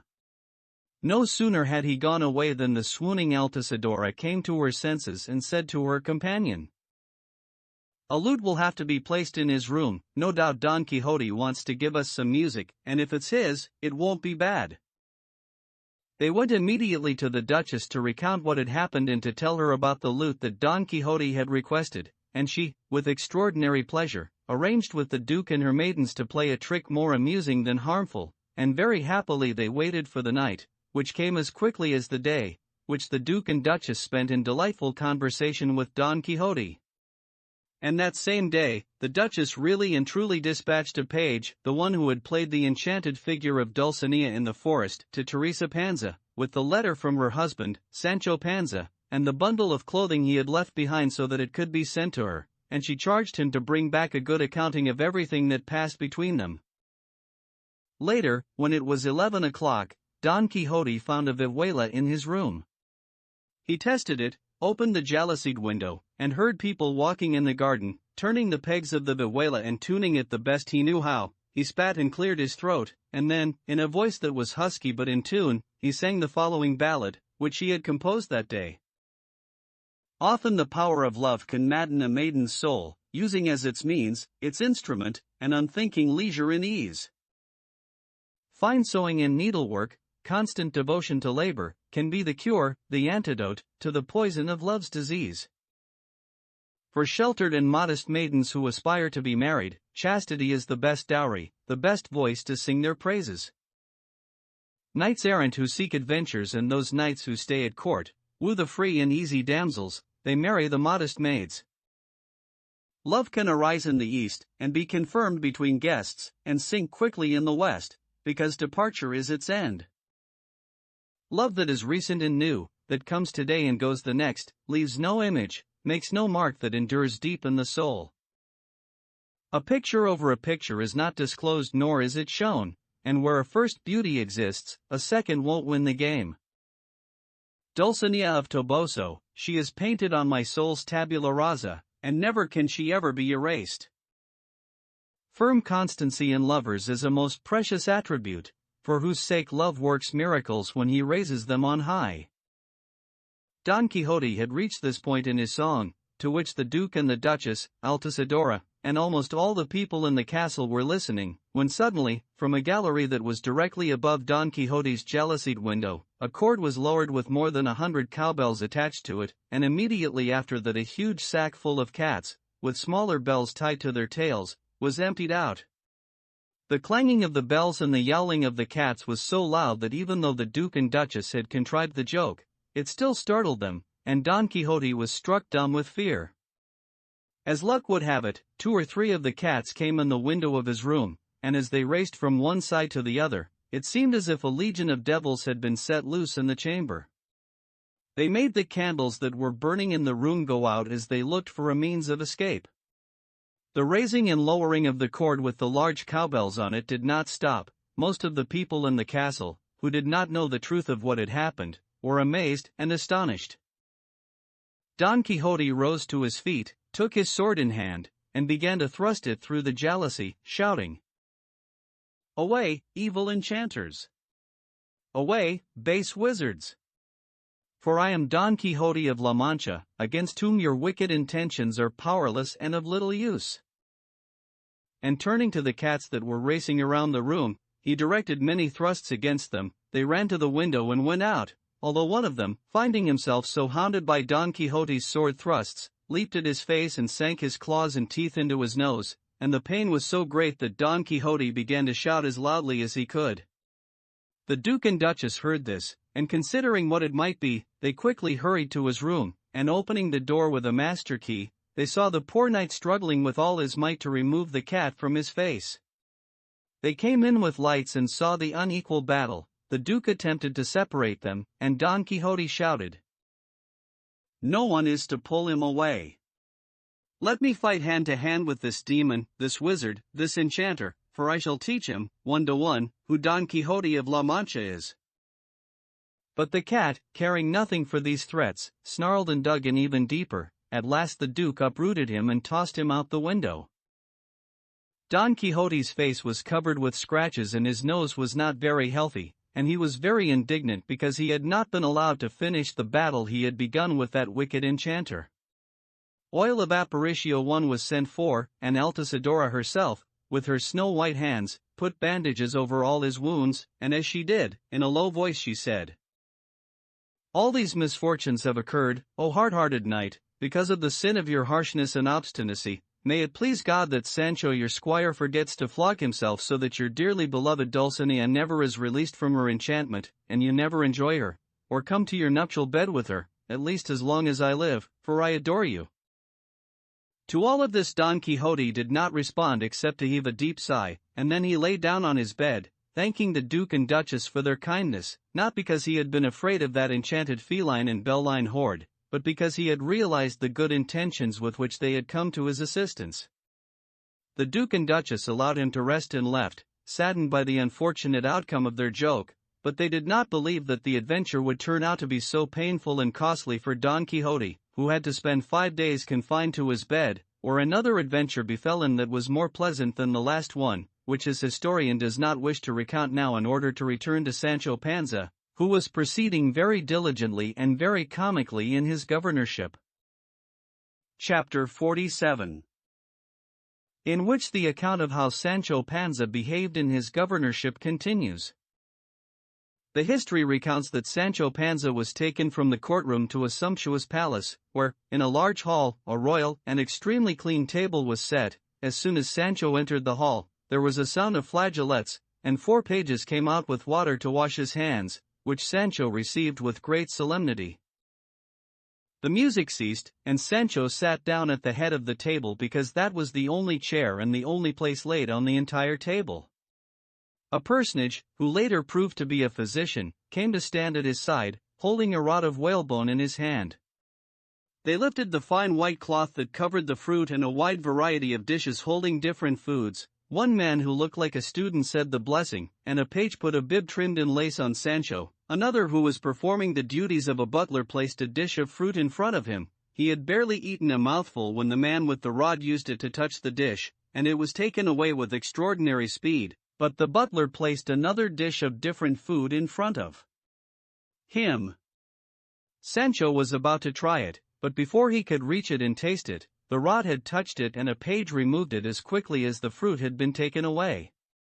When he saw this, Sancho was perplexed, and looking at everyone, he asked if the dinner was to be eaten like a conjuring trick. To which the man with the rod responded, "It must be eaten, Señor Governor, according to the traditions and customs of other insulas where there are governors.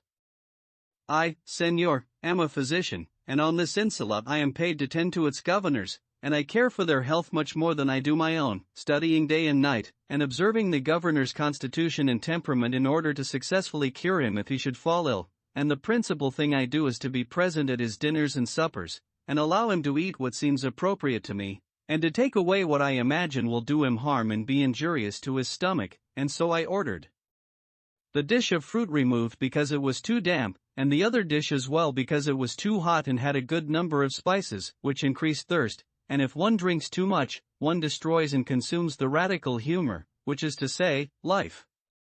1. So that means that the dish of roasted partridges over there, nicely seasoned, it seems to me, won't do me any harm." To which the physician responded, "The governor will not eat them as long as I am alive." "But why?" said Sancho. And the physician responded, "Because our master Hippocrates, the polestar and light of medicine, says in one of his aphorisms, omnis saturatio mala, perdicis autem pessima. Which means, a full stomach is bad, but a stomach full of partridges is very bad, too." "If that's true," said Sancho, "then see, Señor Doctor, which of the dishes on this table will do me the most good and which the least harm, and let me eat it without you tapping it, because by my life as a governor, and may God allow me to enjoy it, I am dying of hunger, and denying me food, no matter what you tell me, Señor Doctor, means taking my life instead of lengthening it. Your Grace is correct, Señor Governor, responded the physician, and so, it is my opinion that your Grace should not eat the rabbit stew over there because that is a long-haired animal. You could have tasted the veal, if it hadn't been roasted and marinated, but it's out of the question now. And Sancho said, That big bowl steaming over there looks to me like olla podrida 3, and because those stews have so many different kinds of things in them, I can't help but come across something that I'll like and that will be good for me. Absit, for said the physician.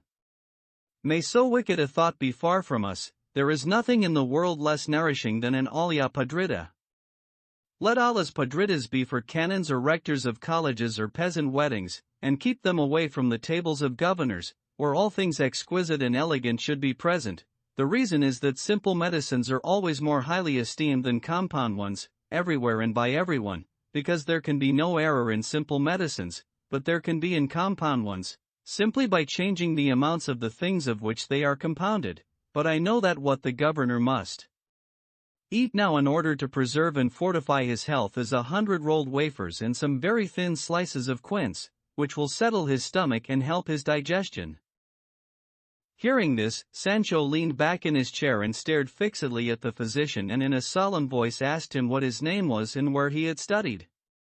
To which he responded, My name, Señor Governor, is Dr. Pedro Recio de Aguero, and I am a native of a town called Turdiafura, which is between Caraquil and Almodóvar del Campo, on the right-hand side, and I hold the degree of doctor from the University of Osuna. 5.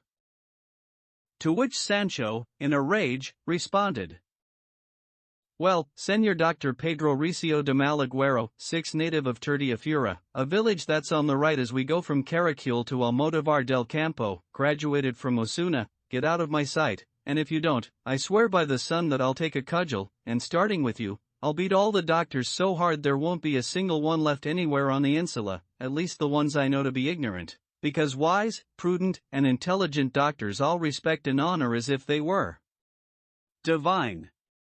And again I say that you should leave here, Pedro Recio, otherwise I'll take this chair that I'm sitting on and smash it over your head, and they can bring charges against me and I'll clear myself by saying that I did a service for God when I killed a bad doctor, who's the same as an executioner.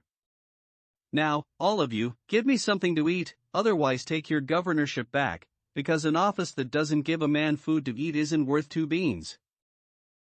The physician became very agitated when he saw the governor so enraged, and he wanted to do a Turdiafura from the hall, but at that moment a post horn sounded in the street, and the butler went to look out the window and then returned, saying, A courier has come from my lord the Duke, he must be carrying an important dispatch. The courier came in, perspiring and intimidated, and after taking a sealed letter from inside his shirt, he placed it in the hands of the governor, and Sancho placed it in those of the steward, whom he ordered to read the address, which said, to Don Sancho Panza, governor of the insula Barataria, to be delivered into his own hands or those of his secretary.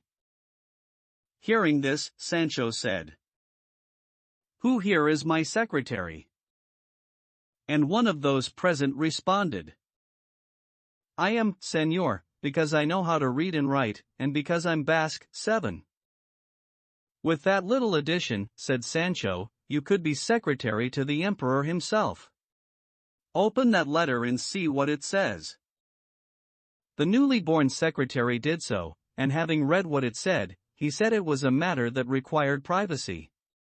Sancho ordered the hall cleared, with only the steward and the butler remaining, all the rest, including the physician, left, and then the secretary read the letter, which said, It has come to my attention, Señor Don Sancho Panza, that certain enemies of mine and of the insula will launch a furious attack, but I do not know on which night. It is advisable to keep watch and stay on guard so that they do not catch you unprepared. I have also learned through trusted spies that 4 persons in disguise have come to that place to take your life, for they fear your cleverness. Keep your eyes open, be aware of who comes to speak to you, and do not eat anything that is offered to you. I shall be sure to come to your aid if you find yourself in difficulty, and in everything you will act with your customary intelligence. From this place, the 16th of August, at 4 in the morning. Your friend, the Duke. Sancho was astounded, as all the bystanders seemed to be as well, and turning to the steward, he said, "What has to be done now, and done right away, is to put Dr. Ricio in jail, because if anybody's going to kill me, it'll be him, with the slow, painful death that comes from starvation." "It also seems to me," said the butler, "that your grace shouldn't eat anything that is on this table because it was prepared by nuns, and as the saying goes, behind the cross lurks the devil." "I don't deny it," responded Sancho, "and for now give me a piece of bread and about 4 pounds of grapes, because they really can't be poisoned, and I can't get by without eating, and if we have to be ready for those battles that are threatening us, we'll need to be well fed, because a full belly gives you courage and not the other way around. And you, secretary, answer my lord the Duke and tell him that all his orders will be carried out as ordered, to the letter, and send my lady the Duchess a kiss on the hand from me, and say that I beg her not to forget to send a messenger with my letter and my bundle to my wife, Teresa Panza, and I'll be very grateful, and I'll be sure to serve her to the best of my ability. And while you're at it you can include a kiss on the hand for my master, Don Quixote of La Mancha, so that he can see that I'm grateful, and you, like a good secretary and a good Basque, can add anything you want that's to the point. Now clear the table and give me something to eat, and then I'll take on all the spies and killers and enchanters who want to attack me and my insula." At this moment a page came in and said, "There's a farmer here, a petitioner, who wants to talk to your lordship about a matter that he says is very important." "It's strange," said Sancho, "about these petitioners. Is it possible they're so foolish they can't see that this isn't the right time of day to come with their petitions? By some chance aren't those of us who are governors and judges men of flesh and blood, too, and don't we need to have time to rest, or do they think we're made of marble? By God and my conscience, if my governorship lasts, and I have an idea it won't, I'll get these petitioners under control. Now tell this good man to come in, but make sure first that he isn't one of those spies, or a killer who wants to murder me." "No, senor," responded the page, "because he seems a simple soul, and either I don't know much or he's as good as a piece of bread." "There's nothing to fear," said the steward. "We're all here." "Butler, would it be possible," said Sancho, "now that Dr. Pedro Ricio isn't here, for me to eat something with a little more weight and substance, even if it's a piece of bread and an onion? Tonight the supper will make up for the defects in your dinner, and your lordship will be well satisfied and content," said the butler. "May God grant us that," responded Sancho. And at this point the farmer came in, a man of very decent appearance, and from 1,000 leagues away one could see that he was honest and a good soul. The first thing he said was, "Which one of you is the governor?" "Who else would it be," responded the secretary, "except the one who's sitting on the chair?" "Then I humble myself in his presence," said the farmer. And going down on his knees, he asked for Sancho's hand to kiss. Sancho refused and ordered him to stand and tell him what he wanted. The farmer complied and said, "Señor, I'm a farmer, a native of Miguel Turra, a village 2 leagues from Ciudad Real." "We have another Tertiafura," said Sancho. "Go on, brother, for I can tell you that I know Miguel Turra very well, and it's not very far from my village." "Well, señor, the fact is," the farmer continued, "that I, by the grace of God, am married with the blessing and consent of the Holy Roman Catholic Church. I have 2 sons who are students. The younger is studying for his bachelor's degree and the older one for his licentiate. I'm a widower because my wife died, or I should say, a bad doctor killed her, purging her when she was pregnant, and if it had been God's will for the child to be born, and if it had been a boy, I would have had him study medicine so he wouldn't be envious of his brothers, the bachelor and the licentiate." "Which means," said Sancho, "that if your wife hadn't died, or hadn't been killed, you wouldn't be a widower now." "No, señor, not at all," responded the farmer. "Well, that's a fine thing," replied Sancho. "Go on, brother, because now's the time for sleep, not petitions." Well, I'll tell you, said the farmer, that my son who's studying to be a bachelor fell in love with a maiden from our village named Clara Perlarina, the daughter of Andres Perlarino, a very rich farmer, and this name of Perlarin doesn't come to them from their ancestry or family, but because everyone in this lineage is palsied, and to improve the name they're called Perlarin. 8 Though if truth be told, the maiden is like an oriental pearl, and looked at from the right side she seems a flower of the field, from the left side it's a different story, because she lost that eye when she had smallpox, and though she has many large pockmarks on her face, those who love her dearly say that those aren't pockmarks but the graves where the souls of her suitors are buried. She's so clean that in order not to dirty her face her nose, as they say, is so turned up that it looks like it's running away from her mouth, and still she looks extremely attractive because her mouth is large, and if it weren't missing 10 or 12 teeth, it would be counted and considered as one of the best formed.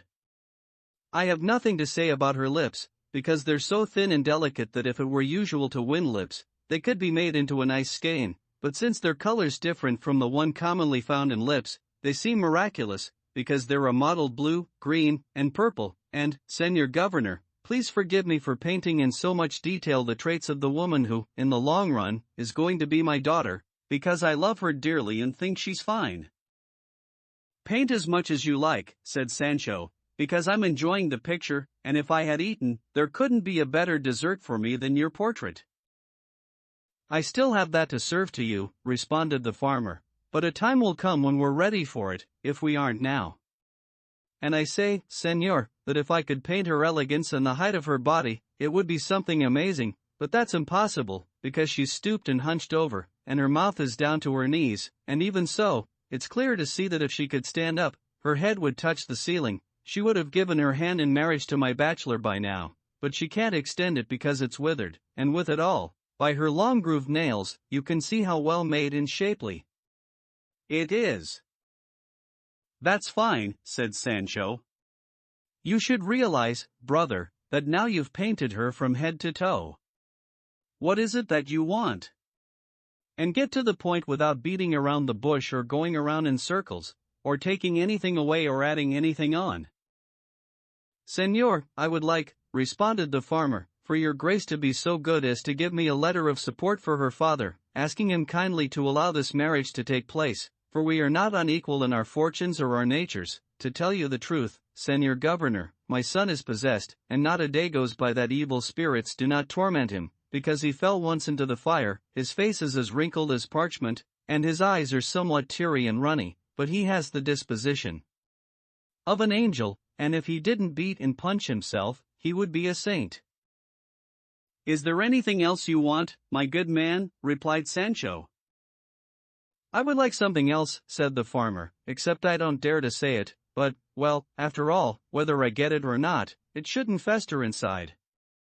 And so, Senor, I would like your grace to give me 300 or 600 ducados to help with my bachelor's dowry, I mean, to help him set up a house, because, after all, they have to live on their own and not be subject to the interference of in-laws. See if there's anything else you want, said Sancho, and don't be too shy or too embarrassed to say it. No, I'm certain, there's nothing else, responded the farmer. And as soon as he said this, the governor rose to his feet, picked up the chair where he had been sitting, and said, I swear, Don Crass and Crude, if you don't leave and get out of my sight right now, I'll break and crack your head open with this chair. Scoundrel and whoreson, the demon's own painter, is this the right time to come and ask me for 600 ducados? Where would I have them, you unbearable pest? And why would I give them to you if I did have them, you shifty fool? And what do I care about Miguel Turra and the lineage of the Perlarin? Get away from me, I say, or by the life of my lord the Duke, I'll do what I said. You can't be from Miguel Turra, you must be some sly devil sent here from hell to tempt me. Tell me, you merciless man, I haven't had the governorship for a day and a half yet, and you want me to have 600 ducados? The butler signaled to the farmer to leave the hall, which he did, head lowered, and apparently fearful that the governor would act on his rage, for the great scoundrel knew his trade very well. But let us leave Sancho and his rage, dear reader, with no argument or quarrel, and return to Don Quixote, whom we left with his face bandaged and treated for his feline wounds, which did not heal for 8 days, and on one of them something happened that Side Hammy promises to recount as exactly and truthfully as all things in this history are recounted, no matter how trivial they may be. Chapter 48. Regarding what transpired between Don Quixote and Dona Rodriguez, duenna to the Duchess, as well as other events worthy of being recorded and remembered forever. A badly wounded Don Quixote, his face bandaged and marked not by the hand of God but by the claws of a cat, was far too dejected and melancholy at the misfortunes inherent in knight-errantry. He did not go out in public for 6 days, and on one of those nights, when he was sleepless and awake, thinking about his misfortunes and his pursuit by Altisidora, he heard someone opening the door of his room with a key, and then he imagined that the enamored maiden was coming to assail his chastity and put him in a situation where he would fall short of the faith he was obliged to keep with his lady Dulcinea of Toboso.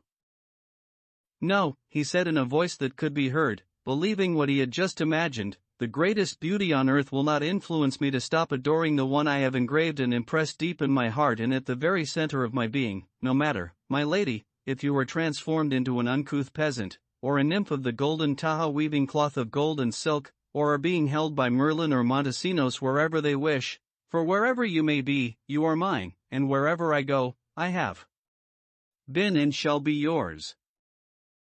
The conclusion of these words and the opening of the door were all one. He stood on his bed, wrapped from head to toe in a yellow satin bedspread, a 2-cornered beretta on his head, and his face and mustache bandaged, his face on account of the scratches, his mustache so that it would not droop and fall, and in this garb he seemed the most extraordinary phantom that anyone could imagine. He fixed his eyes on the door, and where he expected to see the overwhelmed and lovesick Altisidora come in, he saw instead a most reverend duenna wearing white veils so long and intricate that they covered and enshrouded her from head to foot. In the fingers of her left hand she carried half a burning candle, and with her right hand she shadowed her face so that the light would not shine in her eyes, which were covered by very large spectacles. She stepped very softly and moved her feet very quietly. Don Quixote looked down at her from his observation post, and when he saw her manner of dress and noticed her silence, he thought that a witch or a sorceress had come in that attire to commit some villainy against him, and he began very quickly to cross himself. The terrifying vision continued to approach, and when she reached the middle of the chamber, she raised her eyes and saw with what urgency Don Quixote was making the sign of the cross, and if he was fearful at the sight of her figure, she was terrified at seeing his, because as soon as she saw him, so high, and so yellow in the bedspread, and with the bandages that disfigured him, she screamed, saying, "Jesus! What am I seeing?" And she was so startled that she dropped the candle, and finding herself in the dark, she turned to leave, and in her fear she tripped on her skirts and fell with a great noise. A fearful Don Quixote began to say, "I conjure thee, phantom, or whatever thou mayest be, to tell me what thou art and to tell me what it is that thou wantest of me. If thou art a soul in torment, tell me, and I shall do for thee all that is in my power, for I am a Catholic Christian and partial to doing good to everyone. For that reason I took on the order of knight-errantry which I profess, whose exercise extends even to doing good to souls in purgatory." The dumbfounded duenna, who heard herself being conjured, associated Don Quixote's fear with her own, and in a low and grieving voice she responded, "Señor Don Quixote, if your grace happens to be Don Quixote, I am no phantom or vision or soul in purgatory, as your grace must have thought, but Dona Rodriguez, the duenna of honor to my lady the Duchess, and I have come to your grace because I am in the sort of need your grace usually remedies." "Tell me, Señora Dona Rodriguez," said Don Quixote, "by any chance has your grace come to act as a go-between? For I must tell you that I am not available to anyone, thanks to the peerless beauty of my lady Dulcinea of Toboso. In short, Señora Dona Rodriguez, I say that if your grace sets and puts aside all amorous messages, you may light your candle again, and come back, and we shall speak of anything you like and desire, except, as I have said, any invitation to the affections." "I serve as anyone's messenger, Señor," responded the duenna. "Your grace does not know me very well, indeed. I have not yet reached so advanced an age that I resort to such foolishness, for, God be praised, I still have my soul in my body, and all my teeth and molars in my mouth except for a few that were taken by the catarrh, which is so common in this land of Aragon. But wait for me a moment, your grace, and I shall go out to light my candle and return in an instant to tell you of my cares, as if you were the one to remedy all the cares in the world." And without waiting for a reply, she left the room, where Don Quixote remained, calm and pensive, waiting for her. But then he had 1,000 thoughts regarding this new adventure, and it seemed to him that he had behaved incorrectly and shown worse judgment by placing himself in danger of breaking the faith he had promised his lady, and he said to himself, "Who knows if the devil, who is subtle and cunning, wants to deceive me now with a duenna when he has failed with empresses, queens, duchesses, marquises, and countesses? For I have often heard it said by many wise men that, if he can, he will give you a snub-nosed woman rather than one with an aquiline nose. And who knows whether this solitude, this opportunity, this silence, will awaken my sleeping desires and cause me, at this advanced age, to fall where I never have stumbled? In cases like this, it is better to flee than to wait for the battle. But I cannot be in my right mind, saying and thinking such nonsense, for it is not possible for a duenna in long white veils and spectacles to provoke or stimulate lascivious thoughts in the world's most susceptible bosom. Can there be a duenna on earth whose flesh is chaste? Can there be a duenna on the planet who is not insolent, affected, and pretentious? Begone, then, duenna-esque horde, useless for any human pleasures. Oh, how wise the lady who, they say, had 2 figures of duennas with their spectacles and pincushions, as if they were doing needlework, at the end of her drawing-room couch, and the statues did as much for the authority of the room as real duennas did."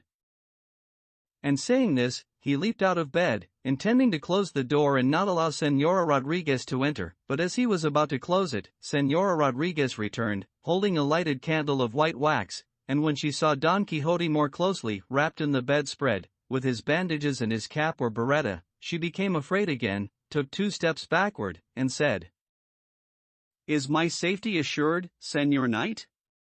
Because I do not take it as a sign of modesty that your grace has gotten out of your bed."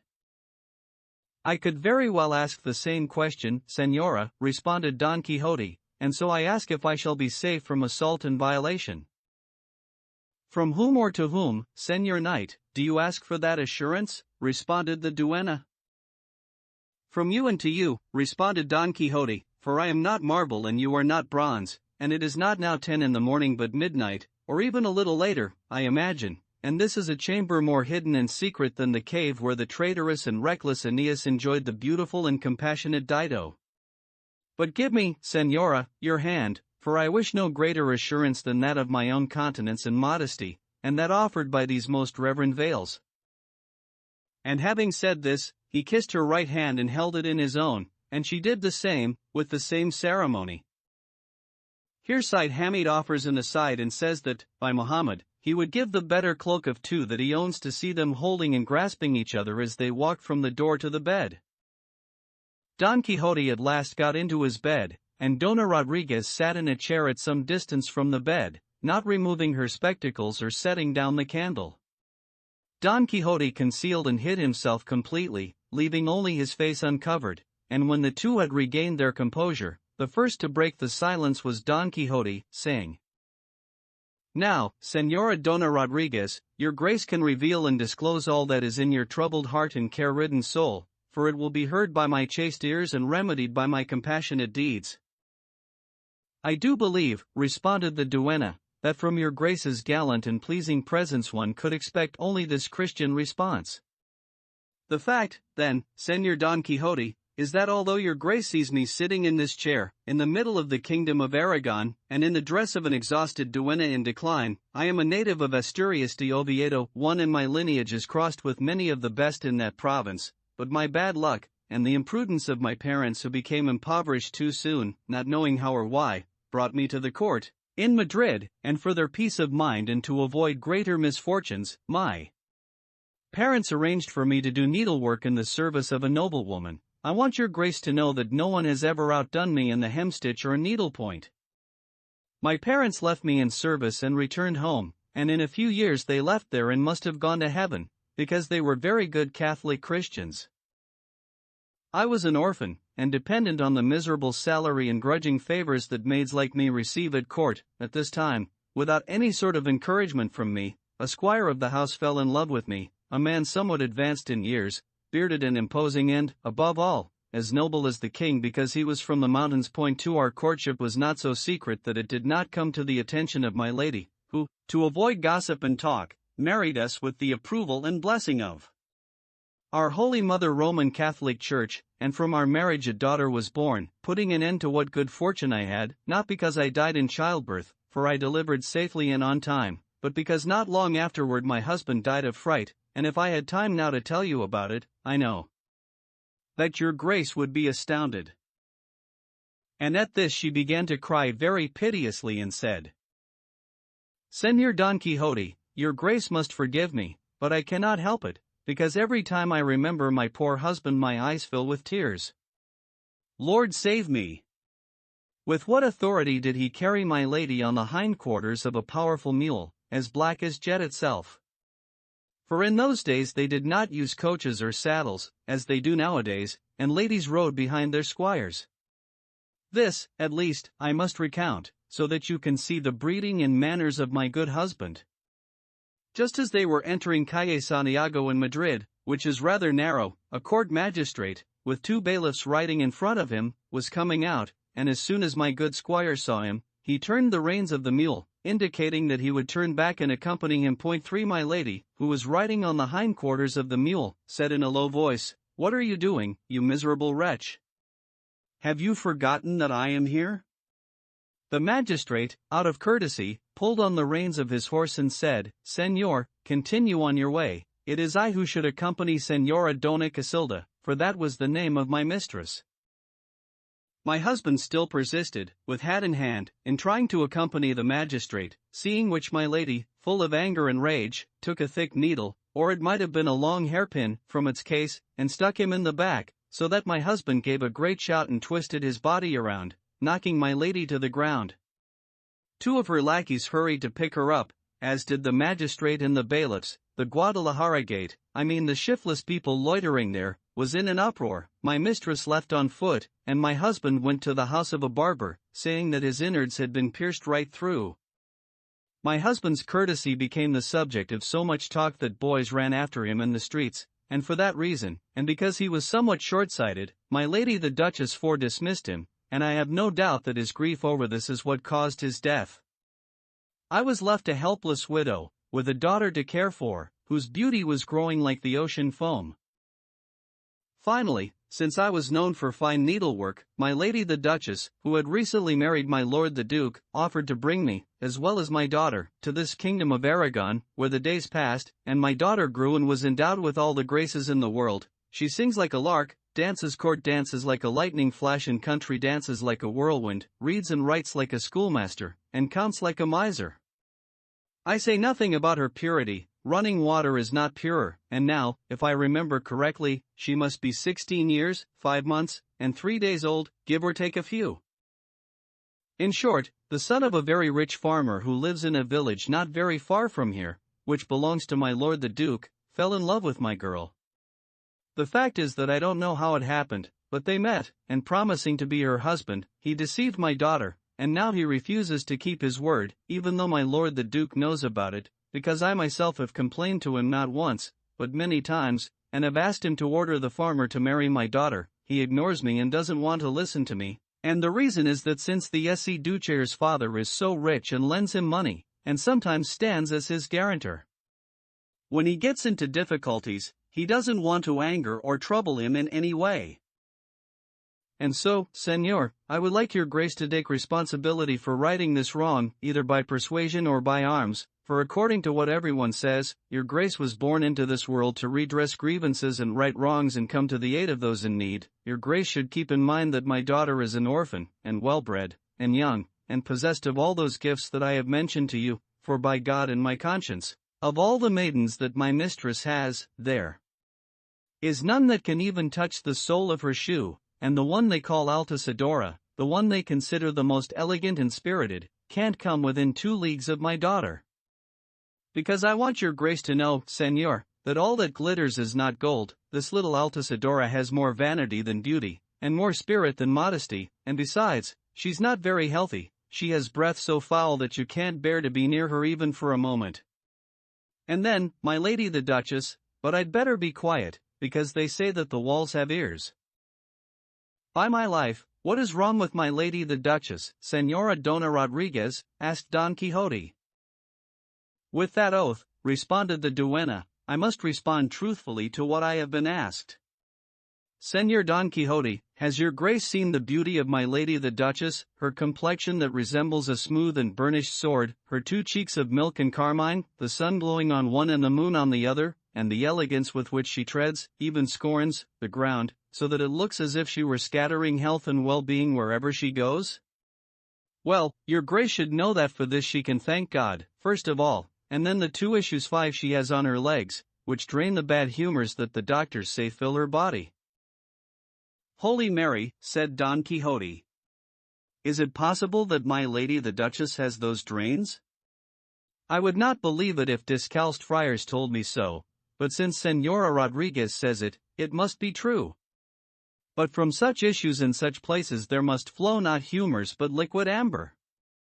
Truly, now I believe that this incising of issues must be important for one's health.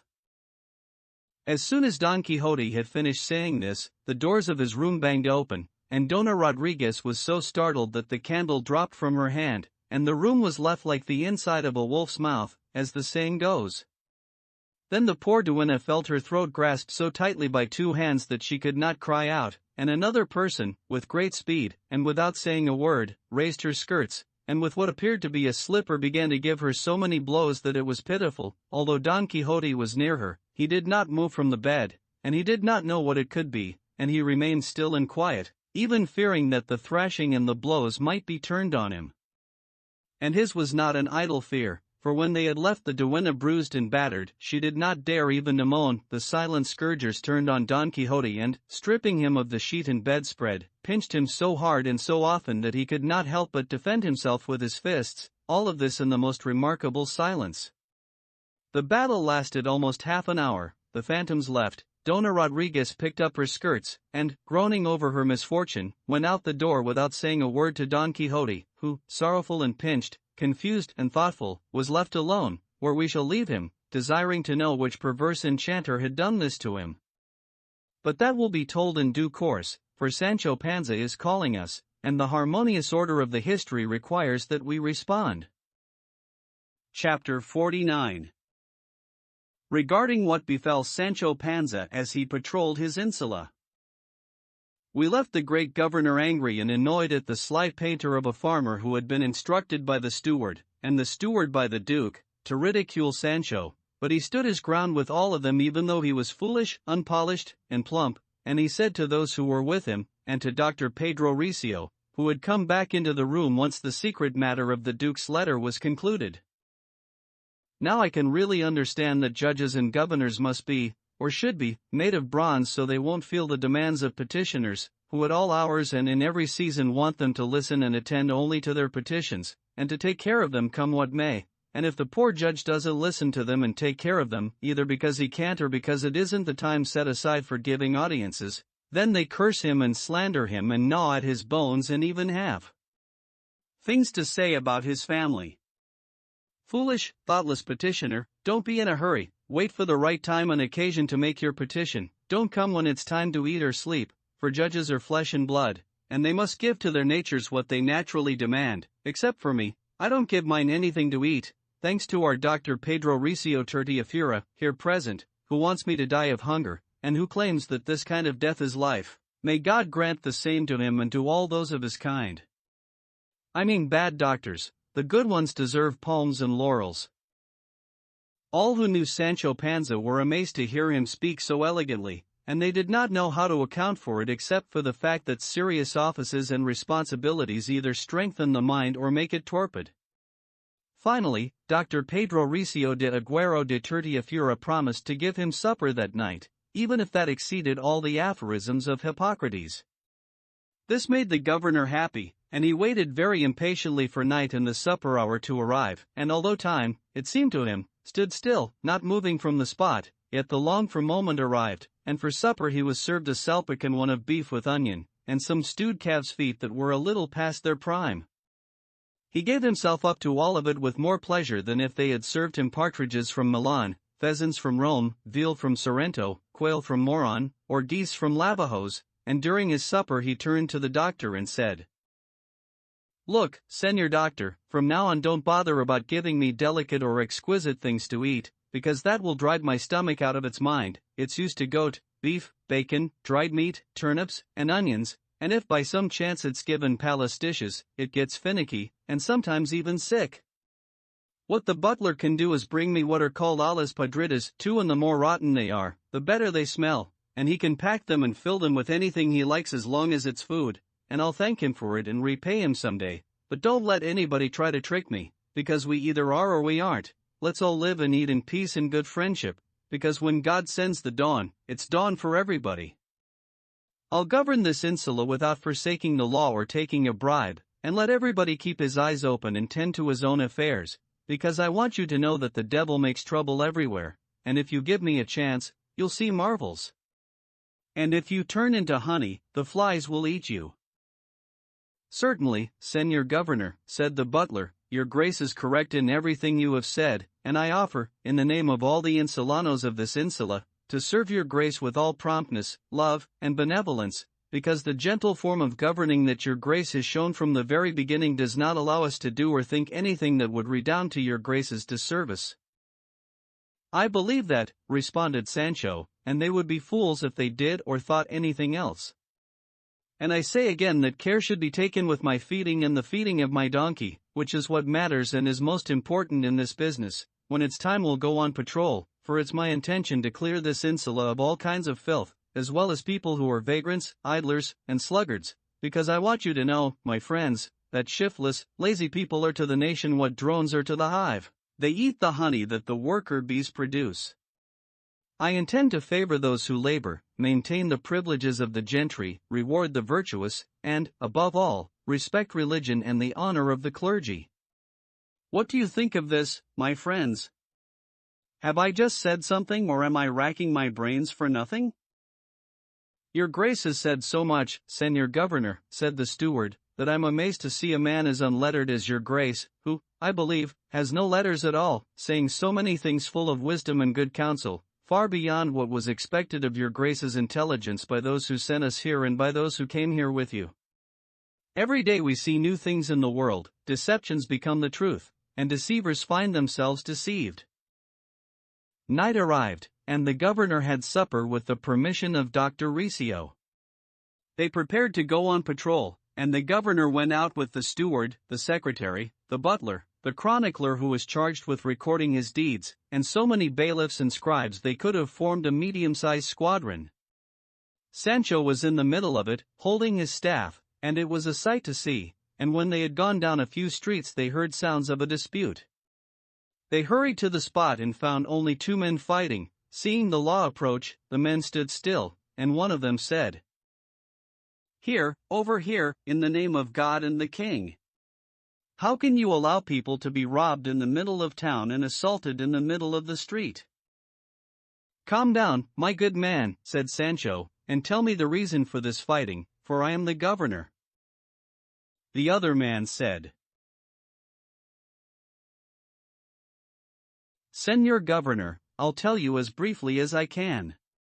Your grace should know that this gentleman has just won more than 1,000 reals in the gambling house across the way. God knows how. I happened to be present, and going against the dictates of my conscience, I judged more than one doubtful play in his favor. He left the game with his winnings, and though I expected him to give me at least an escudo as a tip, which is usual and customary for important men like me, who determine if things have been done well or badly, and confirm if there has been an injustice, and avoid disputes, he put his money in his pocket and left the house. I came after him, indignant, and with kind and courteous words I asked him to give me even 8 reals, for he knows I'm an honorable man and have no money and no work because my parents didn't leave me anything or teach me a trade, and this scoundrel, who's a bigger thief than Cacus and a bigger cheat than Andradilla, 3 didn't he want to give me more than 4 reals, and now your grace can see, Senor Governor, how little shame he has, and how little conscience. By my faith, if your grace hadn't come by, I would have made him give up his winnings and taught him a good lesson." "What do you say to this?" asked Sancho. And the other man responded that what his adversary said was true. He had not wanted to give him more than 4 reals because he had given him that amount many times, and those who expect a tip have to be well-mannered and take what is given to them with a smile, and not demand explanations from the winners unless they know for certain that they are cheats and their winnings are ill-gotten gains. And as a sign that he was an honest man and not a thief, as the other man said, there was no better proof than his not wanting to give him anything, because cheats always have to pay tribute to the onlookers who know them. "That's true," said the steward. "Señor Governor, your grace will have to decide what ought to be done with these men." "What ought to be done is this," responded Sancho. "You, the winner, good, bad, or indifferent, must give your opponent 100 reals, and another 30 to the poor men in prison, and you who have no money and no work and are not needed on this insula, take the 100 reals and leave this insula by tomorrow. You're banished for 10 years, and if you come back before then, you'll finish your sentence in the next life, because I'll hang you from the gallows, or at least the hangman will, on my orders, and let no one reply or he'll feel my hand." One man paid, the other received, the latter left the insula, the former went home, and the governor remained, saying, "Now, either I'm mistaken or I'm going to close down these gambling houses, because it seems clear to me that they're very harmful." "Your grace won't be able to close down this one, at least," said a scribe, "because it's owned by a very important person, and what he loses every year at cards is incomparably more than what he wins. Your grace can show your power against other gambling dens of less distinction, which are the ones that do more harm and harbor more outrages. In the houses of high-born gentlemen and nobles, the notorious cheats don't dare to use their tricks, and since the vice of gambling has become so widespread, it's better to gamble in distinguished houses than in those of workmen, where they keep a poor wretch for half the night and skin him alive." "Now, scribe," said Sancho, "I know there's a lot to say about this." At that moment a constable came up to them, holding a young man, and he said, "Señor Governor, this lad was coming toward us, and as soon as he saw that we were the law, he turned his back and began to run like a deer, a sign that he must be a criminal. I went after him, and if he hadn't tripped and fallen, I never would have caught him." "Why were you running away?" asked Sancho. To which the young man responded, "Señor, to avoid answering all the questions that constables ask." "What's your trade?" "A weaver." "And what do you weave?" "The iron tips of lances, with your grace's kind permission." "Are you being funny with me? Are you proud of being a joker? Fine. Where were you going now?" "Señor, to take the air." "And where do you take the air on this insula?" "Wherever it blows." "Good, your answers are right to the point." "You're clever, boy, but you should know that I'm the air, and I'm blowing at your back and sending you to prison. You there, seize him and take him away, and I'll make him sleep without any air tonight." "By God," said the young man, "your grace will make me sleep in prison when you make me king." "And why can't I make you sleep in prison?" responded Sancho. "Don't I have the power to arrest you and let you go whenever I want to?" "No matter how much power your grace has," said the young man, "it won't be enough to make me sleep in prison." "You think so?" replied Sancho. "Take him right now to the place where he'll see the truth with his own eyes. No matter how much the warden tries to use self-interested generosity with him, I'll fine the warden 2,000 ducados if he lets you take one step out of prison." "All this is laughable," responded the young man. "The fact is that every man alive today won't make me sleep in prison." "Tell me, you demon," said Sancho, "do you have an angel who'll take you out and remove the irons that I plan to put on you?" "Now, Señor Governor," the young man responded with great charm, "let's use our reason and come to the point. Suppose, your grace, that you order me taken to prison, and there I'm put in irons and chains, and placed in a cell, and the warden will suffer great penalties if he lets me out, and he obeys every order you give him. Even so, if I don't want to sleep, and stay awake the whole night without closing my eyes. Is all your grace's power enough to make me sleep if I don't want to?"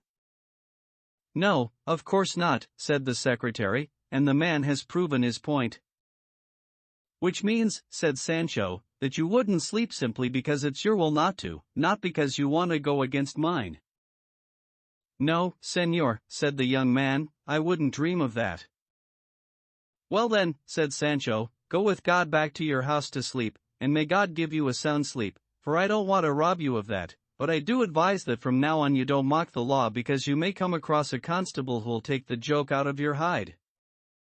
The young man left, and the governor continued on his patrol, and in a little while 2 constables came along holding a man, and they said, "Señor Governor, this person who looks like a man isn't one, she's a woman, and not an ugly one, and she's dressed in men's clothes."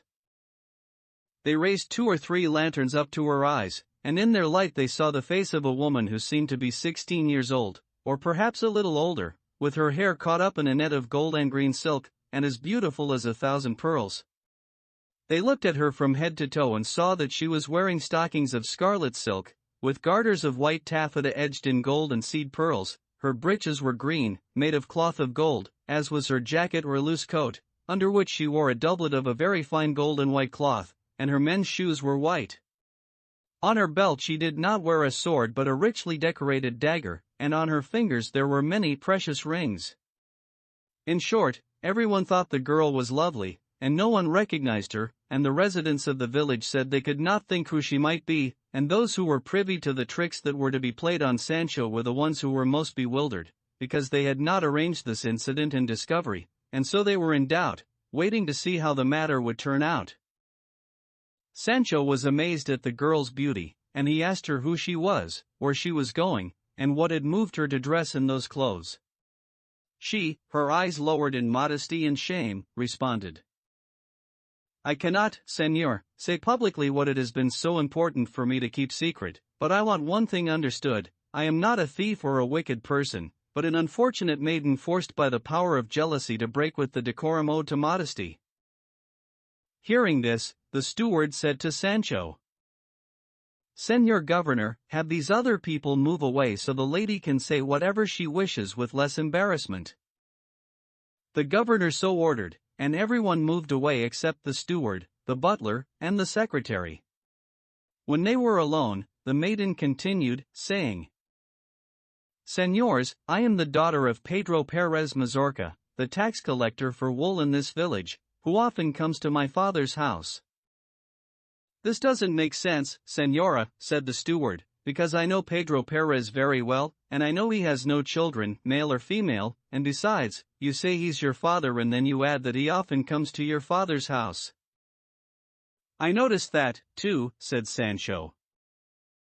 "Now, señors, I'm very upset, and I don't know what I'm saying," responded the maiden, "but the truth is that I'm the daughter of Diego de la Llana, whom all of your graces must know." "Now that makes sense," responded the steward, "for I know Diego de la Llana, and I know he's a distinguished gentleman, and very rich, and that he has a son and a daughter, and since he was widowed there's no one in the entire village who can say he's seen the face of his daughter, for he keeps her so secluded not even the sun can see her, and, even so, the rumor is that she's extremely beautiful." "That is true," responded the maiden, "and I'm that daughter, and you, señors, can say now if the rumor about my beauty is false or not, for you have seen me." And then she began to weep most piteously. Seeing this, the secretary leaned toward the butler's ear and said very quietly, "There can be no doubt that something important has happened to this poor maiden, because in these clothes, and at this hour, and being a gentlewoman, she's not in her house." "No doubt about it," responded the butler, "and her tears confirm your suspicion." Sancho consoled her with the best words he knew and asked her to have no fear and tell them what had happened to her, and all of them would attempt very earnestly to remedy it in every way possible.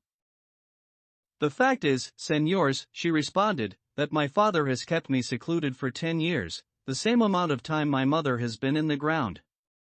At home mass is said in a magnificent oratory, and in all this time I have not seen more than the sun in the sky during the day, and the moon and stars at night, and I don't know what streets or squares or temples or even men look like, except for my father and a brother of mine, and Pedro Perez, the tax collector, and because he normally comes to my house. I had the idea of saying he was my father in order not to reveal who mine really is. This seclusion, and my father's refusal to allow me to leave the house, not even to go to church, have made me very unhappy for many long days and months. I would like to see the world, or, at least, the village where I was born, and it seemed to me that this desire did not go against the decorum that well-born maidens ought to observe. When I heard that people had bullfights and cane fights for and put on plays, I asked my brother, who is a year younger than I am, to tell me what those things were, as well as many other things I had not seen. He told me in the best way he could, but this only inflamed my desire to see them. Finally, to shorten the tale of my perdition, I'll say that I begged and pleaded with my brother, and I wish I never had begged and pleaded for anything. And she began to cry again. The steward said to her, "Your grace should continue, Señora, and finish telling us what has happened, for your words and your tears have us all in suspense."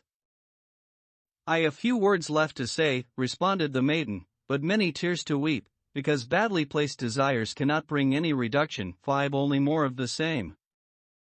The maiden's beauty had left its mark in the butler's soul, and once more he raised his lantern in order to see her again, and it seemed to him she was shedding not tears but seed pearls or the dew on the meadows, and he exalted them even higher and compared them to oriental pearls, and he hoped her misfortune was not as great as her tears and sighs seemed to indicate.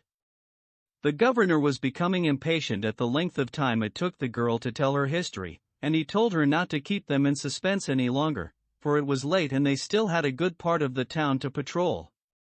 She, between interrupted sobs and broken sighs, said, "My misfortune and my misery are simply that I asked my brother to let me dress as a man in some of his clothes, and to take me out one night to see the village while our father was sleeping. He, besieged by my pleas, agreed, and he gave me these clothes, and dressed himself in some of mine, which suited him as if he had been born to them because he doesn't have a beard yet and looks exactly like a very beautiful maiden, and tonight, about an hour ago, more or less, we left the house, and, guided by our young and foolish thoughts, we walked all around the village. When we wanted to return home we saw a great crowd of people coming toward us, and my brother said to me, 'Sister, this must be the patrol, put wings on your feet and run with me so they won't recognize us, for that will not be in our favor.'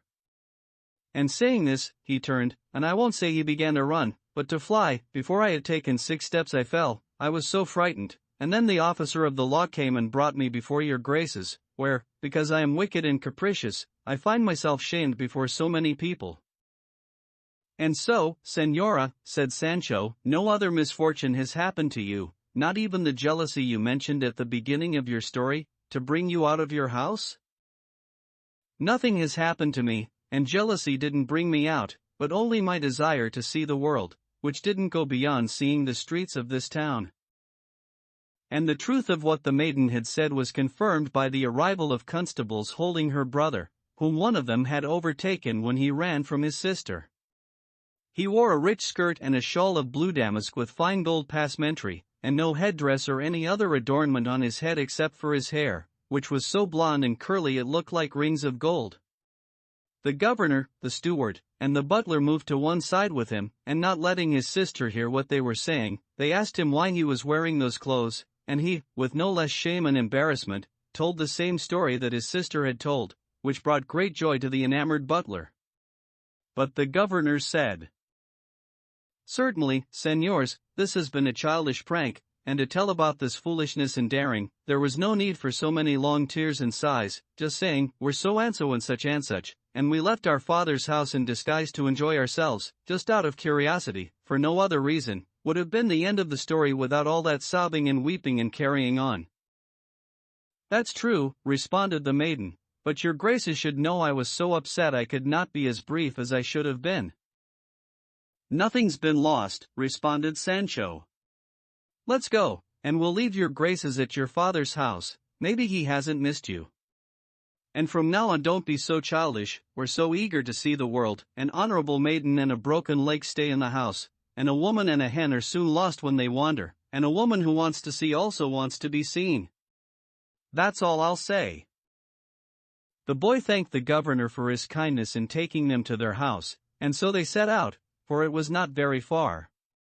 When they arrived, the brother tossed a pebble at a jalousied window, and a maid who had been waiting for them came down immediately and opened the door, and they went in, leaving everyone amazed by their gentility and beauty, and by their desire to see the world, at night, and without leaving the village, but they attributed it all to their youth. The butler's heart had been pierced, and he resolved to go the next day and ask her father for her hand, certain he would not be denied since he was a servant to the duke, and even Sancho had a desire and a wish to marry the boy to his daughter, Sanchica, and he decided to do so when the time came, believing that no husband could be denied the daughter of a governor. With this the night's patrol ended, and 2 days later the governorship and with it all his plans were wiped out and destroyed, as we shall see later. Chapter 50, which declares the identities of the enchanters and tormentors who beat the duenna and pinched and scratched Don Quixote, and recounts what befell the page who carried the letter to Teresa Sancha, one the wife of Sancho Panza. Cide Hamete, that most punctilious observer of the smallest details in this true history, says that at the same time Dona Rodriguez left her room to go to Don Quixote's chamber, another duenna who slept in the same room heard her, and since all duennas are fond of knowing, understanding, and inquiring, she followed her so silently that Dona Rodriguez did not know she was there, and as soon as the duenna saw her go into Don Quixote's chamber, and in order not to fail in the widespread custom of all duennas to be gossips, she went immediately to tell her mistress the Duchess that Dona Rodriguez was in Don Quixote's room. The Duchess told the Duke and asked his leave to go with Altisidora to see what that duenna wanted with Don Quixote. The Duke agreed, and the two women, with very cautious and silent steps, approached the door of his room, and stood so close they could hear everything that was said inside, and when the Duchess heard Dona Rodriguez disclose the aranjuez of her flowing issues too she could not bear it, and neither could Altisidora, and so, filled with rage and longing for vengeance, they burst into the room, and riddled Don Quixote with wounds, and beat the duenna in the manner that has been recounted, because affronts directed against the beauty and vanity of women awaken in them an immense anger and kindle their desire to take revenge. The Duchess told the Duke what had happened, which he enjoyed hearing very much, and the Duchess, moving ahead with her intention of deceiving Don Quixote and deriving pleasure from that, dispatched the page who had played the part of Dulcinea in the performance concerning her disenchantment, which Sancho Panza had forgotten in his preoccupation with governing, to Teresa Panza, his wife, with the letter from her husband, and another from her, as well as a long string of fine corals as a present. The history tells us, then, that the page was very clever and witty, and, desiring to serve his master and mistress, he left very willingly for Sancho's village. Before entering it, he saw a number of women washing clothes in a stream, and he asked them if they could tell him if a woman named Teresa Panza, the wife of a certain Sancho Panza, who was squire to a knight named Don Quixote of La Mancha, lived in that village, and when he had asked the question, a girl who was washing rose to her feet and said, "Teresa Panza is my mother, and Sancho is my father, and that knight is our master." "Then come along, my girl," said the page, "and take me to your mother, because I have a letter and a present for her from your father." "I'll do that very gladly, senor," responded the girl, who looked about 14 years old. And leaving the clothes she was washing with a friend, without covering her head or putting on shoes, though she was barefoot and disheveled, she jumped in front of the page's horse and said, "Come, your grace, for our house is at the entrance to the village, and my mother is in it, filled with grief because she hasn't heard anything from my father for so many days." "Well, I'm bringing her news so good," said the page, "that she'll have to give thanks to God for it." Jumping, running, and leaping, the girl finally reached the village, and before entering her house, she called from the door, "Come out, Teresa, come out, mother, come out, because here's a gentleman who's bringing letters and other things from my good father." At her call, Teresa Panza, her mother, came out, spinning a bunch of flax and wearing a dun-colored skirt so short it looked as if it had been cut to shame her, a bodice that was also dun-colored, and a chemise. She was not very old, although she looked over 40, but she was strong, hard, vigorous, and as brown as a hazelnut, and seeing her daughter, and the page on horseback, she said, "What's this, girl? Who's this gentleman?" A servant of my Lady Dona Teresa Panza, responded the page. And having said this, he leaped down from the horse and went very humbly to kneel before Señora Teresa, saying, Your Grace, give me your hands, my Lady Dona Teresa, which you are as the sole legitimate wife of Señor Don Sancho Panza, governor of the insula of Barataria. Oh, Señor, get up, don't do that, responded Teresa. I have nothing to do with palaces, I'm a poor peasant, the daughter of a farmer and the wife of a squire errant, not of any governor. Your Grace, responded the page, is most worthy of a most archworthy governor, and to prove this truth, here are a letter and a present for your Grace. And he immediately took from his pocket a string of corals with gold beads and put it around her neck, saying, This letter is from my lord the governor, and another letter and these corals are from my lady the duchess, who has sent me to your Grace. Teresa was stunned, and her daughter no less so, and the girl said, On my life, our lord and master, Don Quixote, has something to do with this, for he must have given my father the governorship or countship that he promised him so often. That's true, responded the page, and out of respect for Señor Don Quixote, Señor Sancho is now the governor of the insula of Barataria, as can be seen in this letter. Your Grace must read it to me, Señor, said Teresa, because I know how to spin but can't read a thing. Neither can I, added Sanchica, but wait for me here, and I'll go and find somebody to read it, whether it's the priest himself or bachelor Sanson Carrasco, and they'll be very happy to come hear news about my father. You don't have to find anybody, because I don't know how to spin, but I do know how to read, and I'll read it to you. And so he read her Sancho's entire letter, and since it has already been cited, it is not set down here, and then he took out another letter, the one from the Duchess, and it said, My friend Teresa, the qualities of goodness and wit in your husband, Sancho, moved and obliged me to ask my husband, the Duke, to give him the governorship of one of the many insulas which he possesses. I have been told that he governs in grand style, which makes me very happy, and of course, the Duke my lord, too, for which I give many thanks to heaven that I was not deceived when I chose him for the governorship, because I want Señora Teresa to know that it is difficult to find a good governor in the world, and may God treat me in just the way that Sancho governs. I am sending you, my dear, a string of corals with gold beads. I'd be happy if they were oriental pearls, but the person who gives you a bone doesn't want to see you dead, for one day we shall meet and communicate with each other, God knows when that will be. Remember me to your daughter, Sanchica, and tell her for me that she should get ready, because I plan to arrange an excellent marriage for her when she least expects it. I am told that there are fat acorns in your village, send me about 2 dozen, and I shall esteem them greatly because they come from your hand. Write me a long letter informing me of your health and well-being. If you happen to need anything, you only have to say the word, and your word will be heeded. May God keep you. From this place. Your friend who loves you. The Duchess. Oh, said Teresa when she heard the letter, what a good and straightforward and humble lady. Let them bury me with ladies like these and not the gentlewomen we have in this village who think that because they're well-born the wind shouldn't touch them, and who go to church with all the airs of queens, and seem to think it's a dishonor to look at a peasant woman, and you can see here where this good lady, even though she's a duchess, calls me her friend and treats me like an equal, and may I see her equal to the highest bell tower in all of La Mancha. And as for the acorns, Señor, I'll send her ladyship a sellum and 5 of one so fat that people will come just to look at them.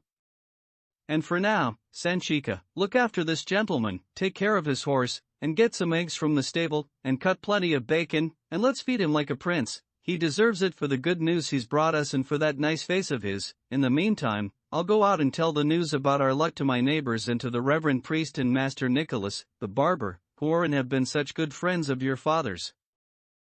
I will, mother, responded Sanchica, but look, you have to give me half of that necklace, because I don't think my lady the Duchess is so foolish as to send the whole thing to you.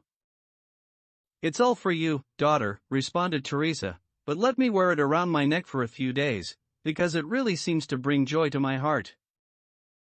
You'll both feel joy, said the page, when you see the package that's in this portmanteau. it's a suit of very fine cloth that the governor wore to the hunt only once, and he sent all of it for Señora Sanchica." "May he live 1,000 years," responded Sanchica, "and the man who brings it not a year less, even 2,000, if that's necessary." Then Teresa left the house, carrying the letters and wearing the necklace around her neck, and she drummed on the letters with her fingers as if they were tambourines, and when she happened to meet the priest and Samson Carrasco, she began to dance, saying, "By my faith, we're not poor relations anymore. We have a nice little governorship. And if the proudest of the gentlewomen tries to snub me now, I'll know how to put her in her place." "What is this, Teresa Panza? What madness is this, and what papers are those?" "The only madness is that these are letters from duchesses and governors, and these things I'm wearing around my neck are fine corals, and the Hail Marys and our fathers are of beaten gold, and I'm a governor's wife." "As God's in heaven, we don't understand you, Teresa, and we don't know what you are talking about." "You can see it here," responded Teresa. And she handed them the letters. The priest read them aloud so that Samson Carrasco could hear, and Samson and the priest looked at each other as if amazed at what they had read, and the bachelor asked who had brought the letters. Teresa responded that if they came home with her, they would see the messenger, a handsome, well-mannered boy who had brought another present that was worth a good deal. The priest took the corals from around her neck and looked at them again, and being convinced of their value, he was amazed all over again and said, "By the habit I wear, I don't know what to say or think about these letters and these gifts. On the one hand, I can see and touch the fineness of these corals, and on the other, I read that a duchess sends a request for 24 acorns. "It's ludicrous," said Carrasco. "Let's go and see the messenger, he'll explain the things that perplex us." They did, and Teresa returned with them. They found the page sifting some barley for his horse, and Sanchica cutting slices of bacon that she would cover with eggs and give to the page, whose bearing and grace pleased both men very much. After they had exchanged courteous greetings, Samson asked him for news of Don Quixote as well as Sancho Panza, for although they had read the letters from Sancho and my lady the Duchess, they were still confused and could not really grasp Sancho's governorship, especially of an insula, since most of the islands in the Mediterranean belonged to His Majesty.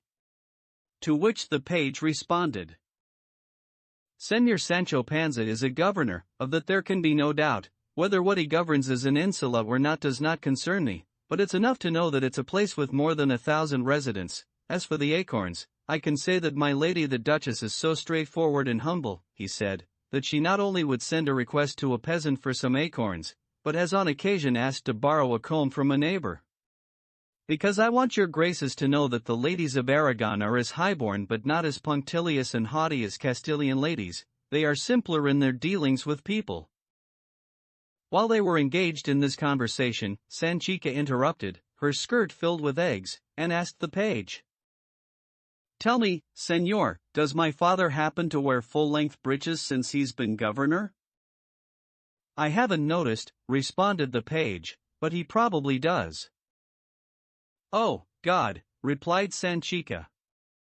"How I'd like to see my father wearing them. Can you believe that since I was born I've wanted to see my father in those full-length breeches?" "Well, your grace will see him wearing those things if you live," responded the page. "By God, if his governorship lasts 2 months, he'll even be wearing a cap for cold weather." The priest and the bachelor saw clearly enough that the page was speaking sarcastically, but the fine quality of the corals and the hunting outfit that Sancho sent had the opposite effect, for Teresa had already shown them the clothing. And they could not help laughing at Sanchica's desire, especially when Teresa said, "Señor priest, keep your eyes open and see if anybody's going to Madrid or Toledo who can buy me a hooped skirt, nice and round and just the way it should be, right in fashion and the best quality, because the real truth is I have to honor my husband's governorship as much as I can. And even if it's a bother I have to go to that court and get a carriage like all the other ladies, because a woman who has a governor for a husband can easily buy and keep one." "That's right, mother," said Sanchica. "Please God, it'll be today and not tomorrow, even though people who see me sitting next to my lady mother in that carriage will say, "Just look at her, daughter of a garlic eater, sitting and leaning back in the carriage as if she were the Pope." But they can walk in the mud, and I'll go in my carriage with my feet off the ground. A bad year and a bad month to all the gossips in the world, and as long as I'm warm, people can laugh all they want. Am I right, mother? Oh, daughter, you certainly are right, responded Teresa. And all of this good fortune, and some even greater than this, my good Sancho predicted for me, and you'll see, daughter, how he doesn't stop until he makes me a countess. It's all a matter of starting to be lucky, and I've heard your good father say very often, and he loves proverbs as much as he loves you, that when they give you the calf, run over with the rope; when they give you a governorship, take it; when they give you a countship, hold on to it tight; and when they call you over with a nice present, pack it away. Or else just sleep and don't answer when fortune and good luck come knocking at your door. And what difference does it make to me, added Sanchica, if they say when they see me so proud and haughty, the dog in linen breeches, 6 and all the rest? Hearing this, the priest said, I can't help thinking that everyone in the Panza family was born with a sack of proverbs inside. I've never seen one of them who isn't always scattering proverbs around in every conversation they have. That's true, said the page, for Senor Governor Sancho says them all the time, and even though many are not to the point, they still give pleasure, and my lady the Duchess and my lord the Duke praise them a good deal. Then, Senor, does your grace still affirm that Sancho's governorship is true, and that there is a duchess in the world who sends his wife presents and writes to her? Because we, although we touched the presents and read the letters, don't believe it, and we think this is one of those things that concern our compatriot Don Quixote, who thinks they are all done by enchantment, and so, I'm ready to say that I want to touch and feel your grace to see if you are an imagined emissary or a man of flesh and blood. Senors, all I know, responded the page, is that I am a true emissary, and Senor Sancho Panza is a real governor, and my master and mistress the Duke and Duchess can give, and have given him, the governorship, and I've heard that in it Sancho Panza is performing valiantly. Whether or not there's enchantment in this is something your graces can argue among yourselves, because I don't know any more than this, and I swear to that on the lives of my parents, who are still living and whom I love and cherish very much. That may well be true, replied the bachelor, but dubitat Augustinus, 7. No matter who doubts it, responded the page, the truth is what I have said, and truth will always rise above a lie, as oil rises above water, and if not, operibus credite, id in non verbis 8 one of your graces should come with me, and you'll see with your own eyes what your ears don't believe. I should be the one to go, said Sanchica. Senor, your grace can let me ride on the horse's hindquarters, because I'd be very happy to see my father. The daughters of governors should not travel the roads unescorted but should be accompanied by coaches and litters and a large number of servants. By God, responded Sancha, I can ride a donkey as well as a coach. You must think I'm very hard to please. Be quiet, girl, said Teresa. You don't know what you're saying, and this gentleman is right, time changes the rhyme, when it's Sancho, it's Sancha, and when it's governor, it's Senora, and I don't know if I'm saying something or not. Senora Teresa is saying more than she thinks, said the page. Give me something to eat and then send me away, because I plan to go back this afternoon. To which the priest said, Your grace will come and do penance with me. 9 For Senora Teresa has more desire than provisions for serving so worthy a guest. The page refused, but then he had to concede, to his own advantage, and the priest took him home very gladly, for it meant he would have the opportunity to ask at his leisure about Don Quixote and his exploits. The bachelor offered to write replies to her letters, but Teresa did not want the bachelor involved in her affairs because she thought he was something of a trickster, and so she gave a roll and 2 eggs to an altar boy who knew how to write, and he wrote 2 letters, one for her husband and the other for the Duchess, which she herself dictated, and they are not the worst letters that appear in this great history, as we shall see further on. Chapter 51. Regarding the progress of Sancho Panza's governorship, and other matters of comparable interest. The day following the night of the governor's patrol dawned, and for the butler it was a sleepless night because his thoughts were filled with the face, elegance, and beauty of the maiden in disguise. The steward used what remained of the night to write to his master and mistress regarding what Sancho Panza had done and said, and he was astonished by his deeds and speech because his words and actions indicated an extraordinary mixture of intelligence and foolishness. Finally the governor awoke, and by order of Dr. Pedro Recio his breakfast consisted of a small amount of preserves and 4 swallows of cold water, which Sancho would have exchanged for a piece of bread and a bunch of grapes, but seeing that this was more a matter of coercion than choice, he accepted it with a sorrowful heart and a troubled stomach, while Pedro Recio tried to persuade him that very small amounts of delicate food would enliven his wits, something that was necessary for persons occupying high positions of authority in which one must use the strength not so much of the body as of the mind.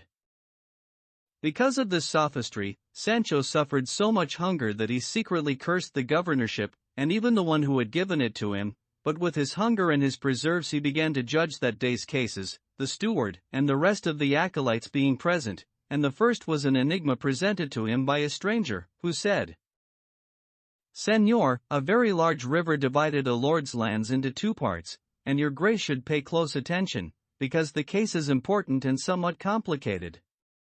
I say, then, that a bridge crossed this river, and at the end of it was a gallows and a kind of tribunal hall in which there were ordinarily 4 judges who applied the law set down by the owner of the river, the bridge, and the lands, which was as follows: if anyone crosses this bridge from one side to the other, he must first take an oath as to where he is going and why, and if he swears the truth, let him pass, and if he tells a lie, let him die by hanging on the gallows displayed there, with no chance of pardon."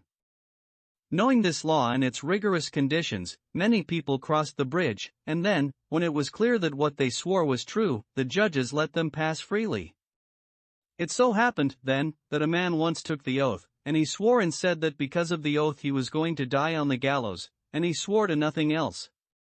The judges studied the oath and said, if we allow this man to pass freely, he lied in his oath, and according to the law he must die, and if we hang him, he swore that he was going to die on this gallows, and having sworn the truth, according to the same law he must go free.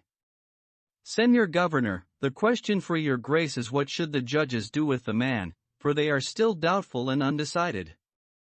And having heard of your grace's acute and elevated understanding, I have been sent to entreat your grace on their behalf to give your opinion regarding a case that is so intricate and confusing.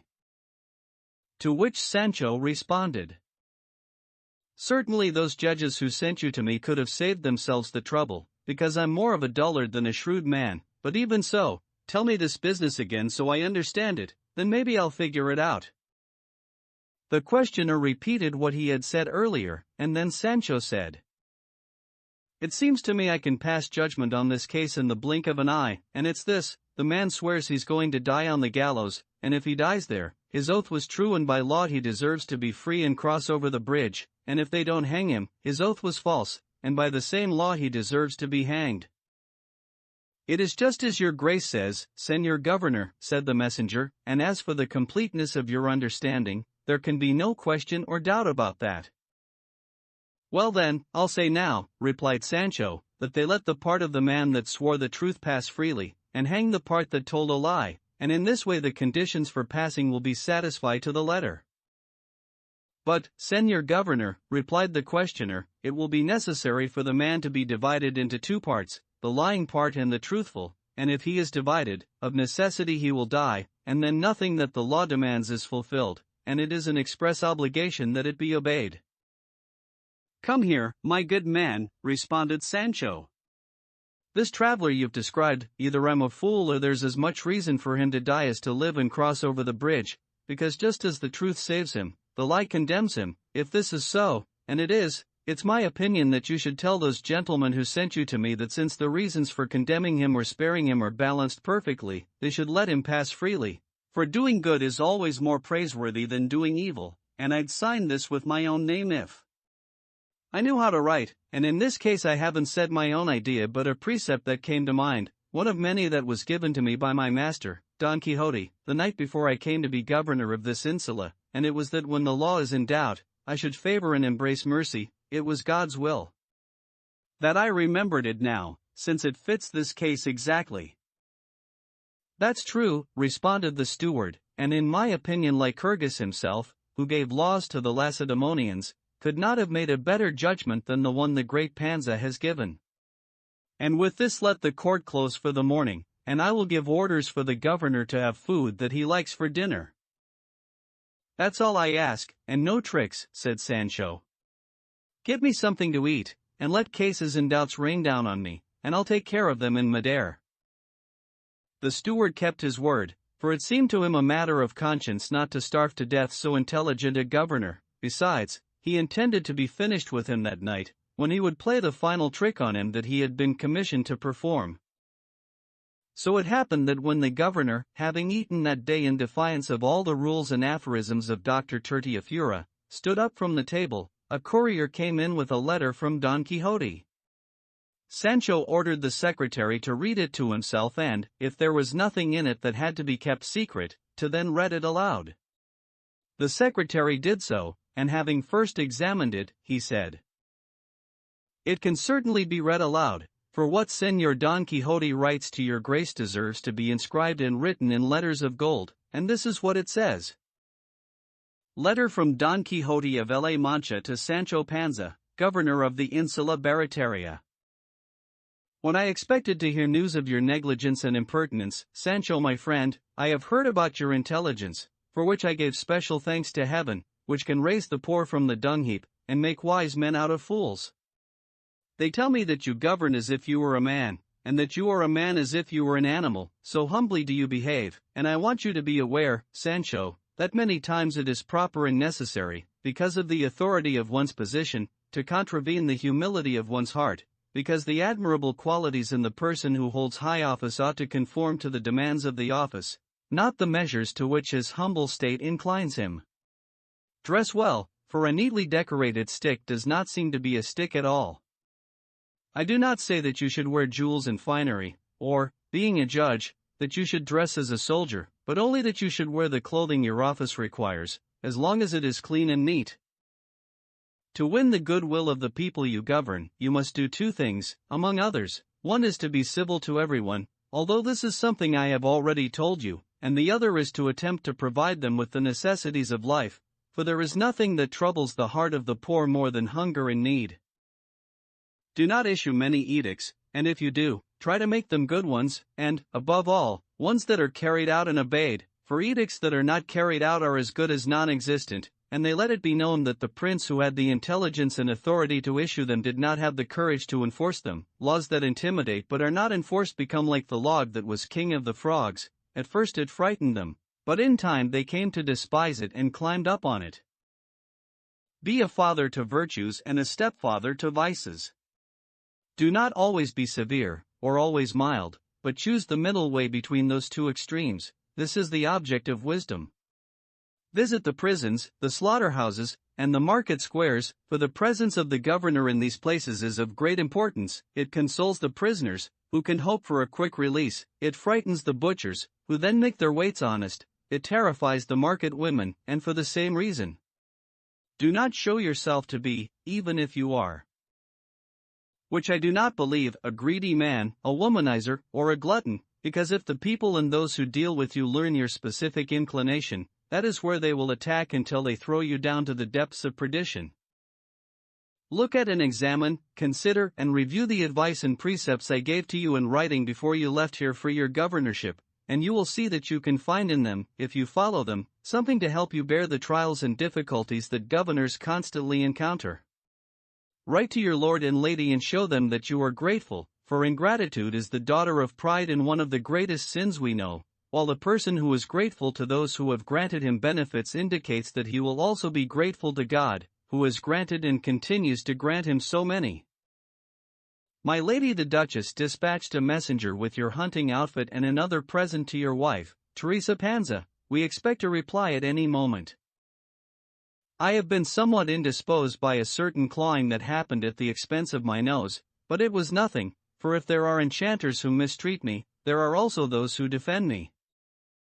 Tell me if the steward who was with you had anything to do with the actions of Countess Trifaldi, as you suspected, and also tell me about everything that happens to you, for the distance is not very great. Further, I intend to leave this life of leisure very soon, for I was not born to be idle. A matter has been presented to me that I believe will discredit me with the Duke and Duchess, but although it concerns me a great deal, at the same time it does not concern me at all, for, in the end, I must comply with my profession rather than with their desires. As the saying goes, amicus Plato, sed magis amica veritas. One, I say this to you in Latin because I assume you must have learned it after you became a governor. May God be with you so that no one need feel sorry for you. Your friend, Don Quixote of La Mancha. Sancho listened very attentively to the letter, and it was considered and held to be very wise by all who heard it. Then Sancho got up from the table, called the secretary, went with him to his room, and without further delay wished to respond immediately to his master Don Quixote, and he told the secretary that without adding or taking away anything, he was to write down what he dictated, and the secretary did. The letter of reply said the following. Letter from Sancho Panza to Don Quixote of La Mancha. I've been so busy with my affairs that I don't have time to scratch my head or even to cut my nails, and so I'm wearing them too long, God help me. I say this, dear master of my soul, so that your grace won't be surprised that I haven't told you anything until now about whether I'm faring well or badly in this governorship, or I'm hungrier than when the two of us were wandering through the forests and the wild places. My lord the Duke wrote to me the other day, saying that certain spies had entered the insula to kill me, and so far I haven't discovered any except for a certain doctor who was in this place on salary to kill all the governors who come here. His name is Dr. Pedro Riccio, and he comes from Tertiafura, and now your grace can see what a name he has and whether or not I should be afraid of dying at his hands. And this doctor says about himself that he doesn't cure diseases when they've arrived but prevents them so they won't come, and the medicines he uses are diet and more diet until the person's nothing but skin and bones, as if being skinny weren't a worse ailment than having a fever. In short, he's starving me to death, and I'm dying of despair because I thought I'd come to this governorship and have hot food and cold drinks, and please my body with linen sheets and feather beds, but I've come to do penance, like a hermit, and since I'm not doing it willingly, I think the devil will take me in the end. So far I haven't touched a fee or taken a bribe, and I can't think what it means because they've told me here that people give or lend a good deal of money to the governors who usually come to this insula, even before they arrive, and that this is common practice for everybody who takes a governorship, not only this one.